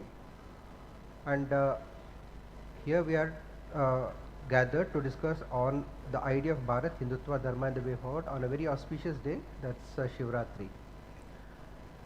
The very idea of India or Bharat is quite complex and it's not very easy to discuss given the multitude of factors that go to constitute the nation. And I was just curious to read a small bit of information that Mr. Jagannathan had shared as part of his book. Okay, the reason why we are also discussing this as a topic is basically the two books. One is the Dharmic Nation that Mr. Jagannathan has authored and the other one is the Hindutva that Mr. Neelakandan has authored. So this topic is a combination of both these books. And the point that I was referring to is a tweet by Mr. Jagannathan which says, "Hello friends, my new book Dharmic Nation, which is about the freeing of Bharat and remaking India and rescuing it from adharma, is due to be released shortly." This was prior to the release. Those of you who would like to pre-order, the link is here. So my question to you is, why do you think it needs to be rescued from adharma? Well, there are 2-3 reasons. Actually, I'll just go briefly into why I even wrote the book. Okay, there has been a lot of loose talk about Hindu Rashtra, this, that, and then the critiques coming and saying, oh, are we going to become a Hindu Pakistan? Yet another say, what will happen to Nagaland or Khalistan or Sikhs and that kind of stuff, you know. The basic point I was trying to do with the book is that to define what makes us what we are, and I hit upon the idea that we are defined by a certain heterodoxy in thinking which accepts differences without it boiling into something that is non-acceptance and rejection. Okay, so that partly what he also has to say. So, and I was also influenced a little by what Samuel Huntington said, who are we as a people? He asked that question about Americans. He said we are part of the Judeo-Christian thing and things like that. So I asked the same question to myself, who are we? And the definition I came to is, apart from the fact that acceptance of difference is so fundamental, the dharmic nature of this thing is not about religion or which particular set of rituals and traditions you follow or which god you prefer. You can even have an Ishtadevata here. So the point is, you can be anything you want to be, but you don't let the differences come to a point where you end up saying that I am right, you are wrong. Okay, we have that point. And so that's why, and the key, and all the four major religions and myriad small ones around them, which we call Vanvasi or tribal traditions, right? They all are agreed on this either implicitly or explicitly. And at least to four of them, that what we call Hinduism, though there are problems with the term because there is no Hinduism as such. But just as I said, there are Hindus and there is Hindutva. Yeah. There may be no Hinduism. Meaning Ism is something that somebody inflicted on us. But it's okay. As a matter of speaking, we can do that. Hinduism, Buddhism, Sikhism and Jainism are the four major pillars of this dharmic thing. They have common concepts even though they disagree on theology and some fundamentals. But they accept all of them. They quarrel with each other. Occasionally we might have even bashed each other up. But ultimately we know that we have to be here and we accept your difference. So that is the basic concept on which this nation can be called dharmic nation. You can call it a Hindu Rashtra where we are a Rashtra not in terms of the state. But one additional thing which I have argued is that given that there is nobody in the world who wants to take up our rights, should the state not have a role to protect what are interests of the dharmic nation as it is? So in that sense, for example, my eyes opened when you saw the CAA, anti-CAA agitation. A simple point of helping people who are being oppressed in 3 neighboring countries was turned into an anti-Muslim law campaign. So the world narrative is that we are oppressing our own people when what we were trying to do was help people of Hindus. So Hindus obviously cannot talk about Hindus. You can talk about Palestine, you can talk about Uyghurs, but you cannot talk about Hindu persecution in the neighborhood. So I am saying the state has a small role here which we cannot run away from. Even though Hindu Rashtra is different from Hindu state and we are never going to be a theocratic state, but somewhere there needs to be a guarantor state that says we will speak for Hindus anywhere in the world. So from that concept are some of the things that I prompted me to write the book. Okay, just taking off from what Mr. Jagannathan said, he says that we have come to a situation where Hindus need some advocates for them. And you also mentioned in a part of your book saying that Hindus, despite being in sizable numbers, have everything going against them in this country. And this being the situation where we feel that we are always under the spotlight, always under pressure, how do you see the nation reacting to the whole situation? See, the problem with us Hindus is that we don't realize we are today a communal majority, we are not a political majority. This is something that we have to understand very clearly. The danger that it poses is that it gives you an illusion of you being a majority. Okay, because you are a communal majority. But these active political majoritarian groups that are operating, like for example, the evangelical groups or the pan-Islamist groups, they are dictating the politics of this nation, of the state. And because of that, Hindus are in a very dangerous position of slowly becoming endangered. We are moving towards extinction. Okay? We have become extinct in Afghanistan. We are in an endangered state in Bangladesh. We are moving towards extinction in Pakistan. This is the larger landmass. At the same time, what are all the transnational organizations that are operating in the larger Indian landscape? We have to understand that. Okay, what we call Akhand Bharat, what are all the transnational organizations operating? I will tell you the names: Tabligh Jamaat, Tawheed Jamaat, Jamaat-e-Islam. These are the 3 transnational organizations operating in this. So this is the dangerous situation we are in, and if Hinduism is, or Hindu Dharma is, whatever you call, the Hindu family of religions, is taken away from India, India will become a killing fields of various ethnic groups. Okay? So it is in the interest of the state itself to protect its Hindu heart if it does not want balkanization or implosion. So, but the general argument would be the moment we speak about protecting the rights of the Hindus, then the terms like anti-secular, not being in conformity with the, or being anti-minority, all these are bandied upon. So how can we balance this part of protecting the rights of the Hindus vis-a-vis this narrative that is spread saying that we are anti-secular, we don't care about the minorities and we are trying to oppress the minorities, because that's also a point that you brought up with the CAA argument. Okay. How do you define minorities? That is number one. Okay. Let us take a zoology department where majority of the people believe in evolution and one crank professor believes in creation. Should you give a special reservation for this creationist professor even though he is a minority? No, right? So minority itself should be defined in terms of secular terms, in a secular state. You should define minorities in terms of gender, in terms of linguistic minorities, ethnic minorities, okay. But religious minorities, it's about worldviews. That is number one. But I will come to another one point, a very practical point. Let us say I am having a magic wand and I am just by weaving it, I am making all the Hindus here Sunni Muslims, okay. Then what happens to Shia Muslims? They will be annihilated. If I am making all the Hindus here Catholics, what happens to the Protestants? They will be annihilated. If I make them Protestants, Catholics will be annihilated, right? So, India being a Hindu majority state is the guarantee of safety for many of the minority communities here. Whether it is Ahmadiyas or Muslims here, they can get Hajj subsidy for pilgrimage. But in Pakistan, they can't get it because India is a Hindu nation. Okay. So that is how you have to see it in terms of protecting the minorities. Protecting Hindus is also protecting the minorities.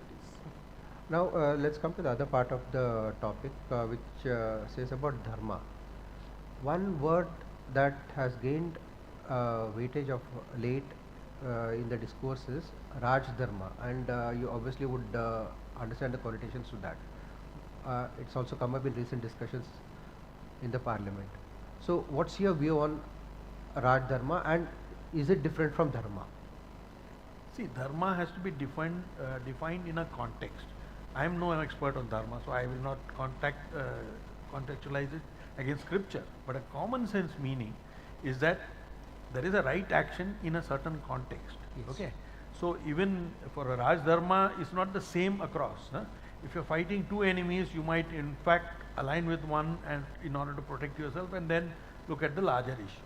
So, and certainly if you're fighting an external enemy, you might make compromises inside, which you may not do otherwise. So Raj Dharma is not a static concept where you have to choose the lesser evil or the better option, depending on what is your situation. Dharma asks you to choose which is the appropriate option. If you have only two, like in politics, if you have a rotten party and an even worse party, what do you choose? You can do nota, of course, but the point is you have to choose. If you have to choose somebody to go, you may choose the lesser evil. So dharma means that you choose whatever is appropriate given the kind of choices you have. So that is one part of it. So it's, Raj Dharma is not a static thing, just like an individual dharma is not. Like I might, for example, be extremely driven by poverty. I might actually steal a piece of bread from somewhere. But you know that that action of stealing is judged differently from if I am a business guy and swallow thousands of crores. That is a different kind of thing. So you know that both are stealing, but one stealing is much lesser evil than the other. So dharma is always contextual. It is subtle, this thing. So this is where I think we need to understand the concept of dharma from that perspective. So, I mean, there is also an individual dharma, swadharma is there, which comes from your own nature. So, based on your own nature, you may have to make certain choices because you don't have certain skills to do some other things. So, I think dharma is very difficult to say. Of course, the broad meaning is that which supports or upholds. That is, we have to uphold a larger order so that when you have change, that change is not catastrophic to the whole community you talk about. So, continuity is change. So, you have to uphold certain things even as you move change. Like say we have this caste or other based discrimination, right? Now you can take a negative attitude and say, no, we have to destroy this whole structure of society. There is no need to do that. What you need to do is change it in ways where you don't go back to an old oppressive situation, but you improve things steadily as you go along. Because anybody who wants to destroy the so-called caste system does not say what are you going to replace it with. There is no alternative. So you find the better alternative, start moving towards it. That's the way dharma changes. It doesn't want cataclysmic change at one shot. That is what my understanding of it. So how would you see Raj Dharma? Well, if you look at the preamble of our constitution and compare it with that of nature states, you find a very interesting similarity actually, and a very vital difference. In the case of the preamble of nature states, it tells to establish justice. In the case of Indian constitution, it says to secure justice, because justice is a human understanding of dharma, which is a primal category, primordial category, and all our efforts are to approximate towards it. That is implied in the constitution. So the primacy of dharma is upheld in the constitution. Okay, and what is dharma? Now in Brihadaranyaka Upanishad there is a very interesting thing about dharma. It says that dharma is that by which the powerless can get justice. Okay, so that is dharma for us, and that is what we have always been striving towards, and we have been again and again we are moving towards it. We have been approximating our action towards that, and when we deviate from that, problems arise. That is how I see it. Okay, and now a general understanding of the situation, if you want to see it politically, is that despite the fact that the Hindus are in majority here, and we have a government that's supposed to take care of the interests of all sections, but also this section which is in majority, again going surely by the numbers. So do you think in a way that this government, which is described vividly as a Hindu nationalistic government, has done its due in protecting this interests of this majority? I mean, see, look, no government can protect everybody all the time, right? It's a question of whether you have moved the needle towards better protection. So, because for example, it's like a ocean liner. To make even a small turn, it takes several miles, right? Miles, yes. So, the job that needs to be done, that should have been done over the last 3 generations since 1947, if nothing was done, and you expect, say, one government, which anyway has to rule for, which is a government for all people, and not just Hindus, so it has to look at other interests as well. So there has to be a balancing of interests, even while it moves some of the concerns of this. Like for example, you would never have had a Ram Janmabhoomi thing coming where the land went to Hindus and you are able to build a temple, right? Yes. Would this have happened? Yeah, though it did come from the judiciary. I doubt that the judiciary would have given such a decision if there was no understanding that there is a huge groundswell of support for it, right? That is the political part of it which informed the judiciary, so it took the appropriate action on the laws. Okay, it may sound like contempt that they are taking other views into account while coming to a judgment, but all of judgment involves a certain understanding of politics. Today, why does, for example, a Nupur Sharma says something and immediately a judiciary starts shouting as if you caused all these problems, whereas somebody else murdered somebody and they say she caused the problems, right? Now, they are taking their cue from what they think is the popular pulse. So that informs judgments whether you like it or not, because judges are human beings. So my point is, governments move the needle towards better justice and dharma, towards so that Hindus get equal rights, but they are far, far away. I mean, why are 100,000 temples under state control here? Yes. You know, it's completely unfair and unthink. You could even have had a separate legislation. Why does an Article 25(2) exist in the Constitution, which says that I have a right only to intervene in Hindu affairs? Yes, and not with Because others. of the thing. I understand the reason, but Article 17 abolishes untouchability. All you need is a temple law which says that you will not discriminate on the basis of caste or something, and you can put them under law behind bars if somebody discriminates. But instead of that, you put it into Article 25(2), and as a result, every government thinks it has a right to intervene in Hindu religious affairs. Now, that was not necessary. And what is the only exception in Article 25(2)? That one community will have the right to carry a dagger. Yes. So, when it comes to Hindus, it becomes a disability. When it comes to a minority within this broad category that you called Hindu, you give them a special right. So, this constitution is not entirely fair to what Hindus is. And Hindus themselves, you may call them a majority because Hindus are nota people, none of the above. Okay? That is, if you are not a Muslim, Christian, Jain or Buddhist, then you are considered to be Hindu. But do you think all these DK fellows in Tamil Nadu are called Hindus? They are busy abusing us. Huh? And you think half the communists who claim they are atheists, should you call them Hindus? I mean, I don't know. So the actual numbers of Hindus cannot be estimated by just minusing the rest and saying rest are Hindus. And a lot of places there are conversions that have taken place, but people have declared themselves.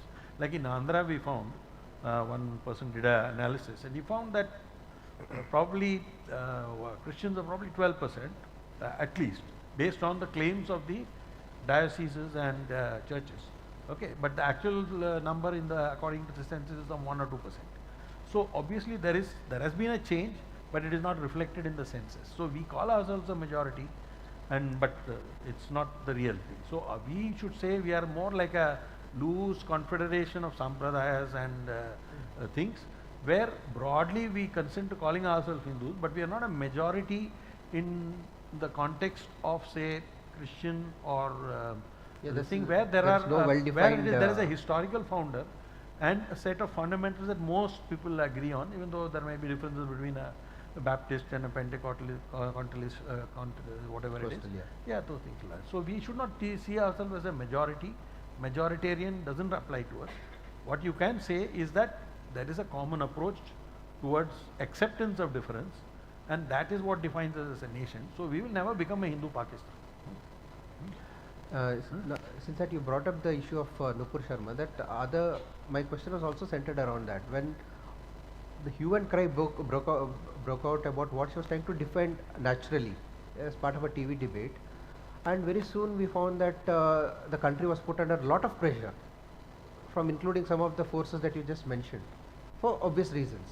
So in such a situation, doesn't a Hindu feel let down, saying again, I know the position that it's a government for all, but still when you have a feeling that it's a government that can do something for us, don't we feel let down?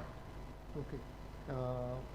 This is also related to the previous question, so I will bring here 3 issues: Ram Janmabhoomi, Kashmir, and changing of the textbooks. Okay. And many people tell that this government is a great letdown when it comes to changing of the textbooks. Now think about it. It has been successful with respect to Ram Janmabhoomi. It has been successful with respect to Kashmir. What is the common thing between these 2 issues? There has been a people's movement for Ram Janmabhoomi. Yes. People were ready to go to the streets. They were ready to fight for it. They died. Karsevaks' bodies were tied to the sacks and thrown into Sarayu. That kind of sacrifice was done. And then we had Ayodhya Sri Ram Mandir. In the case of Kashmir, you know that the current Prime Minister, he himself went there. There was this Ekata Yatra that started from Kanyakumari with the flag to be hoisted at Lal Chowk in Srinagar. There was a people's movement. But you take this changing of the textbooks, has there been a parents' movement? Has there been a single movement? I am not asking for 2. A single movement in which the parents came and sat at, let us say, Janta Mandar, and they raised slogans that textbook should be changed. No. So when there is no people's movement, remember that in our system, the government is run by a political party. And political party has its own DNA and its own functioning mechanism. When it is not there, then we will not be able to do. So what we have to do is, this government gives you a buffer, a space. Okay. In that space, work on the issues that you want to work. And you make the government. Tomorrow this government may go and another government may come. But if you have created enough pressure from the people, then it will work. And again, for that, you need Hindu Sangathan. Yeah. Okay. Now that you mentioned about this textbooks, wasn't the NEP a part towards trying to ensure that there was a balanced view about what India was and what India is and what India will be? The national education policy. So the new education policy talks about it. But remember one thing, that whenever we are talking about the changes in the textbook, I have been noticing what all our people have been writing in this side of the fence, what all we have been writing. We are only concentrating on the Aryan invasion theory and the Islamic invasion part, right? Correcting those things. No. What has happened is that from Yaman Roy to Ramila Thapa to Satish Chandra to Bipin, they have created a narrative, right, a big narrative in which Hinduism is equated with Brahminical patriarchy and everything regressive, and all the invasions are considered as progressive interventions. That narrative has been set, and that narrative has been it has been kind of put into your head through a lot of movies and novels and other things. We are challenging this narrative. Then you have to create your own narrative. To this day, we do not have a comprehensive textbook of Indian history written from our point of view, written from, let us say, an integral humanist point of view. Yes. So once we create that, then we will be able to change it in a definitive manner. Otherwise, we will be just changing. When they come, they will be changing. It will be a ping pong play. Okay, so will there be an attempt towards writing, let's say, a non-biased version of the history, that is neither dictated by the left nor the right, but the correct version of the history? Is it something that you see as a way of trying to take the nation forward? Definitely, that kind of textbooks should be written, and they should be written outside the state, and then the state, it should be so good that whatever government comes, it should be adapting those books. That is what we as intellectuals have to do, and that is where we are actually failing. It is not the government failing us, it is we who are failing the government actually. When you say the intellectuals are not doing what's expected of them, do you think the government, given the populist desires that it has to cater to the imposed on it by the electorate, they actually listen to you when you say, no, this is wrong, I mean, this is how it should be? Are your voices heard? No, sometimes they are. I mean, I won't say, see, we are not advisors to the government. So no, not advisors, but yeah, I think to some extent they do, but it happens through a circular route, because one thing is, I again think it's not just about books. We have not created kind of, let us say, a group or something which can actually give very competent advice on anything to the government. There may be individuals who have written good books, or who may have, and he may write a book and I will not even talk about it because I think he is a competitor to me. Not like that. The minute you think your differences and say we have a larger narrative to talk about, and there are 20 unimpeachable books whose the stories are believable because they are historically well researched. Like say Meenakshi Jain has written so many books on Ayodhya, on Mathura, on Sati, and so many things, right? But the point is, she is fighting some lone battle there, you know. So there are a lot of books, and Michel Danino, they have all written great books, but we have not yet brought it together into a coherent narrative which encompasses things, and then say, okay, see, we know there are current left-dominated textbooks. Yes. Have we created the parallel textbooks which take those points also into view and add what is missing in them, and say these are like additional reading material? Over a period of time, you will find that the NCART or whoever has to decide them will find that these are better as textbooks than this thing. So we have to create the parallel. Then the government will be able to move in that direction. Just like he talked of the people's movement, we needed an intellectual movement where we fill in the gaps in this. I mean, there are so many people who have written brilliant books, but we have not brought it all together. They're all individual efforts here and there, you know, whether it's from Deen Dayal Upadhyay or Conrad Elst, or for that matter, Michel Danino, or whoever it is, you know. I mean, it's not been brought together in a coherent way. Right now, we are only in a position to challenge the Aryan invasion theory. There's a reasonable blowback against that, but it's not yet made it to any textbook.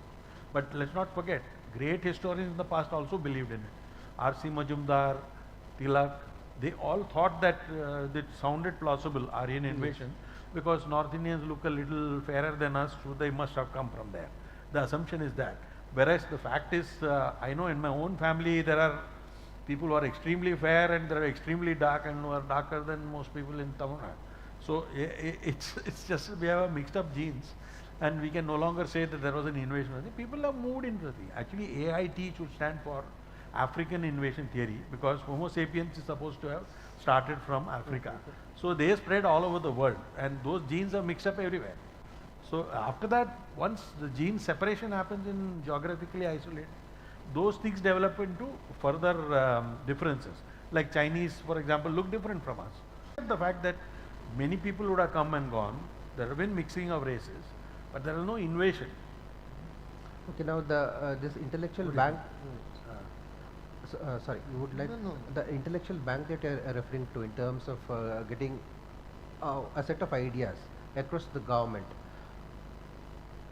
Will it stand the test of time in the sense that we could have a regime change, and then things could again go back to square one? So where is it that we draw a line and saying, no, irrespective of what government comes, this is what it is, this is the idea of India, this is what it should be? That's exactly what we should do. That is, we should not think of writing a book because we want this government to accept it.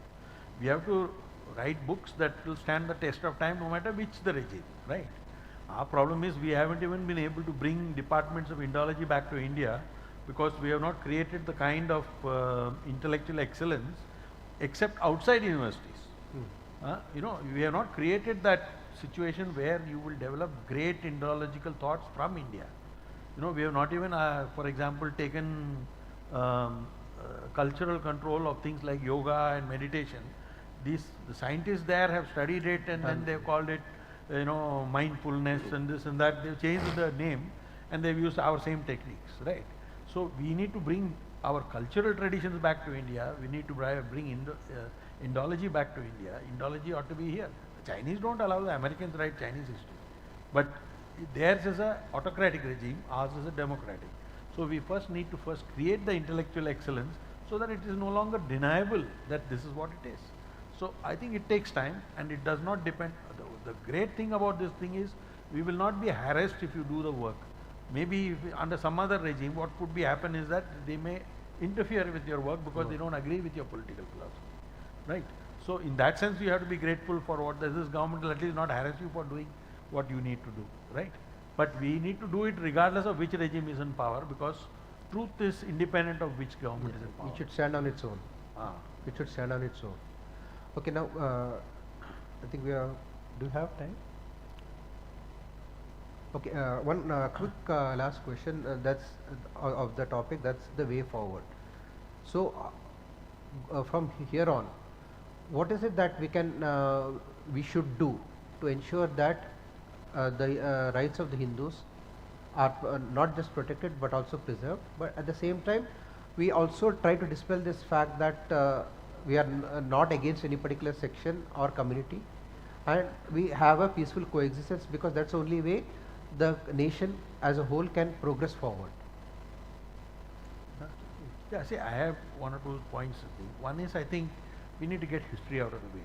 Okay. So we need to have something like a permanent, or at least for the next 20 years, a history, truth and reconciliation commission, which hears all the points of view, sets the record straight, and says, okay, this is what this chap did, break the temple, did that, whatever it is, and this kind of atrocity did take place. So present day Muslims do not have to carry the burden for what happened on Aurangzeb's time or Bakhtiyar's time, that kind of stuff, right? Second thing we need to do is, I do not think you can depend on just the government and the rule of law to produce it. I think communities must discuss with each other what are their red lines. If, for example, one community feels that blasphemy is unacceptable, I am happy to accept that. Who wants to go and comment on somebody else's gods and all? But then it should be reciprocated. If you say you can comment on me because I don't have blasphemy laws, but you have blasphemy laws, so I can't say, then it is not a fair system. Yes. So you need to have that communication where you say, these are my red lines, these are yours. And beyond that, you can say what you want, right? So this has to be done at the level of community. Then you will have real peace. Or let's say you want to stop cow slaughter or whatever. Then you can have a deal whereby there are some things that they want from you, which you can give in return. Okay, then only you will have this. Otherwise you will have this permanent system where cow smuggling is happening, some fellow beat up people here, there. I mean, a permanent thing. So you need to have community dialogue which will result in some kind of compromises. Then the rule of law will work, because both of them agree that this is the law. It's a give and take. Yeah, right now one fellow says right to eat, the other fellow says my religious problem. So how will you meet? There is no meeting ground. So you need to fix those things. Then I think you can move forward. Okay, to quickly wrap up this discussion, one final question to Mr. Neelakandan. The idea of Bharat, Is it idea of Bharat as seen by the 140 crore Indians, or is it the idea of Bharat as seen by somebody sitting in America? I have a small reservation with this word idea. Okay, it's more. I would say Ideas. that Ideas, it is okay. an experience of Bharat. Okay. Okay, we are all experiencing Bharat, and it is our collective experience and our collective consciousness. And so, this Bharat is something that lives around you everywhere. It is pulsating with energy. Yes. Okay. For example, you take something like Ram Setu. Okay. Now, Ram Setu, probably it may be a nature-made structure, for all we know. We don't know. Okay. Still, when a problem came to that sacred geography, the entire nation automatically got energized and it came to save it, right? Yes. So, this is the experience of Bharat. Okay. This experience of Bharat is what happened in 2014. This experience of Bharat is what happened in the form of, let us say, when the entire film industry was moving in one direction, a Sangarabharanam happened. Yes. Right? And it set a tone. It gave you a cultural check and balance. A Kantara happens. Yes. Right? And Maligapuram happens. So, this is how this happens at all the levels. A Ramajanmabhoomi movement happened. Yes. When actually, if you look at the time line of Ramajanmabhoomi movement, you will find that pseudo-secularism was attaining a critical mass that would harm the nation. Then the Ramajanmabhoomi movement happened. So, 2014. All this we have to see that India is a living entity of which we are part, and the events that are happening are civilizational responses. If we have that framework, then we will understand what is the experience of Bharat and what is the hostile forces that can harm the organism of Bharat. And sir told one thing, very interesting thing. He told that we are defined by the negativity, like for example, not the Jews, not the... Actually, the ultimate truth will always have to be explained in that term. Okay, Neti, and then you have to tell it is Advaitam, Yes. right? And Advaitam is actually non-dualism. The same way, the Hindus are the Advaitic phenomenon of this nation. We are the nation. We have to understand that. This is what Savarkar said. Hindus are the nation in Hindustan. Muslims, Christians, Parsis, Jews, they are the communities that are living in Hindustan. We understand this civilizational responsibility, then things will settle. Okay. Given the paucity of time, I think we can open the floor for just a couple of questions. I think, can somebody pass the mic here, please? Kindly introduce yourself, sir.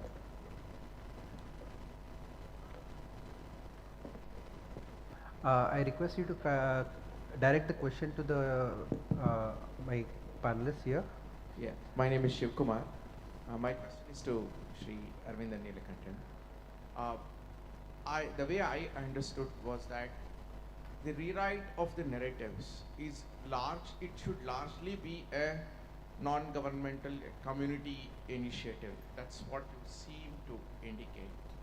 But don't you think that in the last 75 years, a significant burden of the writing of the narrative, which is against us today, was anchored by previous dispensations, and it's their conviction that gave the generative power to build such a large scale narrative.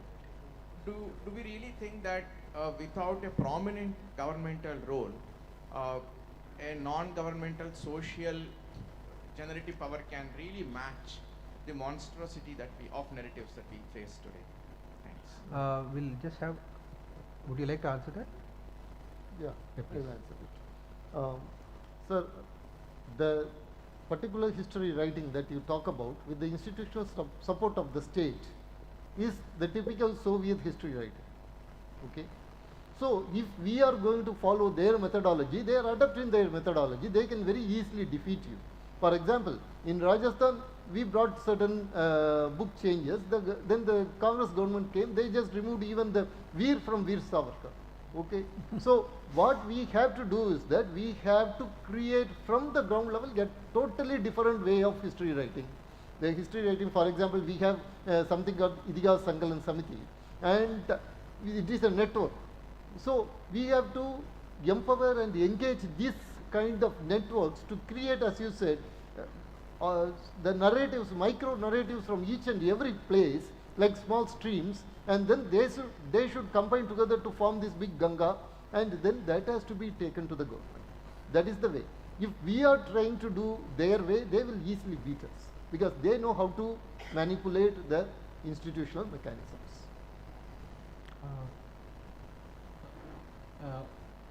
I am Vikas from Mangaluru University. Even not only Aryan invasion theory is false, even African migration theory also false. Many people are saying, because African migration, this analysis are only suitable for some tribes of the Africa. Because if you say the historical DNA, example GHIJK DNA, it is found in South Indian DNA 50,000 years ago, and it is found existed all over the world. All over the world population. Can you kindly keep the question short, please? Okay. Narmada man, 7 lakh years man, that's also Indian. And R1A DNA also found, that is 5 theories are, out of the 4 theories are saying it's a Indian. R2 DNA is found in many of the tribals also. So HDNA is not found in Africa. So it is Indian DNA. So how can they say African? Because no, I sent it in a very light fashion, just to say AIT issue can mean that also. No, I didn't mean it seriously. Okay. That means I think new book which is Who We Are, Where We Come From, David Rich, he says all the non-African African peoples are existed from the India, because out of the India is now actually rising the theory, I think, including Aryan. Yeah. Okay, next question, please. The final question. Hello, sir. I'm Shreyas from St. Aloysius College. My question is that now the left narrative that is, particularly targeting the youngsters and students in the universities, what they try to portray is that whatever we say is the only right thing, through may it be drama, through may it be theatre or whatever. But when we go to question it, when we make a comment on that, all they have is a victim card which they play very carefully only when they need it. It is like when you're told we cannot, the Hindus cannot speak about the Hindus, who are suffering in the neighborhood, but they can speak on the Palestinian people. So I think that he alluded to that also. how do we go about it while Hindus are ridiculed when they stand up for themselves, when they are played this victim card upon? How do we go about it? I think, see, we have a fundamental asymmetry of power globally for 2 reasons. One, 90% of Hindus in the world live in India. So what happens is, when you want to make any point that relates to Hindu rights, there is only one country that can speak up for it, and even that country has managed to tie itself in knots by calling itself secular, and so I cannot talk about Hindus. Whereas there are 100 plus Christian majority countries, 50 plus Muslim majority countries. So this asymmetry means that if, for example, some person from a minority community, let's say, gets beaten up somewhere, in a country of 1.4 billion people, some such incident will happen everywhere, anywhere. There will be 20 Hindus also beaten up, but it will never be reported, because it is not considered that a Hindu is beaten. It's just considered like some local quarrel or something like that. So because of the asymmetry of power, where you have powerful Western nations and with a Christian background willing to take up causes relating to minorities here, 50 oil-rich countries willing to take up, whereas only one country can take up the cause of what we can do. So this asymmetry will work against us for a long time. So, and there is also, don't forget, there is Han power, Chinese, so they use Western academics to target us because they see us as a rival. We are actually rivals. We are the only 2 civilizations left from 5,000 years, right? For them, they see India as a civilizational challenge as well as a geopolitical challenge, because they know a lot of their ideas came from here.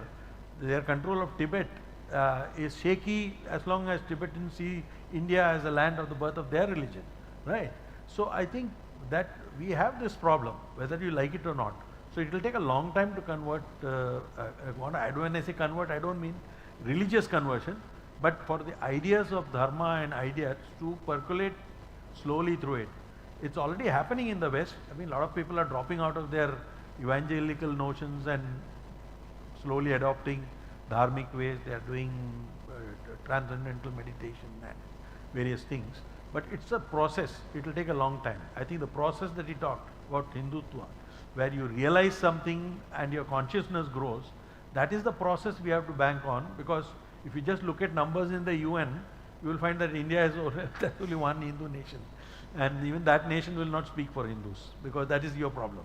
So it will take some time to fix that problem. But it's a process. A better idea will always win at some point, but it just may not happen in our lifetime, is the reality we have to live with.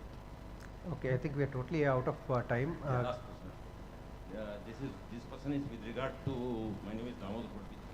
This question is with regard to the inventions of Indian origin, specifically from our cultural heritage, Hindu cultural heritage. Whatever things were robbed by either by Portugal or all European nations or USA or other Western nations, but what opinion you have with regard to getting back those things? Example, I am giving you a yoga. Yoga it was a way of life here, but it was robbed by UN, and it was in USA. You find many shops are there who say it is their own. They made a patent of it. Likewise, they have done with regard to our home medicines. Many of the home medicines which our grandfather used to practice here, that has been robbed by these people, and they have patented it there. What is your opinion on that? See, the only way we can actually defeat them is if we systematize our set of knowledge, find geographical indications and this thing, because the world is run by a system of patents and control of technologies. Now, that's the way the West has ruled the world. Yes, I agree.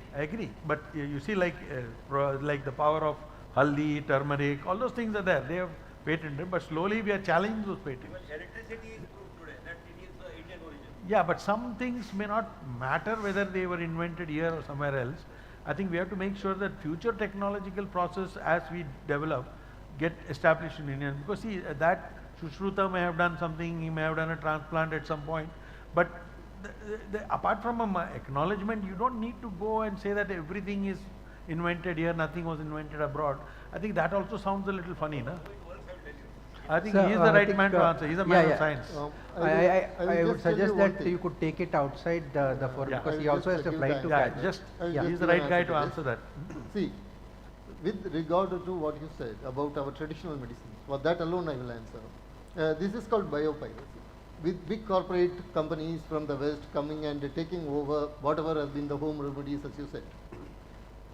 The very positive contribution to stop this actually came again from Hindutva.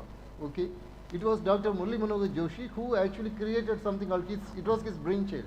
Created something called Mashelkar was also involved. Yeah, Mashelkar. Yeah, Dr. Mashelkar was involved, and traditional knowledge digital library was created, and it stopped, and it also won back, for example, a lot of home remedies that were taken. They were the patent office. They were challenged, and that were brought back. Okay, so again, if you find even in this where what you are talking about, Hindutva has made the contribution. Just I wanted to tell you with that, and thank you. Okay. Namaste. Namaste. I am Robert Rosario. Just 30 seconds. We are a civilizational state, and our civilization, the very Atma of our civilization is Dharma. So Dharma and civilization are inseparable. But our constitution has no place for Dharma. So we have a constitution without Atma. So how do you explain this? My second question is, so one, we have to limit it, sir. Just 30 seconds. Don't allow me more than 30 seconds. We talked about minority majority. This is a political trap as I see it. Should we intellectuals fall into this trap at all? No. Because my ancestors were Hindus, they were majority. They got baptized, they become minority. Tomorrow I may do Garvapsha and again I become majority.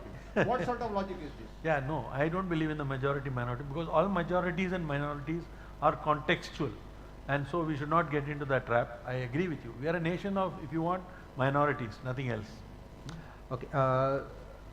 We must indeed wrap it here, because he has as I told, he has a flight to catch, and we can't delay them any further.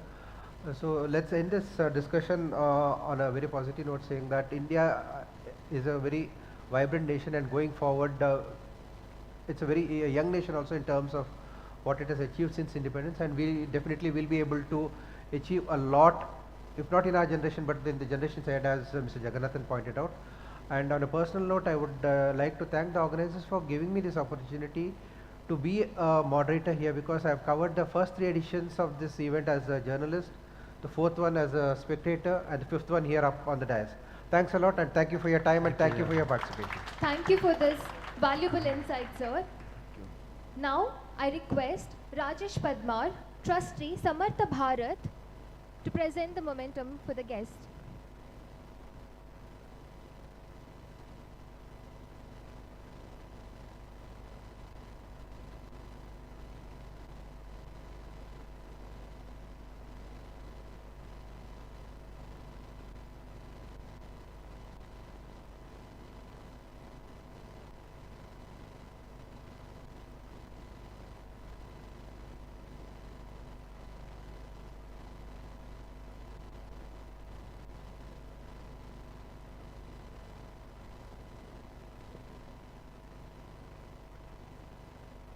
ಧನ್ಯವಾದಗಳು.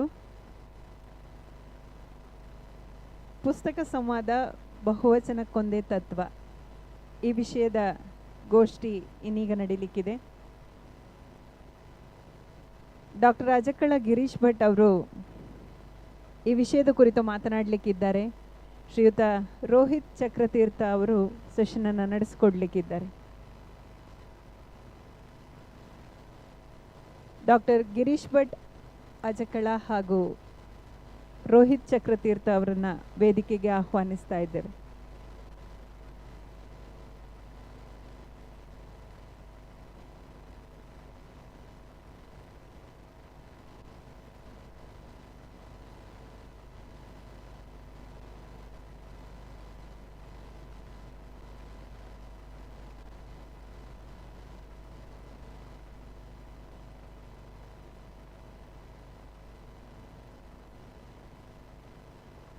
ಮತ್ತೊಮ್ಮೆ ಮುಂದಿನ ಸೆಷನನ್ನು ಮುಂದುವರಿಸಲಿಕ್ಕೆ ಎಲ್ಲರ ಸಹಕಾರವನ್ನು ಕೇಳಿಕೊಳ್ತಾ, ಪುಸ್ತಕ ಸಂವಾದ ಬಹುವಚನಕ್ಕೊಂದೇ ತತ್ವ ಈ ವಿಷಯದ ಕುರಿತು ಡಾಕ್ಟರ್ ಅಜಕ್ಕಳ ಗಿರೀಶ್ ಭಟ್ ಅವರು ಮಾತಾಡಲಿಕ್ಕಿದ್ದಾರೆ.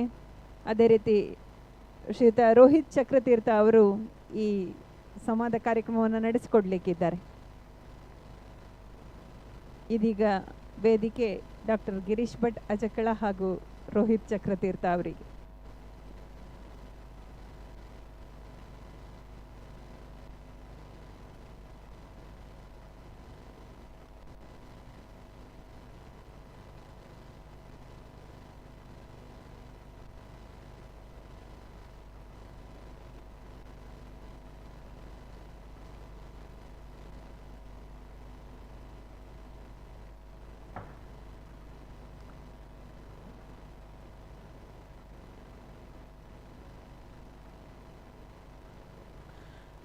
ಹಲೋ ಹಲೋ ಹಲೋ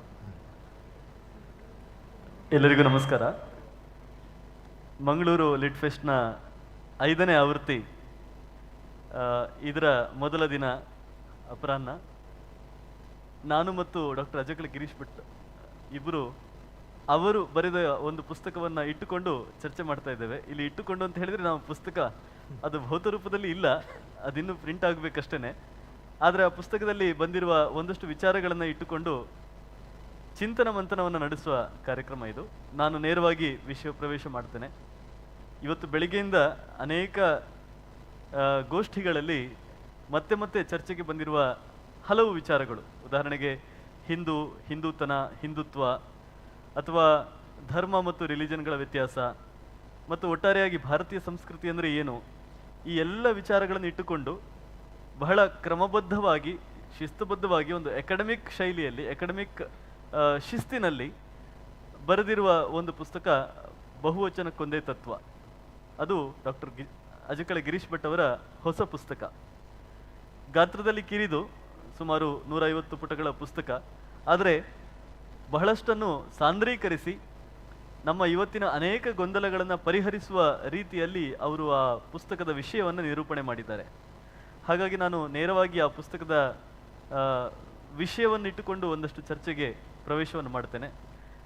ಈ ಗೋಷ್ಠಿಗೆ ತಮಗೆ ಸ್ವಾಗತ. ಧನ್ಯವಾದ. ಬಹುವಚನಕ್ಕೊಂದೇ ತತ್ವ ಅನ್ನೋ ಒಂದು ಶೀರ್ಷಿಕೆಯನ್ನಿಟ್ಟುಕೊಂಡು ಒಂದು ಪುಸ್ತಕವನ್ನು ಬರೆದಿದ್ದೀರಿ. ಅದರಲ್ಲಿ ಅನೇಕ ವಿಚಾರಗಳನ್ನು ಚರ್ಚೆ ಮಾಡಿದ್ದೀರಿ. ಮೂಲತಃ ಭಾರತದ್ದು ಬಹುಸಂಸ್ಕೃತಿಯೋ ಅಥವಾ ಏನು ಬಹುವಚನವೋ ಅಥವಾ ಏಕವಚನವೋ, ಇಲ್ಲಿ ಆ ಏಕವಚನ ಬಹುವಚನ ಅನ್ನೋದನ್ನು ಬಹಳ ಸಾಂಕೇತಿಕವಾಗಿ ಸೂಚ್ಯವಾಗಿ ಅವರು ಆ ಶಬ್ದಗಳನ್ನು ಬಳಸಿದ್ದಾರೆ. ನಮ್ಮ ದೇಶಕ್ಕೂ ವಿದೇಶಗಳಿಗೂ ಇರುವ ವ್ಯತ್ಯಾಸಗಳು, ಮೂಲಭೂತವಾದ ವ್ಯತ್ಯಾಸಗಳು ಏನು, ನಮ್ಮ ದೇಶದ ಸಂಸ್ಕೃತಿಗೂ ಪರದೇಶದ ಸಂಸ್ಕೃತಿಗೂ ಇರುವ ಮೂಲಭೂತವಾದ ವ್ಯತ್ಯಾಸಗಳೇನು, ಈ ವಿಚಾರಗಳನ್ನು ಇಟ್ಟುಕೊಂಡು ಒಂದಷ್ಟು ವಿಚಾರಗಳನ್ನು ಅವರು ಅಲ್ಲಿ ವಿಷದಪಡಿಸಿದ್ದಾರೆ. ನಾನು ಹಿಂದುತ್ವ ಅನ್ನುವ ಶಬ್ದದಿಂದಲೇ ಇವತ್ತಿನ ಚರ್ಚೆಯನ್ನು ಪ್ರಾರಂಭ ಮಾಡ್ತೇನೆ. ಬೆಳಿಗ್ಗೆಯಿಂದ ಅನೇಕ ವ್ಯಕ್ತಿಗಳು ಅದರ ಬಗ್ಗೆ ಮಾತಾಡಿದ್ದಾರೆ.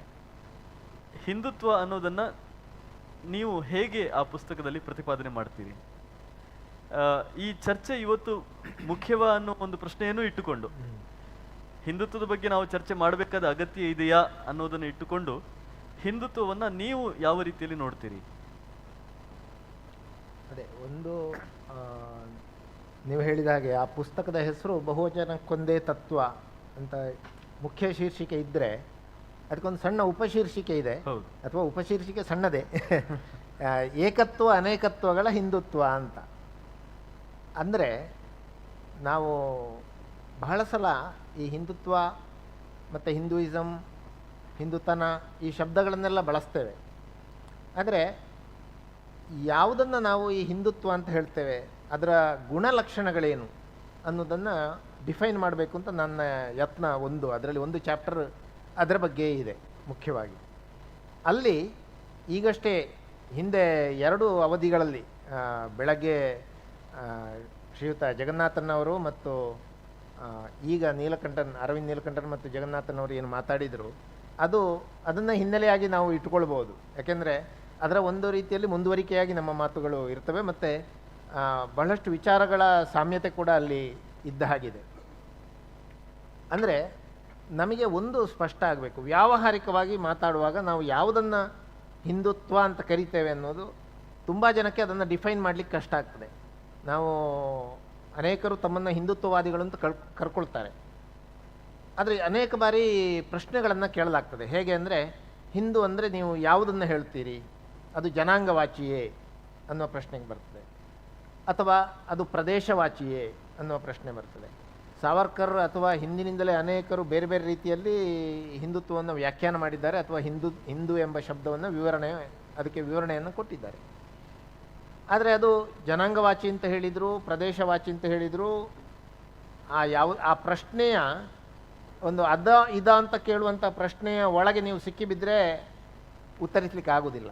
ಯಾಕೆಂದರೆ ಪ್ರದೇಶವಾಚಿ ಅಂತ ಹೇಳಿದರೆ ನೀವು ಅಮೆರಿಕದಲ್ಲಿರುವ ಅವರನ್ನು ಹಿಂದೂಗಳು ಅಂತ ಒಪ್ಪುತ್ತೀರಾ ಅಂತನ್ನುವ ಪ್ರಶ್ನೆ ಬರ್ಬೋದು. ಹಾಗಾಗಿ ಈ ಜನಾಂಗ ಪ್ರದೇಶ ಎಂಬುದನ್ನು ಬಿಟ್ಟು ಅದು ಒಂದು ಜೀವನ ಪದ್ಧತಿ ಅಂತ ಏನು ಸುಪ್ರೀಂ ಕೋರ್ಟು ಅನೇಕ ವರ್ಷಗಳಿಂದ ಹೇಳ್ತಾ ಬಂದಿದೋ, ಅನೇಕ ಜಡ್ಜ್ಮೆಂಟ್ಗಳಲ್ಲಿ ಅದನ್ನೇ ನಾವು ಇಟ್ಟುಕೊಳ್ಳೋದು ಬಹಳ ಸೂಕ್ತ. ಅದು ಅಮೆರಿಕದಲ್ಲಿಯೂ ಆ ಪದ್ಧತಿ ಇರ್ಬೋದು.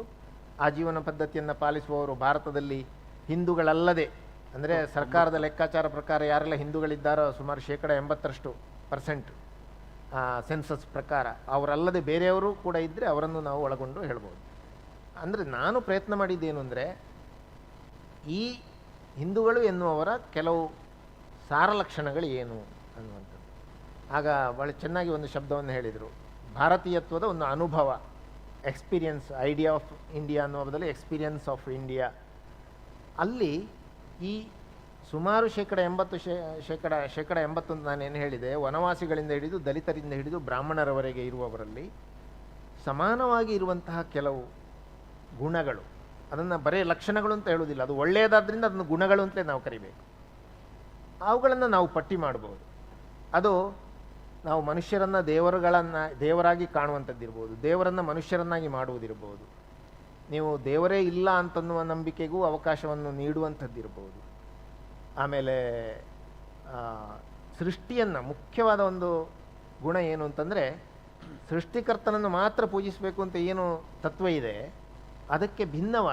ಅದರಿಂದ ಭಿನ್ನವಾಗಿ ಸೃಷ್ಟಿಯ ಎಲ್ಲ ಅಂಶಗಳು, ಅಂಗಗಳು ಕೂಡ ಪೂಜನೀಯ ಅಂತ ಭಾವಿಸುವಂಥದ್ದು. ಆದ್ದರಿಂದಲೇ ಈ ಭೂಮಿಯ ಬಗ್ಗೆ ಒಂದು ಋಣಪ್ರಜ್ಞೆ, ನಾವು ವಾಸಿಸುವಂತಹ ಅಥವಾ ನಮಗೆ ಅನುಕೂಲವಾಗುವಂತಹ ಪಂಚಭೂತಗಳ ಬಗ್ಗೆ ಒಂದು ಋಣಪ್ರಜ್ಞೆ, ಇದು ಎಲ್ಲವೂ ಕೂಡ ಇಂತಹ ಒಂದು 10-15 ಗುಣಗಳನ್ನು, ದೇವರನ್ನು ನಾವು ಕೇವಲ ದೇವರನ್ನು ಹೆಣ್ಣಾಗಿ ಗಂಡಾಗಿ ಅಥವಾ ಪ್ರಾಣಿಯಾಗಿ ಕಾಣುವಂತಹದ್ದಿರ್ಬೋದು, ಪುರಾಣಗಳನ್ನು ಸೃಷ್ಟಿಸುವಂಥದ್ದಿರ್ಬೋದು, ಪುರಾಣಗಳನ್ನು ವಿಮರ್ಶಿಸುವಂಥದ್ದಿರ್ಬೋದು, ಈ ಥರದ ಒಂದು 10-15 ಏನು ಲಕ್ಷಣಗಳಿವೆ ಅವುಗಳು ಇಡೀ ಭಾರತದ ಈ ಏನು 80% ಹಿಂದೂಗಳು ಅಂತ ನಾವು ಹೇಳ್ತೇವೆ, ಸರ್ಕಾರಿ ಲೆಕ್ಕಾಚಾರದ ಹಿಂದೂಗಳು, ಆ ಹಿಂದೂಗಳಿಗೆ ಸಮಾನವಾಗಿರುವಂಥದ್ದು. ಮತ್ತು ಅದುವೇ ಈ ಬಹುತ್ವಕ್ಕೆ, ಬಹುವಚನಕ್ಕೆ ಆಸ್ಪದ ಮಾಡಿಕೊಡುವಂಥದ್ದು ಅಂತ. ಅದನ್ನು ನಾವು ಅರ್ಥ ಮಾಡಿಕೊಂಡ್ರೆ ನಾವು ಹಿಂದುತ್ವ ಅಂತ ನಾನು ಆ ಒಂದು ಆಕಸ್ಮಿಕವಾಗಿ, ಪ್ರತಿಯೊಬ್ಬರೂ ಆಕಸ್ಮಿಕವಾಗಿ ಯಾವುದೋ ಒಂದು ಧರ್ಮದಲ್ಲಿ, ಜಾತಿಯಲ್ಲಿ, ಊರಿನಲ್ಲಿ ಒಂದು ಪ್ರಾಣಿಯಾಗಿಯೋ ಪಕ್ಷಿಯಾಗಿಯೋ ಮನುಷ್ಯನಾಗಿಯೋ ಕೀಟವಾಗಿಯೋ ಹುಟ್ಟುತ್ತಾನೆ. ಆಕಸ್ಮಿಕವಾಗಿ ನಾವು ಹುಟ್ಟಿದ್ರಿಂದ ಅದು ಒಂದು ಉತ್ತಮವಾದ ಲಕ್ಷಣ ಅಂತ ನಾವು ಹೇಳಬೇಕಾಗಿಲ್ಲ. ಅದು ನಿಜವಾಗಿ ಉತ್ತಮವಾಗಿರುವುದರಿಂದ ಅದನ್ನು ಹೇಳ್ಬೋದು. ಆದ್ದರಿಂದ ಅದನ್ನು ಹಿಂದೂ ಅಲ್ಲದವನು ಕೂಡ ಒಪ್ಪಿಕೊಳ್ಬೋದು. ತೆರೆದ ಮನಸ್ಸಿನಿಂದ ನೋಡಿದಾಗ ಬಹುವಚನಕ್ಕೆ ಯಾವುದು ಪೂರಕ. ಯಾಕೆ ಇದನ್ನು ಮಾತ್ರ ನಾನು ಹೇಳ್ತೇನೆ ಅಂದರೆ, ಅಲ್ಟಿಮೇಟಾಗಿ ಸ್ವಲ್ಪ ಫಿಲಾಸಫಿಕಲ್ ಆಗಿ ನಾವು ನೋಡಿದರೆ ನಮ್ಮೆಲ್ಲರ ಒಂದು ಉದ್ದೇಶ ಏನು ಅಂತಂದರೆ, ನಾವು ಯಾವುದೇ ವಿಷಯವನ್ನು ಮಾತಾಡಲಿ, ಬರೆಯಲಿ, ಸಂಘಟನೆ ಮಾಡಲಿ, ಸಮಾರಂಭ ಮಾಡಲಿ, ನೆಮ್ಮದಿಯಾಗಿ ಬದುಕಬೇಕು. ನಾನು ನೆಮ್ಮದಿಯಾಗಿರಬೇಕು, ನನ್ನ ಜೊತೆಗಿರುವವರು ನೆಮ್ಮದಿಯಾಗಿರಬೇಕು, ಪಕ್ಕದವರು ಕೂಡ ತುಂಬ ನೆಮ್ಮದಿಯನ್ನು ಕಳ್ಕೊಂಡ್ರೆ ನಮಗೂ ನೆಮ್ಮದಿ ಇರುವುದಿಲ್ಲ. ಆದ್ದರಿಂದ ಎಲ್ಲರೂ ನೆಮ್ಮದಿಯಾಗಿರಬೇಕು ಎನ್ನುವ ಒಂದು ಆಶಯ ತಾತ್ವಿಕವಾಗಿ ನಾನು ವಿರೋಧಿಸುವಂಥವರಲ್ಲೂ ಇದೆ. ಆದರೆ ಅದಕ್ಕೆ ನಾವು ಹೋಗಬೇಕಾದ ದಾರಿಯನ್ನು, ಅದಕ್ಕೆ ಕಂಡ್ಯೂಸಿವ್ ಆದ ಅಥವಾ ಅದನ್ನು ಸಾಧಿಸಲಿಕ್ಕೆ ಬೇಕಾದಂತಹ ನೀತಿಗಳು, ಸಿದ್ಧಾಂತಗಳು, ತತ್ವಗಳು ಎಲ್ಲಿವೆ ಅನ್ನೋದರ ಹುಡುಕಾಟ. ಅದು ನನಗೆ ಕಂಡದ್ದು ಈ ಬಹುತ್ವದಲ್ಲಿ, ಈ ಬಹುವಚನಗಳಿರುವಂತಹ ಹಿಂದುತ್ವದಲ್ಲಿ. ಹಾಗಾಗಿ ಅದನ್ನು ಆ ನೆಲೆಯಲ್ಲಿ ನಾನು ಡಿಫೈನ್ ಮಾಡಿ ಆ ಶೀರ್ಷಿಕೆಯನ್ನು ಕೊಟ್ಟದ್ದು. ಈ ಪುಸ್ತಕದ ಬಹಳ ಮುಖ್ಯವಾದ ಮತ್ತು ನನಗೆ ಬಹಳ ಇಷ್ಟವಾದ ಭಾಗ ಇದೆ. ಯಾಕೆಂತ ಹೇಳಿದರೆ, ಇವತ್ತು ಯಾರು ಇಸ್ಲಾಮಿಕ್ ಅಥವಾ ಯಾರು ಮುಸ್ಲಿಂ ಅಂತ ಹೇಳುವುದನ್ನು ಬಹಳ ಸ್ಪಷ್ಟವಾಗಿ ನಾವು ಡಿಫೈನ್ ಮಾಡಲಿಕ್ಕೆ ಸಾಧ್ಯ ಇದೆ, ಯಾರು ಕ್ರಿಶ್ಚಿಯನ್ ಅನ್ನೋದನ್ನು ಡಿಫೈನ್ ಮಾಡಲಿಕ್ಕೆ ಸಾಧ್ಯ ಇದೆ. ಆದರೆ ಯಾರು ಹಿಂದೂ ಅನ್ನೋದನ್ನು ನಾವೇನಾದರೂ ಡೆಫಿನೇಷನ್ ಕೊಡೋದಕ್ಕೆ ಸಾಧ್ಯವಾದರೆ ಅದರ ಅಷ್ಟು ಅಂಶಗಳನ್ನು ಈ ಪುಸ್ತಕದಲ್ಲಿ ಡಾಕ್ಟರ್ ಅಜಕಳ ಗಿರೀಶ್ ಭಟ್ ಅವರು ಪಟ್ಟಿ ಮಾಡಿದ್ದಾರೆ. ಸುಮಾರು ಒಂದು 20 ಅಂಶಗಳನ್ನು ಪಟ್ಟಿ ಮಾಡಿದ್ದೀರಿ. ಅದರಲ್ಲಿ ನೀವು ಹೇಳಿದ ಹಾಗೆ ಬಹುದೇವತಾ ಆರಾಧನೆ ಅಥವಾ ಯಾವುದೇ ದೇವತೆಯನ್ನು ಆರಾಧನೆ ಮಾಡದೇ ಇರುವಂಥ ಸ್ವಾತಂತ್ರ್ಯ, ಮತ್ತು ಪ್ರಕೃತಿಯಲ್ಲಿರುವ ಎಲ್ಲ ಅಂಶಗಳನ್ನು, ಪ್ರಾಣಿ ಪಕ್ಷಿಗಳನ್ನು, ಕ್ರಿಮಿ ಕೀಟಗಳನ್ನು ಕೂಡ ಎಲ್ಲವನ್ನೂ ಕೂಡ ದೇವರಾಗಿ ನೋಡುವಂಥದ್ದು, ಮನುಷ್ಯರನ್ನು ದೇವರನ್ನಾಗಿ ಮಾಡುವಂಥದ್ದು, ದೇವರನ್ನ ಮನುಷ್ಯರ ರೂಪದಲ್ಲಿ ನೋಡುವಂಥದ್ದು, ಹಾಗೆಯೇ ಯಾವುದೇ ಒಂದು ಪವಿತ್ರ ಗ್ರಂಥವನ್ನು ಅನುಸರಿಸಬೇಕಾಗಿಲ್ಲ ಅನ್ನುವ ಸ್ವಾತಂತ್ರ್ಯ, ಹೀಗೆ ಅನೇಕ ಅಂಶಗಳು ನಿಮ್ಮ ಆ ಒಂದು ಪಟ್ಟಿಯಲ್ಲಿ ಬಂದಿದೆ. ಅದಕ್ಕೆ ಇನ್ನೂ ಒಂದಷ್ಟು ಅಂಶಗಳನ್ನು ಸೇರಿಸುವುದಾದರೆ, ನಮ್ಮ ಭಾರತೀಯ ಸಂಸ್ಕೃತಿಯಲ್ಲಿ ನಾವು ಅನುಸರಿಸಿಕೊಂಡು ಬಂದಿರುವಂಥ ಕಾಲಚಕ್ರದ ಒಂದು ಪರಿಕಲ್ಪನೆ, ನಮಗೆ ಟೈಮ್ ಇಸ್ ಸೈಕ್ಲಿಕ್ ಅಂತ ಹೇಳುವ ಒಂದು ಪರಿಕಲ್ಪನೆ, ಅದು ಬಹಳ ದೊಡ್ಡ ಬದಲಾವಣೆಯನ್ನು ನಮ್ಮ ಹಿಂದೂ ಸಮಾಜಕ್ಕೆ ಅಥವಾ ಭಾರತೀಯ ಸಂಸ್ಕೃತಿಗೆ ಕೊಟ್ಟಿದೆ. ಉದಾಹರಣೆಗೆ ಪುನರ್ಜನ್ಮದ ಪರಿಕಲ್ಪನೆ ಬಂತು, ಆಮೇಲೆ ಕರ್ಮಫಲದ ಪರಿಕಲ್ಪನೆ ಬಂತು, ಪಾಪ ಪುಣ್ಯಗಳ ಪರಿಕಲ್ಪನೆ ಬಂತು, ಆಮೇಲೆ ಆತ್ಮದ ಪರಿಕಲ್ಪನೆ ಬಂತು. ಇದೆಲ್ಲವೂ ಕೂಡ ಬಂದದ್ದು ಆ ಟೈಮ್ ಇಸ್ ಸೈಕ್ಲಿಕ್ ಅನ್ನುವ ಒಂದು ಪರಿಕಲ್ಪನೆಯಿಂದಾಗಿ. ಹಾಗಾಗಿ ಈ ಎಲ್ಲ ಅಂಶಗಳನ್ನು ಒಪ್ಪಿಕೊಂಡ ಒಂದು ಧರ್ಮ ಅಥವಾ ಒಪ್ಪಿಕೊಂಡ ಒಂದು ಸಮುದಾಯ, ಒಂದು ವ್ಯವಸ್ಥೆ, ಅದು ಹಿಂದೂ ಧರ್ಮ ಅಂತ ಹೇಳುವುದನ್ನು ಬಹಳ ಸ್ಪಷ್ಟವಾಗಿ ನೀವು ಅಲ್ಲಿ ತೋರಿಸಿದ್ದೀರಿ. ಅದರ ಜೊತೆಗೆ ಇನ್ನೊಂದು ಬಹಳ ಮುಖ್ಯವಾದ ಅಂಶ ಧರ್ಮ ಮತ್ತು ರಿಲಿಜನ್ಗಳ ನಡುವಿನ ವ್ಯತ್ಯಾಸ. ಇದು ಈಗಾಗಲೇ ನಮ್ಮ ಕರ್ನಾಟಕದಲ್ಲಂತೂ ಅನೇಕ ವರ್ಷಗಳಿಂದ ಈ ಚರ್ಚೆ ನಡೀತಾ ಇದೆ. ಒಂದಾನೊಂದು ಕಾಲದಲ್ಲಿ ಎರಡಕ್ಕೂ ವ್ಯತ್ಯಾಸ ಗೊತ್ತಿರಲಿಲ್ಲ. ನಾವು ಬಹಳ ಅಪ್ರಜ್ಞಾಪೂರ್ವಕವಾಗಿ ಧರ್ಮ ಈಕ್ವಲ್ ಟು ರಿಲಿಜನ್ ಅಂತ ನಾವು ಮಾಡ್ತಾ ಇದ್ವಿ. ಆದರೆ ನನಗೆ ಗೊತ್ತಿರೋ ಹಾಗೆ ಕಳೆದ 5-6 ವರ್ಷಗಳಿಂದ ನಾವು ಬಹಳ ಪ್ರಜ್ಞಾಪೂರ್ವಕವಾಗಿ ನಾವು ಧರ್ಮ ಬೇರೆ, ರಿಲಿಜನ್ ಬೇರೆ ಅಂತ ನಾವು ಹೇಳ್ತಾ ಇದ್ದೇವೆ. ಎಷ್ಟು ಇದನ್ನು ನಾವು ಗಂಭೀರವಾಗಿ ತೆಗೆದುಕೊಂಡಿದ್ದೇವೆ ಅಂತ ಹೇಳಿದರೆ, ನಮ್ಮ ಪಠ್ಯಪುಸ್ತಕಗಳಲ್ಲೂ ಕೂಡ ನಾವು ರಿಲಿಜನ್ ಅನ್ನುವ ಶಬ್ದವನ್ನೇ ಬಳಸಿದ್ದೇವೆ. ಇಸ್ಲಾಂ ರಿಲಿಜನ್, ಕ್ರೈಸ್ತ ರಿಲಿಜನ್ ಅಂತಲೇ ಬಳಸಿದ್ದೇವೆ. ಗಾಡ್ ಅನ್ನುವ ಶಬ್ದವನ್ನು ಬಳಸಿದ್ದೇವೆ. ಸೊ ಈ ರಿಲಿಜನ್ಗೂ ಧರ್ಮಕ್ಕೂ ಇರುವ ವ್ಯತ್ಯಾಸಗಳು ನೀವು ಗುರುತಿಸುವ ಹಾಗೆ ಯಾವುದು, ಮುಖ್ಯವಾಗಿ ಯಾವುದು? ಅದೇ ವಾಸ್ತವವಾಗಿ ಇಡೀ ಪುಸ್ತಕವೇ ಆ ಒಂದು ವ್ಯತ್ಯಾಸವನ್ನು ಹೇಳಬೇಕು ಅಂತ ಹೊರಟ ಒಂದು ಸಣ್ಣ ಲೇಖನವಾಗಿ ಆರಂಭ ಆದದ್ದು, ಮತ್ತು ಅದು ಬೆಳೆಯುತ್ತಾ ಹೋಯಿತು. ನಿಜವಾಗಿ ಅಂದರೆ ಹಾಗೆ ಗುರುತಿಸುವುದರಿಂದ ಇರುವಂತಹ ಸಮಸ್ಯೆ ಏನು ಅಂತ, ಈ ಟ್ರಾನ್ಸ್ಲೇಷನ್ಗೆ, ಭಾಷಾಂತರಕ್ಕೆ ಸಂಬಂಧಪಟ್ಟು ಅನೇಕ ಥಿಯರಿಗಳಿವೆ. ಒಂದು ಅಂದರೆ ಜಗತ್ತಿನ 2 ಭಾಷೆಗಳ ಮಧ್ಯೆ ಭಾಷಾಂತರವೇ ಸಾಧ್ಯವಿಲ್ಲ ಅಂತನ್ನುವ ಥಿಯರಿ ಕೂಡ ಇದೆ. ಆ ಥಿಯರಿಯನ್ನು ಇಟ್ಟುಕೊಂಡು ಏನು ಪ್ರಯೋಜನ ಇಲ್ಲ ಅಂತ ವಾದಿಸುವವರು ಏನು ಮಾಡ್ತಾರೆ, ನೀವು ರಿಲಿಜನಿಗೆ ಧರ್ಮ ಅಂತ ಹೇಳಿದರೆ ಏನೂ ತೊಂದರೆ ಇಲ್ಲ, ಅರ್ಥ ಆದರೆ ಆಯ್ತಲ್ವಾ, ಗೊತ್ತಾದರೆ ಆಯ್ತಲ್ವ, ಕಮ್ಯುನಿಕೇಟ್ ಆದರೆ ಆಯ್ತಲ್ವಾ ಅಂತ. ಆದರೆ ಆ ಪದಗಳು ಪರಿಕಲ್ಪನೆಗಳಾಗಿ ಬದಲಾಗುವಂಥ ಸಂದರ್ಭದಲ್ಲಿ ಕೇವಲ ಕಮ್ಯುನಿಕೇಷನ್ ಮಾತ್ರ ಆಗುವುದಲ್ಲ, ಅದು ಒಂದು ಪರಿಕಲ್ಪನೆಯನ್ನೇ ಹೊತ್ತುಕೊಂಡು ಇನ್ನೊಂದು ಕಡೆಗೆ ಹೋಗ್ತದೆ. ಅದರಿಂದ ಧರ್ಮ ಎನ್ನುವುದನ್ನು ರಿಲಿಜನ್ ಅಂತ ಹೇಳಿದರೆ ಅಥವಾ ರಿಲಿಜನ್ ಎನ್ನುವುದನ್ನು ಧರ್ಮ ಅಂತ ಹೇಳಿದರೆ, ಧರ್ಮದ ಪರಿಕಲ್ಪನೆ ಚೆನ್ನಾಗಿ ಗೊತ್ತಿರುವ ನಮಗೆ ಏನು ವಿಶೇಷ ಸಮಸ್ಯೆ ಆಗಲಿಕ್ಕಿಲ್ಲ.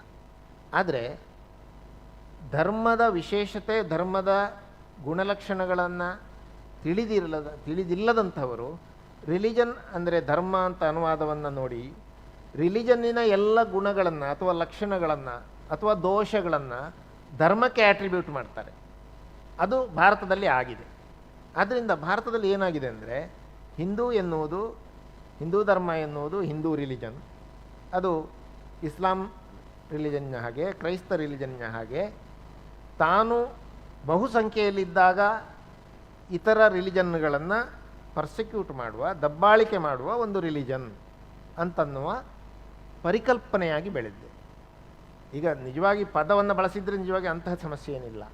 ಆದರೆ ಈ ಪದ ಏನು ಮಾಡಿದೆ ಅಂದರೆ, ಆ ಪದ ಒಂದು ರಿಲಿಜನ್ ಅಂತ ಹಿಂದುತ್ವವನ್ನು ಪರಿಗಣಿಸಿದ ಕೂಡಲೇ ಅದು ಅದರ ಹಿಂದೆ ಅಷ್ಟು ಪ್ಯಾರಾ ಬರ್ತದೆ, ಒಂದು ಪದ ಪ್ಯಾರಾ ಲೇಖನವಾಗಿ ಪುಸ್ತಕವಾಗಿ ಬೆಳೆಯುತ್ತದೆ. ಅಲ್ಲಿ ಒಂದು ಈ ಮಾತನ್ನು ವಿಸ್ತರಿಸುವುದಕ್ಕೆ ಒಂದು ಉದಾಹರಣೆ ನಿಮ್ಮ ಪುಸ್ತಕದಿಂದಲೇ ತೆಗೆದುಕೊಳ್ಳೋದಾದ್ರೆ, ವೈಗ್ಲಿ ಅನ್ನುವ ವ್ಯಕ್ತಿಯ ಉದಾಹರಣೆ ಡಾಕ್ಟರ್ ಅಜಕ್ಕಲ್ ಅವರು ಕೊಡ್ತಾರೆ. ವೈಗ್ಲಿ ಅನ್ನುವ ವ್ಯಕ್ತಿ ಒಂದು ದೇವಸ್ಥಾನವನ್ನು ಕಟ್ಟೋದಕ್ಕಲ್ವಾ, ಒಂದು ದೇವಸ್ಥಾನವನ್ನು ಕಟ್ಟೋದಕ್ಕೆ ಎಷ್ಟು ಜನ ಈ ದೇವಸ್ಥಾನ ಕಟ್ಟಿದ್ದಾರೆ ಅಂತ ಪ್ರತಿ ಹಳ್ಳಿಯಲ್ಲೂ ಕೇಳ್ಕೊಂಡು ಹೋಗ್ತಾನೆ.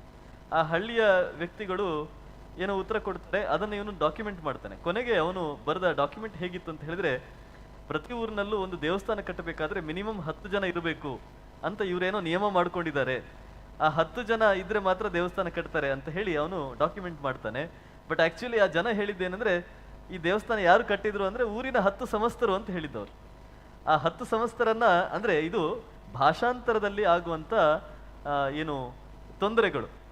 ಈ ರೀತಿ ಒಂದು ಶಬ್ದ ಕೇವಲ ಶಬ್ದವಾಗಿ ಅನುವಾದವಾಗದೆ ಒಂದು ಪರಿಕಲ್ಪನೆಯಾಗಿ ಅನುವಾದವಾದಾಗ ಆಗುವ ಅವಾಂತರಗಳ ಬಗ್ಗೆ ಅನೇಕ ಉದಾಹರಣೆಗಳನ್ನ ಡಾಕ್ಟರ್ ಅಜಕ್ಕಲ್ ಅವರು ಕೊಡ್ತಾ ಹೋಗಿದ್ದೀರಿ. ಇಲ್ಲಿ ನೀವು ಹೇಳುವ ಇನ್ನೊಂದು ಅಂಶ ನನಗೆ ಬಹಳ ಮುಖ್ಯ ಅಂತ ಅನಿಸಿದ್ದು, ನಮ್ಮಲ್ಲಿ ಒಂದಾನೊಂದು ಕಾಲದಲ್ಲಿ ಸ್ವಾತಂತ್ರ್ಯ ಪೂರ್ವದಲ್ಲಿ ಧರ್ಮ ಮತ್ತು ರಿಲಿಜನ್ನ ವ್ಯತ್ಯಾಸಗಳನ್ನು ಅಂದರೆ ಅವುಗಳ ಪರಿಕಲ್ಪನೆಗಳ ವ್ಯತ್ಯಾಸಗಳನ್ನು ಹೇಳುವ ಅವಶ್ಯಕತೆ ಆಗಿನ ಕಾಲದವರಿಗೆ ಕಾಣಲಿಲ್ಲ. ಉದಾಹರಣೆಗೆ ಡಾಕ್ಟರ್ ರಾಜಾರಾಮ್ ಮೋಹನ್ ರಾಯ್ ಇರಬಹುದು ಅಥವಾ ಬೇರೆ ಬೇರೆ ಆಗಿನ ಕಾಲದ ದೊಡ್ಡ ವ್ಯಕ್ತಿಗಳು, ಅವರಿಗೆ ನಮ್ಮ ವಿಚಾರವನ್ನು ಕಮ್ಯುನಿಕೇಟ್ ಮಾಡುವ ಒಂದು ಅರ್ಜೆನ್ಸಿ ಇತ್ತು, ಒಂದು ತುರ್ತು ಇತ್ತು. ಹಾಗಾಗಿ ಧರ್ಮ ಈಕ್ವಲ್ ಟು ರಿಲಿಜನ್ ಅಂತ ಅವ್ರು ಮಾಡಿಕೊಂಡ್ರು, ಆ ವಿಷಯವನ್ನು ಹೇಳ್ತಾ ಹೋದ್ರು. ಇದು ಏಕಮುಖದ ಭಾಷಾಂತರ ಅನ್ನೋದನ್ನ ಡಾಕ್ಟರ್ ಅಜಕ್ಕಲ್ ಅವರು ಅಲ್ಲಿ ಒಂದು ಕಡೆ ಹೇಳ್ತಾರೆ. ಅಂದ್ರೆ ನಾವು ಅವರಿಗೆ ಕಮ್ಯುನಿಕೇಟ್ ಮಾಡುವುದಕ್ಕೆ ನಾವು ಮಾಡಿಕೊಂಡ ಭಾಷಾಂತರ, ಮತ್ತು ಅವರು ಕೂಡ ನಮ್ಮ ಸಂಸ್ಕೃತಿಯನ್ನ ಭಾಷಾಂತರ ಮಾಡಿ ರಿಲಿಜನ್ ಅಂತ ಮಾಡಿಕೊಂಡ್ರೆ ವಿನಃ ಅವರ ವಿಚಾರವನ್ನ ಭಾಷಾಂತರ ಮಾಡಿ ನಮ್ಮ ಭಾಷೆಯಲ್ಲಿ ಹೇಳುವ ಪ್ರಯತ್ನವನ್ನು ಅವರು ಮಾಡಲಿಲ್ಲ. ಸೊ ಇದು ಏಕಮುಖದ ಭಾಷಾಂತರ ಆ ಕಾಲದಲ್ಲಿ ಆಯಿತು ಅನ್ನೋ ಒಂದು ಬಹಳ ಮುಖ್ಯವಾದ ವಿಚಾರವನ್ನ ನೀವು ಹೇಳ್ತೀರಿ. ಮುಂದುವರಿಸಿ ಅಜಕ್ಕಲ್ ಅವರೇ. ಅದೇ ಅಂದರೆ ಏನಾಗ್ತದೆ ಅಂದರೆ, ಬಹಳ ಸರಳವಾಗಿ ಹೇಳಬೇಕು ಅಂತಂದರೆ, ಬಹುತ್ವವನ್ನು ನಂಬುವ ನಾವು ದೇವರು ಎಂಬಂತಹ ನಮ್ಮ ಒಂದು ಪರಿಕಲ್ಪನೆ ಏನಿದೆ, ದೇವರಿಗೆ ಬೇರೆ ಬೇರೆ ಗುಣಗಳನ್ನು ನಾವು ಆರೋಪಿಸ್ತೇವೆ ಅಥವಾ ಗುಣಗಳನ್ನು ದೇವರು ಹೊಂದಿದ್ದಾನೆ ಅಂತ ಅಂದುಕೊಳ್ತೇವೆ. ನಮ್ಮ ದೇವರು ಆತ ತಂದೆಯಾಗಿ, ಗಂಡನಾಗಿ, ಹೆಂಡತಿಯನ್ನು ಕಳ್ಕೊಂಡವನಾಗಿ, ಅಳುವವನಾಗಿ, ಗೆಲ್ಲುವವನಾಗಿ, ಸೋಲುವವನಾಗಿ, ಶಾಪ ಕೊಡುವವನಾಗಿ, ಶಾಪ ಸ್ವೀಕರಿಸುವವನಾಗಿ, ಹೀಗೆ ಬೇರೆ ಬೇರೆ ರೀತಿಯಲ್ಲಿ ನಾವು ದೇವರನ್ನು ಸರ್ವಶಕ್ತನಾಗಿ, ಅಸಹಾಯಕನಾಗಿ, ಹೇಗೆ ಬೇಕಾದರೂ ನಾವು ದೇವರನ್ನು ಚಿತ್ರಿಸ್ತೇವೆ. ಒಂದೇ ದೇವರು ಬೇರೆ ಬೇರೆ ಸಂದರ್ಭದಲ್ಲಿ ಈ ಬೇರೆ ಬೇರೆ ರೀತಿಯಲ್ಲಿ ನಾವು ಬೇರೆ ಬೇರೆ ಪಾತ್ರಗಳನ್ನು ನಿರ್ವಹಿಸುವುದನ್ನು ಕೂಡ ನಾವು ಪರಿಕಲ್ಪಿಸಬಲ್ಲೆವು. ಆದ್ದರಿಂದ ಇನ್ನೊಂದು ಅಲ್ಲಾನ ರೂಪವನ್ನು, ಗಾಡಿನ ರೂಪವನ್ನು ಕೂಡ ನಾವು ದೇವರನ್ನು ಆ ರೂಪದಲ್ಲಿ ಕೂಡ ಕಾಣಲಿಕ್ಕೆ ಸಾಧ್ಯ. ಆದರೆ ಆ ಅಲ್ಲಾ ಎನ್ನುವಂತಹ ಒಂದು ಪರಿಕಲ್ಪನೆ ನಮ್ಮ ದೇವರ ಎಲ್ಲ ರೂಪಗಳನ್ನು ಪಡ್ಕೊಳ್ಳಿಕ್ಕೆ ಸಾಧ್ಯ ಇಲ್ಲ. ಆದ್ದರಿಂದ ಏಕಮುಖ ಅಂತಂದರೆ ಆ ಅರ್ಥದಲ್ಲಿ ನಾವು ಅಲ್ಲಾನನ್ನು ಅರ್ಥ ಮಾಡಿಕೊಳ್ಳಲಿಕ್ಕೆ ಕಷ್ಟ ಇಲ್ಲ, ಗಾಡನ್ನು ಅರ್ಥ ಮಾಡಿಕೊಳ್ಳಲಿಕ್ಕೆ ಕಷ್ಟ ಇಲ್ಲ. ಆದರೆ ಈ ನಮ್ಮ ಹಿಂದಿನ ರಾಜಾರಾಮ್ ಮೋಹನ್ ರಾಯರಿರ್ಬೋದು, ಆನಂತರದ ಅನೇಕ ಚಿಂತಕರಿರ್ಬೋದು, ಅವರಿಗೆ ಈ ವ್ಯತ್ಯಾಸ ಗೊತ್ತಿರಲಿಲ್ಲ ಅಂತಲ್ಲ. ಅವರು ಆ ಪದಗಳನ್ನು ಗಾಡ್ ಎಂಬುದಕ್ಕೆ ದೇವರು ಅಥವಾ ದೇವರು ಎಂಬುದಕ್ಕೆ ಗಾಡ್ ಅಂತೆಲ್ಲ ಮಾಡಿ ಬಳಸಿದರು. ಯಾಕೆಂದರೆ ಅವರಿಗೆ ಆ ವ್ಯತ್ಯಾಸ ಗೊತ್ತಿತ್ತು, ಅದರಿಂದ ಅನಾಹುತ ಏನಿಲ್ಲ. ಆದರೆ ಆ ಕಡೆಯಿಂದ ಬರುವಾಗ ಏನಾಯಿತು, ಅವರಿಗೆ ಇಷ್ಟು ವಿಶಾಲವಾದ ಸಂಕೀರ್ಣವಾದ ಒಂದು ಕಲ್ಪನೆಗಳನ್ನು ಮಾಡಿಕೊಳ್ಳಿಕ್ಕೆ ಅವರಿಗೆ ಸಾಧ್ಯ ಆಗಲಿಲ್ಲ. ಆದ್ದರಿಂದ ನಮ್ಮ ಇಡೀ ಸಂಸ್ಕೃತಿಯನ್ನು ಮತ್ತು ಈ ಬಹುತ್ವವನ್ನು ಅವರು ಅವರದೇ ಏಕತ್ವದ ರೀತಿಯಲ್ಲೇ ಕಲ್ಪಿಸಿಕೊಂಡು. ಅದಕ್ಕೆ ಬಹಳ ಒಳ್ಳೆಯ ಉದಾಹರಣೆ ನಮ್ಮ ಕರಾವಳಿಯ ಭೂತಕೋಲ, ಡೆವಿಲ್ಸ್ ವರ್ಷಿಪ್ ಅಂತ. ಹೌದು. ಸೊ ಅದನ್ನ ಡೆವಿಲ್ ಆಗಿ ಅವರು ನೋಡಿದ್ರು ಅಂತ ಹೇಳುವಂಥದ್ದು. ಹೌದು. ಸೊ ಈ ರೀತಿಯ ಭಾಷಾಂತರದ ಅವಾಂತರಗಳು ಬಹಳಷ್ಟು ಆಯಿತು. ಇನ್ನೊಂದು ಬಹಳ ಮುಖ್ಯವಾದ ಅಂಶ ನಿಮ್ಮ ಪುಸ್ತಕದಲ್ಲಿ ಬಂದಿರುವಂಥದ್ದು ಮತ್ತು ನನಗೆ ಹೊಸದು ಅಂತ ಅನಿಸಿದ್ದು, ಕಳೆದ ಅನೇಕ ವರ್ಷಗಳಿಂದ ನಾವು ಗಾಡ್ ಮತ್ತು ದೇವರು ಎರಡು ಭಿನ್ನ ಅನ್ನೋದನ್ನು ಅರ್ಥ ಮಾಡಿಕೊಂಡು ಬಂದಿದ್ದೇವೆ. ಅದನ್ನು ಅನೇಕ ನಮ್ಮ ಸಾಹಿತ್ಯದಲ್ಲಿ, ನಮ್ಮ ವೇದಿಕೆಯ ಭಾಷಣಗಳಲ್ಲಿ ನಾವು ಹೇಳ್ತಾ ಬಂದಿದ್ದೇವೆ. ಗಾಡ್ ಅನ್ನುವ ಪರಿಕಲ್ಪನೆಯೇ ಬೇರೆ, ದೇವರು ಅನ್ನುವ ಪರಿಕಲ್ಪನೆಯೇ ಬೇರೆ ಅಂತ. ನೀವು ಇನ್ನೂ ಮುಂದುವರೆದು ಗಾಡ್ ಅಂತ ಹೇಳುವುದು ಕೂಡ ಗಾಡ್ ಮತ್ತು ಅಲ್ಲಾ ಇದನ್ನು ಕೂಡ ನಾವು ಬೇರೆ ಬೇರೆಯಾಗಿಯೇ ನೋಡಬೇಕು ಅನ್ನೋ ಒಂದು ವಿಚಾರವನ್ನು ನೀವು ಅಲ್ಲಿ ಇಟ್ಟಿದ್ದೀರಿ. ಅಂದರೆ ರಿಲಿಜನ್ಗಳಲ್ಲೂ ಕೂಡ ಅಲ್ಲಿಯೂ ಕೂಡ ಭಿನ್ನತೆ ಇದೆ. ಇಸ್ಲಾಂ ಮತ್ತು ಕ್ರಿಶ್ಚಿಯಾನಿಟಿ ಇವುಗಳ ಮಧ್ಯದಲ್ಲಿ ಭಿನ್ನತೆ ಇದೆ. ಅವರು ಆರಾಧಿಸುವ ದೇವರುಗಳಲ್ಲಿ ಭಿನ್ನತೆ ಇದೆ. ನೀವು ಗಾಡ್ನ ಎಲ್ಲ ಗುಣಗಳನ್ನು ಅಲ್ಲಾಹುಗೆ ಅಪ್ಲೈ ಮಾಡ್ಲಿಕ್ಕೆ ಆಗೋದಿಲ್ಲ, ಅಲ್ಲಾಹನ ಎಲ್ಲ ಗುಣಗಳನ್ನು ಗಾಡಿಗೆ ಅಪ್ಲೈ ಮಾಡ್ಲಿಕ್ಕೆ ಅಲ್ಲೂ ಭಿನ್ನತೆ ಇದೆ ಅನ್ನುವ ಒಂದು ಚಿಂತನೆಯ ಸೂಕ್ಷ್ಮತೆಯನ್ನು ನೀವಲ್ಲಿ ತೆರೆದಿಟ್ಟಿದ್ದೀರಿ. ನನಗೆ ಬಹಳ ಇಷ್ಟ ಆಯಿತು. ಬಹುಶಃ ಮುಂದಿನ ದಿನಗಳಲ್ಲಿ ನಾವು ಗಾಡ್ ಅಂತ ಹೇಳುವ ಜೊತೆಗೆ ಗಾಡ್ ಮತ್ತು ಅಲ್ಲಾ ಇಬ್ಬರನ್ನು ಕೂಡ ನಾವು ಚರ್ಚೆಯಲ್ಲಿ ಎತ್ಕೊಳ್ಬೇಕಾಗ್ತದೆ ಅಂತ ಕಾಣ್ತದೆ. ಯಾಕೆ ನೀವು ಈ ಒಂದು ಸೂಕ್ಷ್ಮತೆ, ಈ ಒಂದು ಭಿನ್ನತೆಯನ್ನು ಅಲ್ಲಿ ತಂದ್ರಿ? ಅಂದರೆ ಮುಖ್ಯವಾಗಿ ಮೂಲಭೂತ ತಾತ್ವಿಕತೆಯಲ್ಲಿ ಭಿನ್ನತೆ ಇದೆ ಅಂತಲ್ಲ. ಈಗ ಎರಡೂ ಕೂಡ ಪುಸ್ತಕದ ರಿಲಿಜನ್ಗಳು, ಬುಕ್ಸ್ ಡಿಪೆಂಡೆಂಟ್ ರಿಲಿಜನ್ಸ್. ಆದರೆ ವ್ಯತ್ಯಾಸ ಏನು ಅಂದರೆ, ಕ್ರಿಶ್ಚಿಯಾನಿಟಿಯಲ್ಲಿ ಒಂದು ಬದಲಾವಣೆ ಕಾಣಿಸ್ಕೊಂಡಿತ್ತು ಕಳೆದ ಕೆಲವು ಶತಮಾನಗಳಿಂದ ಈಚೆಗೆ. ಆದ್ದರಿಂದ ಈಗ ಬ್ಲಾಸ್ಫೆಮಿ ಅನ್ನೋದು ಕ್ರಿಶ್ಚಿಯಾನಿಟಿಯಲ್ಲಿ ಬಹಳ ದೊಡ್ಡ ಒಂದು ಸಮಸ್ಯೆಯನ್ನು ಉಂಟು ಮಾಡುವುದಿಲ್ಲ. ಧರ್ಮದ್ರೋಹದ ಒಂದು ಏನು ಶಿಕ್ಷೆಗಳು ಎಲ್ಲ ನಮಗೆ ಕ್ರಿಶ್ಚಿಯಾನಿಟಿಯಲ್ಲಿ ದೇವರನ್ನು ಟೀಕೆ ಮಾಡಿದ್ದಕ್ಕೆ ಯಾರದ್ದು ತಲೆ ಕಡ್ದದ್ದಾಗಲಿ ಶಿಕ್ಷೆ ನೀಡಿದ್ದಾಗಲಿ ಕಾಣುವುದಿಲ್ಲ. ಆದರೆ ಇಸ್ಲಾಮಿನಲ್ಲಿ ಈಗಲೂ ಅದು ಅಷ್ಟೇ ಸಮರ್ಥವಾಗಿದೆ. ಇಸ್ಲಾಮಿಕ್ ದೇಶಗಳಲ್ಲಿ ಮಾತ್ರ ಅಲ್ಲ, ಭಾರತದಲ್ಲೂ ಅಷ್ಟೇ ಸಮರ್ಥವಾಗಿದೆ ಅಂತ ನಮಗೆ ನೂಪುರ್ ಶರ್ಮಾ ಕೇಸಿನ ಸಂದರ್ಭದಲ್ಲಿ ಗೊತ್ತಾಗಿದೆ. ಹಾಗಾಗಿ ಆ ಬದಲಾವಣೆ ಏನಿದೆ ಅಂದರೆ ವ್ಯಾವಹಾರಿಕ ದೃಷ್ಟಿಯಿಂದ ನೋಡಿದರೆ ಗಾಡ್ಸ್ ಆ ಒಂದು ಪರಿಕಲ್ಪನೆ, ಗಾಡನ್ನು ನಾವು ಗಾಡ್ ಎಂಬ ಶಬ್ದ ಅಲ್ಲಾಹ್ ಎಂಬ ಶಬ್ದದಷ್ಟು ಪವಿತ್ರವಾದ ಶಬ್ದ ಅಲ್ಲ, ಅಂದರೆ ಮುಟ್ಟಬಾರದ ಶಬ್ದ ಅಲ್ಲ. ನೀವಿವತ್ತು ಗಾಡ್ಸ್ ಎಂಬ ಒಂದು ಬಹುವಚನವನ್ನು ಪ್ರಯೋಗ ಮಾಡ್ಬೋದು. There are many gods in India ಅಂತ ನೀವು ಧೈರ್ಯವಾಗಿ ಹೇಳ್ಬೋದು. ಆದರೆ ಅಲ್ಲಾಹ್ ಎಂಬ ಪದಕ್ಕೆ ನೀವು ಬಹುವಚನ ಪ್ರಯೋಗವನ್ನು ಮಾಡುವ ಹಾಗಿಲ್ಲ. ಅದು ಬಹಳ ಮುಖ್ಯವಾದ್ದು. ಆದ್ರಿಂದಲೇ ಬಹುವಚನಕ್ಕೆ ಒಂದೇ ತತ್ವ ಇರೋದು ಹಿಂದುತ್ವ ಅಂತ. ಅಲ್ಲ, ಅದರ ಒಂದು ಉದಾಹರಣೆಯನ್ನು ಕೂಡ ನೀವು ಕೊಟ್ರಿ. ಇಂಡೋನೇಷ್ಯಾದ ಮಲೇಷ್ಯಾದಲ್ಲಿ ಅನೇಕ ವರ್ಷಗಳ ಹಿಂದೆ, ಸುಮಾರು 15-20 ವರ್ಷಗಳ ಹಿಂದೆ ನ್ಯಾಯಾಲಯದ ಒಂದು ತೀರ್ಪು, ಅದು ಪುಸ್ತಕದಲ್ಲಿ ಉಲ್ಲೇಖ ಮಾಡಿದ್ದೇನೆ ನಾನು. ಅಲ್ಲಾಹ್ ಎಂಬ ಪದವನ್ನು ಮಲೇಷ್ಯಾದ ಕ್ರೈಸ್ತರು ಅಲ್ಲಾಹ್ ಎಂದರೆ ದೇವರು ಎಂಬ ಅರ್ಥ, ಜನರಲ್ ಪದ ಎಂಬ ಒಂದು ಗ್ರಹಿಕೆಯಲ್ಲಿ ಅವರು ಕ್ರೈಸ್ತರು ಅದನ್ನು ಬಳಸಿದ್ರಂತೆ. ನ್ಯಾಯಾಲಯ ಅದನ್ನು ನಿಷೇಧ ಮಾಡಿತ್ತು. ಇದನ್ನು ಮುಸ್ಲಿಮರು ಮಾತ್ರವೇ ಬಳಸ್ತಕ್ಕದ್ದು, ಕ್ರೈಸ್ತರು ಬಳಸುವ ಹಾಗಿಲ್ಲ. ಮಲೇಷ್ಯಾದ ಭಾಷೆಯಲ್ಲಿ ಕೂಡ ಇದು ಇಂಪಾರ್ಟೆಂಟ್. ಮಲೇಷ್ಯಾದ ಭಾಷೆ ಮಲಯನ್ ಭಾಷೆ ಏನೋ ನನಗೆ ಸರಿಯಾಗಿ ಗೊತ್ತಿಲ್ಲ. ಮಲೇಷ್ಯಾದ ಭಾಷೆಯಲ್ಲಿ ಕೂಡ ಅಲ್ಲಾಹ್ ಎಂಬ ಶಬ್ದವನ್ನು ಮುಸ್ಲಿಮರು ಮಾತ್ರ ಬಳಸ್ತಕ್ಕದ್ದು. ಇತ್ತೀಚೆಗೆ ಆದಂಥ ಇನ್ನೊಂದು ಬದಲಾವಣೆಯನ್ನು ಕೂಡ, ಪಾಕಿಸ್ತಾನದಲ್ಲಿ ಆದಂಥ ಒಂದು ಬದಲಾವಣೆ, ಖುದಾ ಹಫೀಜ್ ಖುದಾ ಅಲ್ಲಾಹ್ ಇದೆಲ್ಲ ಇದು ಖುದಾ ಹಫೀಜ್ ಅನ್ನೋದನ್ನ ಅಲ್ಲಾ ಹಫೀಜ್ ಅಂತ, ಖುದಾ ಹಫೀಜ್, ಖುದಾ ಅಂತ ಹೇಳಬಾರ್ದು ಅಂತ ಪಾಕಿಸ್ತಾನದಲ್ಲಿ ಈಗ ಆಗಿದೆ ಅಂತೆ. ಕಳೆದ 7-8 ವರ್ಷದಿಂದ ಈಚೆಗೆ ನೀವು ಗೂಗಲ್ನಲ್ಲಿ ಸರ್ಚ್ ಮಾಡಿದರೆ ನಿಮಗೂ ಆ ಮಾಹಿತಿ ಸಿಗ್ಬೋದು. ಖುದಾ ಅನ್ನುವ ಶಬ್ದ ದೇವರು ಎಂಬುದಕ್ಕೆ ನಾವು ಬಳಸಬಾರ್ದು, ಅದರಿಂದ ಅಲ್ಲಾ ಹಫೀಜ್ ಅಂತ ಬಳಸಬೇಕು ಅಂತ. ನೀವೆಲ್ಲ ಕೇಳಿರ್ತೀರಿ ಖುದಾ ಹಫೀಜ್ ಅನ್ನುವ ಶಬ್ದ. ಹಾಗಾಗಿ ಆ ವ್ಯತ್ಯಾಸ ಇದೆಯಲ್ಲ, ಅದು ಸ್ಪಷ್ಟವಾಗಿದೆ. ನಮ್ಮ ದೇವರು ತುಂಬ ಲಿಬರಲ್ ಆಗಿದೆ, ಗಾಡು ಸ್ವಲ್ಪ ಲಿಬರಲ್ ಆಗಿದೆ. ಈಗ ಅಲ್ಲಾಹ್ ಎನ್ನುವ ಶಬ್ದ ನೀವಿನ್ನೂ ಕೂಡ ಏಕವಚನದಲ್ಲೇ ಇರುವಂಥದ್ದು ಅಂತ. ಅದು ಬಹಳ ಮುಖ್ಯವಾಗಿ ನಾವು ಅದು ಗಮನಿಸಬೇಕು. ಮುಖ್ಯವಾಗಿ ಆ ರಿಲಿಜನ್ನ ಸ್ವರೂಪದಲ್ಲೇ ಇರುವಂಥದ್ದು. ಆ ರಿಲಿಜನ್ನೇ ಇಂತಹ ಯಾವುದೇ ಒಂದು ಸ್ವಾತಂತ್ರ್ಯವನ್ನು ಕೊಡುವುದಿಲ್ಲ ಯಾರಿಗೂ ಕೂಡ. ಈ ರೀತಿ ನೀವು ದೇವರಿಗೆ ಬೇರೆ ಬೇರೆ ಹೆಸರುಗಳನ್ನು ಕೊಡುವುದಕ್ಕಾಗಲಿ ಅಥವಾ ಅವರ ಆ ಪವಿತ್ರ ಗ್ರಂಥದಲ್ಲಿ ಬರುವ ಕೆಲವು ವಿಚಾರಗಳಿಗೆ ಬೇರೆ ಶಬ್ದಗಳನ್ನು ಕೊಡುವುದಕ್ಕಾಗಲಿ ಸ್ವಾತಂತ್ರ್ಯವನ್ನು ಕೊಡುವುದಿಲ್ಲ. ಆದರೆ ಹಿಂದೂ ಧರ್ಮ ಆ ರೀತಿ ಎಲ್ಲ ಸ್ವಾತಂತ್ರ್ಯವನ್ನು ಕೊಡುತ್ತದೆ ಅನ್ನೋದನ್ನು ನಾವು ನೋಡ್ತೇವೆ. ಅದು ಇನ್ನೊಂದು ಮುಖ್ಯವಾಗಿ ನಾವು ಇಲ್ಲಿ ಇವರಿಗೆ ಕೆಲವರಿಗೆ ಅನಿಸ್ಬೋದು ಏನಂದರೆ, ಪದೇ ಪದೇ ಇವರು ಇದನ್ನೇ ಹೇಳ್ತಾರೆ, ಅದು ಏಕ ಮಾತ್ರ ಇರೋದು, ಇದು ಬಹುತ್ವ. ಅದು ಕೇವಲ ರಿಲಿಜಿಯಸ್ ನಂಬಿಕೆ ಅಥವಾ ನಾವೇನು ಧಾರ್ಮಿಕ ನಂಬಿಕೆ ಅಂತ ಹೇಳ್ತೇವೆ ಆ ಥರದ ನಂಬಿಕೆಗೆ ಮಾತ್ರ ಸಂಬಂಧಪಟ್ಟ ವಿಷಯ ಅಲ್ಲ.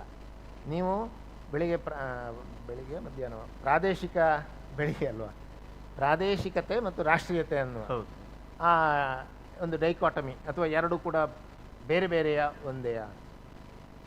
ಈ ಚರ್ಚೆಯಲ್ಲಿ ನೀವು ನೋಡಿದರೂ ಕೂಡ ಗೊತ್ತಾಗ್ತದೆ ನಮ್ಮ ಹೇಗೆ ಒಂದು ರಿಲಿಜಿಯಸ್ ಮೌಲ್ಯ ಅಲ್ಲಿ ಕೂಡ ಬರ್ತದೆ ಅಂತ. ಅಂದರೆ ನೀವು ಕನ್ನಡವನ್ನು ಪ್ರೀತಿಸಿದರೆ ಸಂಸ್ಕೃತವೋ ಇಂಗ್ಲೀಷೋ ಹಿಂದಿಯೋ ಬೇರೆಯನ್ನು ಪ್ರೀತಿಸಲಿಕ್ಕೆ ಸಾಧ್ಯ ಇಲ್ಲ. ಕನ್ನಡವನ್ನು ನಂಬಿದರೆ ಬೇರೆದನ್ನು ನಂಬಲಿಕ್ಕೆ ಸಾಧ್ಯ ಇಲ್ಲ. ತುಳುವನ್ನು ನಂಬಲಿಕ್ಕೆ ಸಾಧ್ಯ ಇಲ್ಲ. ತುಳುವನ್ನು ನಂಬಿದರೆ ಕನ್ನಡವನ್ನು ನಂಬಲಿಕ್ಕೆ ಸಾಧ್ಯ ಇಲ್ಲ. ಮತ್ತೊಂದನ್ನು ನಂಬಲಿಕ್ಕೆ ಸಾಧ್ಯ ಇಲ್ಲ. ಈ ಭಾವನೆ ಇದೆಯಲ್ಲ, ಒಂದು ಮಾತ್ರ ಇದು ಅಥವಾ ಅದು ಎಂಬಂತಹ ತತ್ವ ಇರುವುದು ಎಲ್ಲಿ ಅಂದರೆ ಈ ಥರದ ಏಕತ್ವದ ಪ್ರತಿಪಾದನೆ. ಕುವೆಂಪು ಅವರು ಭಾರತ ಜನನೀಯ ತನುಜಾತೆ ಅಂತ ಎಷ್ಟು ಸುಲಭವಾಗಿ ಹೇಳಿದ್ದಾರೆ. ಕನ್ನಡವನ್ನೂ ಪ್ರೀತಿಸ್ಬೋದು, ನಾವು ಭಾರತದ ಮಾತೆಯನ್ನೂ ಪ್ರೀತಿಸ್ಬೋದು. ಏಕಕಾಲದಲ್ಲಿ ಕರ್ನಾಟಕ, ಭಾರತ, ಇಡೀ ವಿಶ್ವ, ತುಳುನಾಡು ಎಲ್ಲವನ್ನೂ ಸಮಾನವಾಗಿ ಪ್ರೀತಿಸಲಿಕ್ಕೆ ಸಾಧ್ಯ ಆಗುವುದು ಎಲ್ಲಿ ಅಂದರೆ ಮತ್ತೆ ಅದೇ ಬಹುವಚನದ ತತ್ವದಲ್ಲಿ. ಆದ್ದರಿಂದ ಇದು ಕೇವಲ ಧಾರ್ಮಿಕ ವಿಷಯಕ್ಕೆ ಮಾತ್ರ ಸಂಬಂಧಿಸಿದ್ದಲ್ಲ, ನಮ್ಮ ಬದುಕಿನ ಎಲ್ಲ ವಿಷಯಕ್ಕೂ ಸಂಬಂಧಿಸಿದ ತತ್ವಗಳು ಅಲ್ಲಿ ಇರುವುದು. ಅದು ನಾನು ಮುಂದೆ ಬೇಕಾದರೆ ಹೇಳ್ತೇನೆ. ರಿಲಿಜಿಯಸ್ ಮೌಲ್ಯಗಳು ನಮ್ಮಲ್ಲಿ ಈಗ ಇರುವುದು ರಿಲಿಜಿಯಸ್ ಮೌಲ್ಯಗಳು ಅಂತ. ಜಗತ್ತು ಇವತ್ತು ಹೊಂದಿರುವಂಥ ಮೌಲ್ಯಗಳು ಯಾವುದು ಅಂದರೆ ರಿಲಿಜಿಯಸ್ ಮೌಲ್ಯಗಳು. ಡಸ್ ನಾಟ್ ಮೀನ್ ಧಾರ್ಮಿಕ ಮೌಲ್ಯಗಳು. ಅದು ಧಾರ್ಮಿಕ ಮೌಲ್ಯ ಅಲ್ಲ, ರಿಲಿಜಿಯಸ್ ಮೌಲ್ಯಗಳು.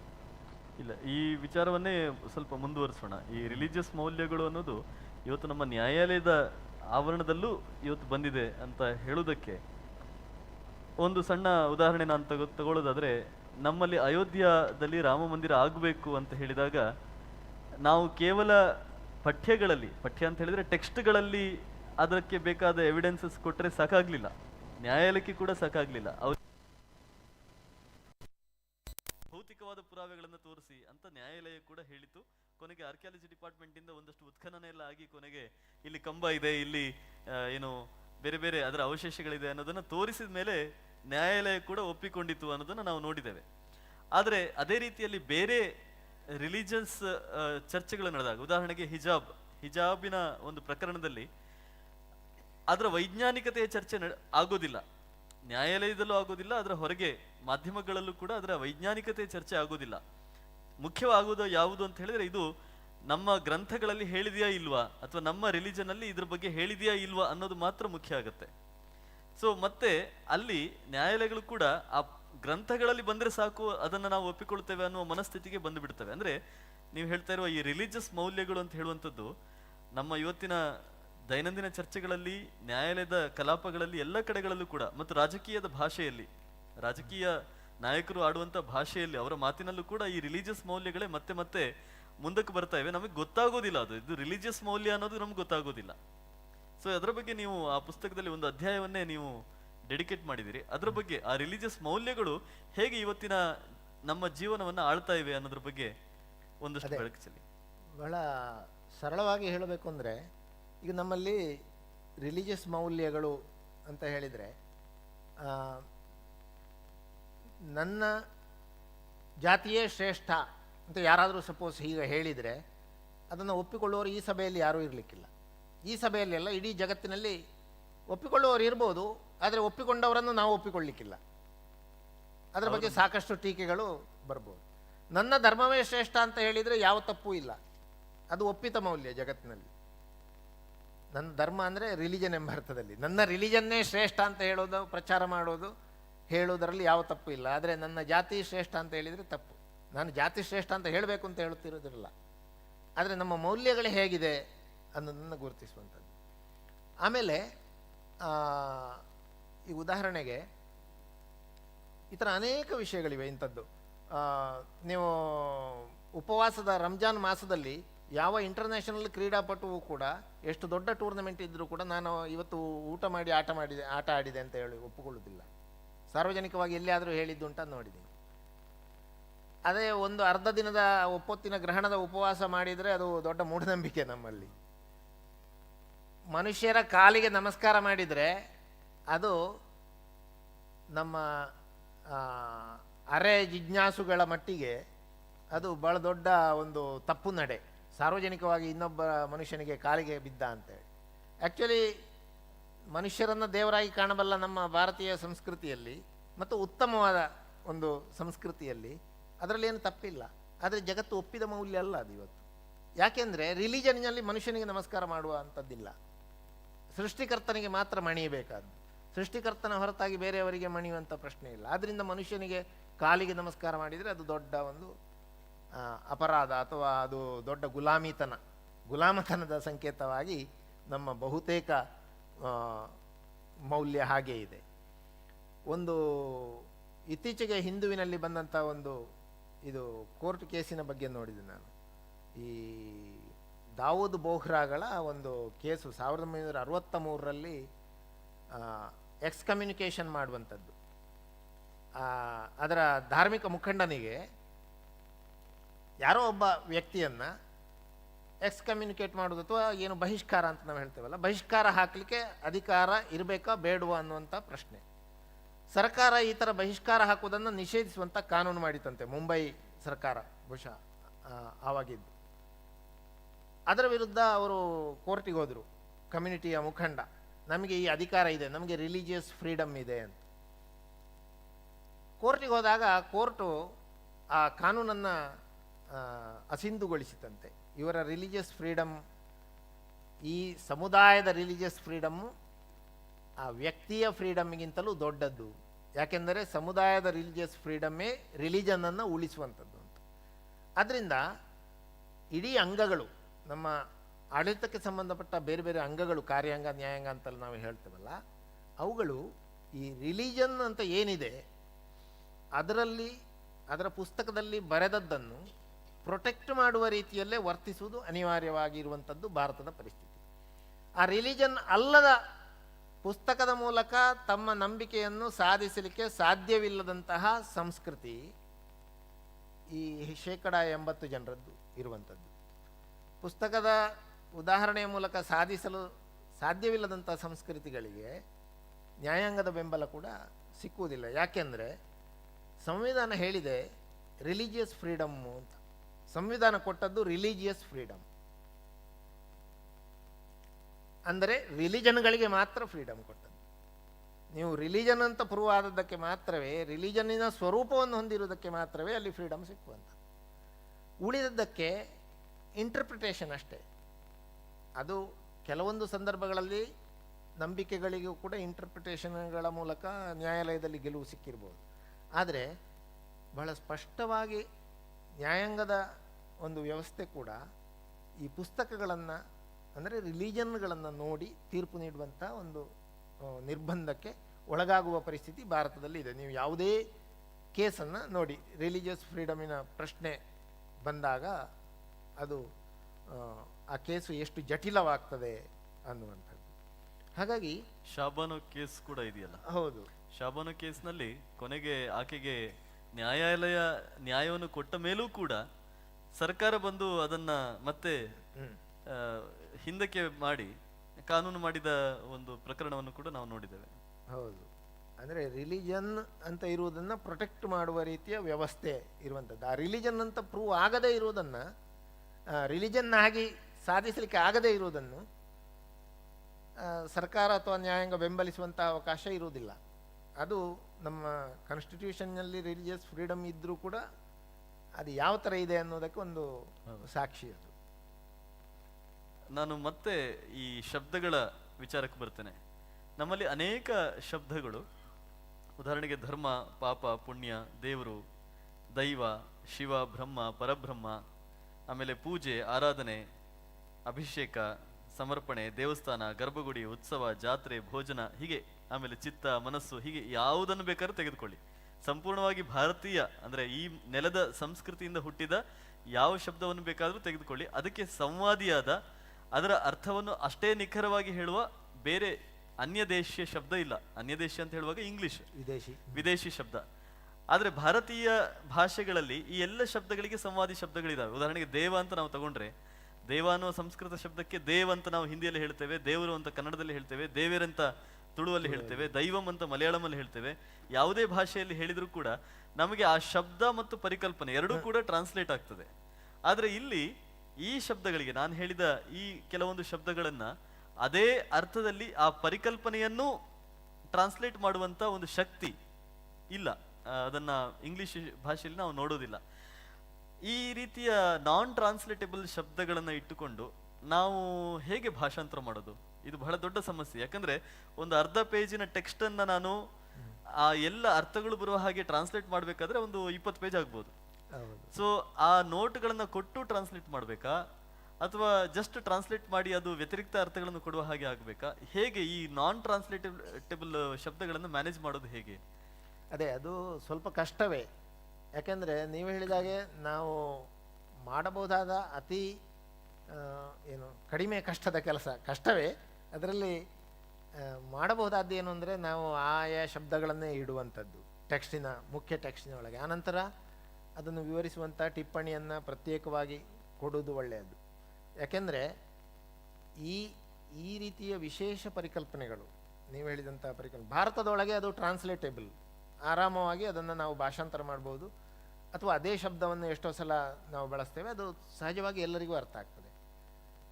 ಆದ್ದರಿಂದಲೇ ಇದು ಇಂಗ್ಲೀಷಿಗೂ ಟ್ರಾನ್ಸ್ಲೇಟೇಬಲ್ ಅಂತ ಕೆಲವು ಶಬ್ದಗಳನ್ನು ಅದೇ ಥರ ಇಂಗ್ಲೀಷಿಗೆ ಅನುವಾದ ಮಾಡಿ ಹಾಕಿದ್ದಿರ್ಬೋದು ಹಿಂದಿನ ಕಾಲದಲ್ಲಿ. ಆದರೆ ಈಗ ನಾವು ಈ ಕಲ್ಪನೆಯನ್ನು ಮಾಡಿಕೊಂಡು ಈಗ ನಾನು ಅದೊಂದು ಎಕ್ಸಾಂಪಲ್ ಕೊಟ್ಟಿದ್ದೇನೆ. ಈಗ ದೋಸೆಗೆ ಪಾನ್ ಕೇಕ್ ಅಂತ ಹಿಂದೆ ಹೇಳ್ತಾ ಇದ್ರು. ನಾನು ಚಿಕ್ಕವನಿರುವಾಗೆಲ್ಲ ದೋಸೆಗೆ ಪಾನ್ ಕೇಕ್ ಅಂತ ಇಂಗ್ಲೀಷಲ್ಲಿ ಹೇಳ್ತಾ ಇದ್ರು ಕೆಲವರು, ಅಥವಾ ನಾವು ಕೇಳಿದಾಗ ಹಾಗೆ ಹೇಳಿ ಕೊಡ್ತಾ ಇದ್ರು, ಅದನ್ನು ಪಾನ್ ಕೇಕ್ ಅಂತ ಹೇಳಬೇಕು ಅಂತ.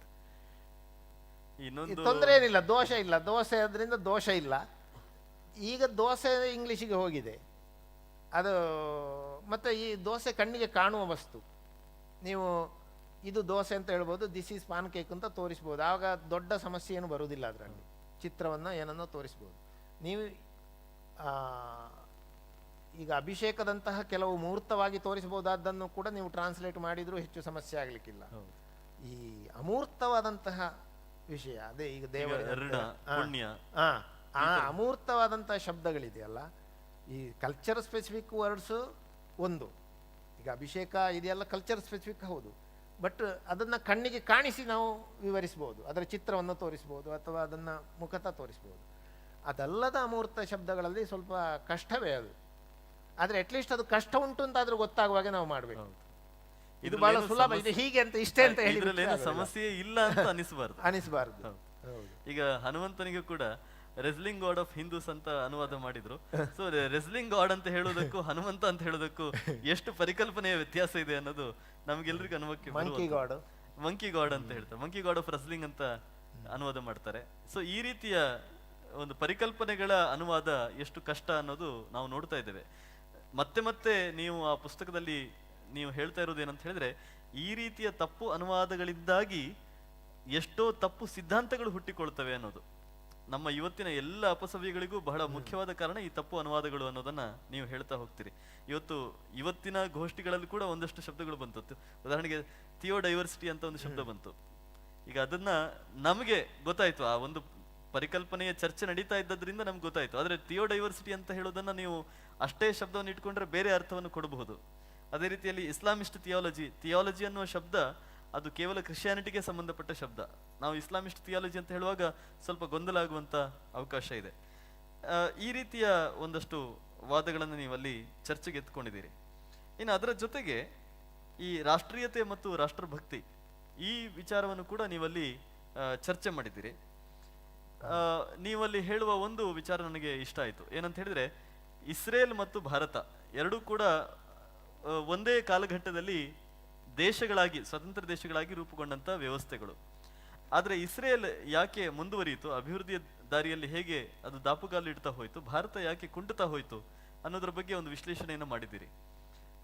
ಯಾವ ಕಾರಣಕ್ಕಾಗಿ ಈ ಒಂದು ವ್ಯತ್ಯಾಸ ಬಂತು? ಅದೇ ಅಂದರೆ ನಮ್ಮಲ್ಲಿ ಏನಾಗಿದೆ ಅಂದರೆ, ನಾವು ಬಹಳ ಬಾರಿ ಹಿಂದಿನ ಕಳೆದ 75 ವರ್ಷಗಳ ಬಗ್ಗೆ ಮಾತಾಡುವಾಗ ಆಗ ದೇಶದ ಪರಿಸ್ಥಿತಿ ಭಾಳ ಕಷ್ಟ ಇತ್ತು, ನೆಹರು ಅವರಿಗೆ ಭಾಳ ಕಷ್ಟ ಇತ್ತು, ಭಾಳ ಕಷ್ಟ ಇದ್ದಾಗಲೂ ಅವರು ಅಷ್ಟು ಉತ್ತಮವಾದ ಕೆಲಸ ಮಾಡಿದರು ಅಂತ ನೆಹರುವನ್ನು ಹೊಗಳ್ತೇವೆ. ಅದು ಸರಿಯೇ. ಆದರೆ ನಾವು ಆಗ ಕಷ್ಟ ಇತ್ತು, ಆಗದಿಂದ ನಂತರ ಏನಾಯಿತು ಅನ್ನೋದು ಈಗದ ಜೊತೆಗೆ ಕಂಪೇರ್ ಮಾಡೋದ್ರ ಬದಲು ಆವಾಗ ನಮ್ಮದೇ ಸ್ಥಿತಿಯಲ್ಲಿ ಅಥವಾ ನಮಗಿಂತ ಕಷ್ಟದಲ್ಲಿದ್ದಂಥ ದೇಶಗಳೇನಿವೆ, ಜಪಾನ್ ಇರ್ಬೋದು, ಇಸ್ರೇಲ್ ಇರ್ಬೋದು, ಆ ದೇಶಗಳು ಹೇಗೆ ಮುಂದುವರಿದವು. ನಾನು ಇಸ್ರೇಲಿನ ಜೊತೆಗೆ ಮಾತ್ರ ಯಾಕೆ ಪರ್ಟಿಕ್ಯುಲರ್ ಆಗಿ ಕಂಪೇರ್ ಮಾಡಿದ್ದೇನೆ ಅಂದರೆ, 1948ರಲ್ಲಿ ಇಸ್ರೇಲಿನಲ್ಲಿ ಇದ್ದಂತಹ ಟೋಟಲ್ ಅಕ್ಷರಸ್ಥರು 1,00,000 ಒಳಗೆ. ಅದರಲ್ಲಿ ಉನ್ನತ ಶಿಕ್ಷಣ ಪಡೆದವರು ಎಷ್ಟು ಕಡಿಮೆ ಇರ್ಬೋದು ನೀವು ಊಹಿಸ್ಬೋದು. ಭಾರತದಲ್ಲಿ 1948ರಲ್ಲಿ 2.5 ಲಕ್ಷದಷ್ಟು ಪದವೀಧರರು ಅಥವಾ ಅದರಿಂದ ಮೇಲಿನವರು, ಸುಮಾರು 25ರಷ್ಟು ವಿಶ್ವವಿದ್ಯಾಲಯ, 400-500 ಕಾಲೇಜುಗಳು, ಪದವಿ ಕಾಲೇಜುಗಳಿದ್ದಂತಹ ಒಂದು ಕಾಲಘಟ್ಟ. ಪದವಿ ಅಥವಾ PUC ಇರ್ಬೋದು. ಅಷ್ಟು ವಿದ್ಯಾವಂತರಿದ್ದಂತಹ ದೇಶ ಭಾರತ. ನೈಸರ್ಗಿಕವಾಗಿ ನೋಡಿದರೆ ಸಂಪನ್ಮೂಲ ಇಸ್ರೇಲಿನದ್ದು ಮತ್ತು ಇಲ್ಲಿಯದ್ದು ಯಾರು ಬೇಕಾದರೂ ಕಂಪೇರ್ ಮಾಡ್ಬೋದು. ಇಷ್ಟೆಲ್ಲ ಇದ್ದರೂ ಕೂಡ ನಮಗೆ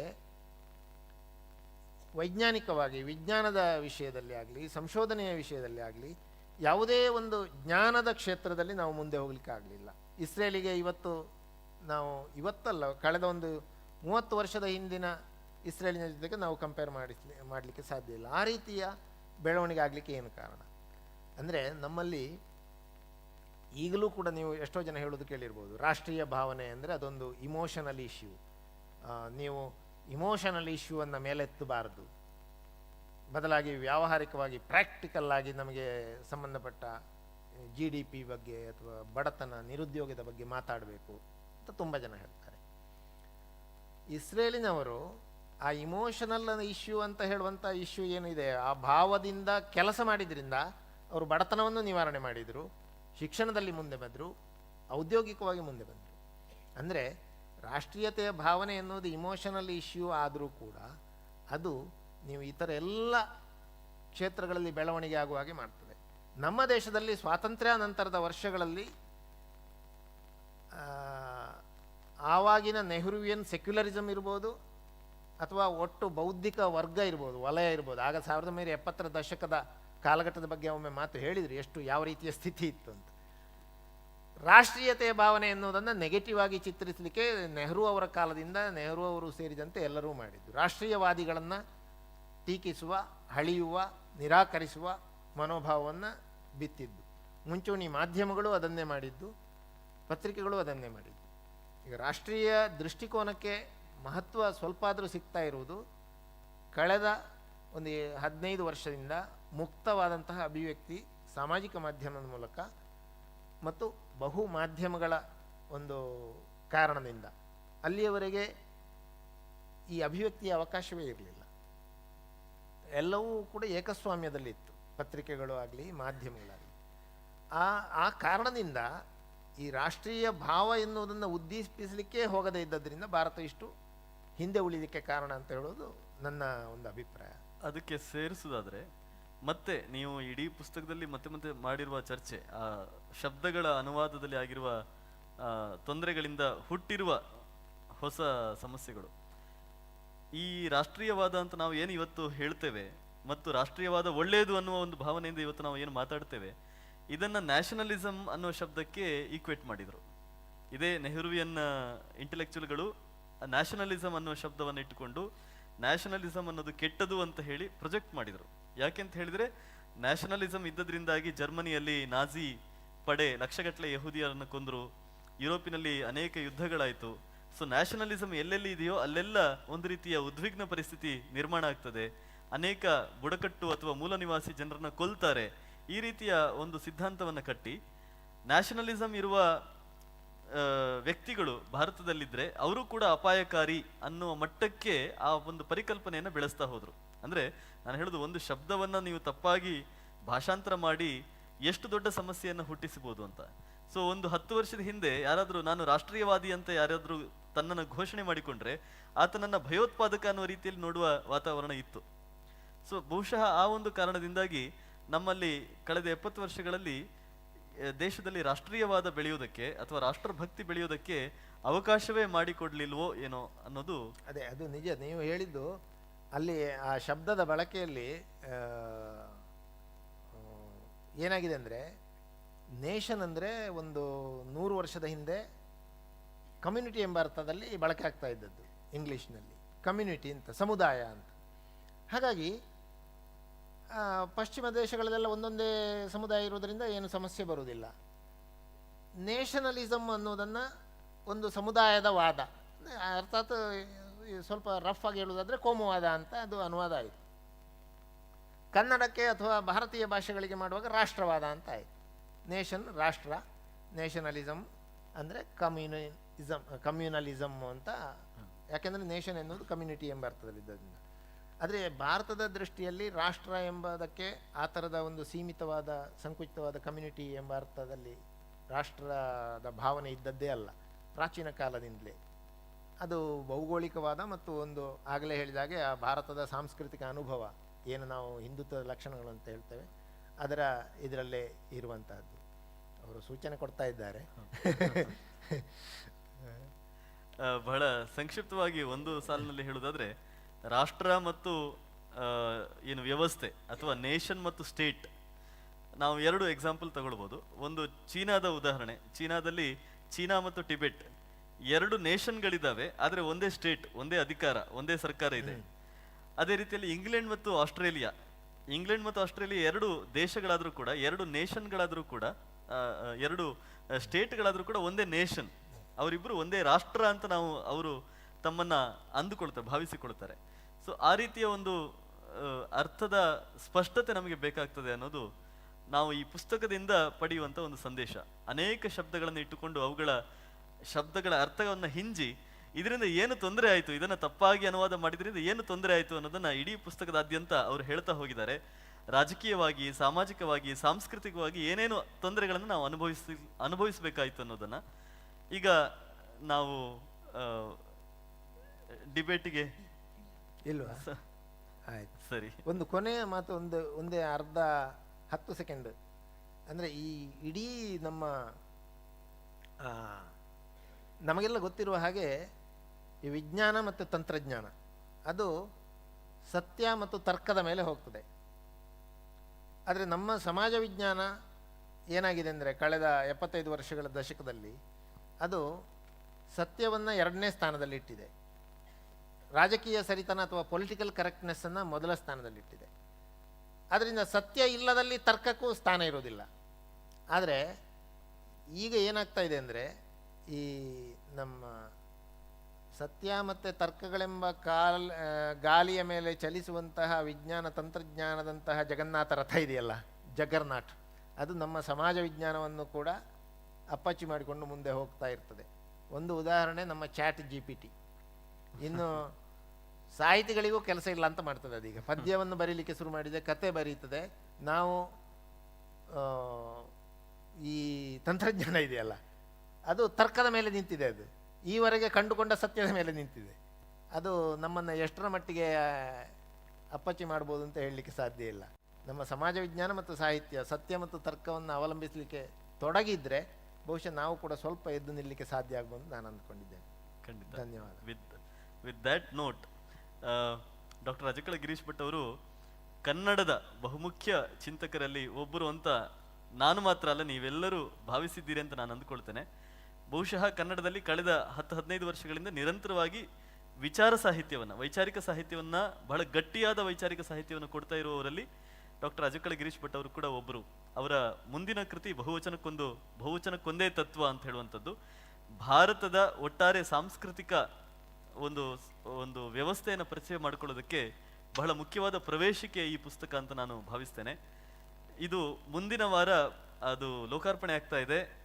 ಈಗ ಇನ್ನೂ ಕೂಡ ಅದು ಇನ್ನು ಮುದ್ರಣದ ಹಂತದಲ್ಲೇ ಅಷ್ಟೇ ಇದೆ. ಆ ಪುಸ್ತಕದ ಒಂದಷ್ಟು ಅಂಶಗಳನ್ನು ನಾವು ಇಬ್ಬರು ಚರ್ಚೆ ಮಾಡುವ ಮೂಲಕ ನಿಮ್ಮ ಮುಂದೆ ತೆರೆದಿಟ್ಟಿದ್ದೇವೆ ಅಂತ ನಾನು ಭಾವಿಸ್ತೇನೆ. ಸಹನೆಯಿಂದ ಕೇಳಿದ ಎಲ್ಲರಿಗೂ ಕೂಡ ನಮಸ್ಕಾರ. ಈ ಅವಕಾಶ ಮಾಡಿಕೊಟ್ಟ ಮಂಗಳೂರು ಲಿಟ್ ಫೆಸ್ಟ್ನ ಎಲ್ಲ ಸಂಘಟಕರಿಗೆ ನಮಸ್ಕಾರ. ನಮಸ್ತೆ. ಧನ್ಯವಾದ. ಈ ಗೋಷ್ಠಿಯನ್ನು ನೆರವೇರಿಸಿಕೊಟ್ಟಂತಹ ಡಾಕ್ಟರ್ ಗಿರೀಶ್ ಭಟ್ ಅಜಕ್ಕಳ ಹಾಗೂ ರೋಹಿತ್ ಚಕ್ರತೀರ್ಥ ಅವರಿಗೆ ಮಂಗಳೂರಿನ ವಿಭಾಗ ಪ್ರಮುಖ ABVP ಇವರು ಕೇಶವ ಬಂಗೇರ ಇವರು ಸ್ಮರಣಿಕೆಯನ್ನು ನೀಡಿ ಗೌರವಿಸಬೇಕಾಗಿ ಕೇಳಿಕೊಳ್ತಾ ಇದ್ದೇವೆ.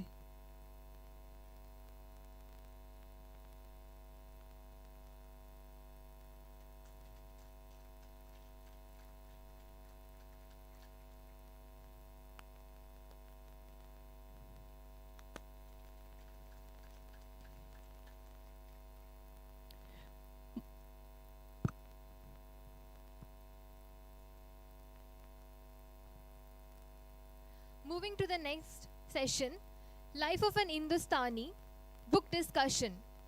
We have Shiv Kunal Verma as our speaker. He is a journalist, a filmmaker and a writer. The session will be led by Sharan Sethi. He is an associate editor at Swarajya. He is working at IISc Bengaluru on G20 Science Vertical. A warm welcome to you, sir.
Hello. Are we audible? Yes. Okay. Good evening, everyone. Do we begin? Good evening, everyone. Thank you so much, first of all, to the organizers of the Mangaluru Literature Festival for having us here. And year after year, they've consistently provided platform for the youngsters as well, who are rather inexperienced like me. And which is why you see the diversity in the kind of speakers and the moderators every year. And this is a very unique and rare achievement. And it's very characteristic of the Mangaluru Literature Festival. Obviously, today, I have reasons to be nervous because I'm sitting in front of the living legend who's witnessed it all, who's been at the battlefield and has been covering conflict, you know, whether it's the 1999 Kargil War or even before that. And he's come out with his autobiography, but with a unique and a different perspective called Life of an Hindustani, 6 Degrees of Separation. And it's almost a 600-page book, and it covers history for about 45 to 47 years, starting from 1947 all the way up to 1999 and a little bit after that as well.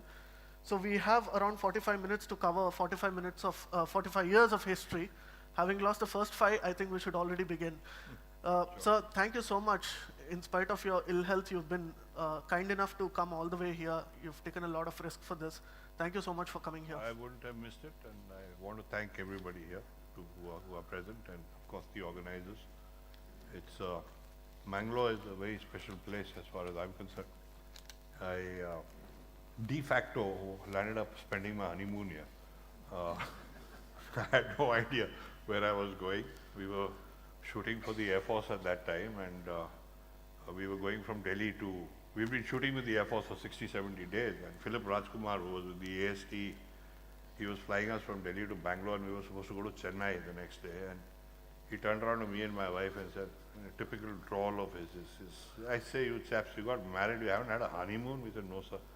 He said, "Arey, kal Diwali hai, so, you know, don't worry, we'll fix up everything, we'll give you a 3-day break. I had no idea where we were going. They brought us by helicopter, dropped us at Bangalore, and said we'll see you after 3 days. So Mangalore's always had a very special place. It's indeed a pleasure to be here. Let's begin with 1962. Before that, we'll also come to 1947, and we'll cover a lot of these conflicts as much as possible. 1947, I was not born in 1947, but yeah, it's a part of the historical perspective, yes. The only thing that I've seen as a part of the book was probably 1999 Kargil War, and I was probably 3 years old by then. So we're leaving it up to your wisdom to educate us about all of this. 1947 has been ignored from the discourse of Indian history, Indian military history especially. Fortunately, your work on 1962 today is a seminal work, and it's a compulsory reading even as a part of the army.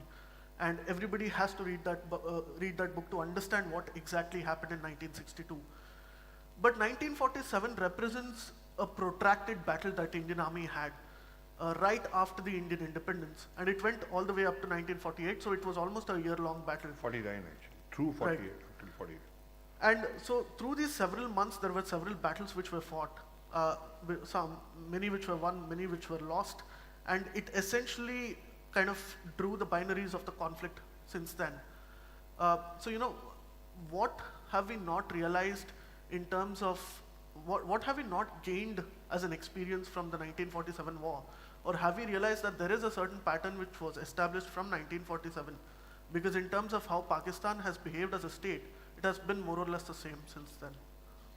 It's interesting you should bring that up because see, 1947-48 was firstly never even given the formal nomenclature of a war. They've always referred to it as the Jammu and Kashmir operations.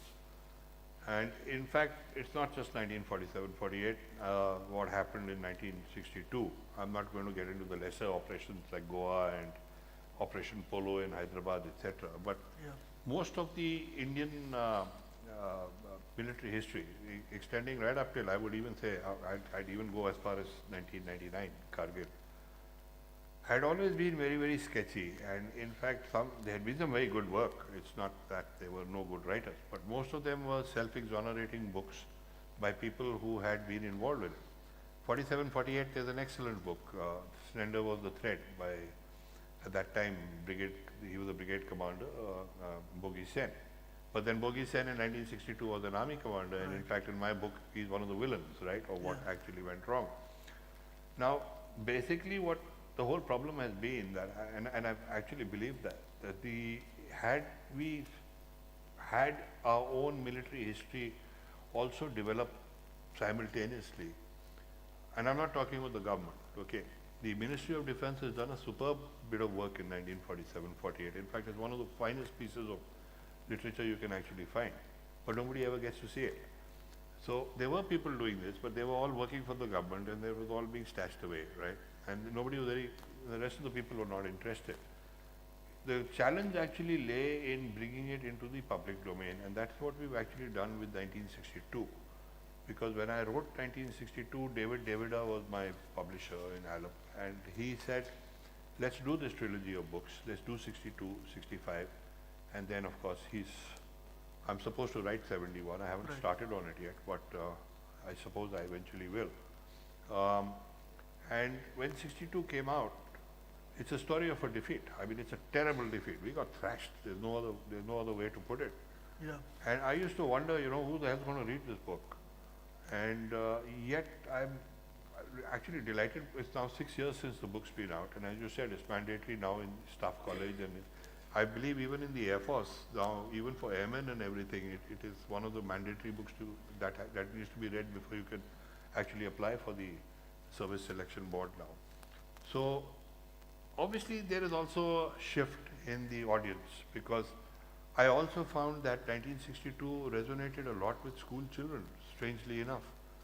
I was initially asked to come and speak to the Goenka group of schools in Delhi, and I had the same reaction, you know, that, you know, children today don't want to read, their attention spans are zero, internet has taken over everything, etc., etc. But then when I went and spoke to the Goenka school, at Goenka, my other thing was they're Marwadi children, they're not likely to be, you know, business houses, they're not likely to be interested in military history.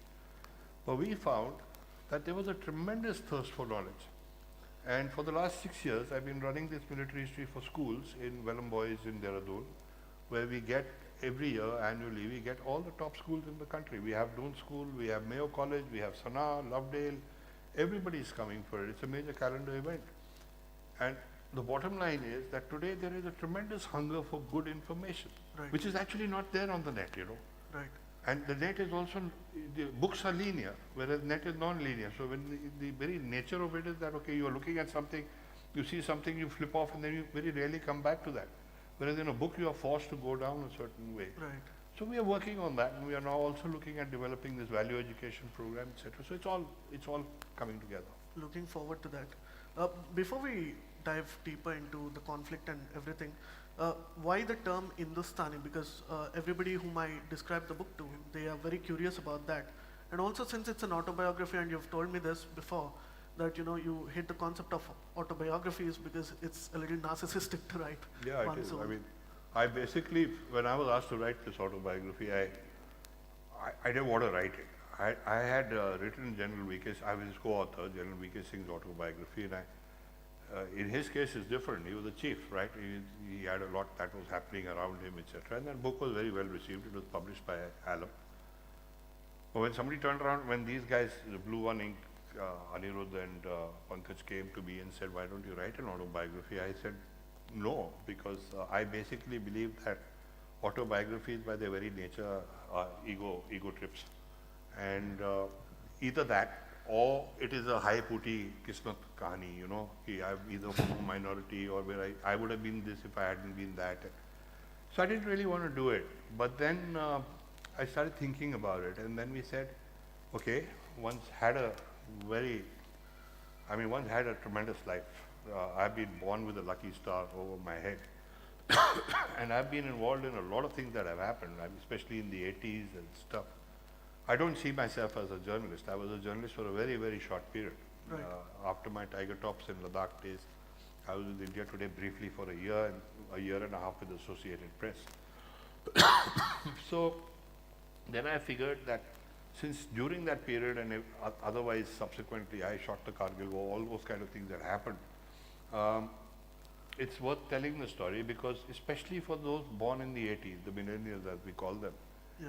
this is actually a contemporary history which is through my eyes, and in a way, if I can share that experience and actually also show them that what is this whole country about, because it's not just armed forces. I also shot Project Tiger for Bittu Sehgal in between. So we've done a diverse amount of stuff which all comes across in the book, and eventually I wrote it from that perspective. I do not really see it as an autobiography in the conventional sense, but yet it is. I mean, you can't tell that story without actually doing that as well. How do you think the coverage or televisation of these wars changed the way we write military history or look at military history? Because obviously, whether it's 62 or 65, it's based on all the accounts that we have already available in books and the internet, and you're supposed to read everything, finally triangulate and come to a conclusion that this is probably the most authentic account of what has happened. I don't think television has really made a difference. In fact, it's probably complicated things more. I was there during the Kargil conflict. In fact, I shot it. I was controlling the entire media, and when Bill Clinton came, I'm the one who actually did the presentation for him. I decided to take the Kargil film and expand it to the overall Kashmir thing when we made the presentation, because I told Mr. Jain Dixit that time, it's a great opportunity. Why restrict it to just Kargil? And he agreed with me. What happens is that actually with television, we've also got something called misinformation in a very, very big way. And I think future wars are going to be fought exactly on those grounds. What's happened in Ladakh, for example, in the last 2 years, 3 years, does really anybody have an idea about what is actually going on? We don't. And there is, in fact, it was probably easier to write military history earlier than what is now coming out, because now there's a lot of smoke screens, there's a lot of, cyber warfare is the key. In fact, I think the war with China is not only raging on at various fronts. Cyber warfare is definitely one of the things they've unleashed on us in such a massive manner, and the worst part is we're not even aware of what they're actually doing to us. Right. And India does not have that defined public diplomacy structure as well. Like in the US, when it comes to invasion of Libya or even Afghanistan for that matter, the State Department has hired Ogilvy and Matha and the leading marketing agencies to make movies, and to an extent where I think they even made a documentary and dropped it in Saddam Hussein's house or something so that he can watch it and understand the plight of the people of that particular country. The West are past masters at manipulation of public thought. Right. And very rarely do they ever tell the truth. I worked for the Associated Press. Let me tell you that we used to berate Doordarshan and everything and say, "Ye kya phas gaye," and all that. But if you were to look at a scale of 1 to 10, Doordarshan was on 8 or 9 in actual terms, in terms of what they were putting out. Whereas everybody else, I mean, take BBC, take AP, I mean, everything is thought out very carefully.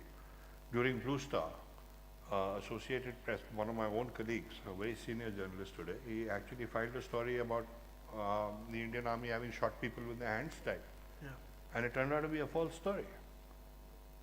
So, there's a lot of negativity which is very subtle. In fact, when I was controlling the Kargil footage, I had all the footage because I was shooting. I had helicopters, I could go where I wanted. I wasn't working for any organization, I was a free bird. So I told the army, I said, look, or rather the army told me, they said, if somebody comes and asks us for footage, if we say, isko aise karo, they'll say censorship, So the army would throw up their hands and say, hamare paas to kuch nahi hai. You go to Kunal Verma. So they used to come to me. And whether it was BBC or CNN or whoever, I'd say, you want the footage? I'll give it to you, but I want to see what your reports will be filed from my house. Right. In Beverly Park in Gurgaon. And small things, yeah. I wouldn't let them use words like India occupied in Kashmir and stuff like that, or they did this or we did that, because they're doing it all the time. And here we had a handle because I had the footage. I wasn't charging them for it. So if you don't want it, go ahead. But I want to see what you're saying, and I don't like it, I'm not giving it to you. When I was speaking to your publisher as well, he was telling me that he's afraid of the legal repercussions of the book as well, because it's a little bit. He's not afraid of it. Honest. He's hoping like hell somebody sues us so that the book gets publicity. I'm telling him to stop saying that because nobody's going to have the guts to do it. Right. I've seen in this book I've named people. I've talked about the Siachen sellout. Yeah. I've said exactly I've spelled out how Ajay Shukla was behind which is where I was actually coming to, because unlike the other countries, India has actually, apart from a very rare set of few people, India has not produced those kind of war journalists or defense journalists who we can actually be proud of and are very honest in their coverage of events. To add insult to the injury, whether it is the coverage of 1984 riots or 1999 Kargil war, subsequently 26/11 attacks, we've seen the best and the most well-known journalists very maliciously twist facts and misguide the public from time to time. And you've completely taken names as well in the book in different chapters. I have, and because there's no point writing an autobiography if you don't want to tell the truth. Right. And I can, in fact, Mr. Bibek Debroy, who's the advisor to the Prime Minister, he and General VK were for the launch in Delhi, and Mr. Vivek Debroy is the one who said that, you can expect a lot of lawsuits. I said, well, I told him, I'd really like to see if they've got the guts. It's not a question of guts. It's a question of the truth. I mean, Shekhar Gupta's coup story, Shekhar Gupta's stuff like that. I mean, I walked into his office. He's an old colleague of mine. I said, listen, Shekhar, what the hell have you done? And he, oh, no, Kunal, did that. He took me around. He meet everybody over there. And I said, get into the vehicle. Let's go to General VK Singh's house and face him. And he came up with absurd stuff. He said, he insulted me, he invited me for lunch, he called some Hindi editor, I am the Indian Express thing, I am no less than the army chief myself. He said it. And I said, well, are you listening to yourself talk? And then he said, okay, I said, get into my car, let's go. And he said, I'm following you. Of course, he was not going to follow me, he didn't have the guts. But I got a rocket from General VK Singh also. He said, why did you go? He said, he'll take it as a sign of weakness. Yeah. The coup story was a bloody joke. I mean, at any given time, while we are talking, there are bound to be troops moving around NCR somewhere. Right. You focus on that and you say, there's going to be a coup tomorrow, and then everybody goes berserk. It's crazy. We also know that story was dictated by Mr. Chidambaram in his house to Shekhar and Ritu Sareen and Manu Pabi. They were sitting there. Even during 1984, I think you've mentioned Tarun Tejpal's name. And Not in 84. Tarun Tejpal I had a personal problem with because I had done a wildlife CD-ROM for which I had hired him to come and edit. That came in much Yeah, later. so he had taken the money and then sent his wife to do the work, which was useless. So I refused. And then when he became the Outlook editor, there was a Outlook in 1999 definitely took an anti-army stand because they were trying to topple India Today. They were trying to sensationalize themselves into the Raheja group had given instructions to do something. Right. And I was with the army chief in his office. He called me and he said, look, they are writing such rubbish. And I had film footage to actually counter everything that had been done. All that stuff about zoos and all, okay, that doesn't really matter. But you know that General Badwar didn't go there, this one happened. I said, look, here's the footage here. So I called up Tarun Tejpal from the chief's phone. And Tarun has a very colorful Punjabi way of speaking when he wants to get aggressive. And we were on a speaker and he starts abusing the army chief. And he says, I'm not going to do it. This is our magazine policy. I said, what you've just published is absolute rubbish. And I'll show it to you on film. You don't have to go by my word. So these guys are, I'm sorry, this is not the way I've been brought up to believe journalism is supposed to be. So that 2.5 years I was there as a journalist with AP and everything, I had this choice every time. I had the Trilokpuri papers in my hand. I thought about it. I said, I just keep quiet. Let me just go there and photograph it. I mean, you know, it's bound to be sensational stuff. Right. But I tried to stop it. And then we did this again in the Golden Temple after when Gyani Sahib Singh gave me the interview in Punjabi about where he asked every Sikh in the world to rise and stab everybody in revenge and all. I mean, emotions were running high.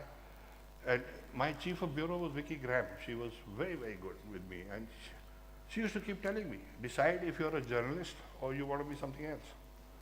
So when the first chance I got, when Bittu Sehgal came along and said, how about shooting Project Tiger, I shot off and I didn't look back. And then I've been making films for decades and then sort of got into writing books. What was that episode when Bindranwale kept a gun in your mouth and then he threatened you? That was, you know, I was actually, Shekhar was the one who was assigned by India Today the beat of the Golden Temple. So once my dad was brigadier in Jalandhar. So I had sort of tagged along and I was roaming around and I suddenly found myself on the terrace near the Akal Takht where all these guys were there and they knew who I was. I mean, they said, Anji, in Punjabi, you know, you're from India Today and your father's a brigadier here. And they knew everything. Right. And they had these cronies around and they all had AK-47s and stuff. And Bindranwale was sitting there with a silver arrow in his hand. And he says, he sort of called me, I was 23 years old, I said, come here. And he picks out this Beretta and he cocks it. Now, any army brat worth his salt will know if there's a round in the chamber or not, because there's a slight difference in the sound. Yeah. It'll go cut, cut if it's loaded, and it'll go crack, crack if it's not. So this damn gun went crack, crack. So I knew that there's no round in the chamber, and he said, it's here. And he made me open my mouth, he put the thing there, and he pressed the trigger, and I knew it's not loaded, so I didn't, and even if it was loaded, then that would have been the end of everything in any case. He's not going to shoot you in public. Right. So I didn't flinch. So I became, you know, Sherda Puttar and all that, and everybody laughed. Non-event. But that's how they were, you know. They were. See, I operated in Punjab, okay, subsequently. And it used to be a joke. I've operated with the Hizbul Mujahideen in Kashmir. I infiltrated with them. In fact, Nalapat sitting here, and we wrote that whole series, and we started that series with that 5 days I spent with the Hizbul Mujahideen. This came out in the Sunday Guardian. And I've operated with them, I've operated with the Khalistanis, I've operated with these guys, and I tell you, I've not seen a single guy driven by religion.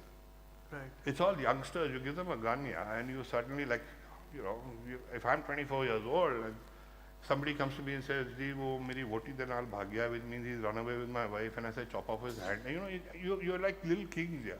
You know you're going to get killed by the police. You're having a great time while you're alive, and it's all about women. It's all about women. How many women they can pick up, what they can do, and stuff like that. And I mean, 85 was a joke. I mean, I remember going to Batala, and I was on assignment, and we used to be picked up at the airport by the Babar Khalsa. They used to send a gadi for us, and they'd say, Dasuji, kenu chakna hai. You know, if they want publicity, you say, I want that guy shot, they'll shoot him. There's no problem. So when I came, this guy in Batala, the local fellow, suddenly said, I'm short of cash. So, okay. So I thought he's going to go, yeah, I was pretty naive. I thought he'll go and he'll give a check and he'll take a selfie. We walked into this branch and there was this Mr. Mehta who was the branch manager, and he said, what an honor to have you, and all these young Sardars with little hair coming out of their chin. And they come and they put the AK-47 on the table, and he says, the menu 40,000 rupees chahiye, I want 40,000 bucks. And Mehta says, no, ji, you cannot insult me like this, 40,000 is nothing. So he calls his sidekick and he says, count out 3 lakhs and give it to him, it's such a honor. And he's asking us, kya piyoge, thanda, or you'll have a hot drink or a cold drink and all that going on. And I'm sitting there like an idiot, not quite realizing there's a bank robbery going on. And in between all this guy says, he packs the money, gives it to him. He doesn't, of course, he will not touch it. His sidekicks pick it up. Much handshaking and thumping people on the back, and we left. And next day it was all over the newspapers how the State Bank of Patiala had been robbed of 12 lakhs here. So those guys had fudged their whole thing and added another 9 lakhs to the whole thing. There's an economic tamasha going on, and everybody gets there. Everybody was in the loop. Yeah. Even Kashmir, I mean, come on. Right. You know, you've got 500,000 men deployed there. It's an economic bonanza for everybody. The politicians are not interested in sorting it out. Nobody is interested in sorting things out because it suits everybody. Yeah. We spoke about, attacks on the army as an institution, whether it's through the power of press or through political pressure in the past that's happened. This reminds me of the 1962 events and the events leading up to it, because essentially, in your perspective, what you've said is that the failure of the 1962 was not just a political one, because essentially Nehru is the keyword which is usually thrown around here, but it was the disregard of the services and the services structure. A lot of senior men who served in World War II were ignored completely. A lot of young men were brought in who had absolutely no experience with conflict whatsoever, and there was a lot of politics played around that time. So, in your words, how would you summarize the events of 1962? Because obviously, it's not just about Sardar Patel's letter, but multiple intelligence inputs, diplomatic corps. Everybody had suggested that this would eventually happen, and I think 9 years ago it was also particularly suggested. There were exercises, and General Thorat has predicted the date of the attack is 1961 in March. General Kalwan Singh Committee in 1953 said the Chinese will attack us 9 years later. But here it's not just the army, okay? Though the army is the main key, as far as I'm concerned, my entire focus is there. I've always said this, and actually that institutional integrity is the key. Whether it's the police, whether it's the armed forces. In the case of the armed forces, it's the most obvious, and they are the kind of, because national security is involved, so they are the guys sitting right up there. So in that case, you can't afford any fault lines there. Right. But when you start tampering with the system, which Nehru did, and he started promoting call, etc., it wasn't one man. You're taking on a system, and the moment you start tampering with that system, and I mean this is it's not that Nehru is the only one who did it. You've had endless examples through our history. It's been continuing. I mean, that whole General VK Singh age issue was about what? It was about wanting to tamper with the line of succession and putting your own people there, which is what they did. So, we had to fight it. We didn't have a choice. And in fact, I think I've talked about it in the book, where we, along with Mr. Devasayam, I've actually moved the Supreme Court. We filed a PIL on institutional integrity, where we said, what the hell's going on? And Justice Lodha was that time he wasn't the Chief Justice, he was in the running for it, and he was the judge who on a 2-man bench, and he just threw us out. He wouldn't, and actually what they committed in court was perjury, because they lied. The Justice Lodha lied. And then we filed this thing saying that what you've said is a blatant lie, but unfortunately it went right back to him. So in fact, he wagged his finger at me, he said, I'll throw you away in jail and I'll never bloody see you again and stuff like that. Beyond a point, TK. We were trying to take on, what we were pointing out was that institutional integrity is something which just cannot be tampered with under any circumstance. Right. And in your opinion, it came after Nehru's speech in Parliament when he announced that NEFA is going to be taken over by the Indian Army, you said that the defense that we had in terms of ammunition, in terms of even Assam Rifles, the number of personnel that were there, was enough to defend an incoming invasion. Oh by yes, the yes, Chinese. the Chinese didn't have a chance, let's be very frank about it. Right. Had we used the Air Force, the story would have been completely different. And the worst part is we knew about it. All right, there was a MiG-19 pilot who had actually defected from the PLA to Formosa, Taiwan. And the Americans had handed over that pilot to us, and we knew that the Chinese had no aviation fuel. Jaggi Nath was flying his Jaguar, his Canberra every day from Agra. He used to cross over KK Pass. He was zigzag left, right, center. Not once did they send a fighter up. But for some strange reason, the air chief that time was ASPI engineer, and he just and BM Malik, they gave information to the Prime Minister saying Madras will be bombed, Calcutta will be hit, etc. They dropped that whole idea. The irony is that on the 20th of November, Nehru, when he wrote to Kennedy, is begging for the US Air Force to come in. Yeah. Even on the night of the attack of Namkachu, on the eve of the attack, on the 19th night, 19th of October, Right. what were the Chinese doing on Tagla Ridge? They were dragging anti-aircraft guns up. Because even a single vampire had gone in with napalm on those heights, he would have just choked those guys here. But we didn't do it. Okay, that was one tremendous thing. But even in 65, we did not use a lot of Air Force. We didn't use, Air Force was used in 62 extensively, all right. But what the helicopter guys did and what the transport guys, fantastic. Yeah. Nobody talks about it because, you know, we got hammered. But Air Marshal Bharat Kumar has written a wonderful book on it. He's documented all this, and I think he's done this country a great service by doing that. Now, let's come back to the other issue as to how prepared were we on the ground. The Torat's defensive line, had it been implemented in 1962, I think the Chinese didn't stand a chance. Because the Assam Rifles, which were holding the posts along the ridge line, had actually excelled in this role as victor force in World War II. Right. And that was the whole plan. But they didn't do it. Now, even today, and I'm willing to stick my neck out on this, even today our border management of the northern border as well as our eastern border is in shambles. It's in shambles. They can say what they want, they can do what they want, because we have too many cooks at the moment. You have the ITBP, you have this, you have that, you have this, you have that. I mean, it's just become a, everybody's in it for, you know, what my service gets out of it. Where the army is, there are a lot of lacunas there. And in fact, these are problems which need to be addressed. And I was actually appointed onto a committee for this. And when I started talking about all this, I was immediately shunted out because they said, no, we don't want to talk about this. We only want to talk about Tawang and this, that. Okay. You don't want to listen, you don't want to listen. Yeah. But if you look at the examples within 1962 as well, like for instance, one company, one Sikh, did exceptionally well compared to the other forces that were there. So what was it about, essentially the whole thing? One Sikh in Bumla was very good because of one man, Haripal Kaushik. Yeah. He was the center forward of the Indian hockey team. He got a gold medal before the Olympics, and then after that he again got it. He's later the adjutant of IMA, and he got a Veer Chakra for Bumla. It's all about leadership. Without leadership, you can have the best troops in the world. It's going to mean nothing. They're not. You don't provide leadership. Who's going to fight? Right. That was the whole problem in 1962. That the leadership failed us, and it's not the political leadership. Yes, this all went wrong, but the military leadership, which are actually political appointees, most of them, all feet of clay when the actual firing started.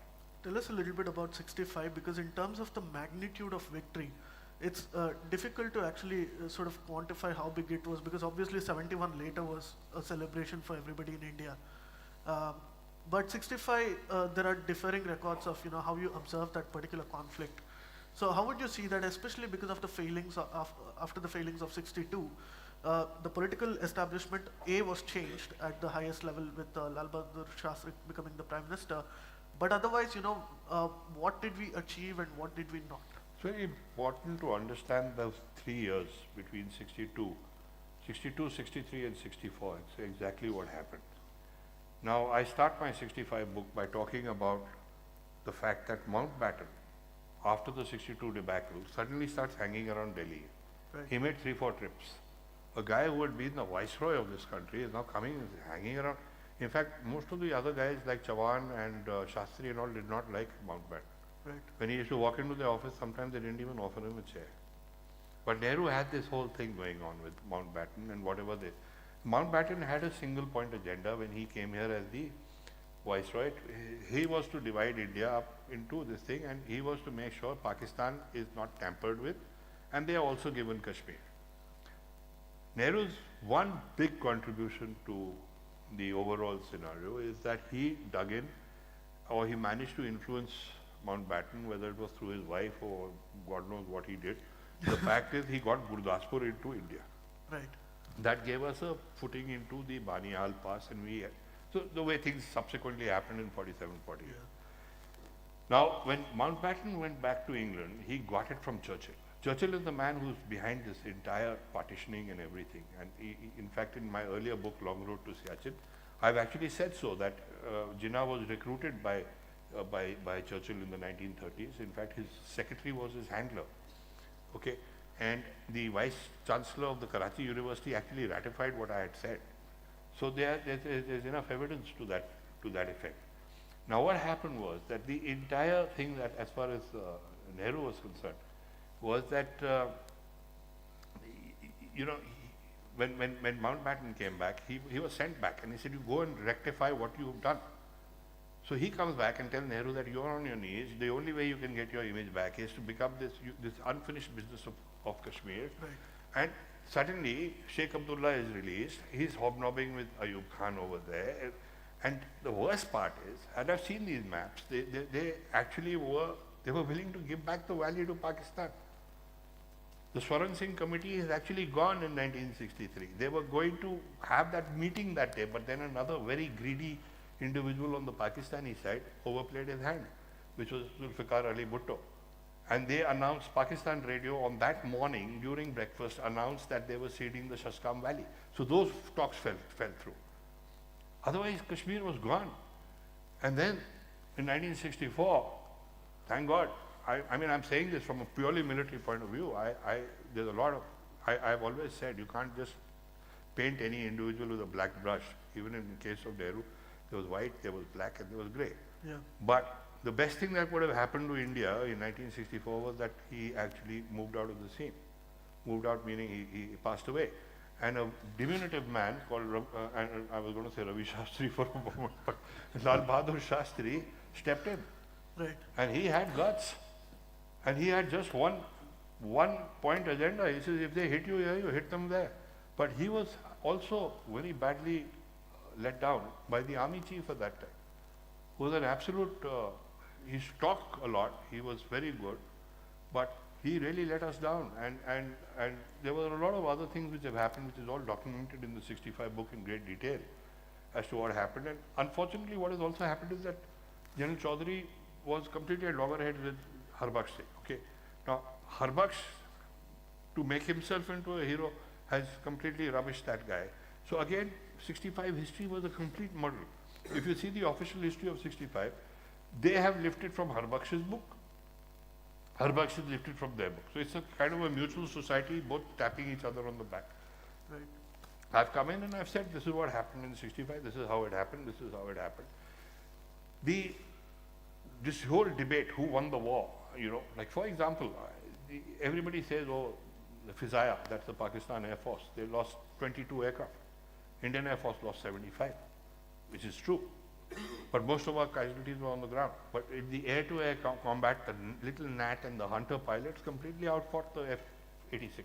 Right. And that's what completely knocked the swagger out of Pakistan. And there were a lot of other things which were there in 1965, which all comes out when you actually start studying that entire war and you put it out as a comprehensive thing, as I have in the Western Sunrise. And I mean, a lot of people now, especially who study military history, say that first time in their life they were actually understanding what 62 and 65 was all about. So in a way it's good. But it takes a lot of work, and that's where I feel our defense correspondents and people let us down, because they're simply not willing to do that homework. Right. To write one of these books is 2, 3, 4 years of real solid hard grind, and you just, I cannot tell you how much slog work is involved in it. Yeah, in fact, even the coverage when it comes to the Ukraine-Russian conflict, or even as recent as the American exit from Afghanistan, it's too sensationalized in spite of being war reporting. I mean, first of all, very few people go there, and the people who go there try to sensationalize the whole thing. You've been to Afghanistan, so you've got a feel of what what conflict situations are like. Yeah. And the other thing is, we must understand this, that in military history is one of the most difficult subjects to write about. Because if you have three people sitting there, side by side, and they are attacking an objective, his senses are so heightened, and when you talk to him, those three guys, the only thing common will be the date, the target, and that's it. Everything else will differ. Every man's perception is different. So in fact, when I've been researching a lot for 62 and 65, I actually stopped talking to people afterwards. Because what would happen is I'd go and then this guy would sit with me and say, that guy was an idiot, he did this, I did this, I did this, I did this. But, okay, from his perspective, he's not lying to you. Right. Right? But the fact is, he's seeing it the way he saw it. Yeah. And at the end of the book, he says, "Arey yaar, tujhe to mera naam bhi nahi dala usme, or you just give me a passing mention, and I spent 6 hours with you, 8 hours with you." And I found that also tends to color your own thinking. So I had an advantage. I mean, by the time I wrote these books, I had done 2 major films for the Air Force, I'd done the history of the Navy, I'd shot a lot with the Army, I've flown over 500 fighter sorties. So I know the feel. I know what it looks like from the cockpit. I know what the damn thing is. So, beyond a point, they can't lie to you. Then we also did the Northeast trilogy. So I had the entire advantage of going. I used to go and sit in those bunkers in 1960 where the fighting had taken place. And the ground talks to you, yeah. Beyond a point, somebody is written, they came from here, but you realize there's nothing there, You were telling me yesterday also that, in spite of how advanced the military gets on either ends, ultimately when you know the topography of the region very well and you understand what they would do psychologically given at a certain point, you can actually predict how the conflict is going to be. Almost certainly. In fact, when I'm teaching when we're doing this military history capsules in schools, before military history, we are actually spending a lot of time explaining military geography to the children. Right. Because if you don't understand geography, you don't stand a chance. You will not know what you're talking about. And that applies to everything. Right. Even when you're putting on a golf course, if you know which side the Jamuna is on a Delhi golf course, the ball's going to behave differently. Otherwise, the grass is slightly like that. It's all related. And the thing is that, especially when you're looking at military history, you're looking at geopolitics, you cannot separate these two things. Right. And you've got to be able to have enough knowledge to be able to join those dots. And let me also tell you another thing, that after having done these 2 major books and even Long Road to Siachen, one thing I've realized is how little I know. And in fact, one of the underlining things that everybody says, "Oh, 1962, you've done so much research, you know everything about it." I don't. I haven't a goddamn clue. In fact, there's so much more that needs to be done, and I hope both these books have set that bar, and other people will follow it up, because there's a limit to what we can do. And you've inspired an entire generation of young, aspiring war correspondents. I've given you the backstory in Hindustani also, so you have the. Please do buy the book. It's on Amazon and it's available outside at the bookstore as well. And it covers everything from 47, from the perspective of the author. So you are an inspiration to all of us. Thank you so much for making it all the way here. Thank you so much for coming. I'm delighted to be here. Thank you very much. Do we have time for questions? Yeah, we have. Okay, sir. Sir. Can we give him a mic? Okay, just be a little louder.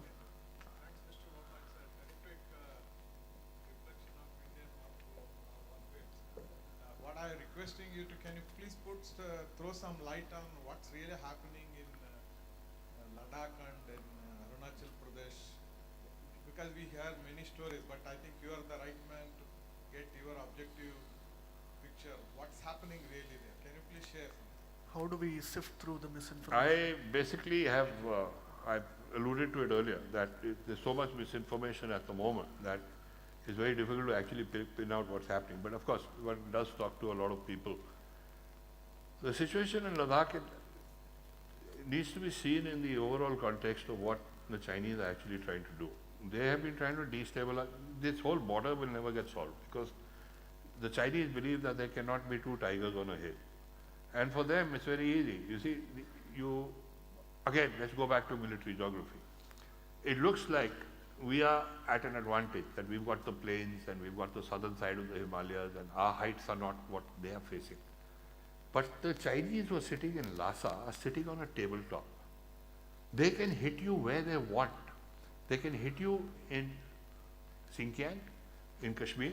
They can hit you in Barahoti, where the Satluj originates. They can hit you in Garhwal. They can hit you in Kumaon. They can hit you in Nepal, which is also our responsibility, whether we like to admit it or not. They can hit you in Sikkim. They can hit you in Bhutan. They can hit you in the Tawang area, which is the eastern side of Arunachal. They can hit you in the middle where the Siang comes in, or they can hit you in where the Kimitu sector is. Now, for us to move laterally from, let's say, Tawang to Sipi, if we have to suddenly depend Sipi, which is the headquarters of one of the East Kameng district, it's 35 kilometers laterally. But I've got to pull troops back 700 kilometers through horrible terrain. Our roads are not easy to maintain. The southern side of the Himalayas are kacha. They are, in fact, everything we are doing, we are. I don't believe that the Chinese build a railway line, we need to build a railway line, because we are also creating havoc as far as our own environmental situations are concerned. So perhaps the major lesson that needs to be learned from what is happened in Ladakh in 2020 and 2021 is that you've got to understand who the Chinese are exactly. Mao Zedong attacked us in '62 he said so in his speech. The Indian ambassador Panikkar was there. He said, give them a slap, get them on their knees, take your claim line in Ladakh, pull back in the east, and for 50 years you will have a psychological advantage on India, फिर से एक थप्पड़ लगा देना. Which, if you take 1962 and you add 50, it comes down to, from 2012 onwards, things have been hotting up on this area. I have been advocating this, and I take this platform to say so.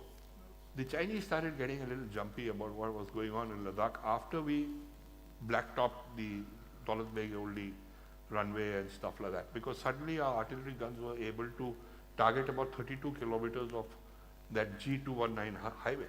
But that G219 highway is 4,000 kilometers long. Yeah. And let's go back to what Shastri said. He said, if you punch me here, I have the right to hit you there. Now for them, it's a highway in the sky.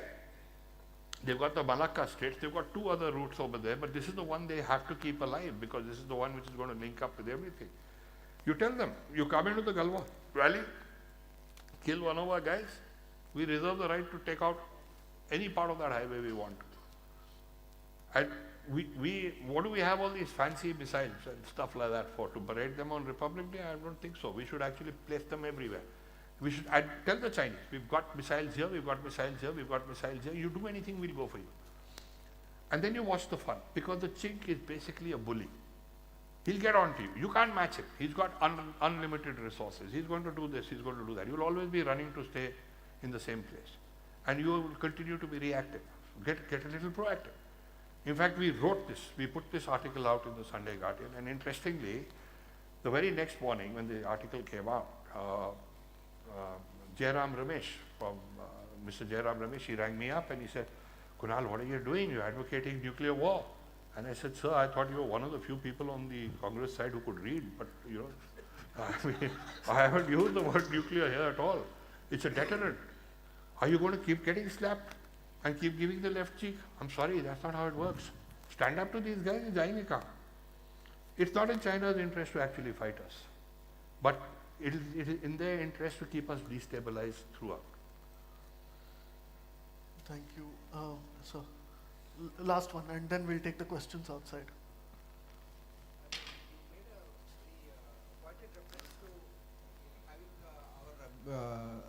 Missiles placed at strategic locations, and also about the fact that how China can hit us at so many places to their Lhasa airfield.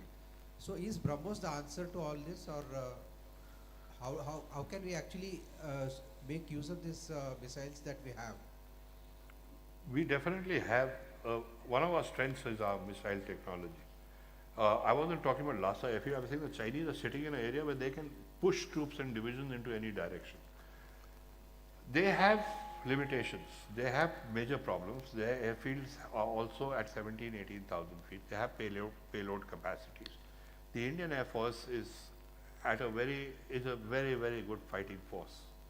We have not exactly been sleeping on our butts for the years that are there. We've got Air Marshal Manmohan Singh here. He can add to what I'm saying. The IAF is a major deterrent as far as we didn't use it in 1962. But this time, if anything happens, the moment the problem started, I live in Kulu, and the first thing that started happening was the fighters were going over my head, and I can see them go. So, and I know the flight paths and all. That is the entire thing. So we had already demonstrated to them that we are perfectly willing, despite the COVID business, everything, that we will not hesitate to use the IAF. The IAF is a game changer to a great extent. They may have numbers, they may have this, they may have that.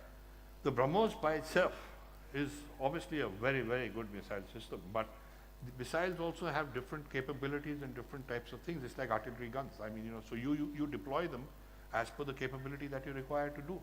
The BrahMos eventually is your nuclear carrying thing to hit Peking if it comes to that. But that is the final ultimate in the whole game of deterrence. But what I'm talking about is strategic deterrence. You say, we'll take you out here. फिर देखो क्या होता है. Are you going to keep playing their game, or are you going to play the game the way you want to play it? It's as simple as that. And it's an evolving thing. I mean, it's not that you care. Today I made this statement, so you have to keep abreast, you have to keep pushing. And you have to make very, very sure that as far as Fortress India is concerned, there are no fault lines. We have to stop talking about Hindu divides and Muslim divides and Christian divides and all that. We cannot give those cracks, because these guys will come at you from every direction. And if we open the door ourselves, God help us. Thank you so much, sir, for joining us today. That gentleman there was, yeah, quick. We'll.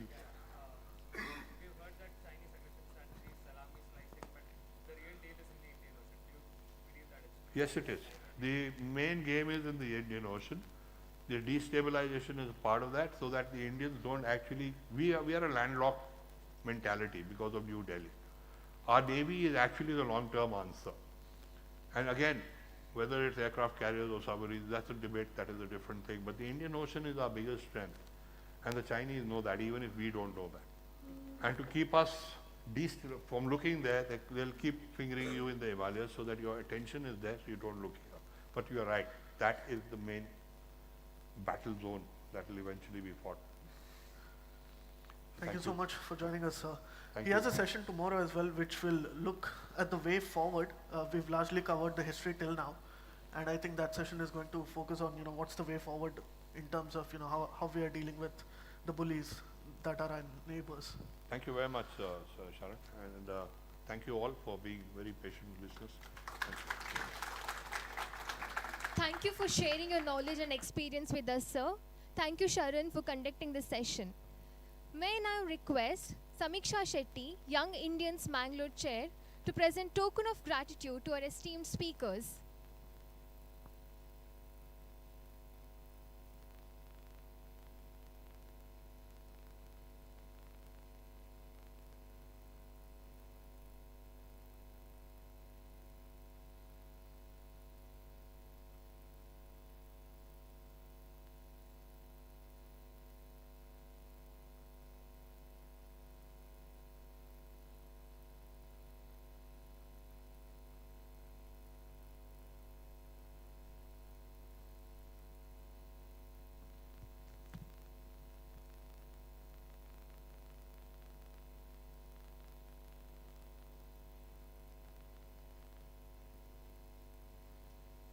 Now moving towards today's concluding session, From India to the World, Musings on Democracy and Policy.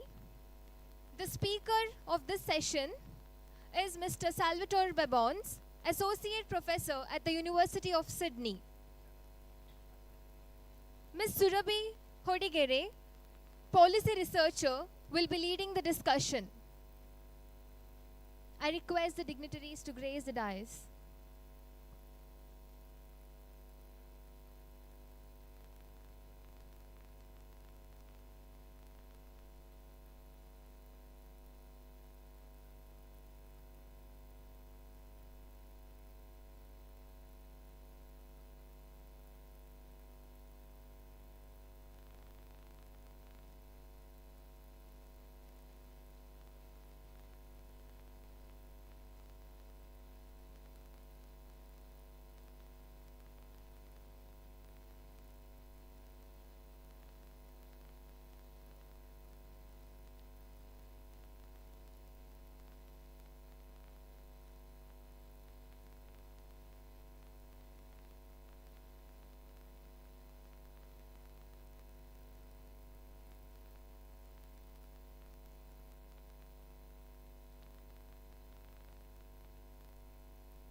I don't think they're designed for men.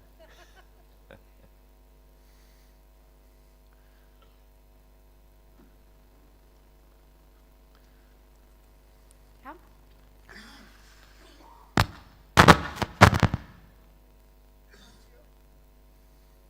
Bear with us as we figure out the technology. Yeah, we good? Okay. Good evening, everyone. Thank you for staying with us till the last session.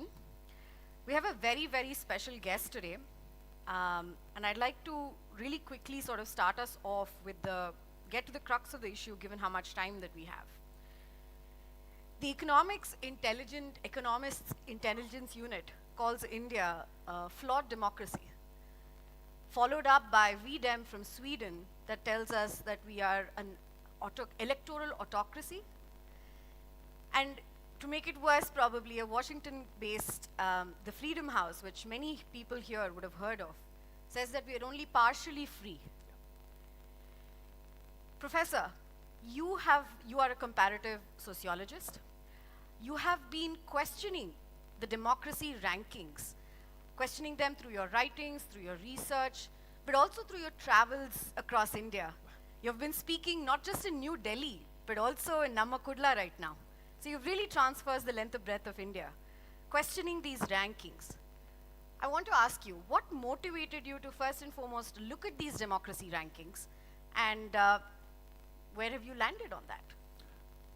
Thank you. First, I should make clear, I'm not an India specialist.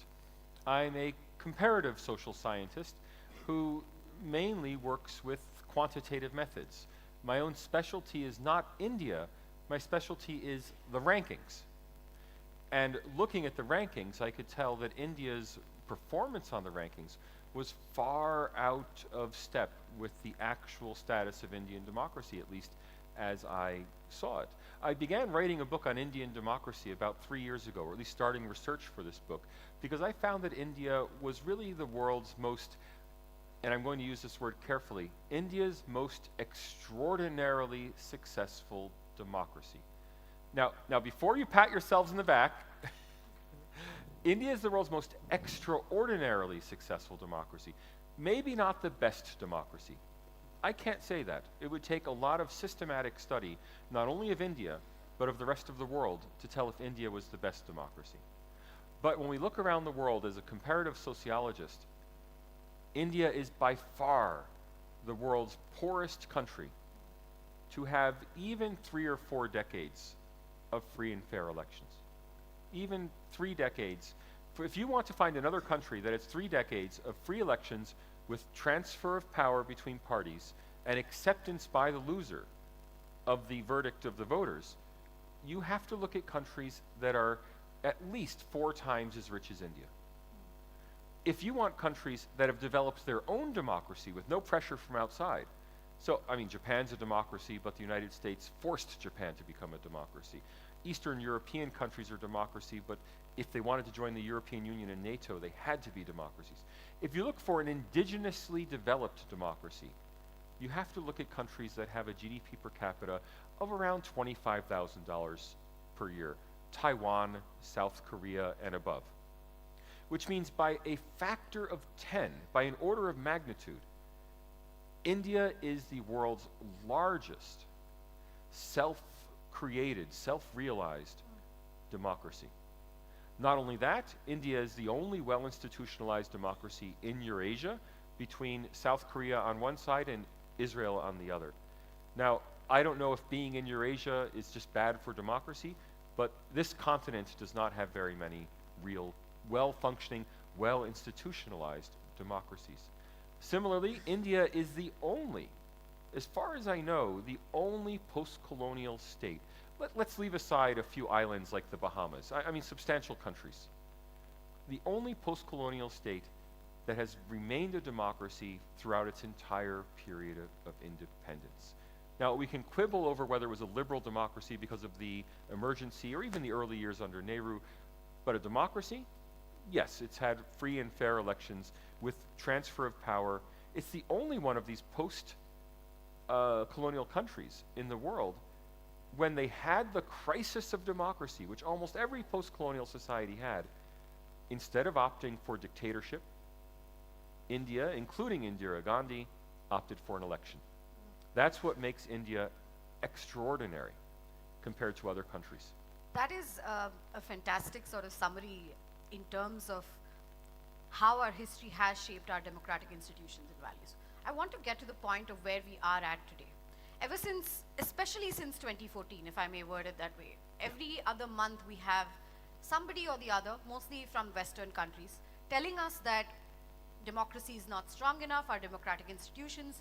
Recently, many would have read George Soros of the Open Society Foundation made a very, he said a naive comment, but nevertheless, that India's democracy would be revived if the current leadership was overthrown.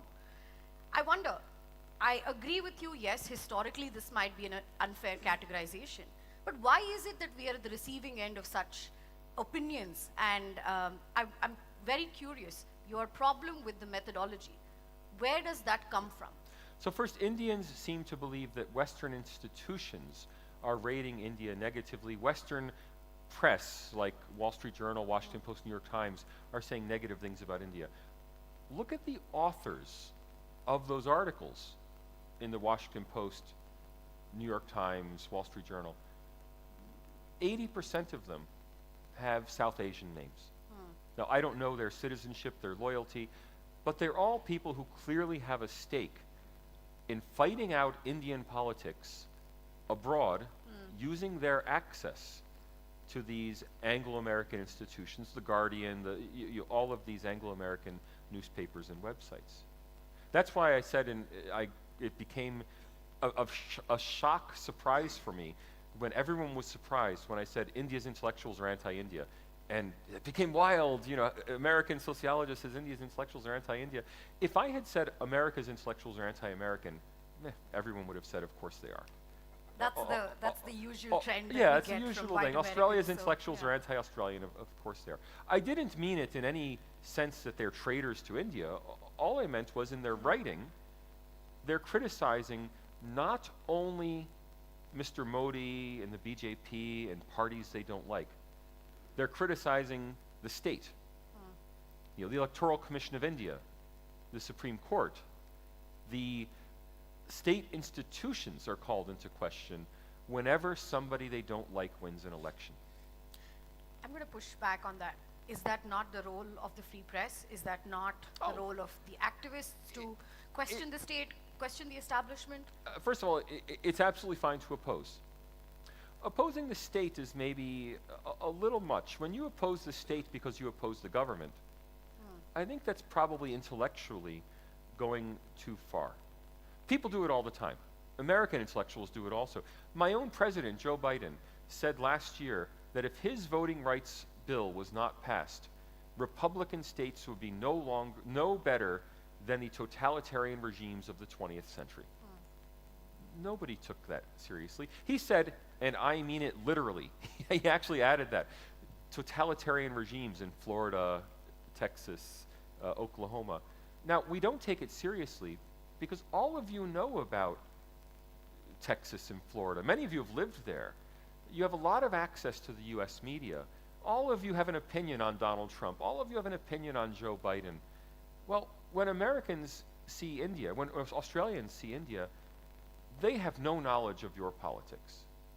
If all you hear is a shrill political scientist or journalist saying, India has become a fascist country, and that's what you read in an American newspaper, you don't think, who wrote that article? What does the name look like?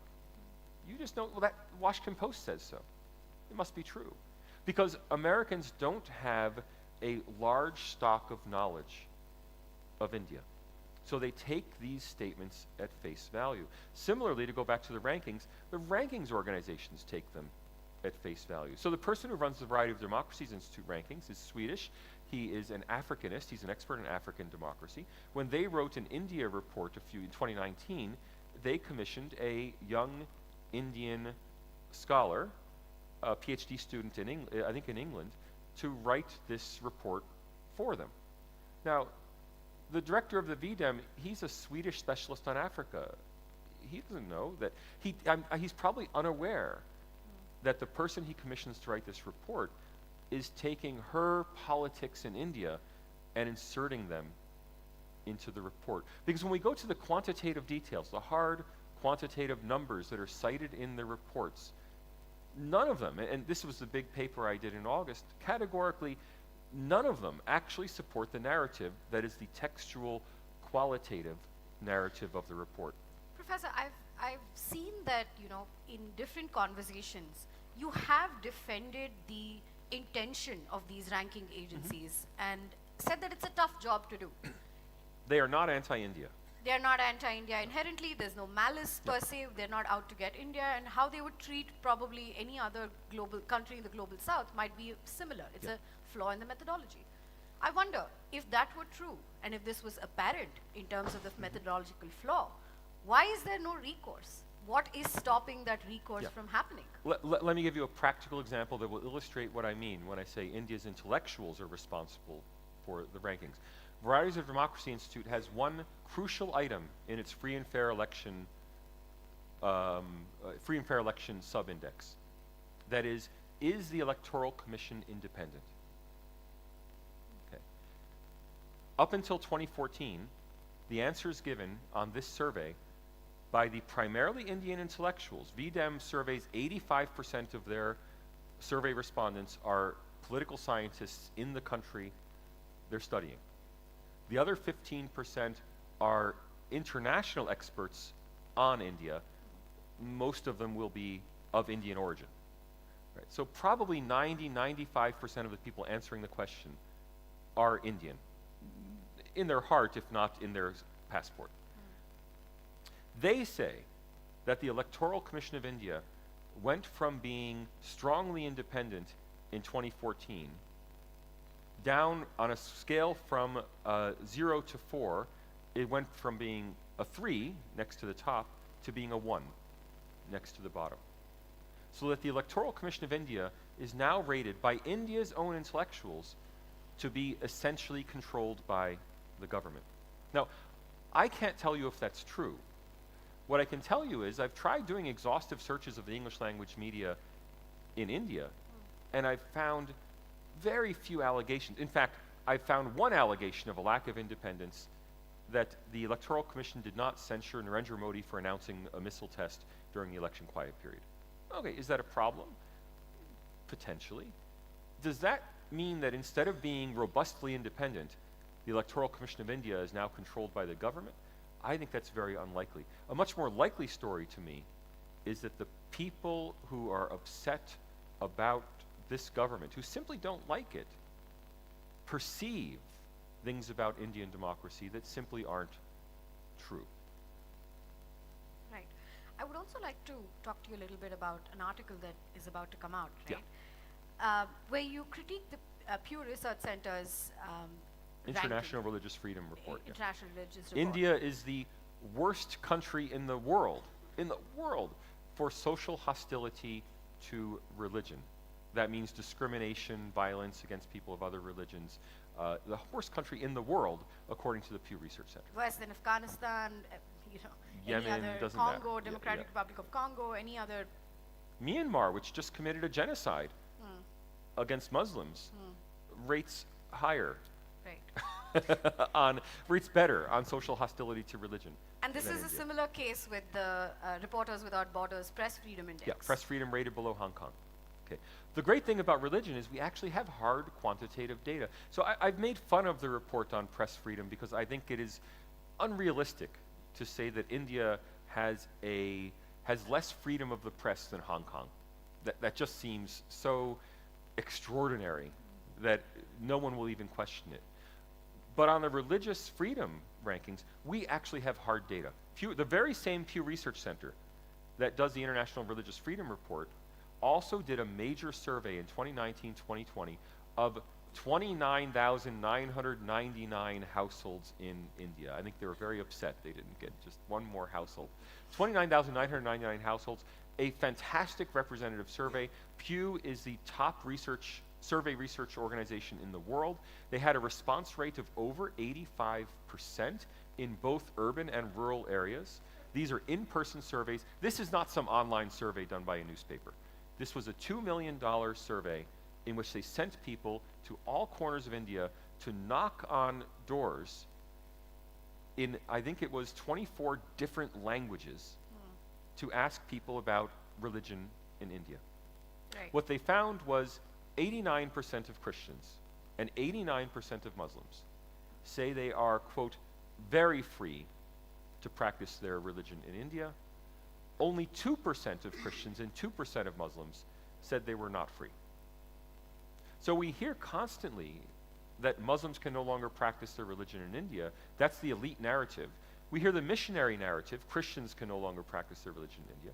But when we actually ask real Christians and Muslims, except for a tiny minority, 2% is a residual, 2% may not have understood the question. 2% is tiny. Small standard deviation. No, it's nothing. It's a statistical blip. Yeah. 2% say they're not free to practice their religion. Similarly, we have questions about discrimination. 24% of India's Muslims and 19% of India's Christians say they experience some form of discrimination in India. At first glance, that sounds bad. 24% of Muslims, that's almost a quarter of Muslims say they face discrimination. I might note 21% of Hindus also say they face discrimination, but I'll leave that aside. 21% of the number of Hindus that exist in the country is also a big number. I mean, if you look It's a big number, but we deal in percentages in the social sciences. So 24% of Muslims say they've experienced discrimination. Okay, is that high or low? I mean, as a comparative social scientist, I know there's discrimination against Muslims in India. Some Muslim somewhere in India has faced discrimination. And don't tell me it's never happened. I'm sure every one of you, if you're Hindu, you've seen it happen. If you're Muslim, you've experienced it. At some point, it has happened. The question isn't, does it happen? The question is, how bad is it? And luckily, we have, again, first-class comparative data, because Pew asked the exact same question in the United States. Not by religion, but by race. More than 80% of African Americans said they faced some form of discrimination. More than 40% of Hispanic Americans said they faced some form of discrimination.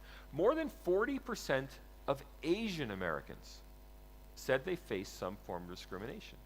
In other words, if we look at our own society and compare it to India, myself, Pew, we're Americans, we find that Muslims report less discrimination in India than Asian Americans report in the United States. Now, again, many of you have lived in the US. If you're Indian and you've lived in the US, you know there's some low-level discrimination against Indians in the US. It's not severe, it's not extreme, but it exists. There's also anti-Chinese discrimination in the US. We take it all as anti-Asian discrimination, but it's a low level. Right? We're not worried. It's not a major policy concern of international organizations. When Human Rights Watch looks at America, they don't say, oh, Asian American discrimination is a serious problem. Yet when it comes to India, we hear about anti-Muslim discrimination, but the self-reported perceptions are lower. Similarly, when we ask every major religious group in India, I think it was done for Hindus, Sikhs, Muslims, Christians, Jains, they were asked, what are the top problems facing India? And all four groups had the same ranking. Number one was unemployment. I think number one was unemployment. Number two was crime. Number three was corruption. Number four was intercommunal relations. Which means that communalism is considered a problem in India, but less of a problem than corruption. If I go systematically and ask Indian Muslims, what are your top problems? Tell me, because we want to solve them. Their answer on surveys is, first, get rid of crime. First, get us jobs. Second, get rid of crime. Third, clean up corruption. And only fourth, they say, communal issues. So I'm writing a book on Indian democracy. The first chapter is about Uttar Pradesh and the yogi. I thought it was a fantastic way to introduce Westerners to the idea of India. Focus on Uttar Pradesh. Well, is Yogi Adityanath popular among Muslims? Well, he's not super popular. Not like he is among some Hindus. But if he's fighting corruption, if he's fighting crime, those are higher priorities for Indian Muslims than communal violence. You're definitely, at least from my personal experience, giving a better have a better understanding of India than most people in the US who are writing articles about India, who would characterize the country right now in every single article as a Hindu nationalist, maybe a fascist state. I wonder, where is that link getting sort of missed? The narrative is being driven by journalists and by qualitative social scientists. And journalism is all about finding the evocative case. You want a great story. You know, someone whose home is bulldozed, that's a story. You can send the photojournalist out. You can get crying mothers. You can get children in the street. It's a great story for a journalist. For a qualitative sociologist, it's a great research project. You're going to get a grant to go study people left homeless in India. For a quantitative sociologist, the first question is, how many homes? No, we don't want homes to be bulldozed. Were they legal or illegal? And how often did it happen? I mean, in a country of 1.4 billion people, miscarriages of justice happen every day. In America, miscarriages of justice happen every day. And a lot of people have got the feeling that I'm somehow apologizing for miscarriages of justice. I'm not. I'm contextualizing them. I mean, my favorite example, if I can give just one more number, the press freedom reports always cite the number of journalists killed in India, more than in any country in the world. You do the simple, I'm sorry, outside China. You do the simple arithmetic. How many per billion? I mean, how frequent is it for a journalist to be killed in India? 3.5 per billion over a decade. 6.3 per billion in rest of world. So the real quantitative narrative is that it's safer to be a journalist, almost by a factor of 2. It's safer to be a journalist in India than in rest of world. And rest of world includes America, Europe. You know, rest of world is not poor countries with $2,000 GDP per capita. If you compare India to Nigeria, that's a like-for-like comparison. Now, my friend Rajdeep Sardesai, he goes on and on about being attacked by a crowd at Madison Square Garden. First, it was an American crowd, but an Indian American crowd. And it's terrible, and I sympathize with him. Of course he shouldn't be attacked. He should be free to report. But how often does it happen? Right? I'm very sorry for him. That's the journalist's perspective. Right. The social scientist's perspective is, give me some numbers on it. So you've been speaking to people from different parts of India as well as different worldviews and leanings.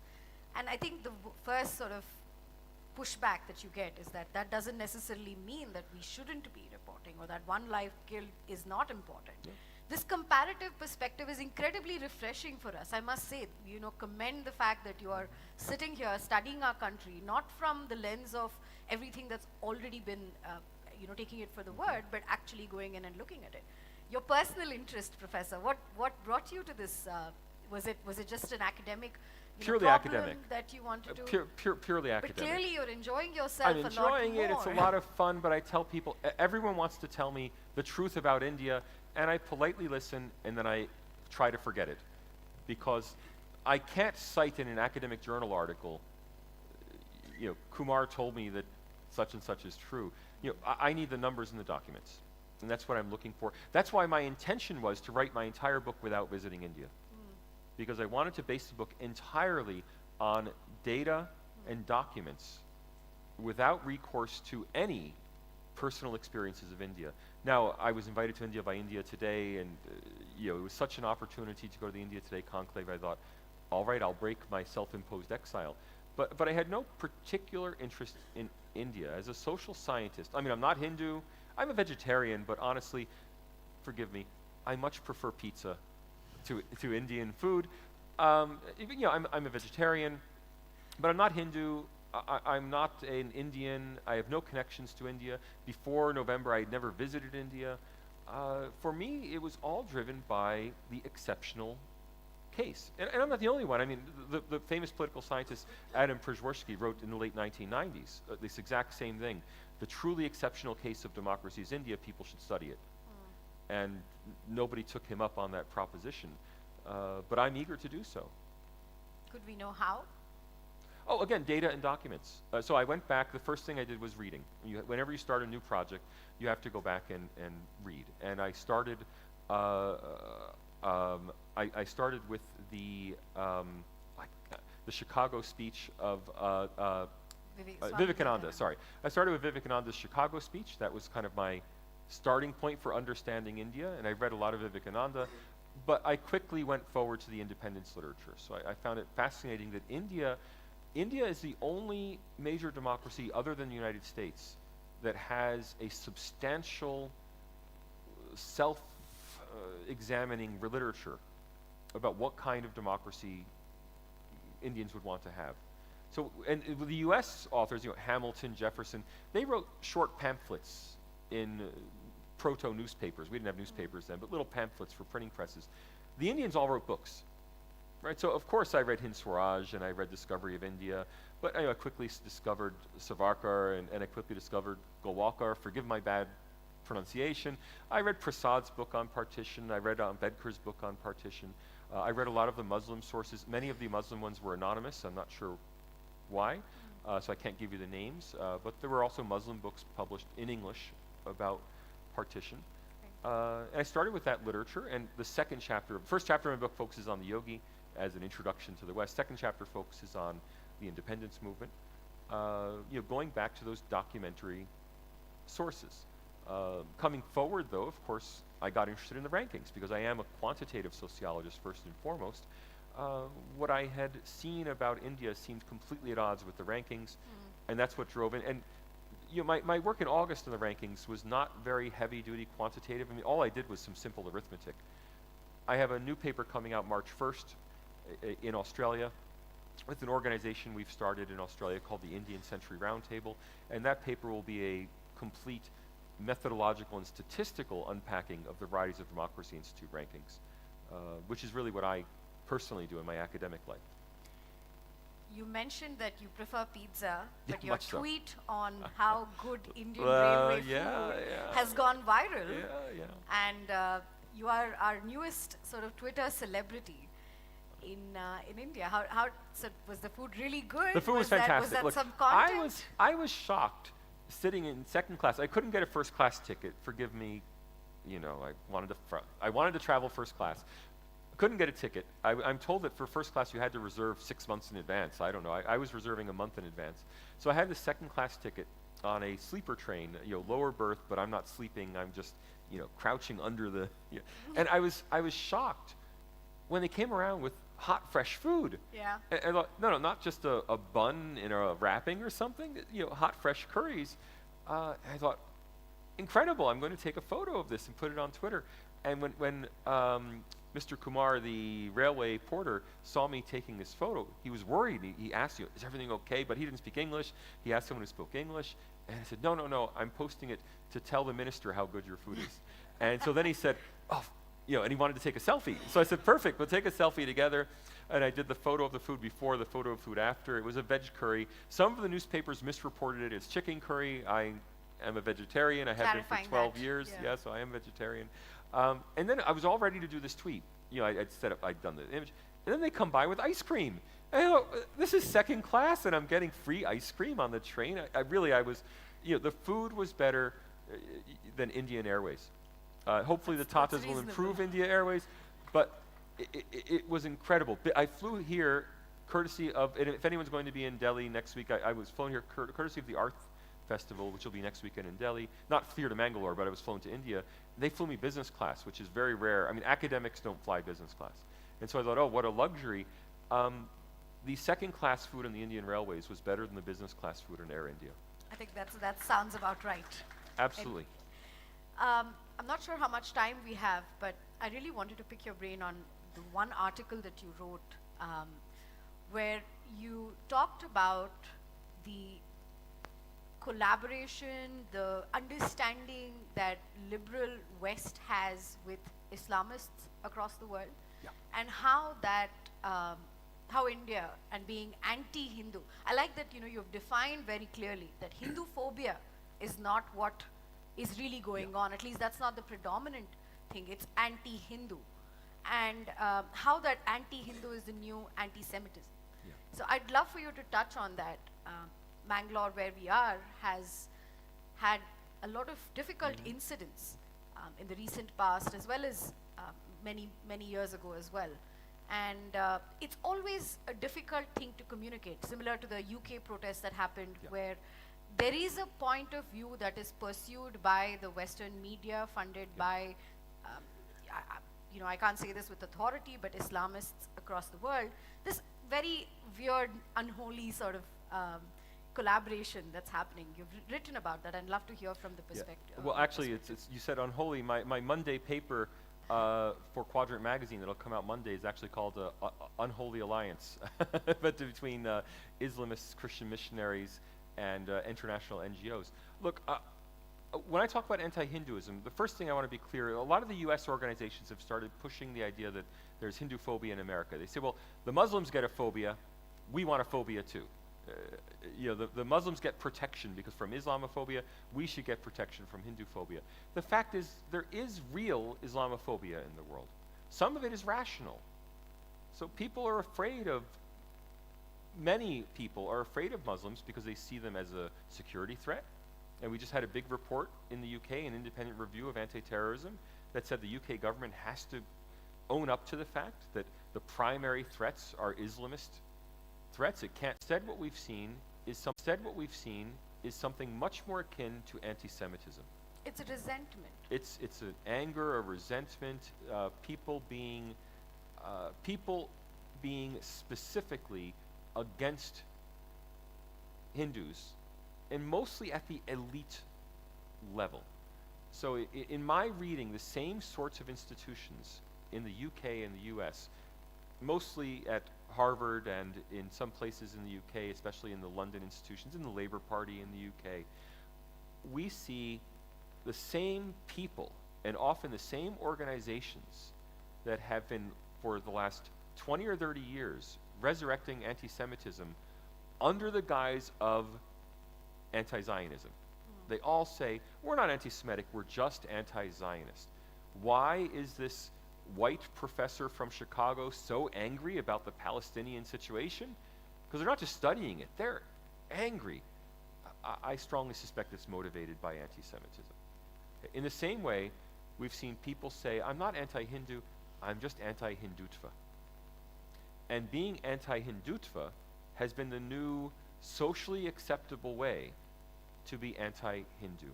It's an elite movement. It's not something that happens among ordinary Americans. Those of you who've lived in the US will know that ordinary Americans don't hate Hindus. There's nothing like that.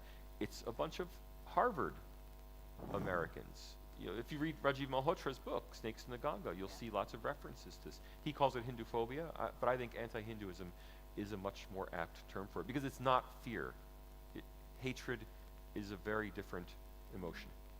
As a freshly minted Harvard graduate, I can vouch for the fact that... But there's this strange alliance, and this will be in Monday's paper. I'll be exposing this alliance between Christian missionaries who are themselves certainly not in favor of Islamist narratives, but they're working with Islamists, not Islam, not Muslims. Again, these are not ordinary day-to-day Indian Muslims.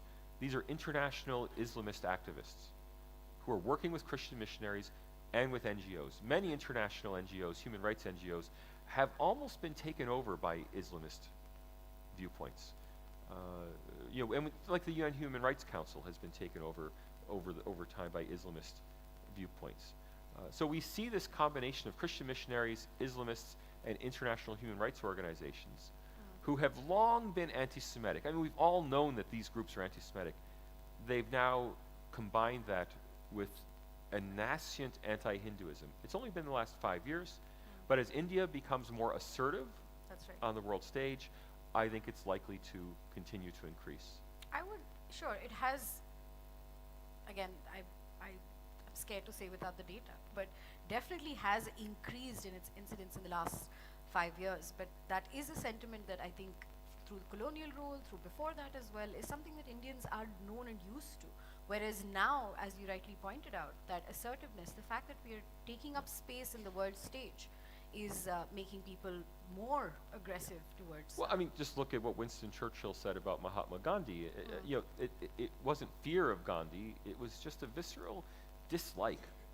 Yeah, like how can of so Gandhi. the sentiment that I get, in the US has always been we would like for you to stay where you are. That works for us, which is as a poor country, a country that requires foreign aid, a country Oh yeah, that does not there's a have the love space of, of the you world know, stage. if someone is a poor Dalit farmer, oh, that's wonderful, we want to come help you. If someone is a poor Dalit farmer who sold his farm, started a business, and succeeded in life, that's a threat. Right? That's something to be, that's not something to be applauded, that's something to be sneered at. And to bring it back to the intellectuals here in India, would you accuse them of being less patriotic? Would you accuse them of, I wouldn't go as far as saying anti-national, that's a very common term and slur here in India, but is it their patriotism in question?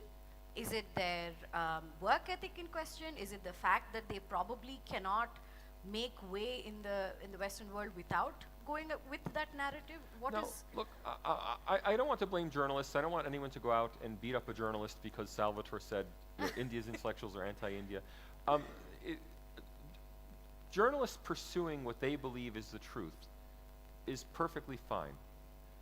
The problem becomes when journalists operationalize or weaponize their access to Western institutions in order to portray a view that they know is false, but they know they can get away with portraying it this way because they know that the editors at the Washington Post simply, they have no idea. And so they know they can get away with saying things. So it's some sort of laziness amongst the It's self-indulgence. Self-indulgence. It's self-indulgence. That's kind of. It's saying, it's saying, I don't like Mr. Modi, so the election must have been rigged. That's very self-indulgent. Now, not liking Mr. Modi is fine. I mean, you may not agree. I don't know who supports Mr. Modi, who doesn't. But I, as a social scientist, I certainly have no objection to robust opposition. In fact, I've said repeatedly that the biggest challenge to democracy in India today is that the opposition is not robust enough. India needs a better opposition. Yeah, I think That's the biggest challenge, is that India's opposition parties have to get their act together to present not a united front. They don't need to combine, but there needs to be, presumably out of Congress, or if not out of some other party, maybe the Aam Aadmi Party, someone has to professionalize their approach to politics to the same level that BJP has in order to offer a robust alternative, a robust national alternative to BJP. But that's not the BJP's responsibility. You can't go to the BJP and say, you know, Congress needs your help. You know, could you lend them some RSS volunteers, you know, to develop their local ground game? That's never going to happen. I mean, it looks like that's where we're headed at this point. But that's you know? but that's the biggest problem. There are no There are no massive institutional failures of the kinds we see people suggesting in the Western media. And whenever I've examined the evidence in detail, so if you get by the, you know, India is now a fascist country where all opposition is suppressed. Okay, you see that, and then they get into the details. They think, well, the details are one independent journalist, quote unquote. I say quote unquote because if you're independent, are you a journalist? One independent journalist who was hanging out with known terrorists was arrested along with the terrorists and imprisoned without bail, but the Indian system allows imprisonment without bail. I don't approve of that. America's constitution prohibits imprisonment without bail, but your constitution allows it in security cases, you know, UAPA, and that's a Congress law. That's not a BJP law. All right. Well, if that's the worst, because every time I see it's impossible to report independently in India, I hear this one case repeated endlessly. Well, as someone who reads systematically, and I try to read as many things as possible, I try to survey the media. I'm not trying to read one magazine or another. Yes, I read Swaraja, but I also read India Today. My newspaper of choice in India is the Indian Express, which I read daily. And people say, Salvatore, how could you read that terrible newspaper? No, it's an excellent newspaper. You know, I get lots of news from, but I always cross-tabulate it against others. And when I see repeatedly when people say journalists cannot practice freely, one very questionable case, I say, well, if that's the worst there is, I mean, I could say US doesn't have freedom of expression because Julian Assange is being charged, and Manning, I forget his her new name, you know, Manning is being charged. You know, the people are being charged from the US with WikiLeaks. Well, you know, they're independent journalists. Is the US is the press in America no longer free because Julian Assange is being sought for extradition for trial in America? Now, if that's the best you have, you know, when Tucker Carlson is arrested and dragged from the studio in Fox News, you know, then we start being very concerned. You know, interestingly, here too, the narrative is that if there are particular persons who are under attack in the press, that does not get as much of a, you know, it doesn't get exaggerated as much as the other side. I just, maybe we can move to questions after this. I wonder, have you, I know that you have a lot of Twitter followers now, that newly No, I have a lot of very active Twitter followers. you have you're a Twitter star now, but has there been pushback from the academic community in India? Has there been pushback from your colleagues? Have you received? So there's probably been pushback from Indian intellectuals, but I don't notice it because, with apologies, I just don't have time to read my Twitter feed. That's a so, good so unless you DM me, I usually, I mean, once in a while I like to get into it just to see what people are saying and then respond. I used to respond to every single person who commented, but it's just become impossible. So I don't do it. So I presume Indian intellectuals are doing it. I know there's one, oh, I'm forgetting his name. There's one fellow who's at a Peace Research Institute in Stockholm, who Harsh. Anyway, he was very negative, and I joked back and made a joke at his expense. I do enjoy humor. I was just about to say that I think what's incredibly refreshing and kind of working in your favor is not just the fact that you're so dedicated to your academic rigor, but also that you have a funny bone. And Twitter is not an academic venue. Look, there's no humor in my academic work. Right. But Twitter's not an academic venue. You balance it out. Look, in Australia, I write a humor column. In Australia, I'm mainly known for political humor, not for serious academic work, because for the last several years in Australia, I've been writing a political humor column, and I really enjoy it. On Twitter, it's just a lot of fun. Right. So when Rahul Gandhi went to the Lok Sabha after his yatra, and he gave this big speech, you know, against Narendra Modi, and the picture in the Indian Express had him with his wild hair and wild beard, and I simply said, don't they have barbers in Delhi? And a lot of people, and I even had fans of mine saying, you know, please, please Guru Babonas ji, you know, don't lower yourself to these kind of political insults. And I said, guys, I'm not your guru. I'm not your Professor G. Right. I write what I want to write, and I enjoy it. I'm very much an American individualist. I'm not Indian. These aren't my debates. But, you know, when you poke fun like that, yeah, okay, a few people get upset. A few people think, oh, you're reducing yourself somehow. I just think often with humor you can get at the nub of things in a way that you don't necessarily, or at least people don't know about it if you write 800 words on it. I think I speak for so many people here when I say that this is, it's really refreshing, this perspective. I can't tell you that, you know, we have only heard a certain set of people say the same things, and this combination of academic rigor and lightheartedness, which you say you don't mix, but nevertheless, I think is something we should all aspire to. With that, I will, pass on to questions. If you could keep it to one question and make sure it ends with a question mark, that would be great. Thank you, Professor. It was wonderful listening to you. You made a comment that, you know, your interest in India was that it was an extraordinary democracy. And you explained what you meant by that. Do you feel that there is something in the ethos, you know, that has made it successful in spite of all this? And, you know, I would like to point to certain past. I don't know if you've been told that there is an inscription in a temple called Uttaramerur in Tamil Nadu, where there is an entire election system that is so very close to modern reality, that is carved on the temple walls. So like that we have some assorted references.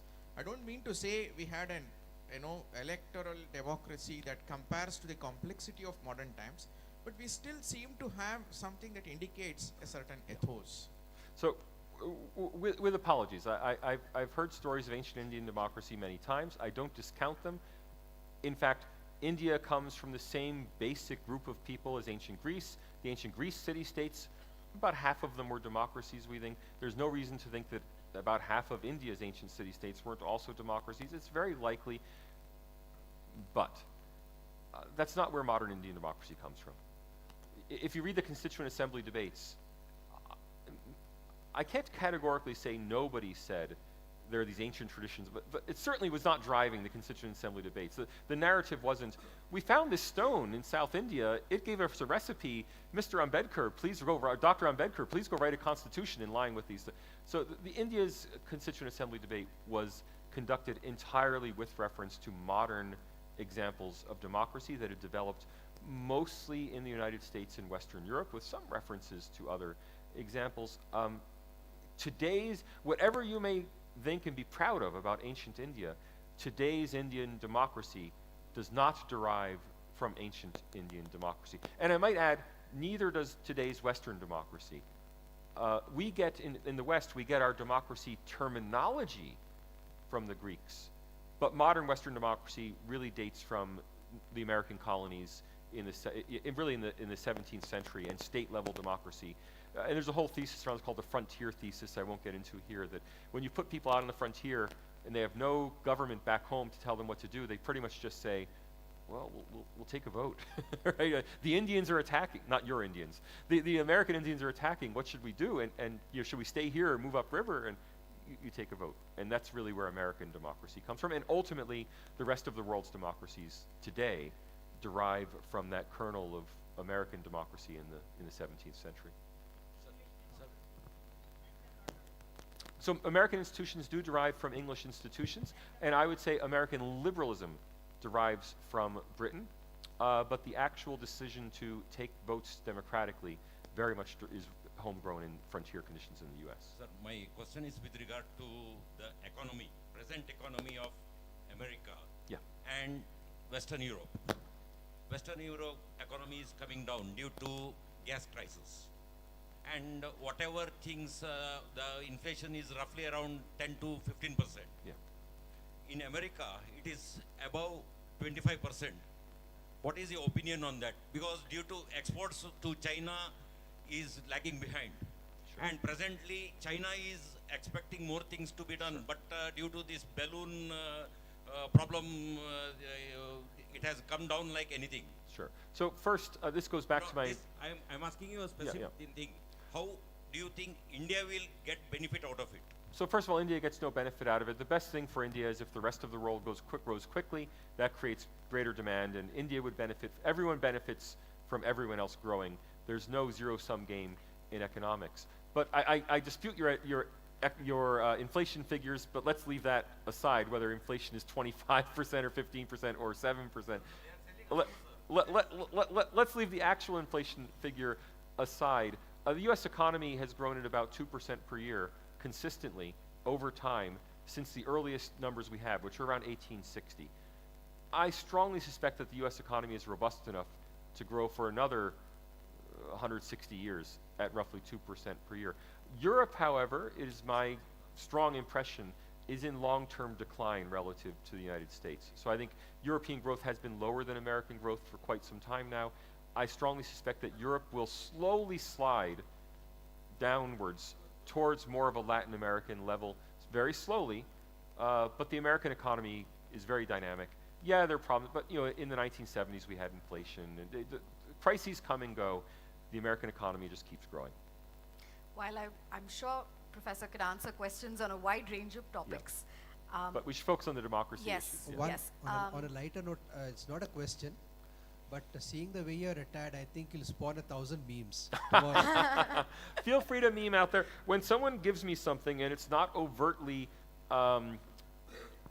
racist, disreputable, it's not a problem, yeah, I'm very happy to wear it. So I was given this to this morning, and I'm very happy to wear it. It may have meaning for you.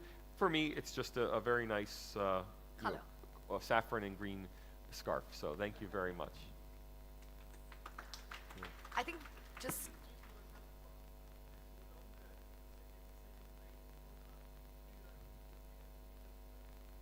yeah, I invited everyone to come. And look, I love meeting people. I wish I could respond to everybody on Twitter. But yes, I found out at 1 a.m. and invited my friend to breakfast, and it's really great just to meet people. My favorite thing at an event like this is meeting people. yeah, I think one last question. This gentleman here has had his hands up for a while. Well, she has a microphone. Oh, you're the, I'm sorry. And maybe one from the lady here, so we could have some women represented. Yeah. So we'll come. We'll just wait for him to finish, and then yes. you can go. So, hello, Professor. I'm Dr. Satish. I'm a surgeon here. We follow each other on Twitter. Great. So, my question is an extension of what just Surabhi made. You know, is there a pushback to your refreshing view of the position on India? So, I'm going to, as a you said you're a quantitative sociologist, so I'm going to quote a quantitative data based on a research paper in the Journal of Mass Communication, which says an analysis of global coverage of events in India. So this is a research paper in a journal. So the conclusion is basically based on that there is a bias. Now, my generation, I'm close to 50. So we have slowly realized that the bias is basically a couple of decades old effect of colonialism and a Eurocentric view of the entire world, which we are now increasingly able to resist and oppose and voice out the same. And that's why we find your view refreshing. Now my question is, this bias largely has to do with basically money and finance. Okay, the colonial masters, so earlier they made money based on slavery and the colonial this thing, and now there's a financial nexus which basically continues to keep them, the dollar is artificially kept high and so on. And now India is rising, so we are opposing to that. And this bias has largely been funded. Okay, so it's an artificial bias because all these intellectuals, whether Indian or abroad, so they are paid to put it, in a simple. So my question is, has there been a pushback? Have you? Your stand is totally opposite to what typical international speakers are. So my question is, have you come across an incident where you have been offered an inducement? Sorry for being blunt. Yeah, but that's my question. So no, I've been offered no inducements of any kind. But yeah, no, I've been offered no inducements. But I want to be clear, the American and Australian business and governmental elite is 100%, except for George Soros, is 100% bullish on India. They are rooting for Indian success, and they want to sell F-35 jet fighters to India, and they want to sell, this and that. They want to outsource to India. They're all big on India. It's not the corporate elite in the Western world around India. It's a small intellectual elite who are friends with India's historical intellectual elite. It's a very narrow class of elite professors at elite institutions who are anti-India. It is not a broad movement among Western societies. Ma'am, you had a question. We'll end with... Yeah. Actually, that was exactly what I was going to ask. So is there a way that you can measure bias in the elite American / European universities and their nexus with, or a possibility, basically what is the reason for them to be able to connect with the Indian elites? Is there a way to measure that kind of a bias? I think we can only see it indirectly. Obviously, I can't do a survey of people and ask, first, they wouldn't answer, and second, if I asked, are you biased against India? Of course, they wouldn't say so. But we can look at circumstantial evidence. So for example, in Monday's paper, I'll be looking at the Pew's International Religious Freedom reports. Now, the International Religious Freedom reports are based on data from the United States State Department, which has a registry of essentially complaints about international religious freedom. Almost all the complaints coming out of India are about missionaries. They're all Christian missionaries complaining that they're being harassed. And when I say all, I mean there's something like 5 complaints of Muslims saying they're experiencing harassment, and then more like 800 complaints of Christians saying they're not able to proselytize, and they're complaining to the U.S. State Department. Now, if you think about that, that makes sense. I mean, who's going to complain? What Muslim at a local mosque here is going to think, I've been disrespected by the police, I'm going to complain to the U.S. State Department? It's a very unlikely mental model. Sorry to intervene, but you also mentioned in your paper that this particular measure also has more weight, not being able to convert, and that... It does, but let's leave that aside. I mean, that's a technical issue. You're right, but it's a technical issue. So we have these enormous number of complaints about Christian missionaries saying they can't practice Christianity in India. But that's not an attractive narrative to elite social scientists and journalists. So they take this report that says India has a lot of hostility to religion. The report is based overwhelmingly, 98% on supposed hostility towards Christians. I say supposed because we actually have good data on hostility towards Christians and it's very low. Okay, but supposed hostility towards Christians, yet when they report on the report, they say Muslims face serious discrimination in India. In fact, Pew has named India the worst country in the world for international religious freedom. So they're taking this narrative and intentionally misusing it to apply to a narrative that's not in the raw data. So that's where I think we see this indirect evidence of an attempt to vilify India, because they know that if they simply said Christian missionaries are complaining, everyone would shrug their shoulders and say, yeah, they're always complaining. The narrative that the intellectual elite want to push is that India is an anti-Muslim state on the verge of genocide. And you'll read this. The Journal of Genocide Studies repeatedly now has articles saying that India is the next likely genocide. We had Rwanda, we had Bosnia, and now it's, we had Rohingya in Myanmar, and now it's going to be India. And these are serious articles published by academics. What do they cite? They cite international religious freedom reports that say India is the worst in the world. And they don't bother to tell you, oh yeah, but that's about Christian missionaries. It's not about anti-Muslim violence. So that kind of intentional misrepresentation is why I think there's indirect evidence of elite anti-Hinduism. It's not direct evidence, no one's going to tell me, but if you start reading between the lines of all of these papers and reports, you can find the thread very easily. Very grateful that you decided to read between the lines. I'm sure if anybody wants to talk to him, he'll be available after. He also has to enjoy Pabba's ice cream. I've already enjoyed Oh, you're Pabba's, already and done. I've Okay. already talked to everybody. It's great to meet everybody. I repeatedly have people complaining that I don't follow them on Twitter. I apologize. DM me and I'll follow you on Twitter. But I won't read what you say. I apologize in advance. Great. Thank you so much for this wonderful conversation, and Thank hope to you. keep welcoming you to India. Thank you. Thank you. Actually, it was a wonderful session. I would like to thank you, Sardar Babuns and Mr. Surabhi Hodigere. I request Durga Ramdas Katil to present Bhavento to the guests.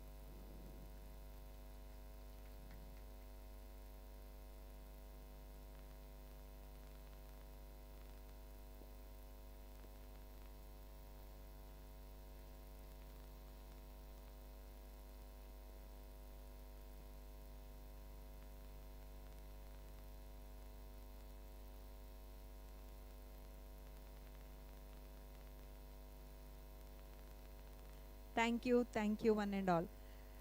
ಇಲ್ಲಿಗೆ ಇವತ್ತಿನ ಕಾರ್ಯಕ್ರಮ ಮುಕ್ತಾಯ ಆಗ್ತಾ ಇದೆ. ನಾಳೆ ಬೆಳಗ್ಗೆ ಮತ್ತೆ 10 ಗಂಟೆಗೆ ನಾವು ಮುಂದಿನ ಕಾರ್ಯಕ್ರಮಕ್ಕೋಸ್ಕರ ಇಲ್ಲಿ ಸೇರ್ತೇವೆ. ಶುಭರಾತ್ರಿ.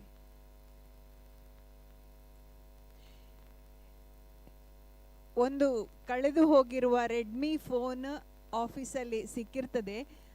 ದಯವಿಟ್ಟು ಅದರ ಪರಿಚಯವನ್ನು ಹೇಳಿ ತಗೊಳ್ಬೇಕಾಗಿ ಕೇಳಿಕೊಳ್ತೇವೆ. ರೆಡ್ಮಿ ಫೋನ್ ಕಳೆದು ಹೋಗಿರುವವರು ಆಫೀಸಲ್ಲಿ ಬಂದು ಪರಿಚಯವನ್ನು ಹೇಳಿ ತಗೊಳ್ಬೇಕಾಗಿ ಕೇಳಿಕೊಳ್ತೇವೆ.